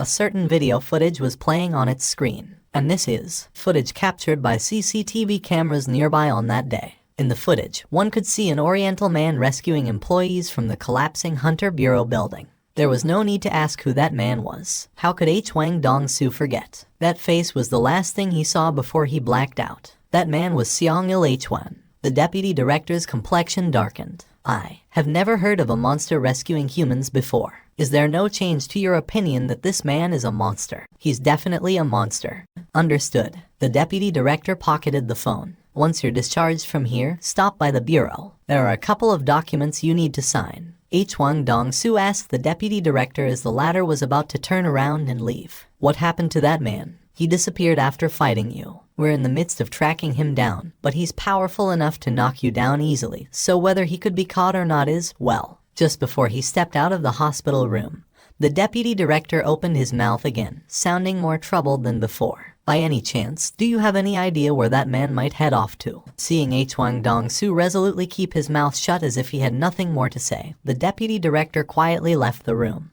But once he was gone, Hwang Dong-soo furiously yanked the IV needle out of his arm. FCK. What a humiliating defeat that was. Even before he could figure out what happened, he found his neck trampled on by Seong-il Hwan. Not only that, shamefully cowering on the floor, too. Just as he began gasping for air, Seong-il Hwan spoke to him. Don't come to Korea. This isn't for my son, but for your sake. You won't be able to close your eyes, even in death. And that's where his memory ended. Once he regained his consciousness, he found himself here. Can't close my eyes even in death. What did he mean by that? Was that a threat to kill Hwang Dong-soo in such a brutal way that he'd be unable to close his eyes? How dare he threaten me? I need better equipment if I want to kill him. Thankfully, it wouldn't be hard getting his hands on that equipment. I should call my guild. The guild Hwang Dong-soo was a part of, Scavenger, was one of the very best in the world. Hell, there was even a joke doing the rounds that, if one were to tally up the value of all the artifacts in possession of the Scavenger Guild, it'd easily exceed the annual budget of a small nation. If I get my hands on some artifacts, there shouldn't be a problem. Madness burned bright within Hwang Dong-soo's eyes. To South Korea, that was Hwang Dong-soo's next destination. I did it. Jin-woo couldn't hide his elation. His luck was good, and he acquired 4 souls from the very last demon he killed. With that, he was able to meet the quest's clear goal. Obviously, once he made his reply, the list of rewards popped up in his view. 1. Any one item available in the system. 2. Plus 20 bonus stat points. 3. An unknown reward. Other rewards did catch his eye. But right now, the first one on the list demanded the most of his attention. It wouldn't be much of an exaggeration to say that he completed this quest solely for the first reward, too. Except the first reward. An item he wanted was it. Of course, there was one. From the moment he saw the details of this quest, Jin-woo was thinking of a certain item. What kind of a result would be facing him now if he chose differently back then? He was curious about this ever since that fateful day. However, he didn't know whether that thing was treated as an item or not. Still, it didn't hurt to try, at least. The system asked him again, as if to urge him on. After a short deliberation, Jin-woo made his reply. The cursed random box. Back when he found himself standing on a crossroad, Jin-woo chose the blessed random box instead of the cursed random box. And the result of that decision was the key to the demon's castle. Thanks to that, he gained entry to this instant dungeon and earned a lot. His level had risen up greatly. He acquired lots of items, and as for gold, well, it was overflowing to such an extent that he was beginning to think he should start spending some very soon. Even if I was given a chance to do over, I'd have chosen the same. However, just because he chose to take this path, that didn't mean he was not curious about the potential result of choosing a different path. The blessed random box, supposed to give him what he wanted, and the cursed random box that was supposed to give him what he needed. Just what could be inside the latter. I did get what I wanted from the blessed random box, that's for sure. And so, the perfect chance to satisfy that curiosity once and for all had landed in his lap.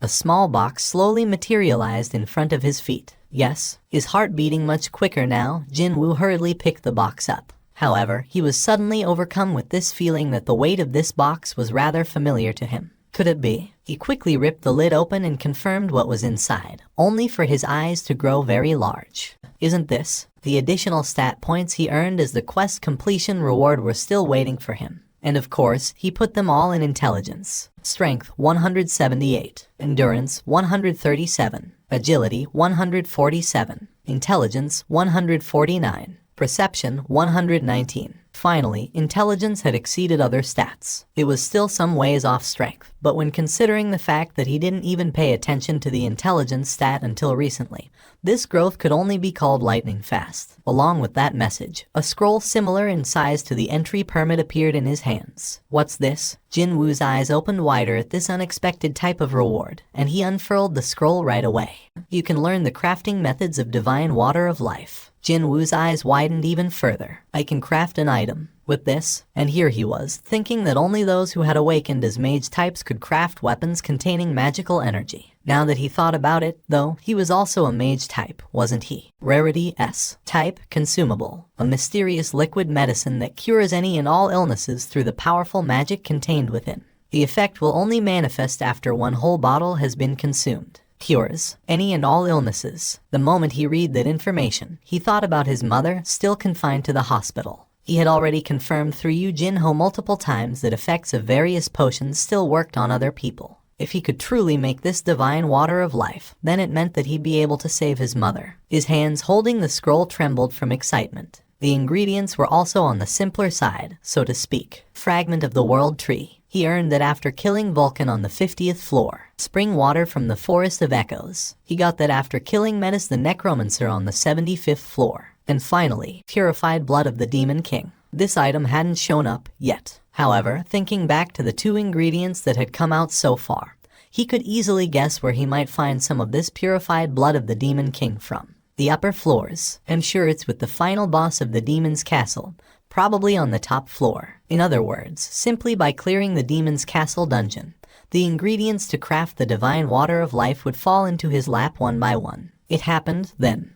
A gasp of epiphany leaked out of his mouth, completely unbeknownst to him. That's how surprised Jin Woo was. Could it be that? The item he wanted as per description on the blessed random box said. Could that be this divine water of life? Mom, thinking about the possibility that he'd get to see his mother again all healthy, his eyes began welling up with emotions. Jin Woo summoned his inventory and retrieved an item stored right next to the spring water. It was a necklace, seemingly carved out from skulls of various small creatures. Rarity S. Type, accessory, agility plus 20, intelligence plus 20. When worn together with Demon Sovereign's earrings and Demon Sovereign's ring, set bonus effects will be unlocked. Set effect 1. Set effect 2. The spring water from the Forest of Echoes wasn't the only loot he got from killing the guide of the departed souls, Menace. Indeed, this rather vile-looking necklace also came out, too. Why are the designs of all the necklaces I found so crappy? Jin Woo frowned deeply while recalling the appearance of the dog collar he was currently wearing. He slowly brought the Demon Sovereign's necklace closer to his neck. Replace. The skull necklace disappeared from his hands, only to be replaced by a dog collar. He quickly shoved the dog collar inside his inventory and checked the newly unlocked set effect of the Demon Sovereign's accessory set. Set effect 1, all stats plus 5. Set effect 2, all of my stats rose up by 5 points. He only managed to unlock one set effect, yet he received a boost similar to leveling up 5 times. And then, he still had one more unknown effect to go, the one he'd receive after gathering all the accessories. The Demon Sovereign's ring. When considering the possibility that the last unlocked set effect from all 3 accessories being in one place should be even greater than the individual parts on their own, this really was already an amazing performance. However, acquiring accessories rated at S was only a part of the harvest he enjoyed after entering the Demon's Castle. The real profit was his level jumping up so high. Jin Woo stared at his level that had climbed up to 77 and smiled in content. I leveled up 16 times inside a week. Such a leveling up speed was unthinkable when entering rank C dungeons. There was one thing he couldn't really figure out yet. Jin Woo let the light from the lamp fall on the object that came out of the cursed random box. Just what the hell is this thing? It was a pitch black key that seemed to absorb all light. No information popped up in his view, either. This is the first time seeing an item with absolutely no information. The keys to instant dungeons could be seen as pretty common, since he got them from random boxes every now and then. But this guy here, he had never seen anything quite like it. Where am I supposed to use this? Perhaps because it came out of a box named Cursed Random this and that. He couldn't help but think that there was this ominous aura circling around the key. He acquired this key through so much hard work, so he couldn't even throw it away. Well, I'm sure I'll get to use it sooner or later. The Cursed Random box was supposed to give him something that he needed, after all. Has it been 4 years already? Or maybe it was close to 5 now. Jin Woo's expression was full of reminiscence as he stood in front of the employee manning the reception kiosk. The employee's head tilted this way and that after taking one look at Jin Woo's choice of identification. Isn't this a hunter license? It is. Employee formed a confused expression. If you are unhappy with your assigned rank, you should head over to another depart. No, it's not that. I wish to take the reassignment test. There are guys like that every now and then. Hunters who are not satisfied by the reality of their situation and swim inside daydreams before coming back here hoping against hope. So, is that guy also? The manager nodded his head. Reawakened, my foot. Others are busy raking in the dough as hunters, getting famous and all that. But well, he drew the short straw and he ended up as a nobody. So, he's just trying to escape from reality. Dealing with guys like that will only tire you out. So, just tell him that he'll be paying the fee for the test and send him on his way to the measurement room. Roger that. The fingers of the manager stopped typing on the keyboard. The name written on the hunter license. Why did it feel like he had heard of that name before from somewhere? Where was it? That man asked for a favor, didn't he? That man asked the manager to give him a call if a hunter named Seong Jin Woo ever showed up here. Hello, it's Baek Yun-ho speaking. Hello there, Chairman Baek. I'm calling you because of the hunter you spoke about the last time.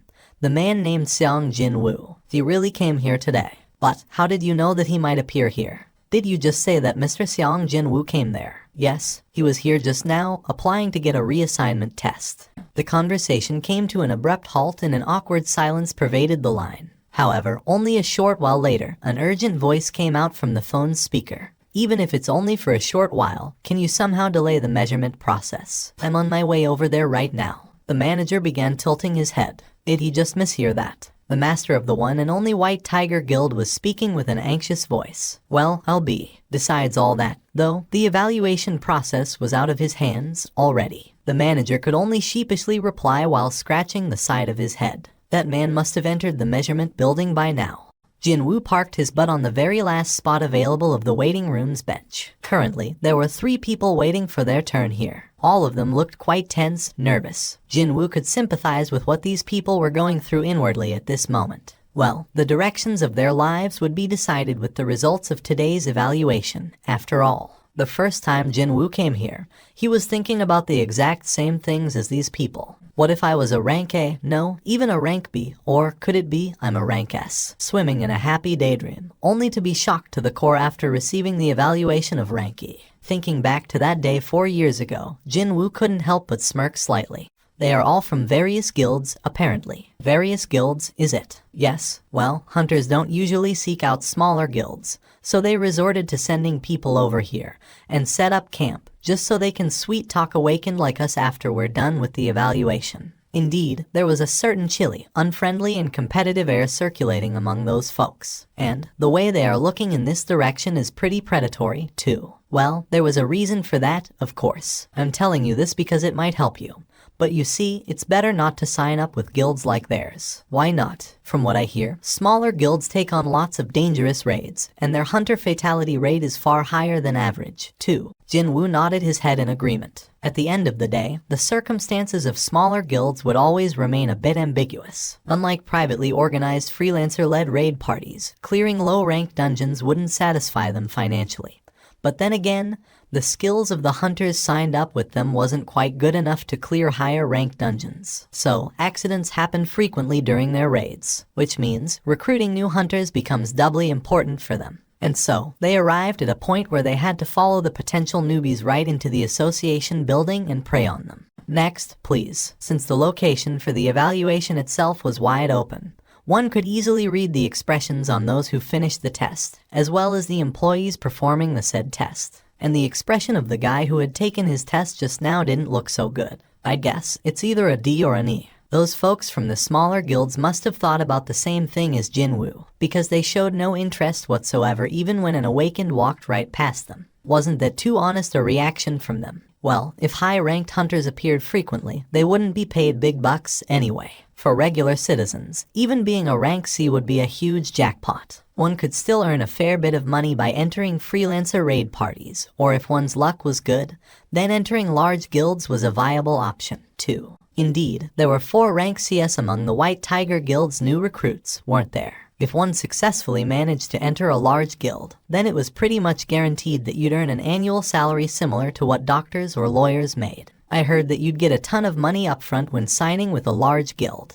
Actually, I owe some money, you see. Because of that, I had to separate from my little girl and must live alone for the time being. Maybe it's because of that, but I'm feeling really nervous. Meanwhile, another awakened walked out and, next up, please come this way. Are you feeling okay? No, it's not that, but, do you mind going ahead first? I'm too tense right now, you see. Was there a reason to refuse when someone wished to give up his spot in the queue? Jinwoo quickly accepted the proposal. Anyone would be feeling nervous if these few minutes determined the rest of their lives. What is your name? It's Seong Jinwoo. Mr. Seong Jinwoo, right? Please place your hand on the black-colored panel over there and wait for a little while. Following the instruction, Jinwoo walked over to the measuring device and placed his hand on the black panel.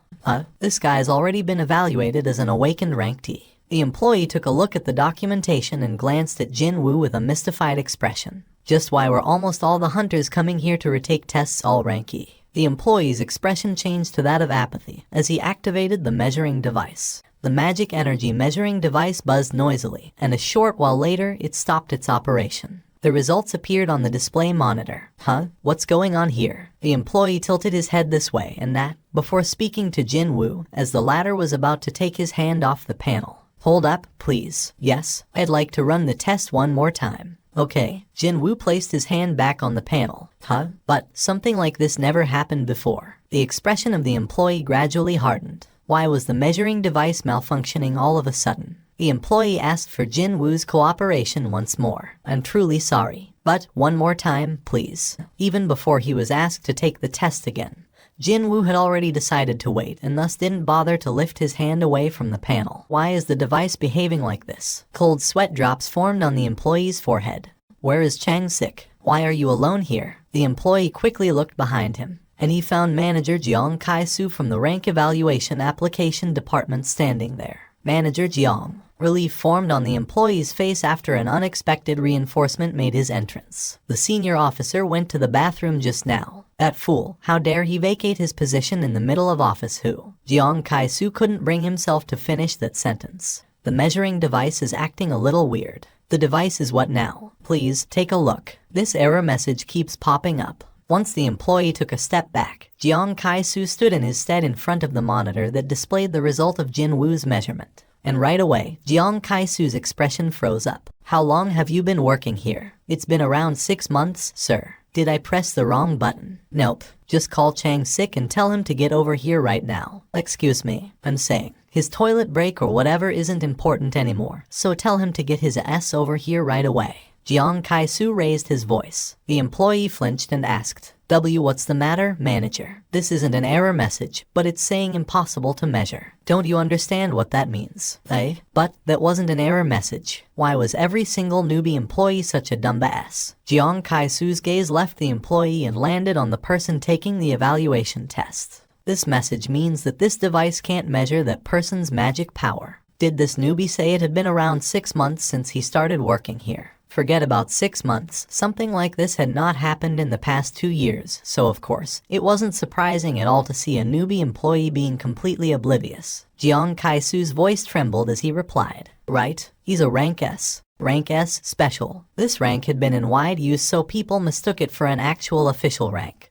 But in reality, this rank simply existed to group those awakened who couldn't be measured by any device. Excuse me, Mr. Seong Jinwoo, with the current device. Kim Chang-sik immediately remembered that Jinwoo was already a hunter, so he changed the way he addressed the youth. No, wait. Allow me to start over. It's impossible to measure your magical energy output with this device. Seong Jinwoo Hunter Nim. We need to ask for permission from the higher-ups if we want to use the precision measuring device. So would you mind if you come and visit us again in 3 days' time? By the way, it sounds like Block B is a bit noisier than usual today. Block B, you say? Truth be told, Chief Park couldn't hear anything at all. However, Choi Jong-in was a rank S hunter. His 5 senses should never be compared to that of a regular person's. If Choi Jong-in said it was getting rowdier down there, then something must have happened for real. An honorable guest had come to visit, so what a shameful blunder this was. Chief Park frowned slightly and spoke up. Let me go and find out what's happening. No, wait. I'm also getting curious, so. Choi Jong-un raised his head, and a mysterious flash of light could be seen in his eyes for a moment, and an equally mysterious smile formed on his lips. Why don't we go together? The entirety of the block B had become deathly silent. Just now, definitely impossible to measure. Does that mean that guy's a rank S? I've only ever heard of it, but seeing an impossible to measure rank with my own eyes is... Gulp. The recruitment agents dispatched by various smaller guilds were busy swallowing dry saliva as they stared at Jin Woo turning in their direction. However, none of them tried to talk to him. If he was a rank C, then they would have started a war of nerves trying to sign him up to their respective guilds. They would have formed the proverbial queue just for a chance to talk to him. What about a rank B, then? They would pounce on him like crazy while throwing around quite attractive sounding offers, such as guaranteed spot as a high-ranking officer in the guild, or shares in the guild, etc. This man, who got his magic energy measured just now, was supposedly a rank S. Not an A, but an S. It might be an easy thing to say, but the truth was, that single letter was only used to denote the very best awakened in the country, with only 9 of them existing in South Korea. With that man included, it'll be 10, isn't it? The 10th rank S hunter. This youth was not someone these headhunters from the various small guilds could even attempt to talk to. Wait a minute. Couldn't this be my opportunity? A handful of quick-witted scouts suddenly had this remarkable idea. How about acting as a middleman? Just as the scouts sneakily glanced at their peers and began inching forward, someone suddenly pointed towards the entrance of the block B. Huh? Isn't that? Was it because everyone was so tense already? No one could tell who did it first. Everyone seemingly shifted their gazes over in the direction the first man to open his mouth pointed at. The eyes of the scouts widened immediately. Yuck. A man wearing a stylish business suit was entering Block B. There wasn't a single person present who didn't know that man's name. Choi Jong-un. Why is the leader of the hunters here? Sure enough, Choi Jong-un felt the gazes of the crowd and lightly tidied up his suit, before walking straight towards Jin Woo. But isn't this too fast for him to get here after receiving an alert? No, wait a minute. Did he already sign up with the hunters? Did the hunters know about him? Well, the top guild sure operates on another level. Scouts present all readily accepted the inevitable conclusion to come. Perhaps it was a relief that none of them stepped forward and tried to chat up the youth. How embarrassing would it have been when one of them started yapping on and ended up running into Choi Jong-un instead. Jin Woo was breathing a sigh of relief at the grand entrance of Choi Jong-un. What a relief. He was pondering what to do next after being stared at by so many pairs of eyes. But what a wonderful timing it was, that man walking in and dividing the attention. Jin Woo inwardly thanked Choi Jong-un for providing some unexpected help. Choi Jong-un's eyes gleamed brightly as he stared into Jin Woo's face. This man's the 10th. Choi Jong-un beat around the bush with Chief Park about checking out the situation together or some such. But the truth was, he already had sensed what was happening before coming here. I mean, they've been yapping on so loudly about impossible to measure this in device error that, so how can I not hear them? Thanks to that, though, he was given a huge opportunity here. Choi Jong-un cleared his throat and formed his trademark smile. I'm Choi Jong-un, the leader of the Hunters Guild. Of course, Jin Woo knew that already. Well, that man's face could be seen frequently enough whenever a TV was turned on. After all, I'm aware that you just had your awakened rank evaluation. Yes, by any chance, have you thought of a guild to join? I'd like to speak to you regarding that issue, so can you spare a minute to talk, please? Sorry, but don't have the time. Jin Woo quickly voiced his refusal and hurriedly left the Block B building. It happened so fast that Choi Jong-un didn't even have the chance to think about stopping the youth from leaving. Meanwhile, the association employees and the scouts from other guilds belatedly realized what had transpired and began freaking out. What the hell? Wait, did Choi Jong-un get kicked to the curb? No matter who sees it, he was ignored. Mutter, mutter. The waiting room became very noisy all of a sudden. Choi Jong-un did his best to maintain his calm and looked to his side. Chief Park. Yes, Chief Park replied with an awkward look on his face. Did I make a mistake during my introduction? Well, I wonder. I'm not sure. Obviously, Chief Park heard everything as he was standing to the side. Still, this wasn't the right time to say that out loud, no. When Chief Park shut his mouth, Choi Jong-un sheepishly scratched the side of his head. Was I too careless with my approach? Still, there was no reason to feel disappointed here. Without a doubt, he was one step ahead of other guilds. I'm the only one who knows about the appearance of the new rank S. The remeasurement was scheduled for 3 days later. There was still some time left until the official announcement. Before that, though, I gotta find another opportunity to talk to him, no matter what. While Choi Jong-in began pondering his options, he spotted someone else hurriedly running towards the building. Wait, isn't he? Now that was definitely a familiar face. When that man pushed open the glass door and entered, Choi Jong-in spoke up with a surprised expression on his face. Chairman Beek, what are you? Beek Yun-ho's eyes also widened after recognizing Choi Jong-in. Master Choi. Choi Jong-in quickly deciphered Beek Yun-ho's expression. It's like he knows he's been busted. It was not very likely that he came running after an informant rang him up just now. No, the time of his arrival didn't make sense if that was the case. I mean, the distance between the White Tiger Guild offices and the Hunter Association is great, so. That's right, Beek Yun-ho knew from the get-go. He had prior knowledge regarding what would happen here, meaning he knows about the existence of that man already. But that couldn't be. If so, he'd never let that man go through the reassignment test in this fashion. If it were me, I'd make him sign the contract first and then let him take the test. It was here that the scattered puzzle pieces in Choi Jong-in's head began falling into their respective places. No way could it be. The White Tiger Guild, the incident during their training, the Red Gate, the mystery helper, and then the newly appeared Rank S awakened. The White Tiger must have received help from someone they don't want others to know about. Found him. So, it was that man, huh? Choi Jong-in didn't say anything else and relaxedly walked past Beek Yun-ho. Meanwhile, Beek Yun-ho took a look around. He couldn't spot Jin-woo anywhere. Am I too late? Beek Yun-ho could only look on at the distancing back of Choi Jong-in and softly sigh. Who knew that the master of Hunters Guild would be at the Hunters Association? Beek Yun-ho scratched the back of his head and muttered to himself. Things just got complicated. The visiting hours of the Seoul's Ilshin Hospital ended at 8 in the evening. Are you the guardian of the patient Park Kyoung-hai? That's correct. You can go and see her. Are you aware of the visiting hours cutoff time? Yes, I'm aware. Finishing his chat by the nursing station, Jin-woo quickly walked to the patient ward his mother was in. Thanks to his hurried steps, he arrived there not too long afterwards. Jin-woo opened the door and entered the ward, and quietly sat down on the chair next to the bed his mother was lying in. She seemed to be in a deep slumber. With her like this, it's like she'd wake up at any moment now. A slumber that no one could wake up from. It was a new type of illness that appeared with the advent of the gates. I heard from someone that this hospital alone has over 10 patients suffering the same illness. I'll save you. Mom did her best to stabilize the family when his father went missing, even though she never enjoyed robust health. Ending his definitely not short visit, Jin-woo wordlessly walked out of the ward and carefully closed the door behind him. And when he turned around to leave, he got to spot a familiar face standing in the corridor. On that day, it was you who killed the monsters in the dual dungeon, wasn't it? A low and thick, manly voice, sharp, scary eyebrows. He was none other than Woo Jin-cheol from the monitoring division.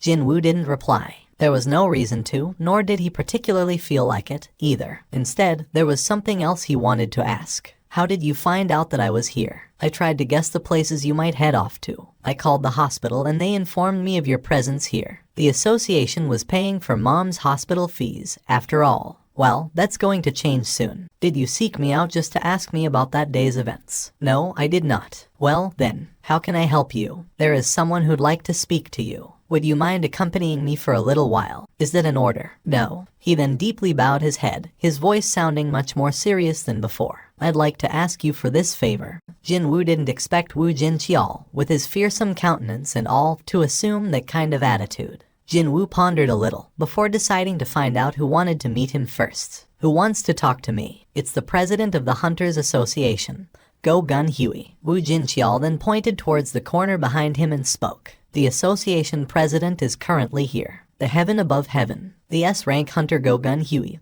also known as the sky above the sky. After discovering Jin-woo, Go Gun-hwi stood up from the seat. You must be Seong Jin-woo Hunter Nim. He might be over 80 years old, but his physique was still quite amazing. Indeed, his size reminded one of either a retired pro wrestler or a traditional grappler. However, he didn't emit any of the overbearing aura one might expect from someone like that. That's surprising. Judged from his appearance or his station, Jin-woo expected him to be a bit of douche, a stuck-up of sorts, yet the entourage accompanying that man carried scarier expressions instead. Jin-woo inadvertently caught the glimpse of a golden badge pinned to Go Gun-hwi's jacket. This man currently served as a member of the National Assembly, and at the same time, as the president of the association as well. And a rank S awakened on top of that, too. I'd like to congratulate you on becoming the newest rank S hunter. Jin-woo tilted his head. But the result of the reassignment test hasn't come out yet. Go-gun Huey shook his head immediately. Actually, the test itself does not have much of a meaning. Excuse me. While Jin-woo formed a confused expression, Go-gun Huey was forming a gentle smile. The truth is, the so-called precision measuring device is used to draw a finer line on the level of one's powers. It's not designed to sense something that already has exceeded the scope of other devices' measuring capability. Then, how come? Do you wish to ask me why we created another process called reevaluation? Indeed, he did want to ask that. If the end results were going to be the same, then why go through yet another cumbersome process? Go-gun Huey answered in rather a straightforward manner. It's because we were looking for a grace period. A grace period. Even before Jin-woo could ask what he meant by that, Go-gun Huey spoke up first, looking somewhat embarrassed. It's to create an opportunity where we can meet and speak to someone like you, Seong Jin-woo Hunter Nim. Listening to the association president, Jin-woo finally figured it out. As you may well know, there aren't that many excellent hunters in the association. Like Division Chief Woo Jin Cheol here, compared to our size. That was because of large guilds. And that's because of the large guilds. But, of course, Jin Woo nodded his head. Signing up with a large guild guarantees you fat salaries and fame. So who would want to come and work for the association? The salaries for the association's hunters weren't small by any means. But then again, when compared to what one could potentially be earning by working for large guilds, the salary was pitifully pathetic. And so, we came up with a plan in case a truly exceptional awakened decides to visit the association. So, that would be the re-evaluation test, then. Well, sure. If the result of the evaluation was publicly made available, and was spread everywhere, would the association have the chance to make an approach like this? It certainly made sense. I won't beat around the bush and get to the point. We're not a corporation, so we can't promise you lots of money. However, Go-gun Huey touched his chest area, before extending his fist that was gripping onto something. However, we can help you in a different way. I don't quite understand. What I'm saying here is that we can help guide you, Seong Jin-woo Hunter Nim, down a very different direction. His clenched fist slowly unfurled. On Go-gun Huey's palm, a golden badge gleamed brightly. Political power, is it? Even after that, Jin-woo maintained a suspicious expression. You know about the 5 guilds, yes. How could anyone not know of them? Jin-woo silently nodded his head. Currently, you'll find that in South Korea, the heads of 5 large dragons are locked in a delicate balance. Around the capital, the Hunters, the White Tiger, and the Reapers. And in the countryside, the Shining Star and the Night Order. If you decide to enter one of the 5 guilds, doesn't matter which one, the delicate balance will shatter and everything will change. Even now, the status and authority of large guilds were soaring into high heavens. However, what if one of them managed to sign up another rank S hunter and used it as the springboard to soar even higher? Would they listen to the association anymore? The association's sole role was to remain as the center of the balance among the hunters by using power. It is simply far too inadequate to control and tie down hunters with laws and regulations and the threat of prosecution. Jin-woo too thought like that before. Monsters found in dungeons weren't the only monsters out there. Hunters were also, in a way, monsters. If one were to look only at the strength aspect, then hunters were far more dangerous monsters than regular monsters found in dungeons. That is why the association exists. Go-gun Huey's expression became far more grave. And the association needs your help, Seong Jin-woo Hunter Nim. For the first time in a long, long while, Go-gun Huey was feeling nervous and expectant at the same time, as he asked the next question in a soft but firm voice. What will you choose, Hunter Nim?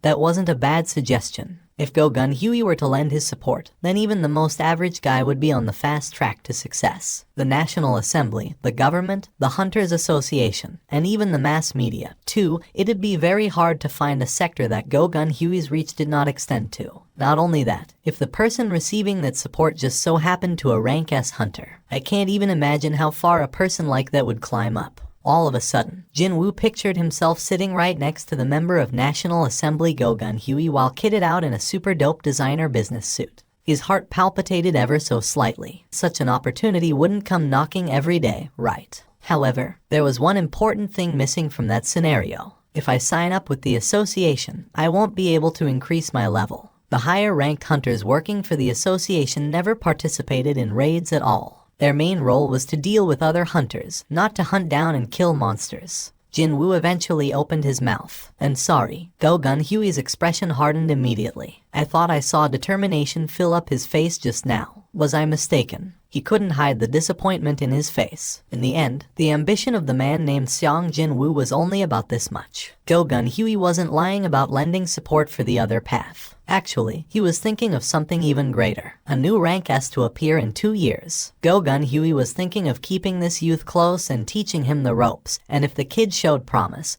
groom him to become the next successor. Because a powerful figure was needed to support the association when he was gone. Meaning, Go Gun-hye was planning to hand over everything he had. However, for the result to be like this, how laughable I am. Go Gun-hye took away the golden badge and asked in a dejected voice, "Is it because of money?" Jin-woo replied right away, "No, it is not. I want to fight." Jin-woo's unhesitating reply smacked the back of Go Gun-hye's head. What did he say? It definitely felt like he got sucker punched just now.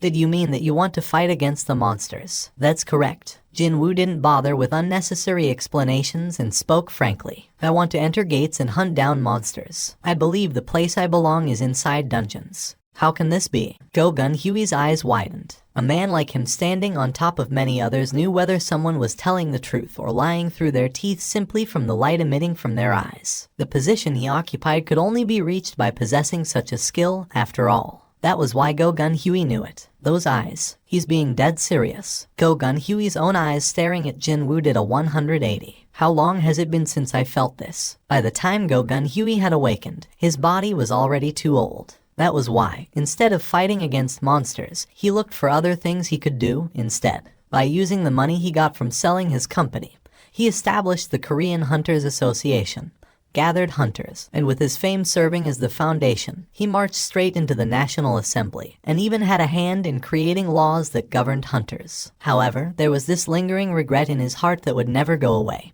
even though he worked tirelessly all this time. If only I was younger by 10 years, I'd been. Go Gun-hye pressed his hand on his chest. His heart that threatened to quit at any time was pounding quickly, rather noticeably, now. My heart can still make a noise like this. The rhythmic beating of the heart felt good. On the other hand, Jin-woo was tilting his head. Isn't this strange? He refused the suggestion of Go Gun-hye, fully preparing himself to be at odds with the association in the process, yet the president seemed to be happy about something, instead. My younger sister is watching the house alone, so I should get going now. Thank you for your time. Go Gun-hye got up along with Jin-woo and pulled something out from his inner pocket. And, please take this. It was a business card. If you require my assistance, don't hesitate and give me a call. Go Gun-hye was smiling brightly. Phew. While letting out a sigh, Go Gun-hye plopped down on the chair. Are you all right, sir? What an enjoyable meeting this had been, a first in such a long while. Go Gun-hye sat there smiling for a long time, before turning to his paw and handed out an order. Clear the schedule for the rest of the day. But, sir, the meeting with the ministers. Cancel them all. Go Gun-hye chuckled to himself. I do not wish to waste this good feeling on those small-minded idiots. He wished to retain this lingering feel-good attitude for today, at least. How about having a drink with me today? At this quite unexpected suggestion, Woo Jin-cheol could only form an awkward smile. I'm not very good with holding my liquor, sir. Will that be fine with you? I didn't take you for a person like that. Go Gun-hye playfully clicked his tongue. Haven't you heard of the old saying about the cup size of a man's drink determining the extent of the world he can make his own? My apologies, sir. Woo Jin-cheol's face reddened in embarrassment and scratched the back of his head. Go Gun-hye's gaze shifted towards the end of the corridor that Jin-woo had disappeared to. Hunter Seong Jin-woo. How well would he be able to hold his liquor? Thinking that he'd like to find out someday, a thin smile formed on Go Gun-hye's lips. I came running because you said you'd buy me a meal, but it's just some measly pork belly. Huh? Are you looking down on the mighty pork belly now? This place is where my great memory of me and my Hyung Nim was created, you know. Yu Jin-ho and his deeply reddened face put the empty shot glass of alcohol down on the table and snorted out in drunkenness. Okay, so why did you bring me to this place of such a wonderful memory? Yu Soo-hyun formed a flabbergasted expression. She was getting ready to sleep, but then Yu Jin-ho called her out of the blue. Nuna, please console me. Please. Why Nuna all of a sudden? She found his tearful whimpering rather desperate and pitiful, so she hurriedly came out to meet him. But to think, the place he brought her to was a diner. It was only obvious for Yu Soo-hyun to be less than impressed by her current situation, when considering the fact that she grew up as a refined lady of a Keeball's family, and also from the fact that she was working as a top model nowadays. What's going on? Will you just speak up? Yu Soo-hyun asked while pouring more soju in Yu Jin-ho's empty shot glass. Look at this. This is the phone number of my dear Hyung-nim. Right? Still sounding tearful, Yu Jin-ho pushed forward his smartphone. On the screen, one could see the lengthy list of calls, 1 successful call, and 4 failed attempts. Even then, the first one that got through was apparently cut short in the middle, too. Wait, did you call me out here because you couldn't reach someone you know on the phone? Nod. Gimme that. She quickly tapped on the call icon. Ring. The ringtone got cut off a short while later. When that happened, Yu Soo-hyun began glaring at him. Hey, you dumba s. Yu Jin-ho raised his head from the table. The ringtone cuts out after 15 seconds. That guy's not avoiding answering you. It's just that his phone's been switched off. By the way, just who is this Hyung-nim guy? You'll find out soon enough. After signing up with the Yujin Guild, that is. Yu Jin-ho was about to say those words out loud. But then, his eyes widened slightly after seeing the footage being shown on the TV mounted high up on the diner's wall. Isn't that guy? Yu Soo-hyun also turned her gaze towards the TV. Well, my filming schedule hasn't been cleared yet. We'll only know after my evaluation result comes out. The ticker tape on the bottom of the screen said that Ri Min-seong was planning to stop by the Hunters Association soon and take his rank assignment test. Wowzers. As expected of the star of the Korean wave, Ri Min-seong. Look at the number of reporters there. Aren't those guys from the Chinese media? How can that guy lie so boldly in front of so many people? Everyone who's in the know all know it already. That's all just a show. He already has been ranked A, you know. He's just playing it up for the cameras because he wants to be the talk of the town. He's putting on an act. The difference in his personality between when the cameras were around and when they were not was, as the kids like to say nowadays, the fourth dimensional wall that no one could cross. That was the type of person Yu Soo-hyun detested the most. Not too long ago, he called her up totally out of the blue and started his SH tick while saying something about being a hunter like her. She had to go through a ringer trying to end that call. What an unpleasant bastard. Even before he had awakened, he was infamous for his incredible arrogance. But now that he was about to become a rank hunter, how bad would it get now? There were 2 more days to the reassignment test. He decided to gather more information on the artifact trade during this time period, so he switched on his computer. As he browsed through the available information on the auction goods, Jin Woo's eyes grew wider and wider. The minimum starts in the hundreds of millions. Was that all? Items that looked okay to his eyes commanded an average of several dozen billion. Then again, to hunters, good equipment was like their lifeline. There was no need to even mention the obvious fact that using better, more expensive equipment made you safer. Most hunters made quite a bit of coin. And when given the chance to buy tools that would allow them to hunt faster and safer, was there a reason for them to hold back with their money? Jin Woo could understand it. Indeed, he could, but that didn't change the fact that he was taken greatly by surprise. Seeing the pricing of various artifacts, he was getting more nervous by the minute.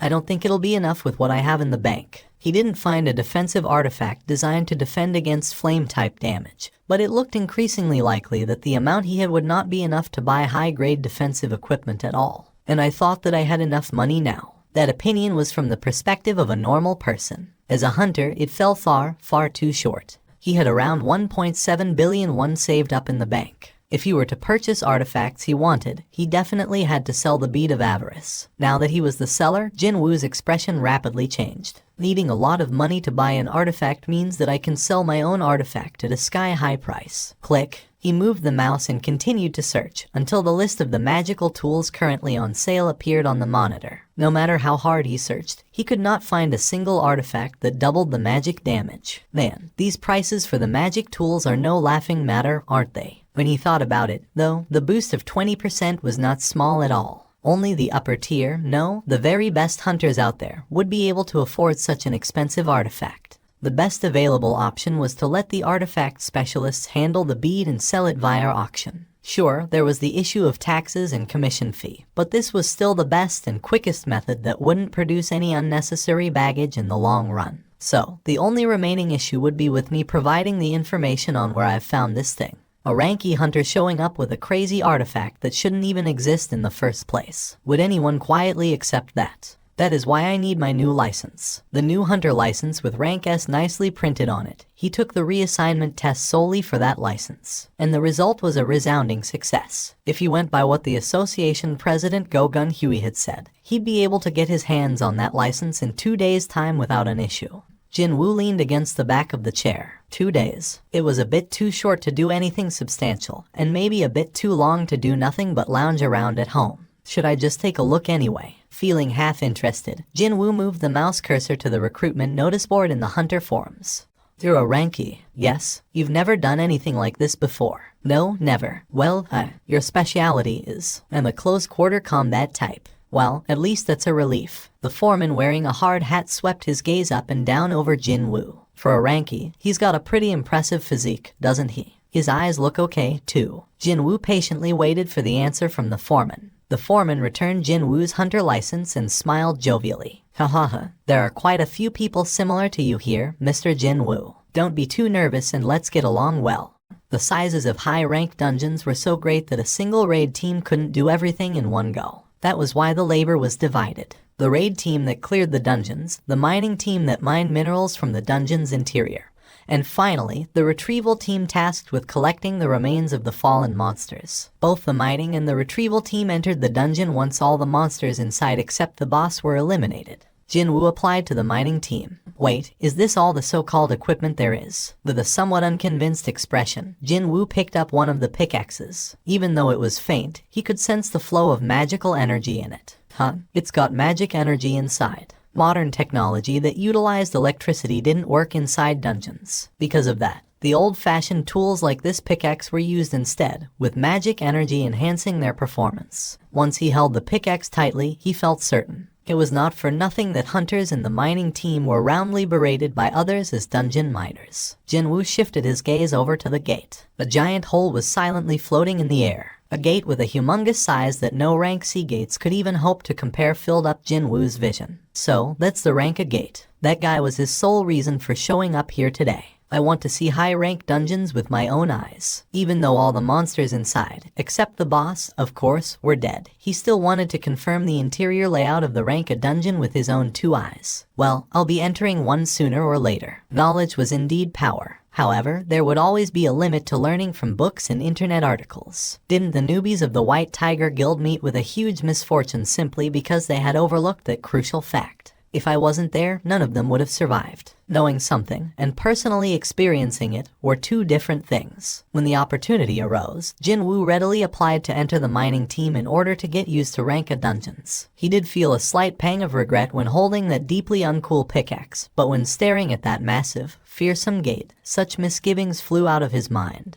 Looks like I've made the right choice. He still had some time left to kill until the reassignment test, so what a good opportunity this was. Knock, knock. Here are the requested files, sir. As soon as opening the file Wu Jinqiao handed over, a familiar youth's face could be seen. It was none other than Xiang Jinwoo. The Jinwoo in the identity photo looked immature and the atmosphere exuded seemed quite different compared to now. But it wasn't enough to make it impossible to recognize him. Reading the youth's prior records, Go Gun Hui gradually became serious. 4 years of hunter activity as a Ranky. Not only that, the lowest grade there is. This was no different than him trying to kill himself. Jinwoo had spent as much time in the hospital as he was active as a hunter. Even with all these frequent injuries, he still managed to tough it out. Apparently, he couldn't quit the association because of his mother's hospital fees. A rare type of youth in this age, indeed. An unreadable light flickered in Go Gun Hui's eyes. In place of his missing father, he has been looking after his sick mother and a younger sister who is still a student, all by himself. After learning that Xiang Jinwoo was a reawakened, Go Gun Hui decided to take a peek at the youth's files half out of interest. But he sure didn't expect this. Go Gun Hui found the youth even more likable after reading more about the kid. There is something you should know, sir. The truth is, I received word not too long ago that Hunter Xiang Jinwoo has entered a raid team earlier today. Already? Okay, so whose team are we talking about here? It's the raid team from the Hunters Guild. Hunters, is it? Xiang Jinwoo had chosen the Hunters. Not only that, in one day, too. Go Gun Hui's expression hardened. Could he have been just all talk, and he got tempted by the massive contract signing fee of the Hunters? If so, what a disappointing turn of events this was. Well, he was feeling genuinely moved for the first time in a long while after meeting a hunter worthy of that job title. However, when thinking back to the attitude the youth carried from yesterday's meeting, as well as the information Go Gun Hui had read just now, Xiang Jinwoo definitely did not look like someone who'd change his mind with a flip of his hand. There must be some other reason, such as, for sure, if he wished to combat truly powerful monsters, then the Hunters Guild should suit him the best. Go Gun Huey was ready to accept this explanation. Too bad, because Wu Jinqiao quickly tackled him off that thought process. It doesn't sound like that's the case, sir. Have you heard of something? It has been confirmed that Hunter Xiong Jin Wu didn't join with the main raid team, but actually with the mining team instead. Sir, Go Gun Huey shot up from his chair. What did you say? A rank S hunter applied to become a miner. His voice accurately conveyed his disbelief. In all honesty, Wu Jinqiao reacted the same back then. That was why he confirmed it several times to make sure, but the result didn't change no matter what. That's why I hesitated about telling him about this matter. Just what was Xiong Jin Wu thinking? Cold sweat trickled down Wu Jinqiao's face as he spoke. Yes, sir. He has indeed done so. Go Gun Huey plopped down on the chair and began chuckling in helplessness. What a hard-to-understand young man he is. Suddenly, the front of the gate became rather noisy. The raid team has come out. Looks like they are finally finished. The tired expressions of the hunters in the mining team, restless from all that waiting, brightened one by one. The Hunters Guild employees stood in front of the gate and welcomed the raid team members as they made their exit one by one. The term raid team as used in the field seemed to refer to the members belonging to the guild's main assault force. So, these people are the country's best assault force, studying the faces of each and every upper rank, no, the very highest ranked, hunters walking by. Jin Wu's eyes sharpened considerably. He spotted a familiar face among them, Choi Jong-in, the leader of the Hunters Guild, and a rank S mage-type hunter. Jin Wu pulled the hard hat lower to hide his face, figuring that things might get complicated if Choi Jong-in recognized him here. Thankfully, there were many hunters wearing a similar get-up as him nearby, so Jin Wu was able to blend in just fine. And so, as he stood amidst the miners and silently studied the members of the country's very best assault force, Jin Wu began thinking that, are they really the true elites of the Hunters Guild? He was feeling quite incredulous inwardly. Quite contrary to his initial expectations, it was hard to find a single hunter with a really powerful aura. As befitting of the nickname Ultimate Weapon, Jin Wu could sense an enormous amount of magical energy from Choi Jong-in.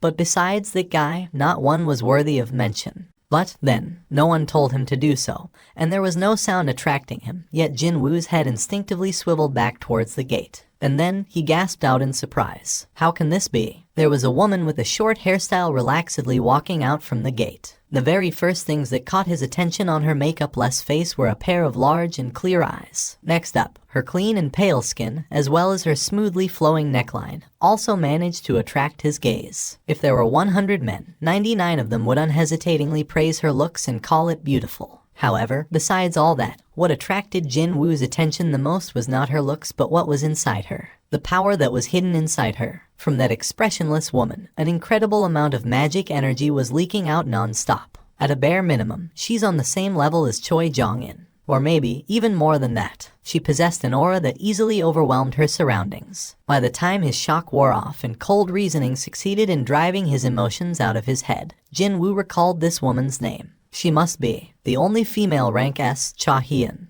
the top-ranked hunter who formed, along with Choi Jong-in, one of the core pillars of the Hunters Guild. I can't think of anyone else. Just how many women possessing such an aura existed in South Korea. Compared to her rarity though, Cha Hien's face wasn't all that well known. It was because she didn't enjoy being exposed to the cameras. And that was also why Jin Wu saw Cha Hien's face for the first time today as well. Wait, her face doesn't even look weird like in some rumors, so how come she hates being in front of a camera? Indeed, pretty much all ladies in their early 20s love taking photos. Sure, all those happen to be selfies, but still, perhaps his stare was too direct. Cha Hien's own gaze began shifting in Jin Wu's direction. Stealth shouldn't be necessary here, right? Jin Wu easily hid his presence. Cha Hien continued to scan the area Jin Wu used to stand before tilting her head slightly. What was that? I thought I felt a really strong presence just now. Was she mistaken? Initially, she thought that the association president Go Gun Huey had stopped by at the operations area.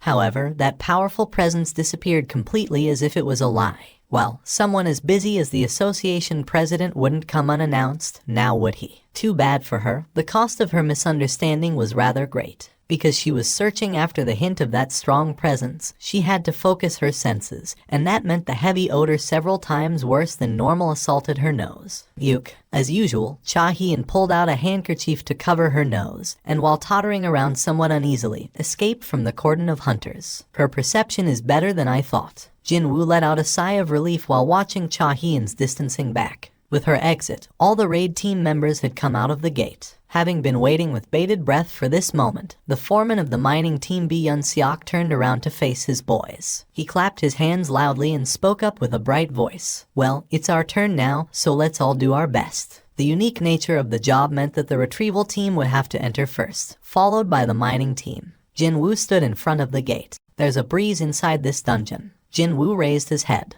As soon as stepping inside, he sensed an ominous wind blowing in from the deepest part of the cave-like dungeon. Suddenly, he felt a chill run down his back, and at the same time, Jin-woo realized the identity of this mysterious wind. It's no normal wind, is it? No, this was a ripple caused by the magic energy. The powerful magic energy emitted by the boss of this rank A dungeon was physically touching Jin-woo's body. Considering that the rank S dungeons were incredibly hard to find, even in the entire world, the owner of this magic energy could very well be the highest leveled monster Jin-woo could realistically meet. It was then, tap, a guy coming inside the dungeon bumped into Jin-woo's shoulder. Aye, come on, man. Walk faster. A man named Lee Seong-gu frowned deeply, the words flying out of his mouth sounding sullen. The interior of the rank A dungeon was huge. There was plenty of space to go around the person in front. However, Lee Seong-gu found this newbie who stood there unmoving not to his liking at all. So, he figured he'd embarrass the kid or something by bumping into his back. But,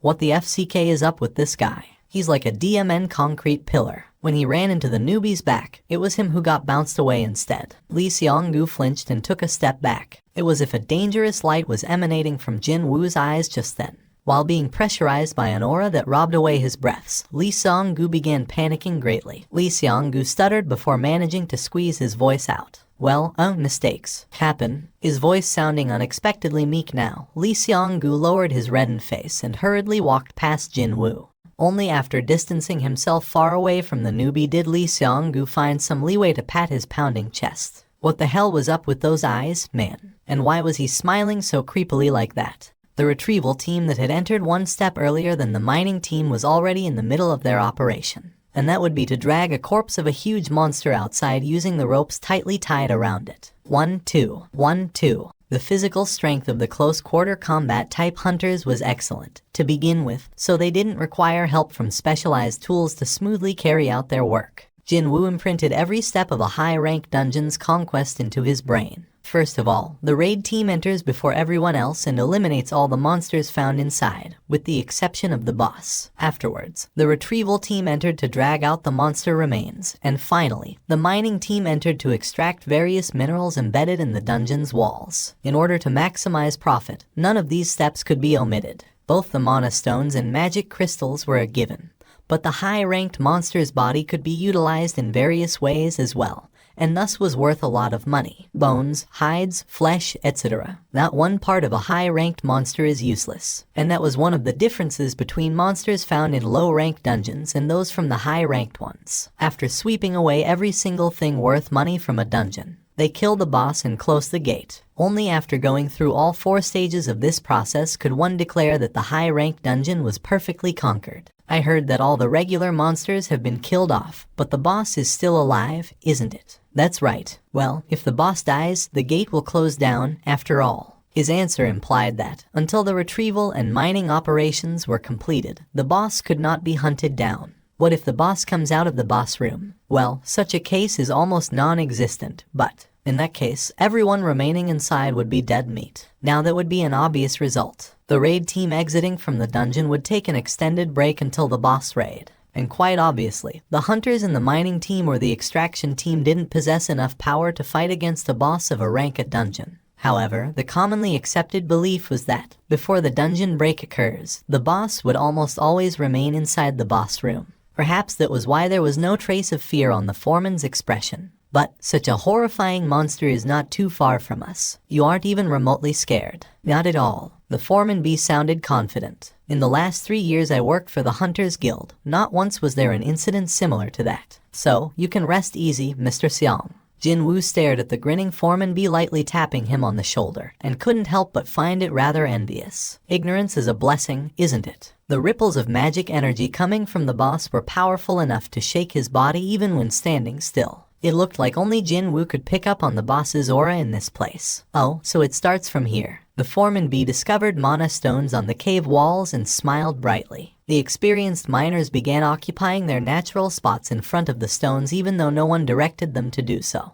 They put down their gear and hefted the pickaxes up. Jinwoo too stood towards the end of the cavern wall filled with mana stones. So, am I supposed to just strike down? He grew worried that, were he to use his real strength and strike down, both the mana stones and the pickaxe might shatter into tiny little pieces. He was able to take in the sight of Mok Jin-soo. The supposed veteran of the mining team is referred to by the foreman bee. Wow, now that was some skill worthy of the veteran label. Jinwoo observed and learned Mok Jin-soo's postures and breathing patterns, as well as the movements of muscles. And soon, Mok Jin-soo's economical but effective movements were being replayed countless times in Jinwoo's head. I think I get it now. Indeed, he thought he understood it, more or less. Jinwoo lifted his pickaxe up. It was as if he was the mirror image of Mok Jin-soo. Swish, crack, swish, crack. Even if their movements were similar, Jinwoo's strength was on a completely another level from Mok Jin-soo's. Whenever Jinwoo struck the cave walls, larger, more intact mana stones tumbled down in droves.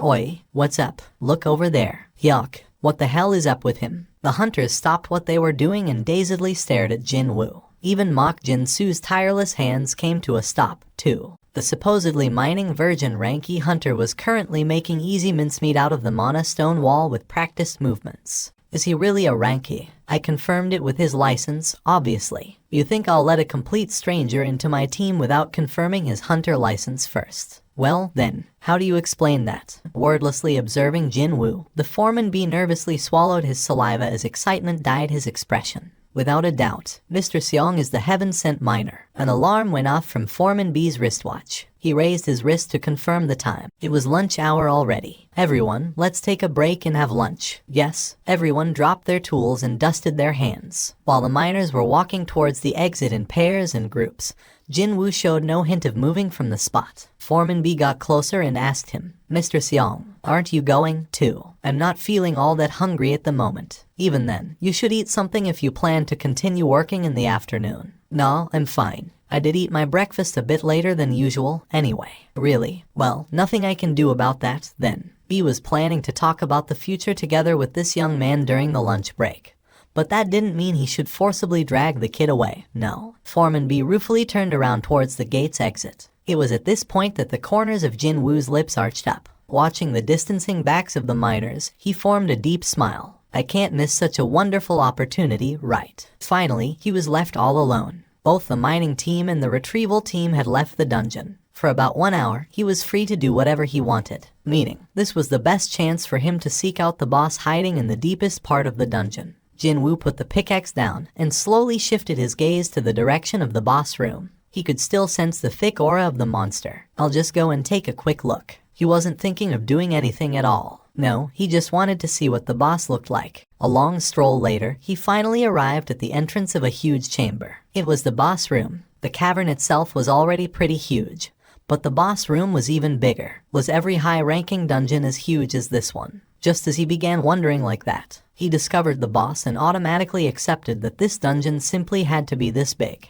If a monster like that gets outside, his eyes spotted the lone humanoid monster standing still at the far end of the boss room. Jinwoo's eyes began gleaming brightly like a young kid who got his hands on a toy he wanted so much as a gift. A giant-type monster. He heard a few things about this type of monster before, but this would be his first time looking at one. Because a giant-type monster's corpse was so huge, it was practically impossible to retrieve it in time, so most people would hardly ever get to see one outside of dungeon breaks. Such a creature was right over there, and that was causing his heart to palpitate faster and faster. That thing's really strong. The hair on his body was standing up. But, for some reason, he didn't think for once that hunting that thing down was impossible for him. The current me can. He'd be more than enough. The moment he thought like this, he reflexively swallowed his saliva. Gulp. Just how much experience points would he earn by hunting that guy down? Even though he was telling himself he shouldn't, both the Baruka's dagger and the Night Killer were summoned into his hands already. More importantly, his expression wasn't of someone stuck in a dilemma, wondering whether he should do something or not. Should I just go ahead and do this thing? A soft but excited grin formed on his lips. However, while Jinwoo stood there deliberating with a smile on his face, a certain woman's incredibly sharp voice flew at him from his behind. What do you think you're doing? Right then, Jinwoo felt his heart crash down to the pit of his stomach. When did she? He was paying too much attention to the boss and failed to notice that someone had come closer. I'm busted. Jinwoo could only smack his lips in regret. However, with an eyewitness around, it was no longer possible to stare avariciously at the boss. The Hunters Guild had purchased the raid permit for his particular dungeon, so naturally, the boss of this place was also a part of their investment. And, if the boss was killed off, the gate would close down. The potential losses the Hunters Guild might incur would be a lot, then. I nearly messed up. He got blinded by the desire to level up and nearly put his hands on someone else's property. Jinwoo regained his bearings and spat out a sigh of relief. Meanwhile, the owner of the voice had walked closer. I asked you what you were doing. Jinwoo formed an embarrassed smile and turned around to face her. I got lost and ended up here. You got lost? She sounded flabbergasted. Only then did Jinwoo confirm who the owner of the voice was. Huh? Isn't she? He saw that face just before entering the dungeon, didn't he? It was none other than the rank S hunter Cha Hien. As Cha Hien slowly closed the distance, she carefully scanned both of Jinwoo's hands. I definitely saw him holding weapons just now, though. Was she mistaken? Whatever the case might have been, they had disappeared without a trace. Cha Hien's gaze scanned the entirety of Jinwoo, up and down. A hard hat and a worker's overall. Is he from our mining team? She honestly believed him about getting lost here. She didn't know how he got this far, but well, the boss room was a very dangerous place to hang around. Discovering the reason was secondary. For now, Cha Hien figured that the priority should be on helping this man to leave this place. That chamber is where the boss is. Cha Hien covered her nose with her handkerchief as usual and stood before Jinwoo. Please exit from the dungeon as soon as possible. If you manage to attract its aggro, people inside this dungeon could all die. I'm sorry. It seemed that his acting worked. Jinwoo formed a satisfied expression and walked past Cha Hien. It was then. Cha Hien's head snapped towards Jinwoo. Something impossible just happened. Cha Hien's eyes opened wide, and even before she realized it, she was calling out to him. Excuse me. Wait. Yes? Can you take a look at me for a sec? What's gotten into her? And they said that thieves knew what they did wrong. Jinwoo was not looking forward to Cha Hien coming in close to him. Too bad. She was already standing right in front of his nose. What's the matter? He asked with a troubled look on his face, but she didn't answer and simply proceeded to lightly breathe in the air near him. She had already put away the handkerchief covering her nose. What's going on here? Jinwoo failed to understand why she was doing this. Wait, why is she suddenly smelling me? However, the state of confusion Cha Hien was going through at the moment was several times greater than his. There is no stink coming from him. This would be her first time meeting another hunter that didn't stink. Cha Hien's surprised eyes stared at Jinwoo, and a question mark floated above Jinwoo's head as his reply. Is there some kind of a problem? Are you a hunter for real? Was there a need for words here? Jinwoo pushed forward the hunter license hanging on his neck. Cha Hien took the license and her gaze quickly alternated between Jinwoo's face and the ID photo. Rank E. Xiang Jinwoo. Was this because his rank was too low? She could not pick up any type of smell coming from this man named Jinwoo. No, wait. Actually, a pleasant odor was gently wafting out of him instead. Jinwoo sneakily extracted his license out of Cha Hien's hand. Can I go now? Well, Cha Hien did call out to Jinwoo, but then realized that she had nothing else to say nor had a reason to keep him here. It's nothing. Please be careful on your way out. This dungeon is rather large, you see. Of course. Jinwoo lightly nodded his head and turned towards the location of the mining operation. His back soon disappeared around the corner of the cavern. However, Cha Hien's lingering gaze didn't shift away from the path Jinwoo had walked down on. He smelled really nice. Hunters of the mining team were returning to the mining operations area one by one after finishing their lunch. Foreman B was walking with a toothpick stuck in between his teeth. Once he saw Jinwoo appearing from the deeper parts of the dungeon, though, he flinched greatly in shock. Mr. Xiang, why are you coming from there? I got lost while searching for the bathroom, actually. How did you find your way back to here? I ran into Cha Hien Hunter Nim on my way back, so. Ah, Cha Hunter Nim was it. She's probably gone to stand guard by the boss room just in case the boss decides to take a stroll. That lady also worries a lot, maybe as much as you, Mr. Seong. Foreman B guffawed vigorously. It seemed that Jin Woo being worried about the boss not too long ago had left a deep impression in his mind. Jin Woo could only smile wryly. The foreman can laugh like this only because he has no idea how terrifying the boss actually is. This was the difference between the hunters doing these sorts of jobs and the hunters working in the assault team. Cha Hien understood very well how dangerous and scary an existence the monsters could be, so she was just being meticulous in those areas that no one else was paying much attention to. I didn't know there was such a side to her, what with that expressionless face of hers and all. If the boss decided to come out of the boss room, the assault team wouldn't be the ones in danger. No, it would be the workers doing their job, as the raid team would be taking a break outside the dungeon. And she was sacrificing the allure of sweet rest to stand guard in front of the boss room,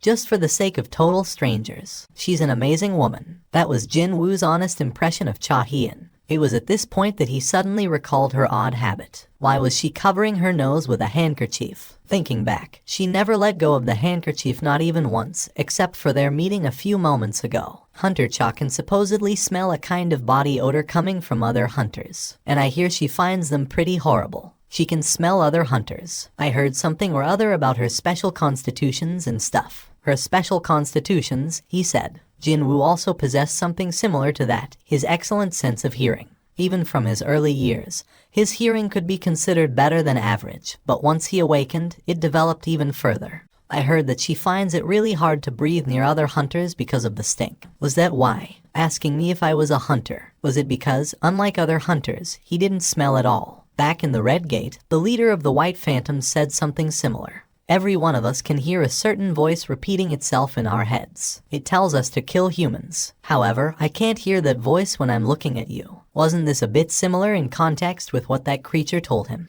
He didn't have the hunter-specific stink, and they couldn't hear the voice telling them to kill him. Because I'm a player, a unique existence who had received the advantages of the system. Just what was this player? The question of his own identity rose up in Jin Woo's head. But he shook his head eventually. This isn't a problem I can figure out now, anyway. Nice work, Mr. Seong. You are really good, you know. After seeing all those mana stones tumbling down, I thought we somehow got ourselves on an excavator or something. Hunters surrounding Jin Woo began praising him one by one. The cold, indifferent eyes before entering the gate were nowhere to be seen now. Jin Woo was also feeling rather pleased with himself. This experience of being a dungeon miner proved to be surprisingly educational, and he also got to achieve the purpose of coming to this rank a dungeon as well. Well, this is a story best told after knocking back a few cold ones, but he hurriedly changed his tactic. I've met quite a few people while doing this job for many years now. Okay, but it's my first time meeting someone like you. You have a natural-born talent to become a miner. I'd normally not say something like this, but don't you want to come and work for me full-time? I will definitely not treat you poorly, you see. This young man named Seong Jin Woo, even though today was his first day as a miner, he managed to outperform the veterans by 3-4 times the amount. If he couldn't hold on to such outstanding talent, wouldn't he be a failure of a foreman? He was even thinking of discussing the matter with the person in charge and have Jin Woo's wages paid separately from others. That was how badly he wanted to reel in this young man. Too bad, Jin Woo remained resolute. Thank you for your kind words, but actually, I'm getting ready for something else at the moment. What about tomorrow, then? Can you come to work tomorrow as well? Tomorrow? Actually, he didn't have anything else planned for tomorrow. The re-evaluation was scheduled for the day after, too. Still, was there a reason for him to take another mining job now? He already got to learn the process of the dungeon conquest, and he even got to witness the rank of boss, too. However, wait a minute. Just as he was opening his mouth to voice his refusal, a new question quickly entered Jin Woo's mind. Does that mean Hunter's Guild will go on another raid tomorrow? That's right, and that one's also a rank A. But is that even possible? They finished the raid today. Normally, a raid team would take about a week off after finishing up a raid, and this raid only started from yesterday afternoon, which meant the elites of the Hunters Guild were raiding this dungeon for 2 days in a row, yesterday and today. And by the time they kill the boss after the retrieval operations finally end, it'd be the early dawn. Naturally, Jin Woo couldn't understand how there would be another raid tomorrow. When Jin Woo displayed a hint of interest, Foreman B also got more enthusiastic. You see, Assault Team B will be stepping forward tomorrow, not Team A. Assault Team B. Could it be that they were thinking of clearing a rank a dungeon with a backup team? And this is precisely the power of the Hunters Guild, you see. I mean, we are probably the only guild in entire South Korea who can conquer rank a dungeons with 2 different teams. Foreman B sounded quite proud, then. From Jin Woo's declaration that he'd come tomorrow, Foreman B felt like he had gained a powerful, trustworthy ally, and he was filled up with lots of confidence. Mr. Seong, you made the right choice. Foreman B's mustache quivered as he formed a blindingly brilliant smile. And then, to make sure that Jin Woo's mind wouldn't change overnight, he even came up with an unprecedented offer, too. I'll have a good chat with the person in charge, and make sure that you get double the normal daily wages tomorrow. Will that be okay? Of course. You think I won't be able to do that much for you, Mr. Seong? Foreman B confidently pounded on his chest. Late at night, Cha Hyun was tossing and turning in her bed. Why is he different from others? Occupied by various thoughts regarding the man she met back in the boss room, she couldn't fall asleep at all. After awakening her abilities roughly 2 years ago, she ran into many hunters, but there had never been an exception. Whenever she approached hunters, or to be more specific, the awakened, a deeply unpleasant stink assaulted her nose. At first, she thought she was sick, so she went to see various doctors. However, she made no progress in that regard. One of the doctors she went to see cautiously told her of his hypothesis.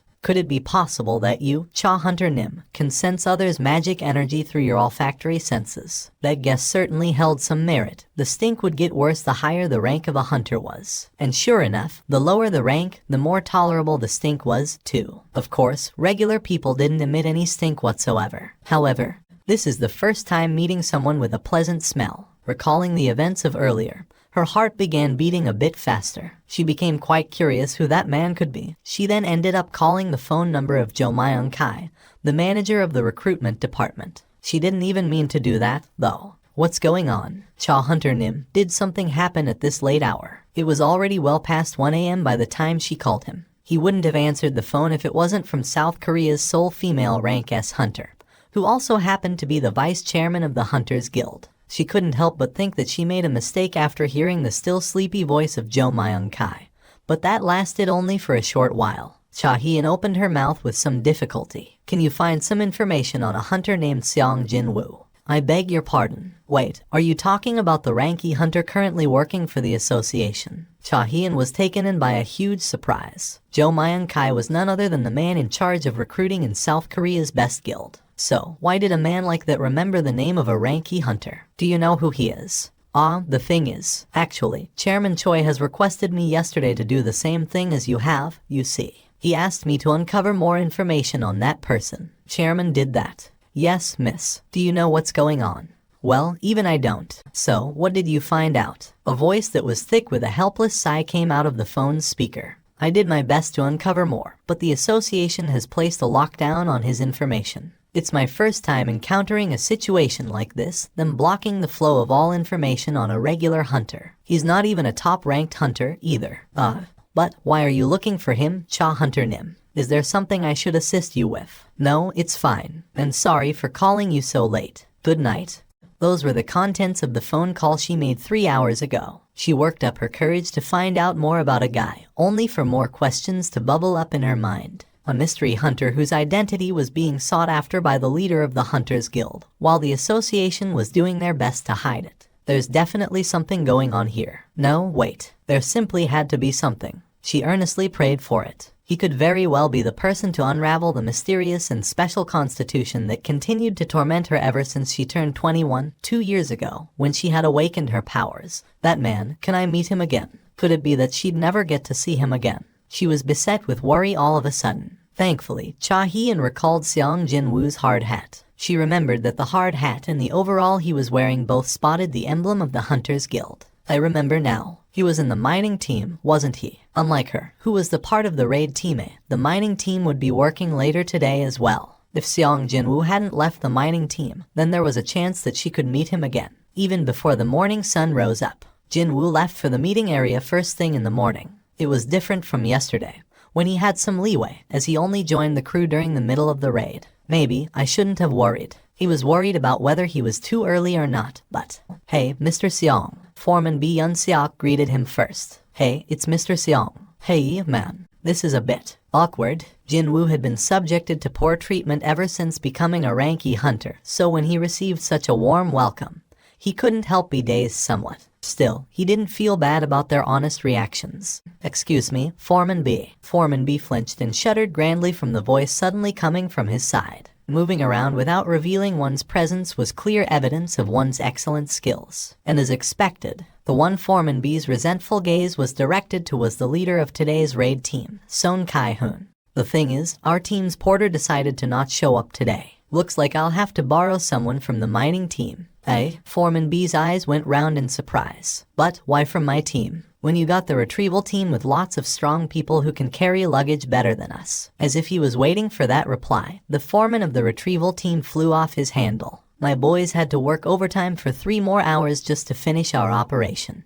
They even missed dinner, too. But now, you want to use them as a porter, too." The reason why the retrieval team had to put in overtime while missing supper, because the mining team had finished their operation far too early. Well, it's true that we finished our operation, which should have normally ended around 7 in the evening, by around 5 o'clock, all thanks to Mr. Seong. When the foreman of the retrieval team glared daggers with veins popping up in his neck, Foreman B forgot what he wanted to say. Perhaps he thought that this would be enough of an explanation. Son Kai-hoon then addressed the miners. "Is there anyone among you who wish to accompany the raid team? Once the raid is over, we will furnish you the additional hazard pay immediately." So Kai-hoon's pleading eyes darted from here to there, but no one stepped forward. Either they looked down on the ground or stared at the heavens, deliberately avoiding meeting his gaze. That would be obvious, really. "I ain't gonna risk my neck for a couple more bucks. Won't do it, even if you beat me up." The highest ranked hunter among the mining team was only a rank C. Most of them were rank DS. Heck, they even had a rank E among them, too. However, the place Son Kai-hoon wanted to take them to was a rank A dungeon, seen as perhaps the most dangerous of the lot, realistically speaking. The miners would still hesitate greatly even if the dungeon in question was rated B, yet it was an A. Even a gentle graze would kill these hunters in there. No, just stepping on the wrong spot would result in one's death. That dungeon was not a place where low-ranked hunters could survive. Sure, porters only had to lug around the raid team's gear, but still, compared to the job of mining, it was still far too dangerous. "Is there no one?" Son Kai-hoon's expression became more and more crestfallen. Who knew how much more time and effort he needed to waste in order to find another porter? Probably the whole morning, or even till the afternoon. Or, if he was really unlucky, then the entire day might go down the drain. This is going to be big trouble. It was at this point when his eyes met with a certain young hunter's. Unlike other hunters, this guy was staring right back at him. It was, of course, Jinwoo. While Son Kai-hoon was staring at him, Jinwoo too was slowly scanning that man's appearance. Isn't he a bit sharp for a tanker? Common sense dictated that the leaders of raid teams were tankers most of the time. Compared to other tankers, though, Son Kai-hoon was a bit on the lankier side. He was also quite tall, so rather than a hunter, he looked more like a basketball player more than anything else. When Jinwoo took a step forward, he became the center of the attention. "I'll do it." A ranky hunter wanted to enter an uncleared rank A dungeon. Pure pandemonium broke out. Upper rank monsters are waiting with bated breath inside, yet you wanna go in. "Mr. Seong, what do you think you're doing? You still have a whole life ahead of you, so why are you risking it all for a measly few extra bucks?" The members of the mining team surrounded Jinwoo in no time. That friend only started this job yesterday, so he probably raised his hand not knowing anything. "What's his rank?" "His rank is too low, so how about going with someone else? It'll be far too dangerous to take that friend along with you." The rank of a porter isn't all that important, is it? Indeed, a porter only needed to carry luggage around well. If the luggage carrier located at the very back of the raid team found himself in danger, then one should look at that raid as a complete failure. In a case like that, not even a rank A could guarantee his survival, so would it really matter if the porter's rank was a C or an E? They'd die regardless anyway. "I'm taking him. Isn't it heavy?" Son Kai-hoon asked a question, and Jinwoo simply shook his head. "No, it's fine." The large bag being carried on Jinwoo's back was filled to the brim with extra sets of clothing, weapons, and defensive equipment, etc. For the raid team, its volume was quite considerable, but honestly speaking, he didn't find it heavy at all. All thanks to his strength stat, of course. Doesn't look like he's straining himself. After studying Jinwoo's expression for a bit, Son Kai-hoon turned towards the gate. A giant gate, as big as the one from yesterday, silently floated in the air. Wait, maybe this one's a little bit bigger. Even then, the detected amount of magic energy was supposedly less than yesterday's gate. The raid difficulty was judged by the emitted magic energy and not the size of the gate. That was probably the main reason why the B team was tasked with clearing this particular dungeon. The leaking magic energy is incomparably smaller than yesterday. Jinwoo could tell by standing in front of the gate. The result of the association's measurement didn't seem to be wrong. But then, what was this? Just like back when he was standing before the red gate, a certain creeping sense of ill omen was dawning on him. I hope it's nothing. Meanwhile, Son Kai-hoon gave out his order. Let's go inside. The raid team waiting in front of the gate began moving once more with that order. Hunters entered the dungeon one by one. Jinwoo stopped staring at the gate and followed them in. The interior of the dungeon was rather plain. Jinwoo had been tense after picking up on that odd feeling. But he let off a sigh of relief after seeing the passage that was noticeably smaller than yesterday's dungeon. Phew, thankfully, he wasn't forcibly transported to another world. The thing was, though, the members of this team were plenty good enough to clear a red gate, were they to step into one. 11 rank as, and 6 rank BS. If it weren't the Hunters Guild but somebody else, these guys wouldn't have been assigned to a B team at all. Jinwoo smirked softly. I'm not here as a part of the raid team anyway. Let's not sweat over stuff like this. Yesterday and today. If you are being honest, he only came here to have fun. You don't have to be that nervous, you know. A female hunter, a healer, engaged him in conversation from his side. Was her age around the late 20s or so? Because his expression was stiff, it seemed that she just wanted to help alleviate some of his tension. You see, every single member present here, not just Kai-hoon Appa, the leader of the team, is a distinguished hunter. Except me, that is. The healer lady smiled refreshingly. From the word go, Jinwoo wasn't scared, but after seeing the female hunter's utterly relaxed face, he felt like a deflated balloon. Jinwoo grinned too, and nodded his head. Okay. The healer formed a content expression, evidently satisfied by her efforts. At the same time, the leader confirmed that there were no monsters near the entrance and gave the signal to advance. Let's move. It was then. Jinwoo's steps came to a halt. A beat later, the hunters of the raid team also sensed the change in the surroundings. They are coming. Even before Son Kai-hoon finished giving his order, the hunters of the raid team got into their battle formation. It happened literally in the blink of an eye. Jinwoo was inwardly impressed by that. So, this is how the high-ranked hunters raid. They were definitely a world apart compared to the ragtag raid teams he was used to until now. Beasts, canines. Son Kai-hoon's eyes narrowed to a slit. A group of monsters resembling hyenas was rushing towards the raid team. They were as big as a medium-sized car, too. Son Kai-hoon tilted his head slightly. Dungeon jackals. He became sure of it once they got close enough. They were indeed dungeon jackals. Son Kai-hoon had been standing with his shield covering his front.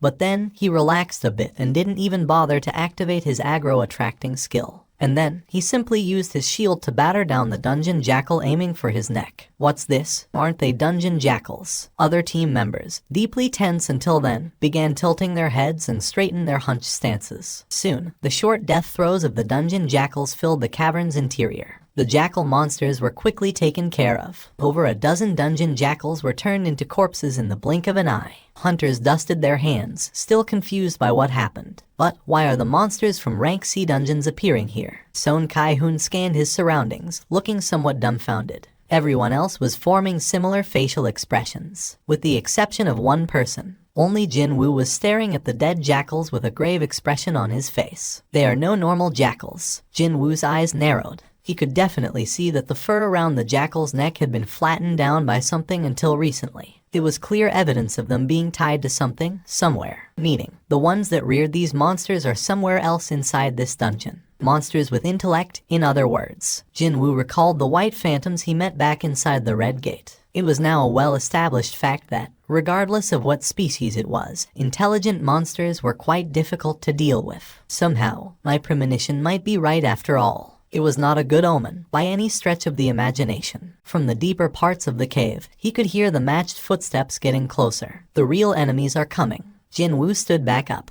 Other hunters also belatedly realized something was wrong. Oh my god. Get ready for battle. Son Kai-hoon forcibly squeezed his voice out. Finally, the real enemies revealed themselves from the darkness of the cave on the far side. The eyes of the hunters grew wide from shock. High orcs. What the hell? Why high orcs? Many well-trained high orc warriors now stood in rows before the hunters' eyes. Their number was 22. Not just any high orcs, but they were 22 high orc warriors, which meant they would be very difficult opponents to fight. Something's wrong. Someone muttered softly under his breath. To think, right after the attack of the low-ranked monsters, they now had to battle these high-ranked monsters famed to be the toughest even among the high ranks. The high orcs pointed their lengthy spears at the hunters. Looks like the momentum of the hunters and the high orcs are about even. Jinwoo quickly retreated to a corner, so he could quietly observe the unfolding situation and find the right time to step forward. Towards the attacking high orcs, Son Kai-hoon activated his aggro skill. However, these orcs didn't really fall for his provocation. And soon, high orcs and melee-type hunters engaged in a bitter close-quarters battle. Blood splattered to everywhere and a scream reverberated out. Not too long after that, magic spells fired from the mage-type hunters slammed into the high orcs.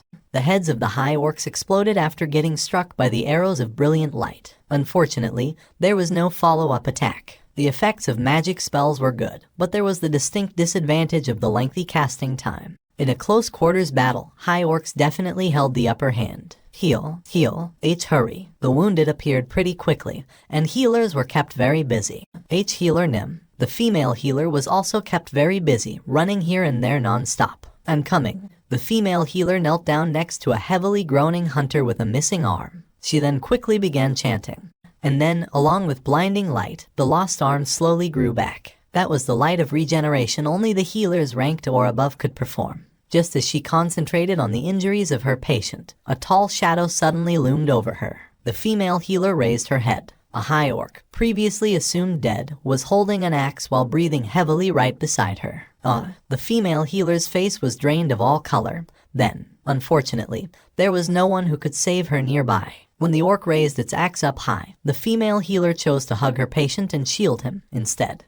However, she couldn't feel any pain, no matter how long she waited. Each passing second felt like a minute or more. The female healer sheepishly raised her head up, and she got to witness a rather amazing sight. The orc was actually floating in the air, its entire body trembling quite noticeably. But what was happening here? The female healer's eyes opened even wider. But then, snap, the head of the high orc was literally ripped off of its body, and then even the part of its spine got dragged out as well. Now that was a display of terrifying power. Plop. While staring at the headless body of the high orc now on the ground, the female hunter formed a totally confused expression.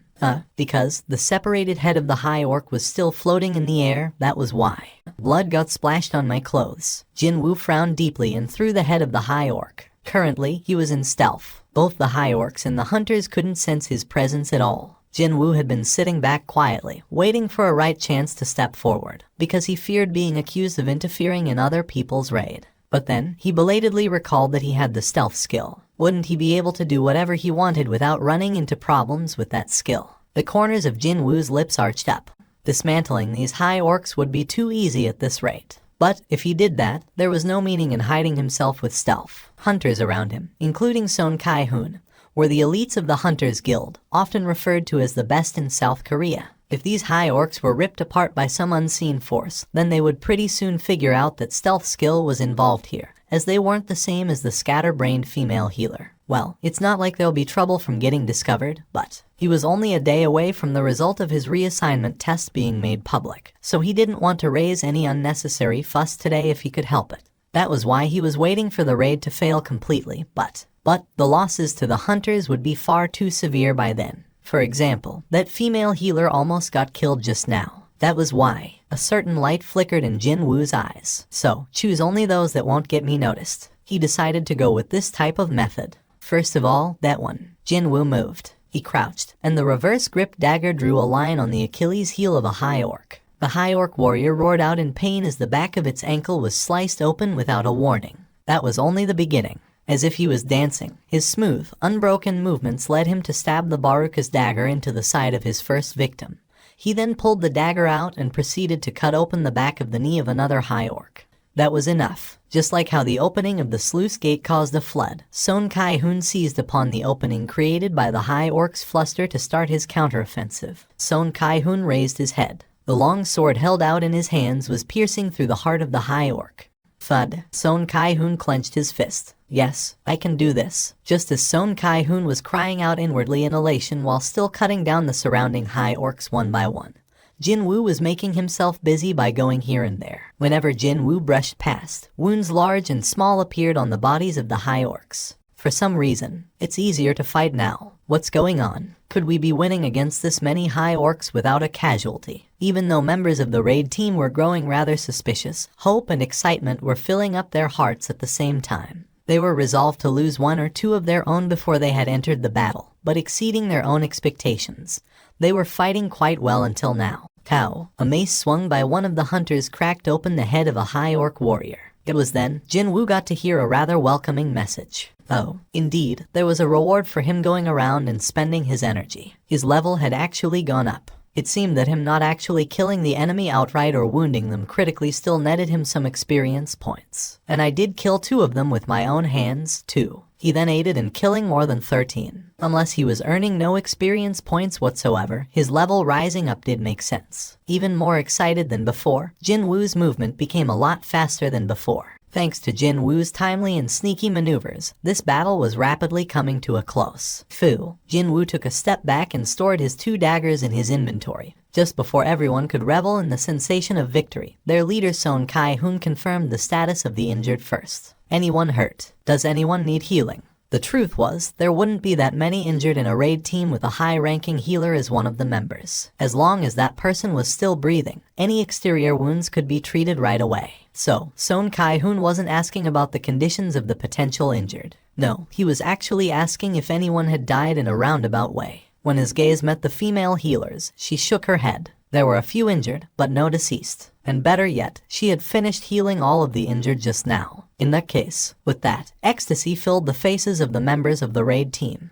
We won. We did it. Hunters hugged each other and celebrated. Jinwoo crossed his arms and with a gentle smile on his face, watched the jubilant hunters. Excuse me, Kai-hoon Appa. Yeah, when you were fighting against the high orcs, the female healer cautiously described what she saw in minute detail. And that would be, the high orc suddenly floated up in the air and proceeded to rip its own head off before killing another orc with its severed head. She carried a dead serious face, too. Son Kai-hoon was left utterly speechless. I'm telling you the truth. As the female healer and her reddened face protested the injustice of it all, Jinwoo could barely suppress his giggles. They basked in the aftermaths of victory for only a little bit longer. The hunters soon gathered around their leader Son Kai-hoon one by one. Captain, will we continue on? Isn't this going to be too dangerous? We aren't even that far from the entrance, yet we ran into a whole bunch of high orcs already. How about a strategic retreat? Son Kai-hoon cast his gaze over to the deeper part of the cave, his mouth closed tight. It won't be easy. Jinwoo could sympathize with Son Kai-hoon a little bit here. While working for the Hunters Guild that boasted 2 rank S hunters in its ranks, today's raid might be the one and only time Son Kai-hoon would get to lead a raid team.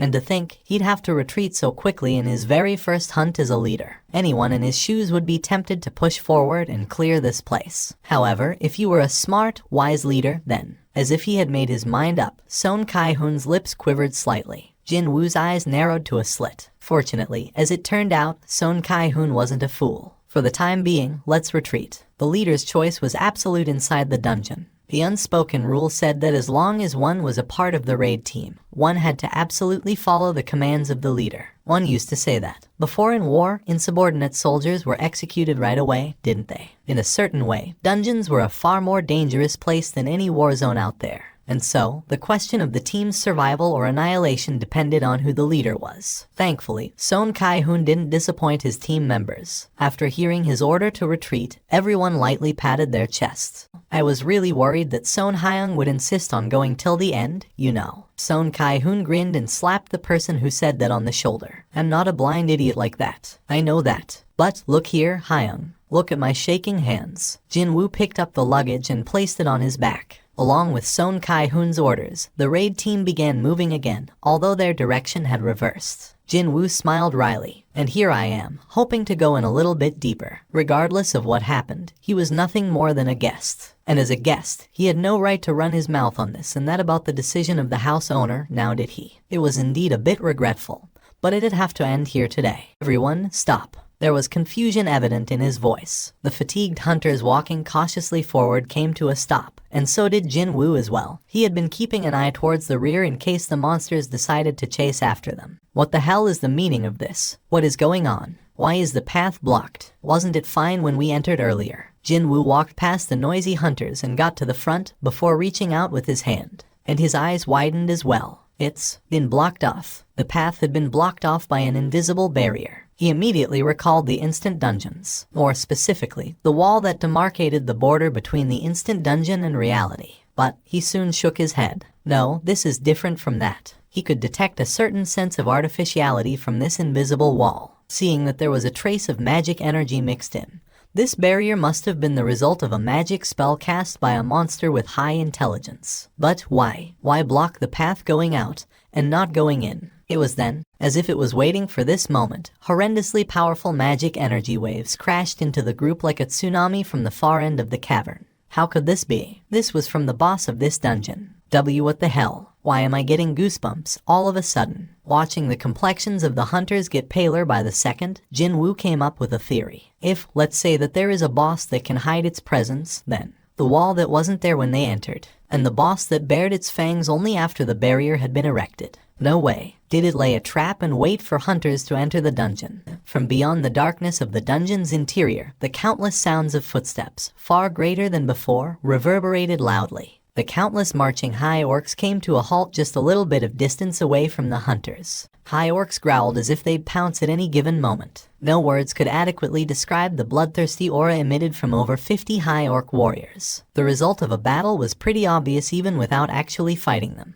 This is crazy. How can this nonsensical crap be? Hunters spat out long groans. They continued to retreat ever so slightly after feeling the enormous pressure, but too bad, their path was still blocked off. So, what would they do now? God damn it. If only either Chairman Choi Jong-un or Hunter Cha Hee-in were here. Son Kai-hoon's expression crumpled unsightly. Rank S hunters all possessed incredible powers that could overturn any unfavorable situation. If either one of those two were here, these high orcs would have been nothing at all. Just why, in a situation like this, why weren't they here? Son Kai-hoon had fought alongside them all the time, so he could acutely sense his powerlessness right about now. Fighting here will definitely result in our death. However, with their path of retreat blocked off, he no longer had any choice in the matter. The creature's voice sure sounded loud. The glare of the high orc was fixed to the leader of the raid team, Son Kai-hoon. What the hell is that thing trying to talk to us? What is it saying? It was then. The facial muscles of the high orc began trembling.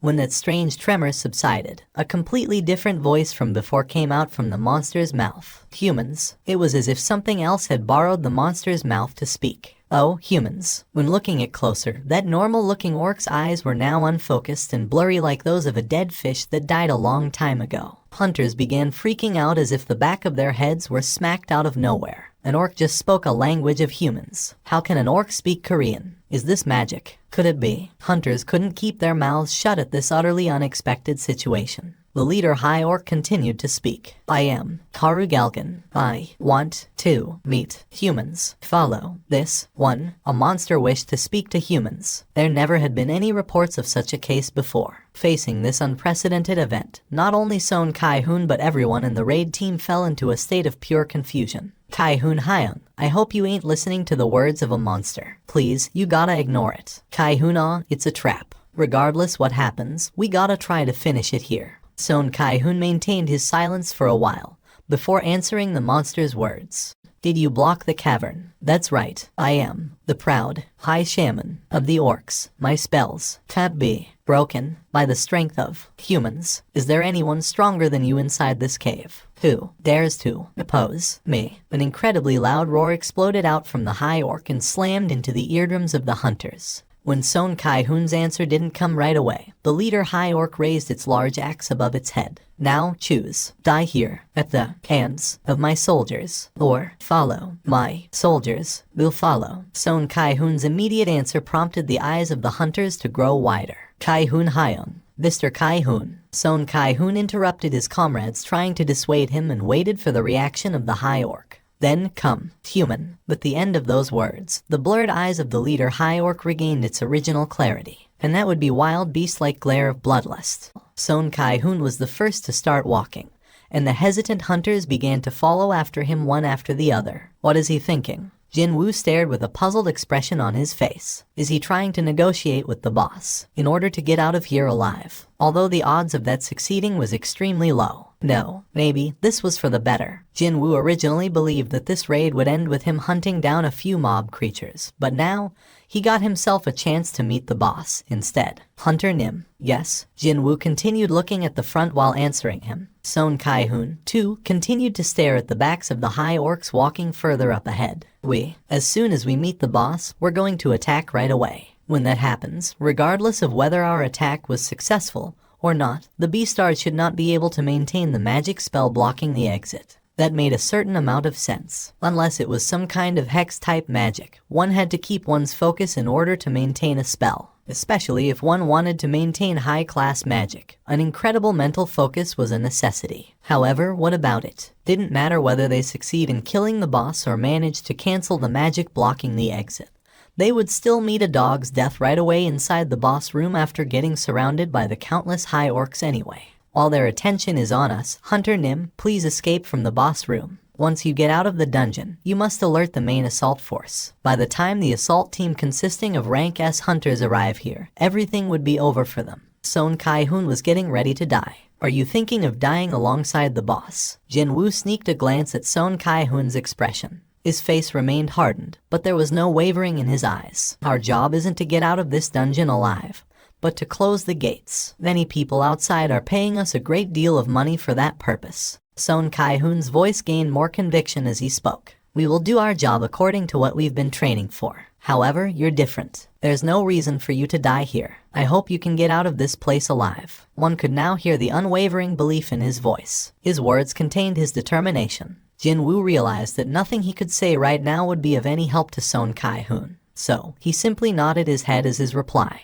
Cha-hien finally arrived at the location of the second Ranka gate. She had her baseball cap pushed down low, and as a result, only a few passers-by recognized her. The first thing she did was to seek out the mining team. A few hunters walked past her and sneaked a couple of glances, but they were all working for the guild anyway, and none of them paid her any great attention after that. Eventually, she could see Foreman B in the distance, as well as the mining team around him. Thump, thump. Her heart began beating faster. Standing a little bit of distance away from them, she scanned the faces of each miner present. Where is he? She couldn't see Jinwoo among them. How should she say this? It felt like all of her energy was abandoning her at once. Did he give up on being a miner? Why don't I wait for another minute? He could have left the spot for only a moment and is coming back soon. 3 minutes more. No, maybe 5. And so, she waited for another 15 minutes, but Jinwoo didn't show up in the end. Recognizing Cha-hien, Foreman B quickly ran over to her. Cha Hunter Nim, I thought you were taking a break today. Hello there. Cha-hien shared a simple greeting with Foreman B, and after making sure that no one was eavesdropping on her, she cautiously asked him a question. By any chance, is there a hunter named Seong Jinwoo working for you, Mr. Seong? Hearing an unexpected name being mentioned out of the blue, Foreman B formed a surprised expression. If you're looking for Mr. Seong, he subbed for a porter's job. A porter? Cha-hien gasped out in shock. Are you saying he actually went inside the gate? Foreman B nodded his head vigorously as if to show that he, too, couldn't believe it. Yes, miss. That's what happened. A Ranky hunter volunteered as a porter and entered a Ranka dungeon. And he didn't even have dozens of lives or anything, too. What was he thinking? But, when Cha-hien thought about it, didn't she find that man loitering around the boss room yesterday with weapons in his hands? Indeed, she did not see wrong back then. One more thing to be suspicious of, then. Even though she ended up letting go of yesterday's event as a coincidence, when she really thought about it in detail, it was a rather strange thing for a hunter with 4 years of experience getting lost inside a dungeon like that. I need to find out. Cha-hien lightly bit into her thumb while pondering her choices, before swiftly making her decision. I'll have to enter the gate myself. Foreman B's eyes went extra round. Was there some kind of an accident? Should we ask the guild for additional personnel? No need. It's a personal matter. I just wanted to talk to him about something private, so you don't have to worry. Oh, I see. Cha-hien spun towards the gate. However, her side felt rather empty then. My weapon. She felt around her waist, only to belatedly remember that she had left her sword back home. Since she never imagined that she'd be entering a dungeon on her off day like this, well, Cha-hien's forehead beautifully creased up. As a leader, Mr. Kai-hoon is someone totally trustworthy, and the rest of the team are made up of capable hunters. But it was still unimaginable to enter a dungeon without a weapon in hand. Mr. Foreman, can I borrow a weapon from you? Pardon me. Foreman B hesitated somewhat before calling out to a hunter passing by. Hey, over here, Mr. Seok. Please bring me one of our equipments. Yes, boss. The equipment Mr. Seok rapidly brought over was a pickaxe, as used by the mining team. Cha Hyun's expression stiffened. Excuse me, don't you have anything else?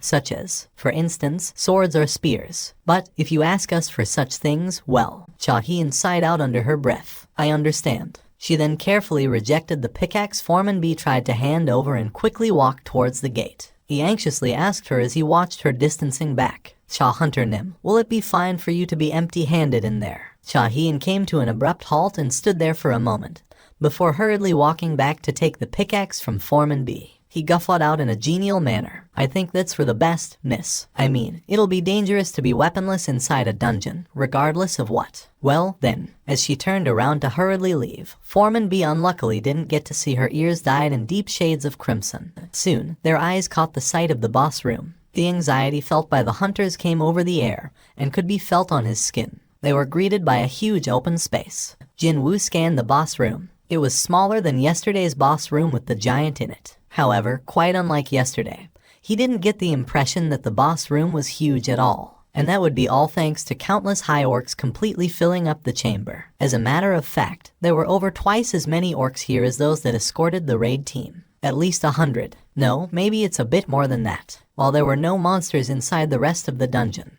they had been gathered inside the boss room instead. Seeing the masses of high orcs waiting inside, Son Kai-hoon's complexion paled in an instant. If this many high orcs managed to escape from the gate, then this was a large enough horde to utterly destroy a small city, even before the top hunters had the chance to do something about them. Cold sweat trickled down his backside. At the very least, we gotta eliminate the boss. Just like how he resolutely swallowed the dry saliva, he did his best to keep his determination burning in his heart.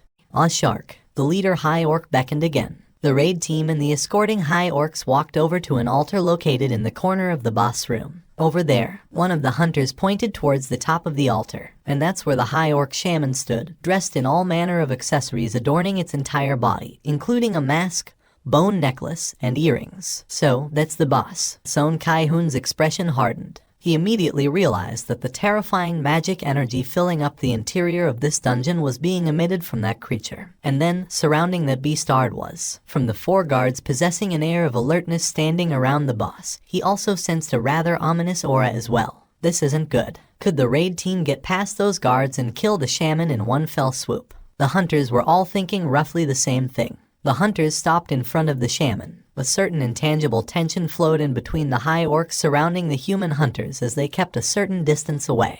However, the shaman didn't seem to care about the mood of the place. It simply opened its rather malformed jaw, visible below the mask, and cackled out. Oh humans, welcome. The hunters of the raid team exchanged glances. As soon as Son Hyung gives us the signal, we attack together. However, suddenly, the air around them began freezing up. Hunters of this raid team were some of the very best out there. They all shifted their gazes at the same time at this sudden outpouring of chilling aura. The source was the shaman. The creature finally took the mask off. When it did, the magic energy it had been hiding until then exploded forth, unchecked and unhindered. Rumble. The freakish magic power spread out in circular waves with the boss as the center. As if they were normal, powerless civilians that ran into a lion or a tiger, the hunters froze up on the spot like a bunch of statues. Oh my god, how can a magic power of such magnitude be? We gotta fight against something like this. Despair, lamentation, resentment, even regret. The shaman formed an ominous grin when facing these varying forms of hopelessness. Are you scared of me, humans? Son Kai-hoon bit down on his lower lip, hard, and took a difficult step forward before asking a question. Why did you summon us here? Your warriors would have been enough to kill us back there. The shaman grinned again. Simply looking at the grin chilled the backs of the hunters. It's for entertainment. What? Son Kai-hoon was left utterly speechless. Were they brought here just for that purpose? The shaman continued on.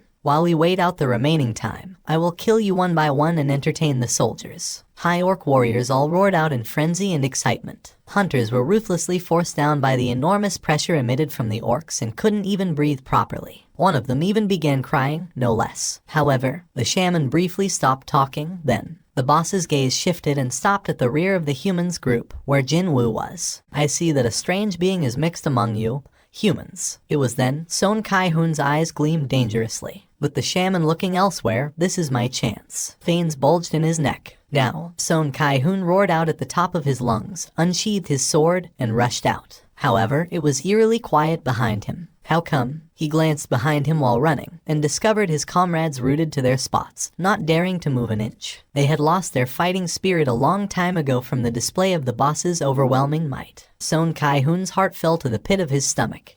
Still, someone had to do this. He couldn't stop now. His gaze shifted back to the front. Perhaps his attack wasn't expected. The shaman was still smiling, and its guards weren't showing any urgent reactions either. This could be his one and only chance. Didn't matter if it was pure luck. He'd accept fluke, too, as long as his sword could reach. Son Kai-hoon fiercely rushed forward and cocked his sword behind him. But even before he could swing the sword with all his might, he collided with something invisible and was flung away. Boom. At first, it was shield magic. Flung away from the rebound, Son Kai-hoon landed on the ground and rolled backwards. But that lasted only for a short while. Looks like we have our first volunteer. Along with the shaman's mocking words, Son Kai-hoon's body was lifted up into the air. And now, it was the anti-gravity magic. The lips of the shaman were moving up and down non-stop. When Son Kai-hoon was lifted up as high as a 2-story building, the shaman began chanting a different spell. Next to come was gravity acceleration. Kaboom! Son Kai-hoon was slammed into the ground. He didn't even have the time to writhe in pain as he was lifted up in the air again.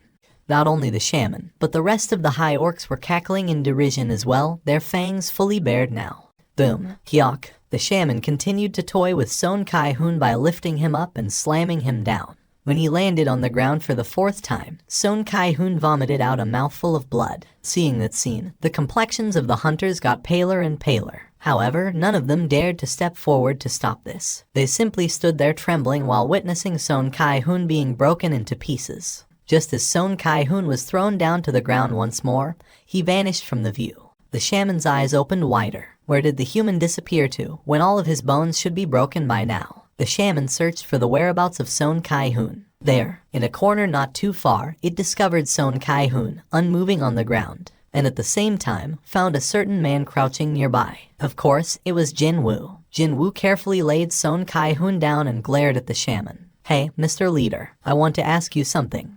Will it be okay if I kill all of the monsters in here? The shaman frowned and gestured with its chin, and one of the guards swung about its scimitar and ran to where Jin Woo was. As Jin Woo glared at the monster rushing towards him, a light of fury lit up in his eyes. He reached out with his hands, ruler's reach. When he did, it was as if a giant, invisible hand grabbed the orc guard, and the monster was cleanly picked up from the ground. The monster kicked and struggled in the air. What? The eyes of the shaman opened wider. Jin Woo pointed down towards the ground. Slam! The guard crashed down to the ground. The impact force was so great that deep cracks spread out on the ground. However, Jin Woo didn't stop there. Just like how the shaman manipulated Son Kai-hoon's body, he lifted the guard up in the air again. Slam! Like a basketball bouncing between the ground and one's hand, the orc guard continuously slammed into the ceiling and the ground non-stop, a helpless cry coming out from its mouth. Eventually, its head pierced into the ceiling. With that, debris from the ceiling fell down. Son Kai-hoon trembled and questioned Jin Woo. You, just what is your? I'll ask you again. This here was a hunting ground the Hunters Guild paid for, and there was only one person present that could speak for the guild at the moment. Jin Woo asked for the last time. Monsters in this place. Can I have them all? What was this? Son Kai-hoon realized now that the identity of the porter or whatever didn't matter anymore. No, he was just PS set off. He was angry at himself for being toyed around with by the monsters like that. Tears rolled down Son Kai-hoon's face. Please, I beg of you, do something. With that, it was done. When Jin Woo stood back up, high orcs approached him. The boss began smirking in derision. For a measly human, you know some interesting skills, don't you? The boss gestured, and the high orcs quickly surrounded Jin Woo. However, just how far do you think your tricks will get you? Jin Woo's glare became so much colder. He never really cared for any of the monsters he killed so far, but this would be his first time wanting to slice one up this badly. I'll take care of you last. If the boss knew the meaning of enjoyment, surely it'd know what fear tasted like. Jin Woo slowly murmured out, "My shadows." 2 daggers appeared in Jin Woo's hands. Come out and play. The black sedan stopped by the side of the road. The man climbing out of the driver's seat, kitted out in a pair of sunglasses and a black business suit, was none other than Wu Jinqiao, the section chief of the monitoring division, the Hunters Association. Soon after his exit, 3 more men climbed out of the car from the passenger and rear seats. All of them were from the monitoring division as well. Wu Jinqiao frowned deeply. If that giant hole opened up like a door and monsters trapped inside emerged outside. Just imagining that made him shudder. However, why did that man apply to become a miner in such a horrifying place? Not only that, for 2 days in a row, too. Even if Association President Gogun Huey hadn't asked him, Wu Jinqiao would have personally come here to find out. Anyway, what brings the hunters from the monitoring division to this place? The members of the mining team had been relaxing until then overheard those words, and tension briefly flashed by in their eyes. The oppressive pressure hunters felt from the words monitoring division was rather huge. The people whose job was to arrest the awakened that the normal laws couldn't do anything about. They then either reformed the troublemakers or simply eliminated them. The monitoring division was where those kinds of people worked for. Do you know by any chance where Xiang Jinwu Hunter Nim is? I bloody knew it. Suddenly, a man jumped out from among the miners. It was Li Xianggu, who had run into Jinwu's shoulder yesterday. Li Xianggu passionately spat out his complaints, flying spittle accompanying his rapidly firing words. When that beastard looked at me and began grinning, I was terrified that he might eat me alive or something. You know, it's still so DMN scary even when I think about it now. Wu Jinqiao's gaze shifted back to Foreman B. Where can I find Xiang Jinwu Hunter Nim? Mr. Xiang is. He's inside the gate right now. Xiang Jinwu was inside the Ranka dungeon, where a raid was ongoing. Wu Jinqiao's eyes opened wider. Why did he enter the dungeon? Well, the raid team's porter hasn't shown up today, you see. Nobody wanted to go in there, so Mr. Xiang volunteered as the porter. Cha Hunter Nim. No, I mean, Cha He and Hunter Nim was also looking for Mr. Xiang, so she entered the gate just now, you know. Isn't it just too weird? Meanwhile, the mind of Wu Jinqiao became a bit of mess after hearing that. The vice chairman of the Hunters Guild Cha Hien was looking for Xiang Jinwu. Not only that, she even went after him into the dungeon, too. Just what was happening here? He only stopped by to say hello to Xiang Jinwu, but now, it felt like something big was afoot here. Excuse me, Mr. Hunter. Li Xianggu had this expectant face for some reason as he hurriedly asked Wu Jinqiao. That beastard, Xiang Jinwu, did he do something bad? Maybe he's killed someone. I mean, he looked like someone fully capable of that. Wu Jinqiao frowned slightly again. He sort of could understand why Xiang Jinwu glared scarily at this moron. A fool who'd get blown away into the weeds if Xiang Jinwu snorts in front of him. Still, there were too many eyes watching. As a hunter working for the association, he couldn't carelessly display his irritation at a stranger. This was why working for a public organization sometimes could get rather annoying. Wu Jinqiao spat out a long sigh and did his best to sound as diplomatic as possible. You'll find out when you take a look at tomorrow evening's news broadcasts. Perhaps that answered most of his own suspicions. Li Xianggu raised his voice high as if he had correctly predicted this. I told you, didn't I? I told you that man is too suspicious. But he didn't look that way, right? And he worked so diligently, too. Not minding the lukewarm responses of his colleagues, Li Xianggu went on about how great his discerning eyes were. Tisk. Wu Jinqiao stared at that man making a fool of himself before taking his subordinates towards the gate. However, Wu Jinqiao instinctively stopped a few steps away from the gate. Chief, the subordinates began staring in confusion at Wu Jinqiao's stiff face. This can't be. The measurement results are wrong. Not all Ranka hunters were equal. For instance, Hunter Wu Jinqiao was right near the top within the Ranka and his instincts were telling him this. The measurement value was all wrong. Wu Jinqiao quickly issued an order to his subordinate next to him. Go get the magic energy measuring device. The subordinate immediately realized that Wu Jinqiao's expression was grave, and hurriedly ran to where their car was parked. The miniature measuring device used by the monitoring division was a world apart in quality from the devices used by the regular association employees. As befitting a device created from a top-grade magic crystal that cost over $1 billion won, this piece of equipment very rarely threw up errors or mistakes in its results. The measurement result quickly came out. I knew it. The displayed result showed a clear discrepancy to the previously measured value. If the guild formed their raid team according to the measured value presented by the association, then it had definitely become a serious situation. Around the same time, Cha Hien was following after the traces left behind the raid team.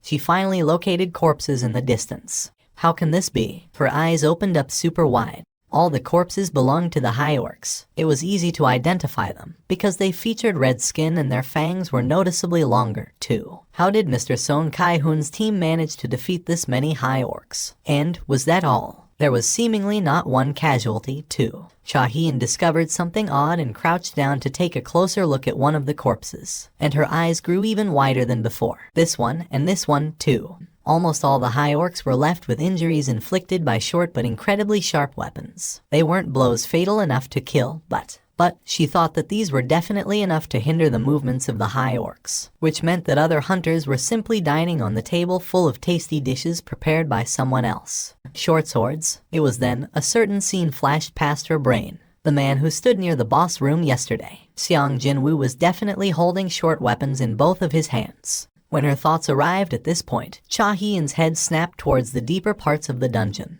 and her expression rapidly hardened. She could sense this incredibly powerful magic energy wave. No, magic energy tremors, the kind she'd never experienced before, coming from there. The air itself was trembling, hard. No, Cha-heen bit her lower lips. If that magical energy belonged to the boss monster, then no one from Song Kai-hoon's team would be able to survive. She began running towards the boss room with all her might. Whoosh! A ripple incomparably greater than that of the magic energy wave from the high orc shaman spread out everywhere. That wasn't the only change to take place, however. Along with him unshackling his magic power, the shadow beneath Jin Woo's feet spread out, too, and it covered the entirety of the chamber's surface at a frightening pace, as if someone had poured a bucket of pitch black ink onto the floor. A thin smile spread on Jin Woo's lips. Good. This was the new class-specific skill he learnt when he broke past level 70 back in the demon's castle. He sensed the fighting spirit of his enhanced soldiers soaring higher. Quite obviously, a satisfied grin formed on his face. 50 summoned shadow soldiers stood around Jin Woo in a circle as if to protect him. Did you feel that? Yeah.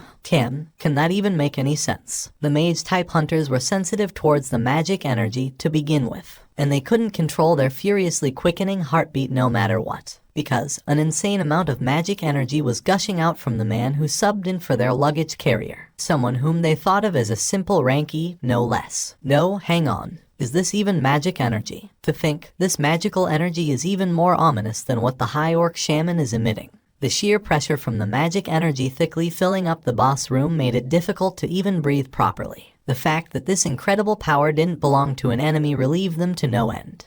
What are you doing? Kill the human right now. With their backs pushed forward by the voice carrying a thick amount of the shaman's magical energy, the high orc warriors all roared out and raised their weapons. High orcs screamed out. Limbs, bits of body parts sliced off by Jin Woo's 2 daggers, and the ensuing trails of blood scattered in all directions. He was so fast that even the elite hunters could only catch the glimpses of his afterimage. That's like seeing our vice chairman. Cha-heen's nickname was the Dancer. Normally, she remained a calm, composed figure, but when she jumped into a battle, she swiftly cut down monsters as if she was performing a fast-tempo dance routine. Hence, that nickname was given to her. The woman in question forbade the use of that nickname because of how embarrassing it sounded, so it wasn't widely known. But some people still resorted to calling her that every now and then. And now, their supposed porter was displaying a movement that equaled Cha-heen, no, even exceeding her speed. If Cha-heen danced, then Mr. Porter was a typhoon. He had become the center of the storm to obliterate the surrounding monsters. Iron took to the front, just as he had done previously. Iron yelled out at the top of his lungs before he could enter the fray properly. When his skill failed to work, Iron got angry and began roaring out like a beast. And then, he began destroying the hapless high orcs with his massive hammer. He was so destructive that one even felt a smidgen of pity for the high orcs. On the other hand, Ygritte was elegantly and efficiently cutting down the necks of his enemies in complete contrast to Iron's brutality. High orcs running into Ygritte didn't even have a chance to scream before their breaths were cut short. Slice. When Ygritte's sword drew an arc in the air, another high orc lost its head. Regular shadow soldiers found it hard to fight against individual high orcs, but they possessed stamina that didn't know the meaning of fatigue and the capability to regenerate almost endlessly. And by buying time in this fashion, the sea of fire shooting out from the magic soldiers would rain down on top of the enemies with no exceptions. In order to kill Jin Woo, the shaman began chanting a spell. The lips of the shaman quickly moved up and down. The song of slowness, the song of blindness, the song of crippling fever, the song of intolerable pain, and the song of demonic slumber. 5 different types of hexes were completed in an instant and flew towards their intended victim. It's done. The corners of the shaman's lips arched up. The moment all those hexes were completed, Jinwoo also sensed the unnatural movement of magic energy. Jinwoo's eyes met those of the shaman's. The orc shaman smirked derisively. It's already too late, human. Hexes were different from normal magic spells and couldn't be evaded. The moment it was cast, that would be the end. But that human beast started turning into a walking corpse wrecked by all sorts of afflictions. His fate was sealed, to be ripped to shreds by the high orc warriors and their weapons. That was the end truly befitting a measly human who didn't know his place and dared to show off. Unfortunately for the monster, however, a familiar mechanical beep rang in Jinwoo's ears. Mechanical beeps fired out one after the other. All 5 hexes were dispelled even before they had the chance to activate. Jinwoo smirked at the results. There was this buff he received when he changed into the player. Continuous effect, good health and long life. You'll be immune to all types of diseases, poisonous substances, as well as all forms of status debuffs. During sleep, your recovery rate will increase exponentially. Thanks to that, he didn't have to worry about status-altering magic, such as hexes. Fitting for a boss of the rank of dungeon, the High Orc Shaman had immediately realized that its curses were rendered ineffective by an even greater power than it. But those were hexes I cast. This made no sense. In order to dispel hexes, one required the purification magic, or the blessings of a being possessing greater power than that of the hex itself. In all honesty, he could have eliminated the shaman right at the beginning of the battle if he wanted to. However, he chose not to, because he wanted to instill the sense of fear into the heart of that shaman, the way it managed to do to the hunters present. However, it seemed not quite enough to make that arrogant monster taste the true meaning of fear. The Beastard's eyes were still alive. In that case, let me show you an interesting spectacle, then. From now on, he'd show the true sphere of influence of a necromancer, accompanying the system's message alerting him to the activation of his skill. Horrifying screams that resembled death throes resounded out from somewhere unknown. The shaman's eyes widened in shock. The shaman didn't get to finish its sentence. Even before it could, black hands began rising up from the shadows beneath the corpses of the high orcs. That was why. Jinwoo began smiling deeply while gazing contently at the newbies joining his shadow army. My warriors have become undead. The shaman began shuddering uncontrollably. About 50 warriors had lost their lives so far, and about the same number had changed into those black-armored soldiers, which means those soldiers that Beastard had summoned are. High Orc warriors would bravely jump into a fight against enemies stronger than themselves without fear. But they rapidly lost all their fighting spirit the moment they saw their former comrades being revived as shadow soldiers. High Orcs, renowned for never backing down from a chance to shed some blood, were now openly retreating out of terror. The fact that they wouldn't be able to ascend to the warrior's heaven after their death, and instead become the puppets of the enemy, was the worst possible nightmare for these High Orcs. Jinwoo's expression brightened. Finally, there were signs of fear in that Beastard's eyes. While shaking like a leaf, the shaman recalled the existence that could revive the dead into shadows. There could not possibly be 2 people possessing the exact same power. So, that human had to be him. If that person is him, then why are we here? However, the moment the shaman thought about itself and the inside of its brain blanked out and the relevant memories contained within were wiped out in an instant. Jinwoo tilted his head. Who was that? She seemed a bit too distant to be totally familiar to him, however. That was why he needed a bit of a moment to recall what her name was. And she was none other than the rank S hunter currently affiliated to the Hunters Guild, Cha Hien. But what is that woman doing here? Jinwoo might have been somewhat surprised by her presence here, but then Cha Hien's own shock was far greater than his. Her wide-open eyes stared at Jinwoo and his shadow soldiers. Summons. The first thing Cha Hien thought of was summoning when she saw the shadow soldiers. However, there were simply too many of them to say that this was the result of summoning magic. The thing was, the mage-type hunters specializing in summoning magic could only control 1 or 2 at a push. If one could control 2, then the treatment one received improved greatly, and she hadn't yet heard of anyone capable of controlling 3 or more summoned creatures. However, just how many of them were here? This makes no sense. One man summoned over 100 in one go. And he didn't even need a lot of time to summon them, too. No, he only needed a moment to summon dozens and dozens in one go. I wouldn't have believed it if I didn't see it with my own 2 eyes. She might be one of the top 10 ranked hunters in South Korea, but another hunter's ability had managed to leave her totally speechless now. Wu Jinqiao was running breathlessly. He ran so hard that he now tasted sweetness in his mouth. Cha Hien. Wu Jinqiao found it strange that she didn't try to participate in the battle and simply stood by, so he quickly walked up next to her. And it was at that point he got to see clearly the situation inside the boss room. What is this? Soldiers wearing jet black armor were one-sidedly massacring the supposedly powerful monsters, also known as High Orc warriors. The pitiful screams of the High Orcs even managed to deafen Wu Jinqiao's hearing. Also, he might have been less shocked if there were only human-shaped soldiers present. But then again, just what were those nonsensically huge black bears with smoke coming out of them, as well as High Orcs kitted out in various black-colored armors? No matter how I see it, doesn't he look like a top-ranked melee-type hunter? However, he could even use summoning magic, too. And, sure enough, when Jin Wu's lips moved a little, dozens more summons rose up from the ground. Oh my god. Wu Jinqiao's jaw fell to the floor. Just how many summons could that man control? This is the true ability of Hunter Xiang Jin Wu. By the way, why are you here, Chief Wu? We were in the neighborhood, just passing by. But it was a coincidence that we discovered the gates of normal condition, and we came here to help facilitate the evacuation of the raid team.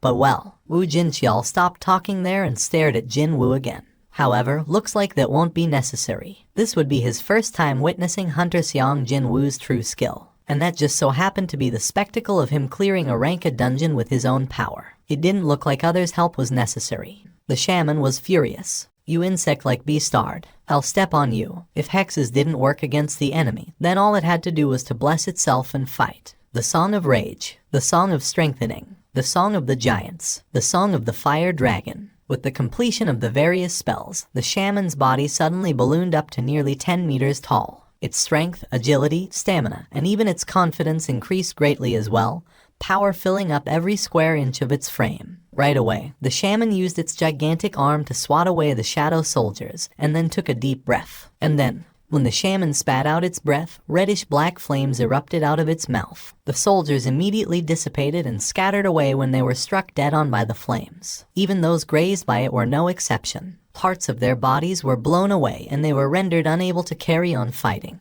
The flames didn't end with one attack. The second wave of flames spat out of the shaman's mouth in a row. The shaman was able to greatly reduce the number of the shadow soldiers with its continuous attacks. Having received a boost to its confidence, it roared out at the top of its lungs. Do you still find this great Karugalgan funny now? The reply came from above its head. Yup. The shaman flinched and raised its head, all the while hurriedly trying to chant a defensive spell, but Jin Wu was one step quicker. Cow. The shaman's head smashed down into the ground. The floor shattered and spiderweb-like cracks rapidly spread out. Jin Wu had already experienced blowing away Vulcan with his bare fist, and that demon was much, much larger than this arrogant shaman, too. When he lightly landed on the ground, feel-good messages began popping up in his view one after the other. There you go. Jin Wu pumped his fist. Back when he was fighting using stealth, he leveled up once. When he was killing these orcs, another level up. And, after killing the boss just now, another level up.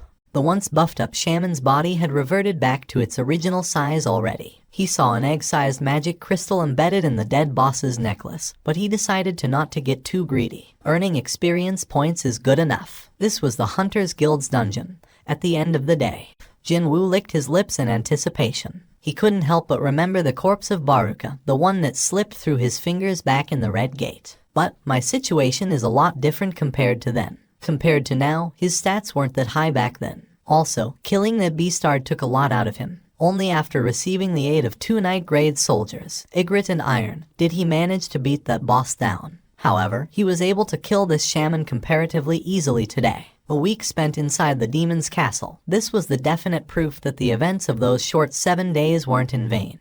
Jin Wu issued a new order at the rising, wavering black steam like smoke. Rise up. At the same time, an ominous wind brushed past his 2 cheeks. He instinctively realized it right away. It worked. A radiant smile bloomed on Jin Wu's face. As the soul-tearing scream resounded out, a mage covered in black robe rose up from the shadow of the dead shaman. Jin Wu sensed something was different about this guy, and so he checked the information window.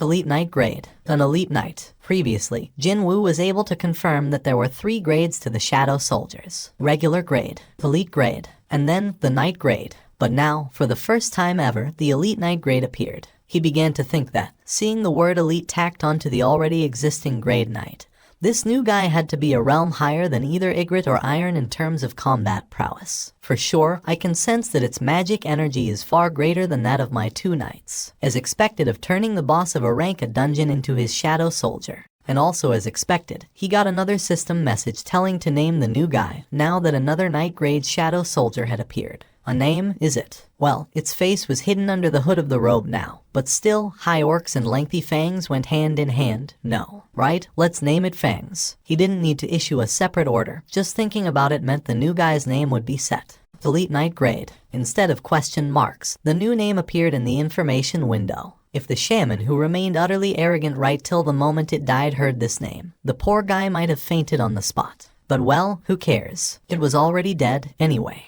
With a satisfied grin on his face, Jinwoo recalled his shadow soldiers. He could now store almost 130 of them. Although it was a bit regrettable, he had to return the rest back to the void. This much is more than enough, though. He stepped off from the altar with a big smile on his face, but then several people rushed over to him. They were hunters from the raid team, Cha Hien, and finally, a group of men wearing matching black business suits. Jinwoo recognized one of the faces among the black suits. Since when did Chief Wu Jinqiao show up? Seeing the expression on Wu Jinqiao, he probably had witnessed the shadow soldiers in action in full. Mr. Xiang Jinwoo Hunter Nim, Mr. Porter. Everyone called out to him at the same time.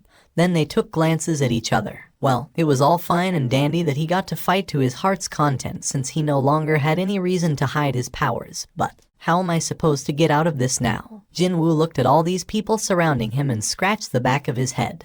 Wu Jinqiao was the first to react, while everyone else was busy eyeing others around them.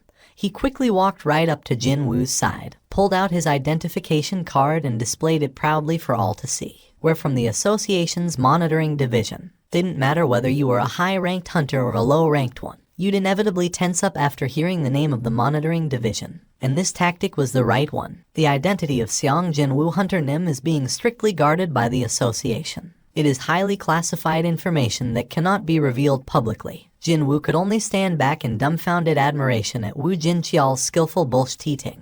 If you have any questions, please send them to the association. We shall escort Xiang Jinwoo Hunter now. Not so subtle implication of we won't hear any of your objections was apparent in his voice. All thanks to Wu Jinqiao's hardened attitude. Hard enough to shatter a rock even. The members of the Hunters Guild had no choice but to rein in their questions and stay silent. Shall we go? While being escorted by the agents of the monitoring division, Jinwoo walked past the hunters. As they were about to exit from the boss room for good.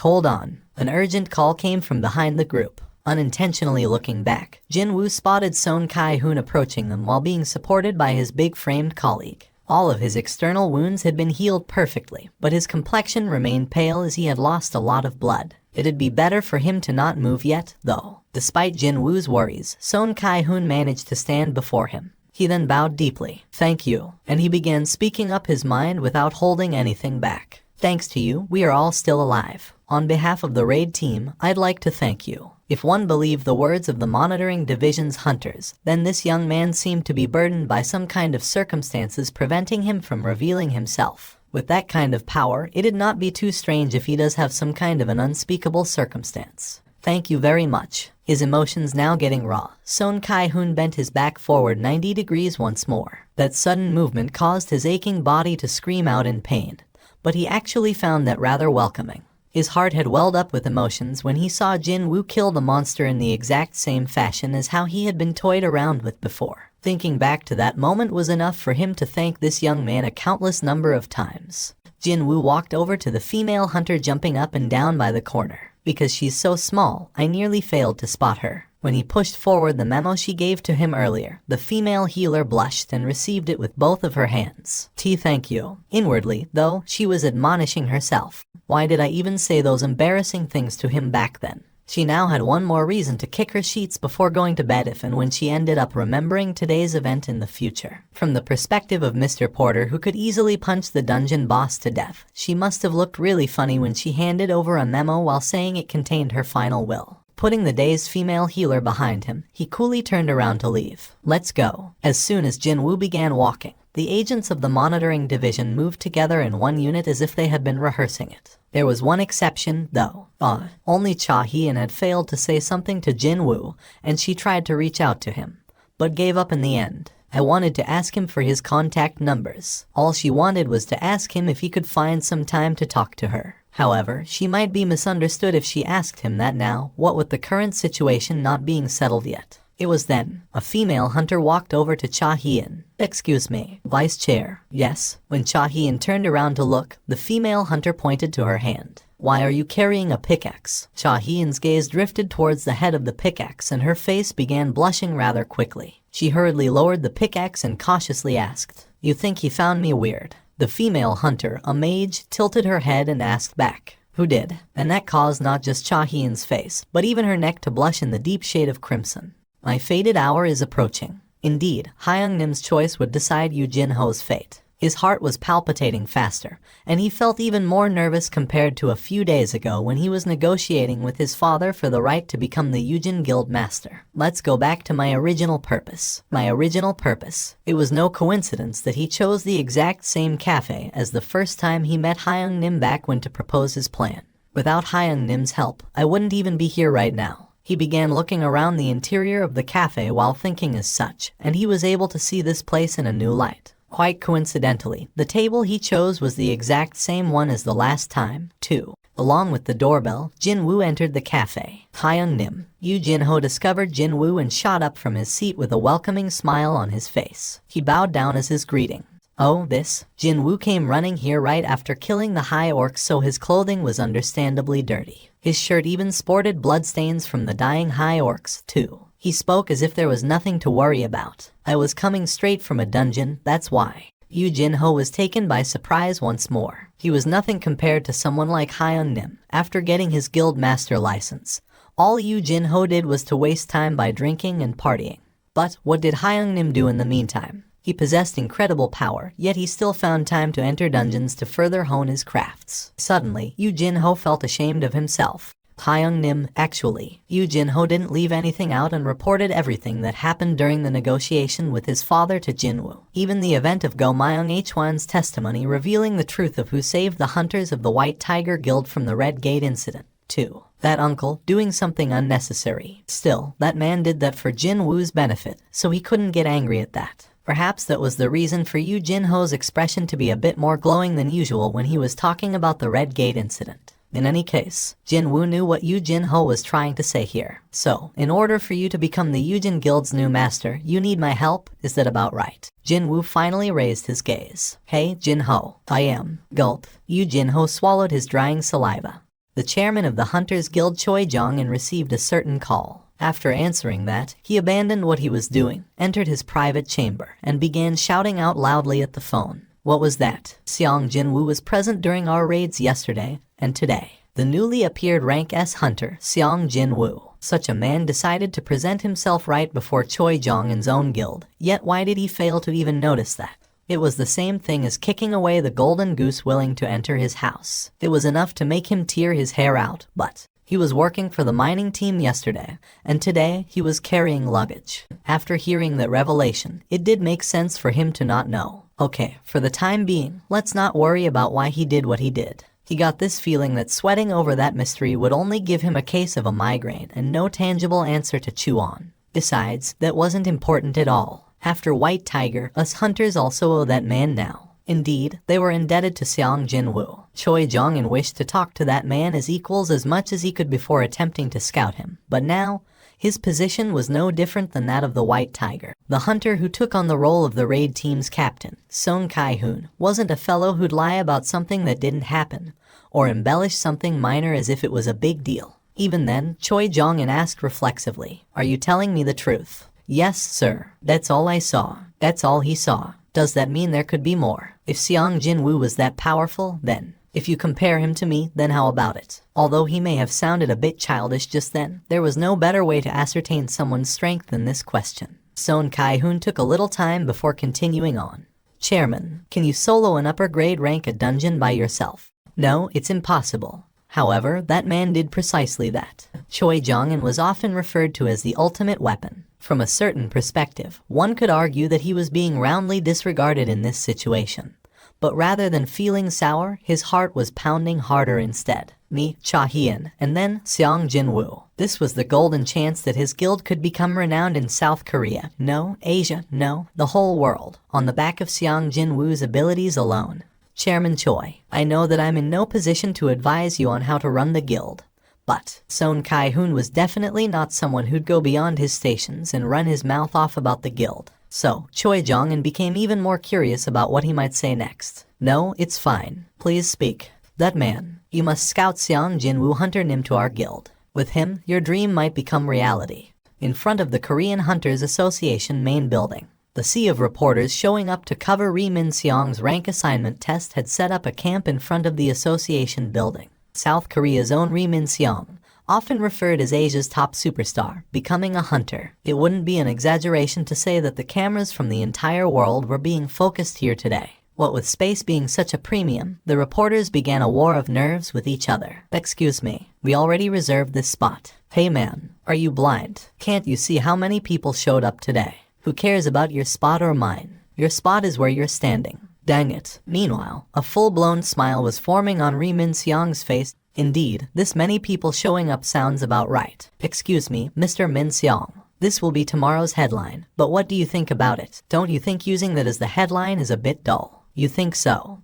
How about this one? The man who has everything, Ri Min Seong. He now grasps power transcending humanity. Well, but if we use a strong lead-in like that, don't you think a portion of the readers will feel uncomfortable? Well, I'm not exaggerating here. And besides, no one in their right minds would talk rubbish about me in South Korea. Anyway, it was then 2 imported luxury sedans arrived at the parking lot of the association. 2 men climbed out of their respective cars almost at the same time.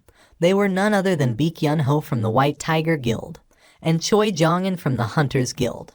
Look at that. It's Baek Yun-ho. Choi Jong-un's here too. The reporters blocking the front entrance of the association building all rushed towards the side of these 2 men. Baek Yun-ho and Choi Jong-un both frowned unhappily. What is up with these reporters? Why is it so chaotic today? The noises of camera flashes going off were ringing out loudly. Countless reporters surrounded these 2 men and began their barrage of questions. Are you 2 visiting the association to scout Mr. Ri Min Seong? As the hunters representing South Korea, what do you think about Mr. Ri Min Seong potentially retiring from the entertainment industry? What do you think will be Mr. Ri Min Seong's rank? Please share your thoughts on Mr. Ri Min Seong. The famously short-tempered Baek Yun-ho waved his hands around as if he found all this annoying. I'm not here because of that man. I have nothing else to say. While Choi Jong-un emotionlessly stated the facts, anyone related to this matter would know by now that Mr. Ri Min Seong has already signed up with the Reapers Guild. I'm visiting the association today on an unrelated matter. After hearing answers that didn't meet their expectations, the reporters inwardly grumbled and turned around. What the hell? And I thought I might have a juicy news story. I got excited for no dang reason. Still, none of them dared to express their dissatisfaction in front of a pair of rank S hunters. Reporters returned to their spots and began their waiting for Ri Min Seong's emergence once more. Once the reporters left them alone, Baek Yun-ho and Choi Jong-un met each other's glare. Baek Yun-ho greeted his counterpart first. I heard the story. Hunters Guild almost got into a big tangle yesterday, too. Or so I hear. He even deliberately emphasized the word too as well. Well, it wasn't much of a big tangle, compared to how the White Tiger had to lose their newbie rank A. The 2 men's war of nerves was just as fierce as the one taking place among the reporters. Baek Yun-ho was incensed for a little bit there, but eventually he sighed out softly and spoke up. In any case, both the hunters and us are in that man's debt. We really were kissed by Lady Luck yesterday. If he wasn't there, my second elite team would have been wiped out. Even though both men knew that person's name, not mentioning it could be considered the final act to their war of nerves. Choi Jong-un took a step closer. That is why, out of principle, I'd like to definitely bring that man over to our guild. Baek Yun-ho didn't back down. He and Choi Jong-un got close enough for their foreheads to nearly butt against each other. We even had suffered casualties. Looking at the need to replenish our combat force, wouldn't you agree that person joining us makes more sense? Just what are you planning to do by recruiting a rank S to shore up your combat force? Are you thinking of invading North Korea or something? What about you? Since when did you worry about principles and the like to talk about your principles here? Flames erupted out from the eyes of the 2 men.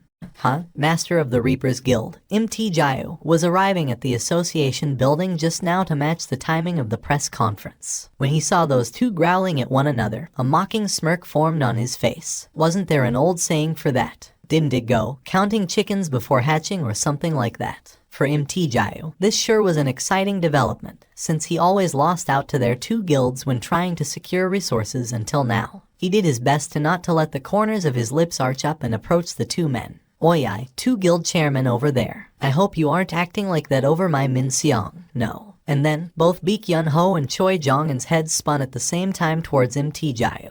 It was hard to tell who was first, really. What the hell is up with this moron? I don't give a rat's ass about this Ri Min Seong or Ri Min Gun or whatever. Im Tae-jae flinched in surprise and took a step back when two rather terrifying glares landed squarely on him. What is up with these two beastards all of a sudden? What's this? Choi Jong-un and Baek Yun-ho, too. Ri Min Seong grinned deeply. He already familiar with Chairman Im Tae-jae when they met during the signing of the contract. Ri Min Seong signing up with the Reapers Guild, which had been criticized for being a shell of its former glory, while disregarding the country's top two guilds, was a calculated move on his part. I mean, with this, I'll enjoy the image of someone willing to stand up for the underdogs. Crudely speaking, celebrities survived on their public image, and Ri Min Seong was really meticulous about maintaining his. The best guilds in Korea are fighting over me. He wasn't thinking of carrying on this hunter lifestyle for long.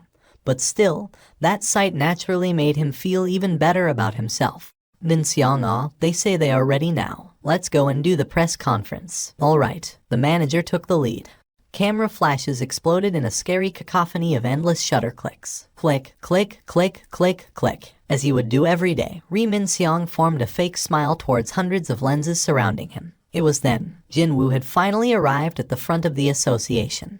Just like he'd been told, he was stopping by the association 3 days later. Why is it so noisy here? However, it didn't look like he'd be able to enter the association at all under the current circumstances. Of course, there were plenty of ways to go around these people, such as using stealth, or jumping over the reporters, or even by finding a back entrance. But then again, his re-evaluation test had been reserved in advance 3 days ago, so he didn't feel like going through the back entrance just to avoid this wall of reporters. It's not like I committed a crime or something anyways. He had no reason not to use the front door at all. Jin-woo then proceeded to push away the tightly packed throngs of reporters and made a path for himself. I'm coming through. Oi, what are you doing? What the hell? What's wrong with you? This was the physical strength of a rank S hunter. Reporters were all helplessly pushed away, deep frowns etched on their faces. The path forward was opened up in the blink of an eye, and Jin-woo could walk up the steps leading to the front entrance of the association. However, even before he could take another step, a large, muscular dude suddenly blocked Jin-woo's path. Oi, he was Ri Min Seong's manager. His eyebrows rose up as he growled menacingly. Who the hell are you? You work for the association or something? Jin-woo didn't bother to avert his gaze and met this manager's glare squarely, before shaking his head. Huh? Would you look at this beastard? The manager's thick eyebrows quivered. Can't you see all those reporters behind you? Go back to where you came from. You can't go through here. Get lost, punk. The manager blocked the path again and tried to shove Jin-woo's chest away. The light in Jin-woo's eyes changed immediately. What was that? The manager was taken by a huge surprise. He was a melee-type rank D awakened, and pushed this young punk away with the full intention of embarrassing him.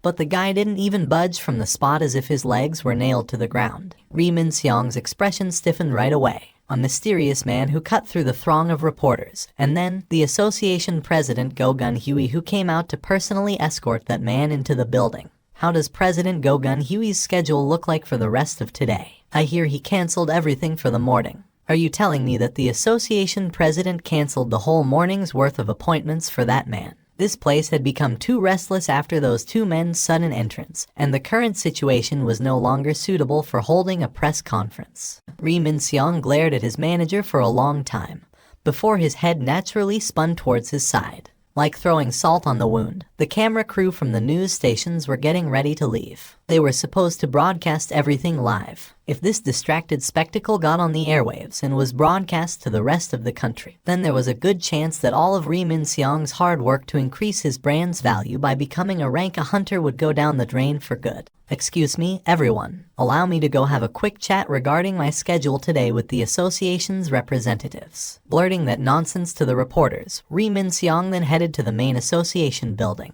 It was not to discuss the change of schedule but to declare his intentions. I mean, you have any idea how much my dad donates to the association? Just before he could push open the glass front door, hunters from the monitoring division rushed out first and he was pushed back instead. They stood in a line to block off the front entrance. What the hell is this now? Ri Min Seong's forehead creased up. He quickly checked the name tag attached to one of the men's chests. Section Chief Wu Jinqiao, Hunters Association Monitoring Division. Ri Minxiang questioned Wu Jinqiao right away. What's the meaning of this? Why are you blocking the entrance? Wu Jinqiao's sunglasses-covered eyes stared down at Ri Minxiang. Currently, another awakened is going through the process of the rank reassignment test. No one will be allowed to enter the building until 11 o'clock, when the test is scheduled to end. What did you just say? By another awakened, was this man referring to that young man who followed the association president into the building not too long ago? The time now was 10:30 in the morning.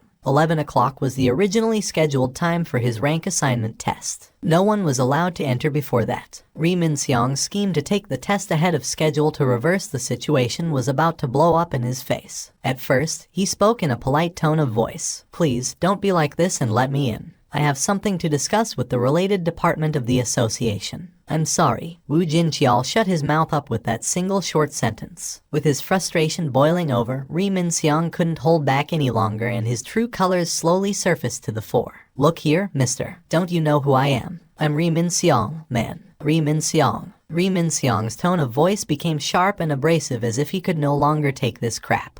But still, Wu Jinqiao showed no sign of budging.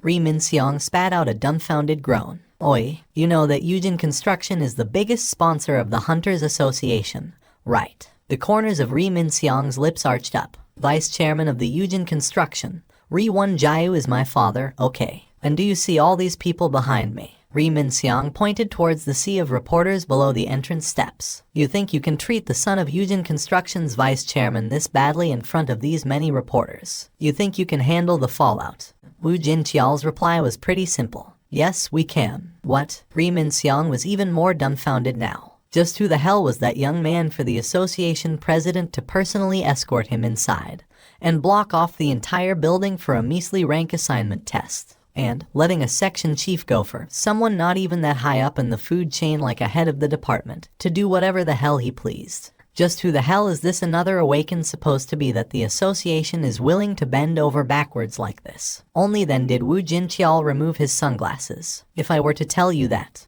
When Wu Jinqiao's sharp, scary eyes resembling a bird of prey were finally revealed, Ri Minxiang unwittingly took a step back. Wu Jinqiao continued to glare at Ri Minxiang and quietly spoke. Do you think you can handle the fallout instead, Mr. Ri Minxiang? Please, come this way. All right. Jin Wu was about to follow after Go Gun Huey's guidance and enter the measurement room, but then spotted two somewhat familiar-looking faces. Baek Yun Ho and Choi Jong-un were sitting on the waiting room chairs facing the measurement room. That was where smartly dressed headhunters of various smaller guilds could be found 3 days ago. When their gazes met, both men stood up from their seats and bowed lightly. Jin Wu reciprocated the greeting and walked past the hallway. As they walked down on the passageway, a soft smile formed on Go Gun Huey's lips. Those two men, they have been waiting for you for about an hour. The leaders of two guilds that represented South Korea in the world stage had shown up 1 hour early to wait for the re-evaluation result. Perhaps he had read Jin Wu's expression, because Go Gun Huey continued to explain in a calm voice. A new rank S hunter has appeared after 2 long years. And besides, Choi Jong-un has heard of your powers, so he should be even more anxious at the moment. Jin Wu slowly nodded his head. Oh my, association president. The association employees they met on the way all politely greeted Go Gun Huey and stared at Jin Wu with mystified eyes. Who is that man that necessitates our association president to personally guide him? Could he be someone really important? How can someone that young know our president? Soon, they arrived at the examination area, located deeper within the building. Before the re-evaluation can take place, we must confirm your abilities first and set the new classification for you. Jin Wu already knew that. Hunters were classified as a melee, mage, healing, or even support type according to their abilities, and performed their roles where they were needed the most. Well, I can do this. Jin Wu called out a single shadow soldier. Yuck. The examiner was greatly taken by surprise. Seriously speaking, how could anyone stay composed when a soldier decked out in jet black armor suddenly rose up from the ground? Jin Wu deliberately chose the lowest leveled one out of his regular soldiers, but still, the dude emitted intense pressure that most normal people found hard to endure. Is this your summoned creature? You can control a summon. The examiner's voice was trembling noticeably. In that case, how many summoned creatures can you control? Well, it will be useless to lie, so. Indeed, the number of eyewitnesses who saw his shadow soldiers yesterday was nearly 20. Jinwoo spoke up. A slightly reduced number of soldiers sealed inside his shadow through his skill. It's around 100 or so. The examiner's eyes went extra round at the number 100. The 800, yes. On the other hand, Jinwoo remained nonplussed. At the same time, as he stared at the shadow soldier, Go-Gun Huey's eyes were glittering brightly. 100 of those. At a glance, that soldier possessed around the same amount of magic energy as a rank B hunter. If that young man could summon 100 of those soldiers, then one simply had to concede that his powers had already exceeded a regular large guild's combat force. Truthfully, that was an incredible ability. Jinwoo could feel Go-Gun Huey's passionate gaze burning up on his skin. He breathed a sigh of relief after confirming the reactions of the surroundings. Well, if one regular soldier can elicit this sort of reaction, then he should thank his lucky stars that he didn't choose to call out the highest leveled soldier among his flock. Egret, or the boss level creature he managed to poach yesterday, Fangs. Whatever the case may be, this was enough to prove the type of ability he had possessed. Jinwoo quickly shoved his new hunter license inside his wallet. When he got to the end of the corridor, the waiting duo of Baek Yun-ho and Choi Jong-in approached him. Mr. Seong Jinwoo, can we have a chat? Seong Jinwoo Hunter Nim, I'm sorry, I'm pressed for time at the moment. Jinwoo ignored them both and quickly walked towards the glass door. Baek Yun-ho raised his worried voice. If it was me, I wouldn't use that exit. Is he trying to imply that the sweet deals he prepared for this occasion will make me regret walking out of this door or something? Jinwoo wasn't interested regardless of what was being offered, so he continued to ignore Baek Yun-ho's dissuasion and pushed the glass door wide open. When that happened, the reporters that had managed to climb up the steps to push and shove against the monitoring division's agents began clicking their cameras non-stop, with flashes exploding brightly all around him. What the heck is this? Jinwoo became utterly speechless at this blinding explosion of lights. One of her friends grabbed her wrist, a shocked expression clearly visible on that girl's face. Jin-ah, why what? With her friend shocked like this, even Jin-ah got shocked alongside her for no reason. It's your oppa. He's on TV right now. What? Why is my oppa? Did he get injured again? If not, could it be even worse? The friend dragged Jin-ah by her wrist inside the classroom as if she didn't want to waste time explaining anymore. Oh, oppa. The moment Jin-ah saw the TV screen, the banana milk in her hand fell to the floor. Thank you for watching. Subscribe and enable notifications so you don't miss the next chapter.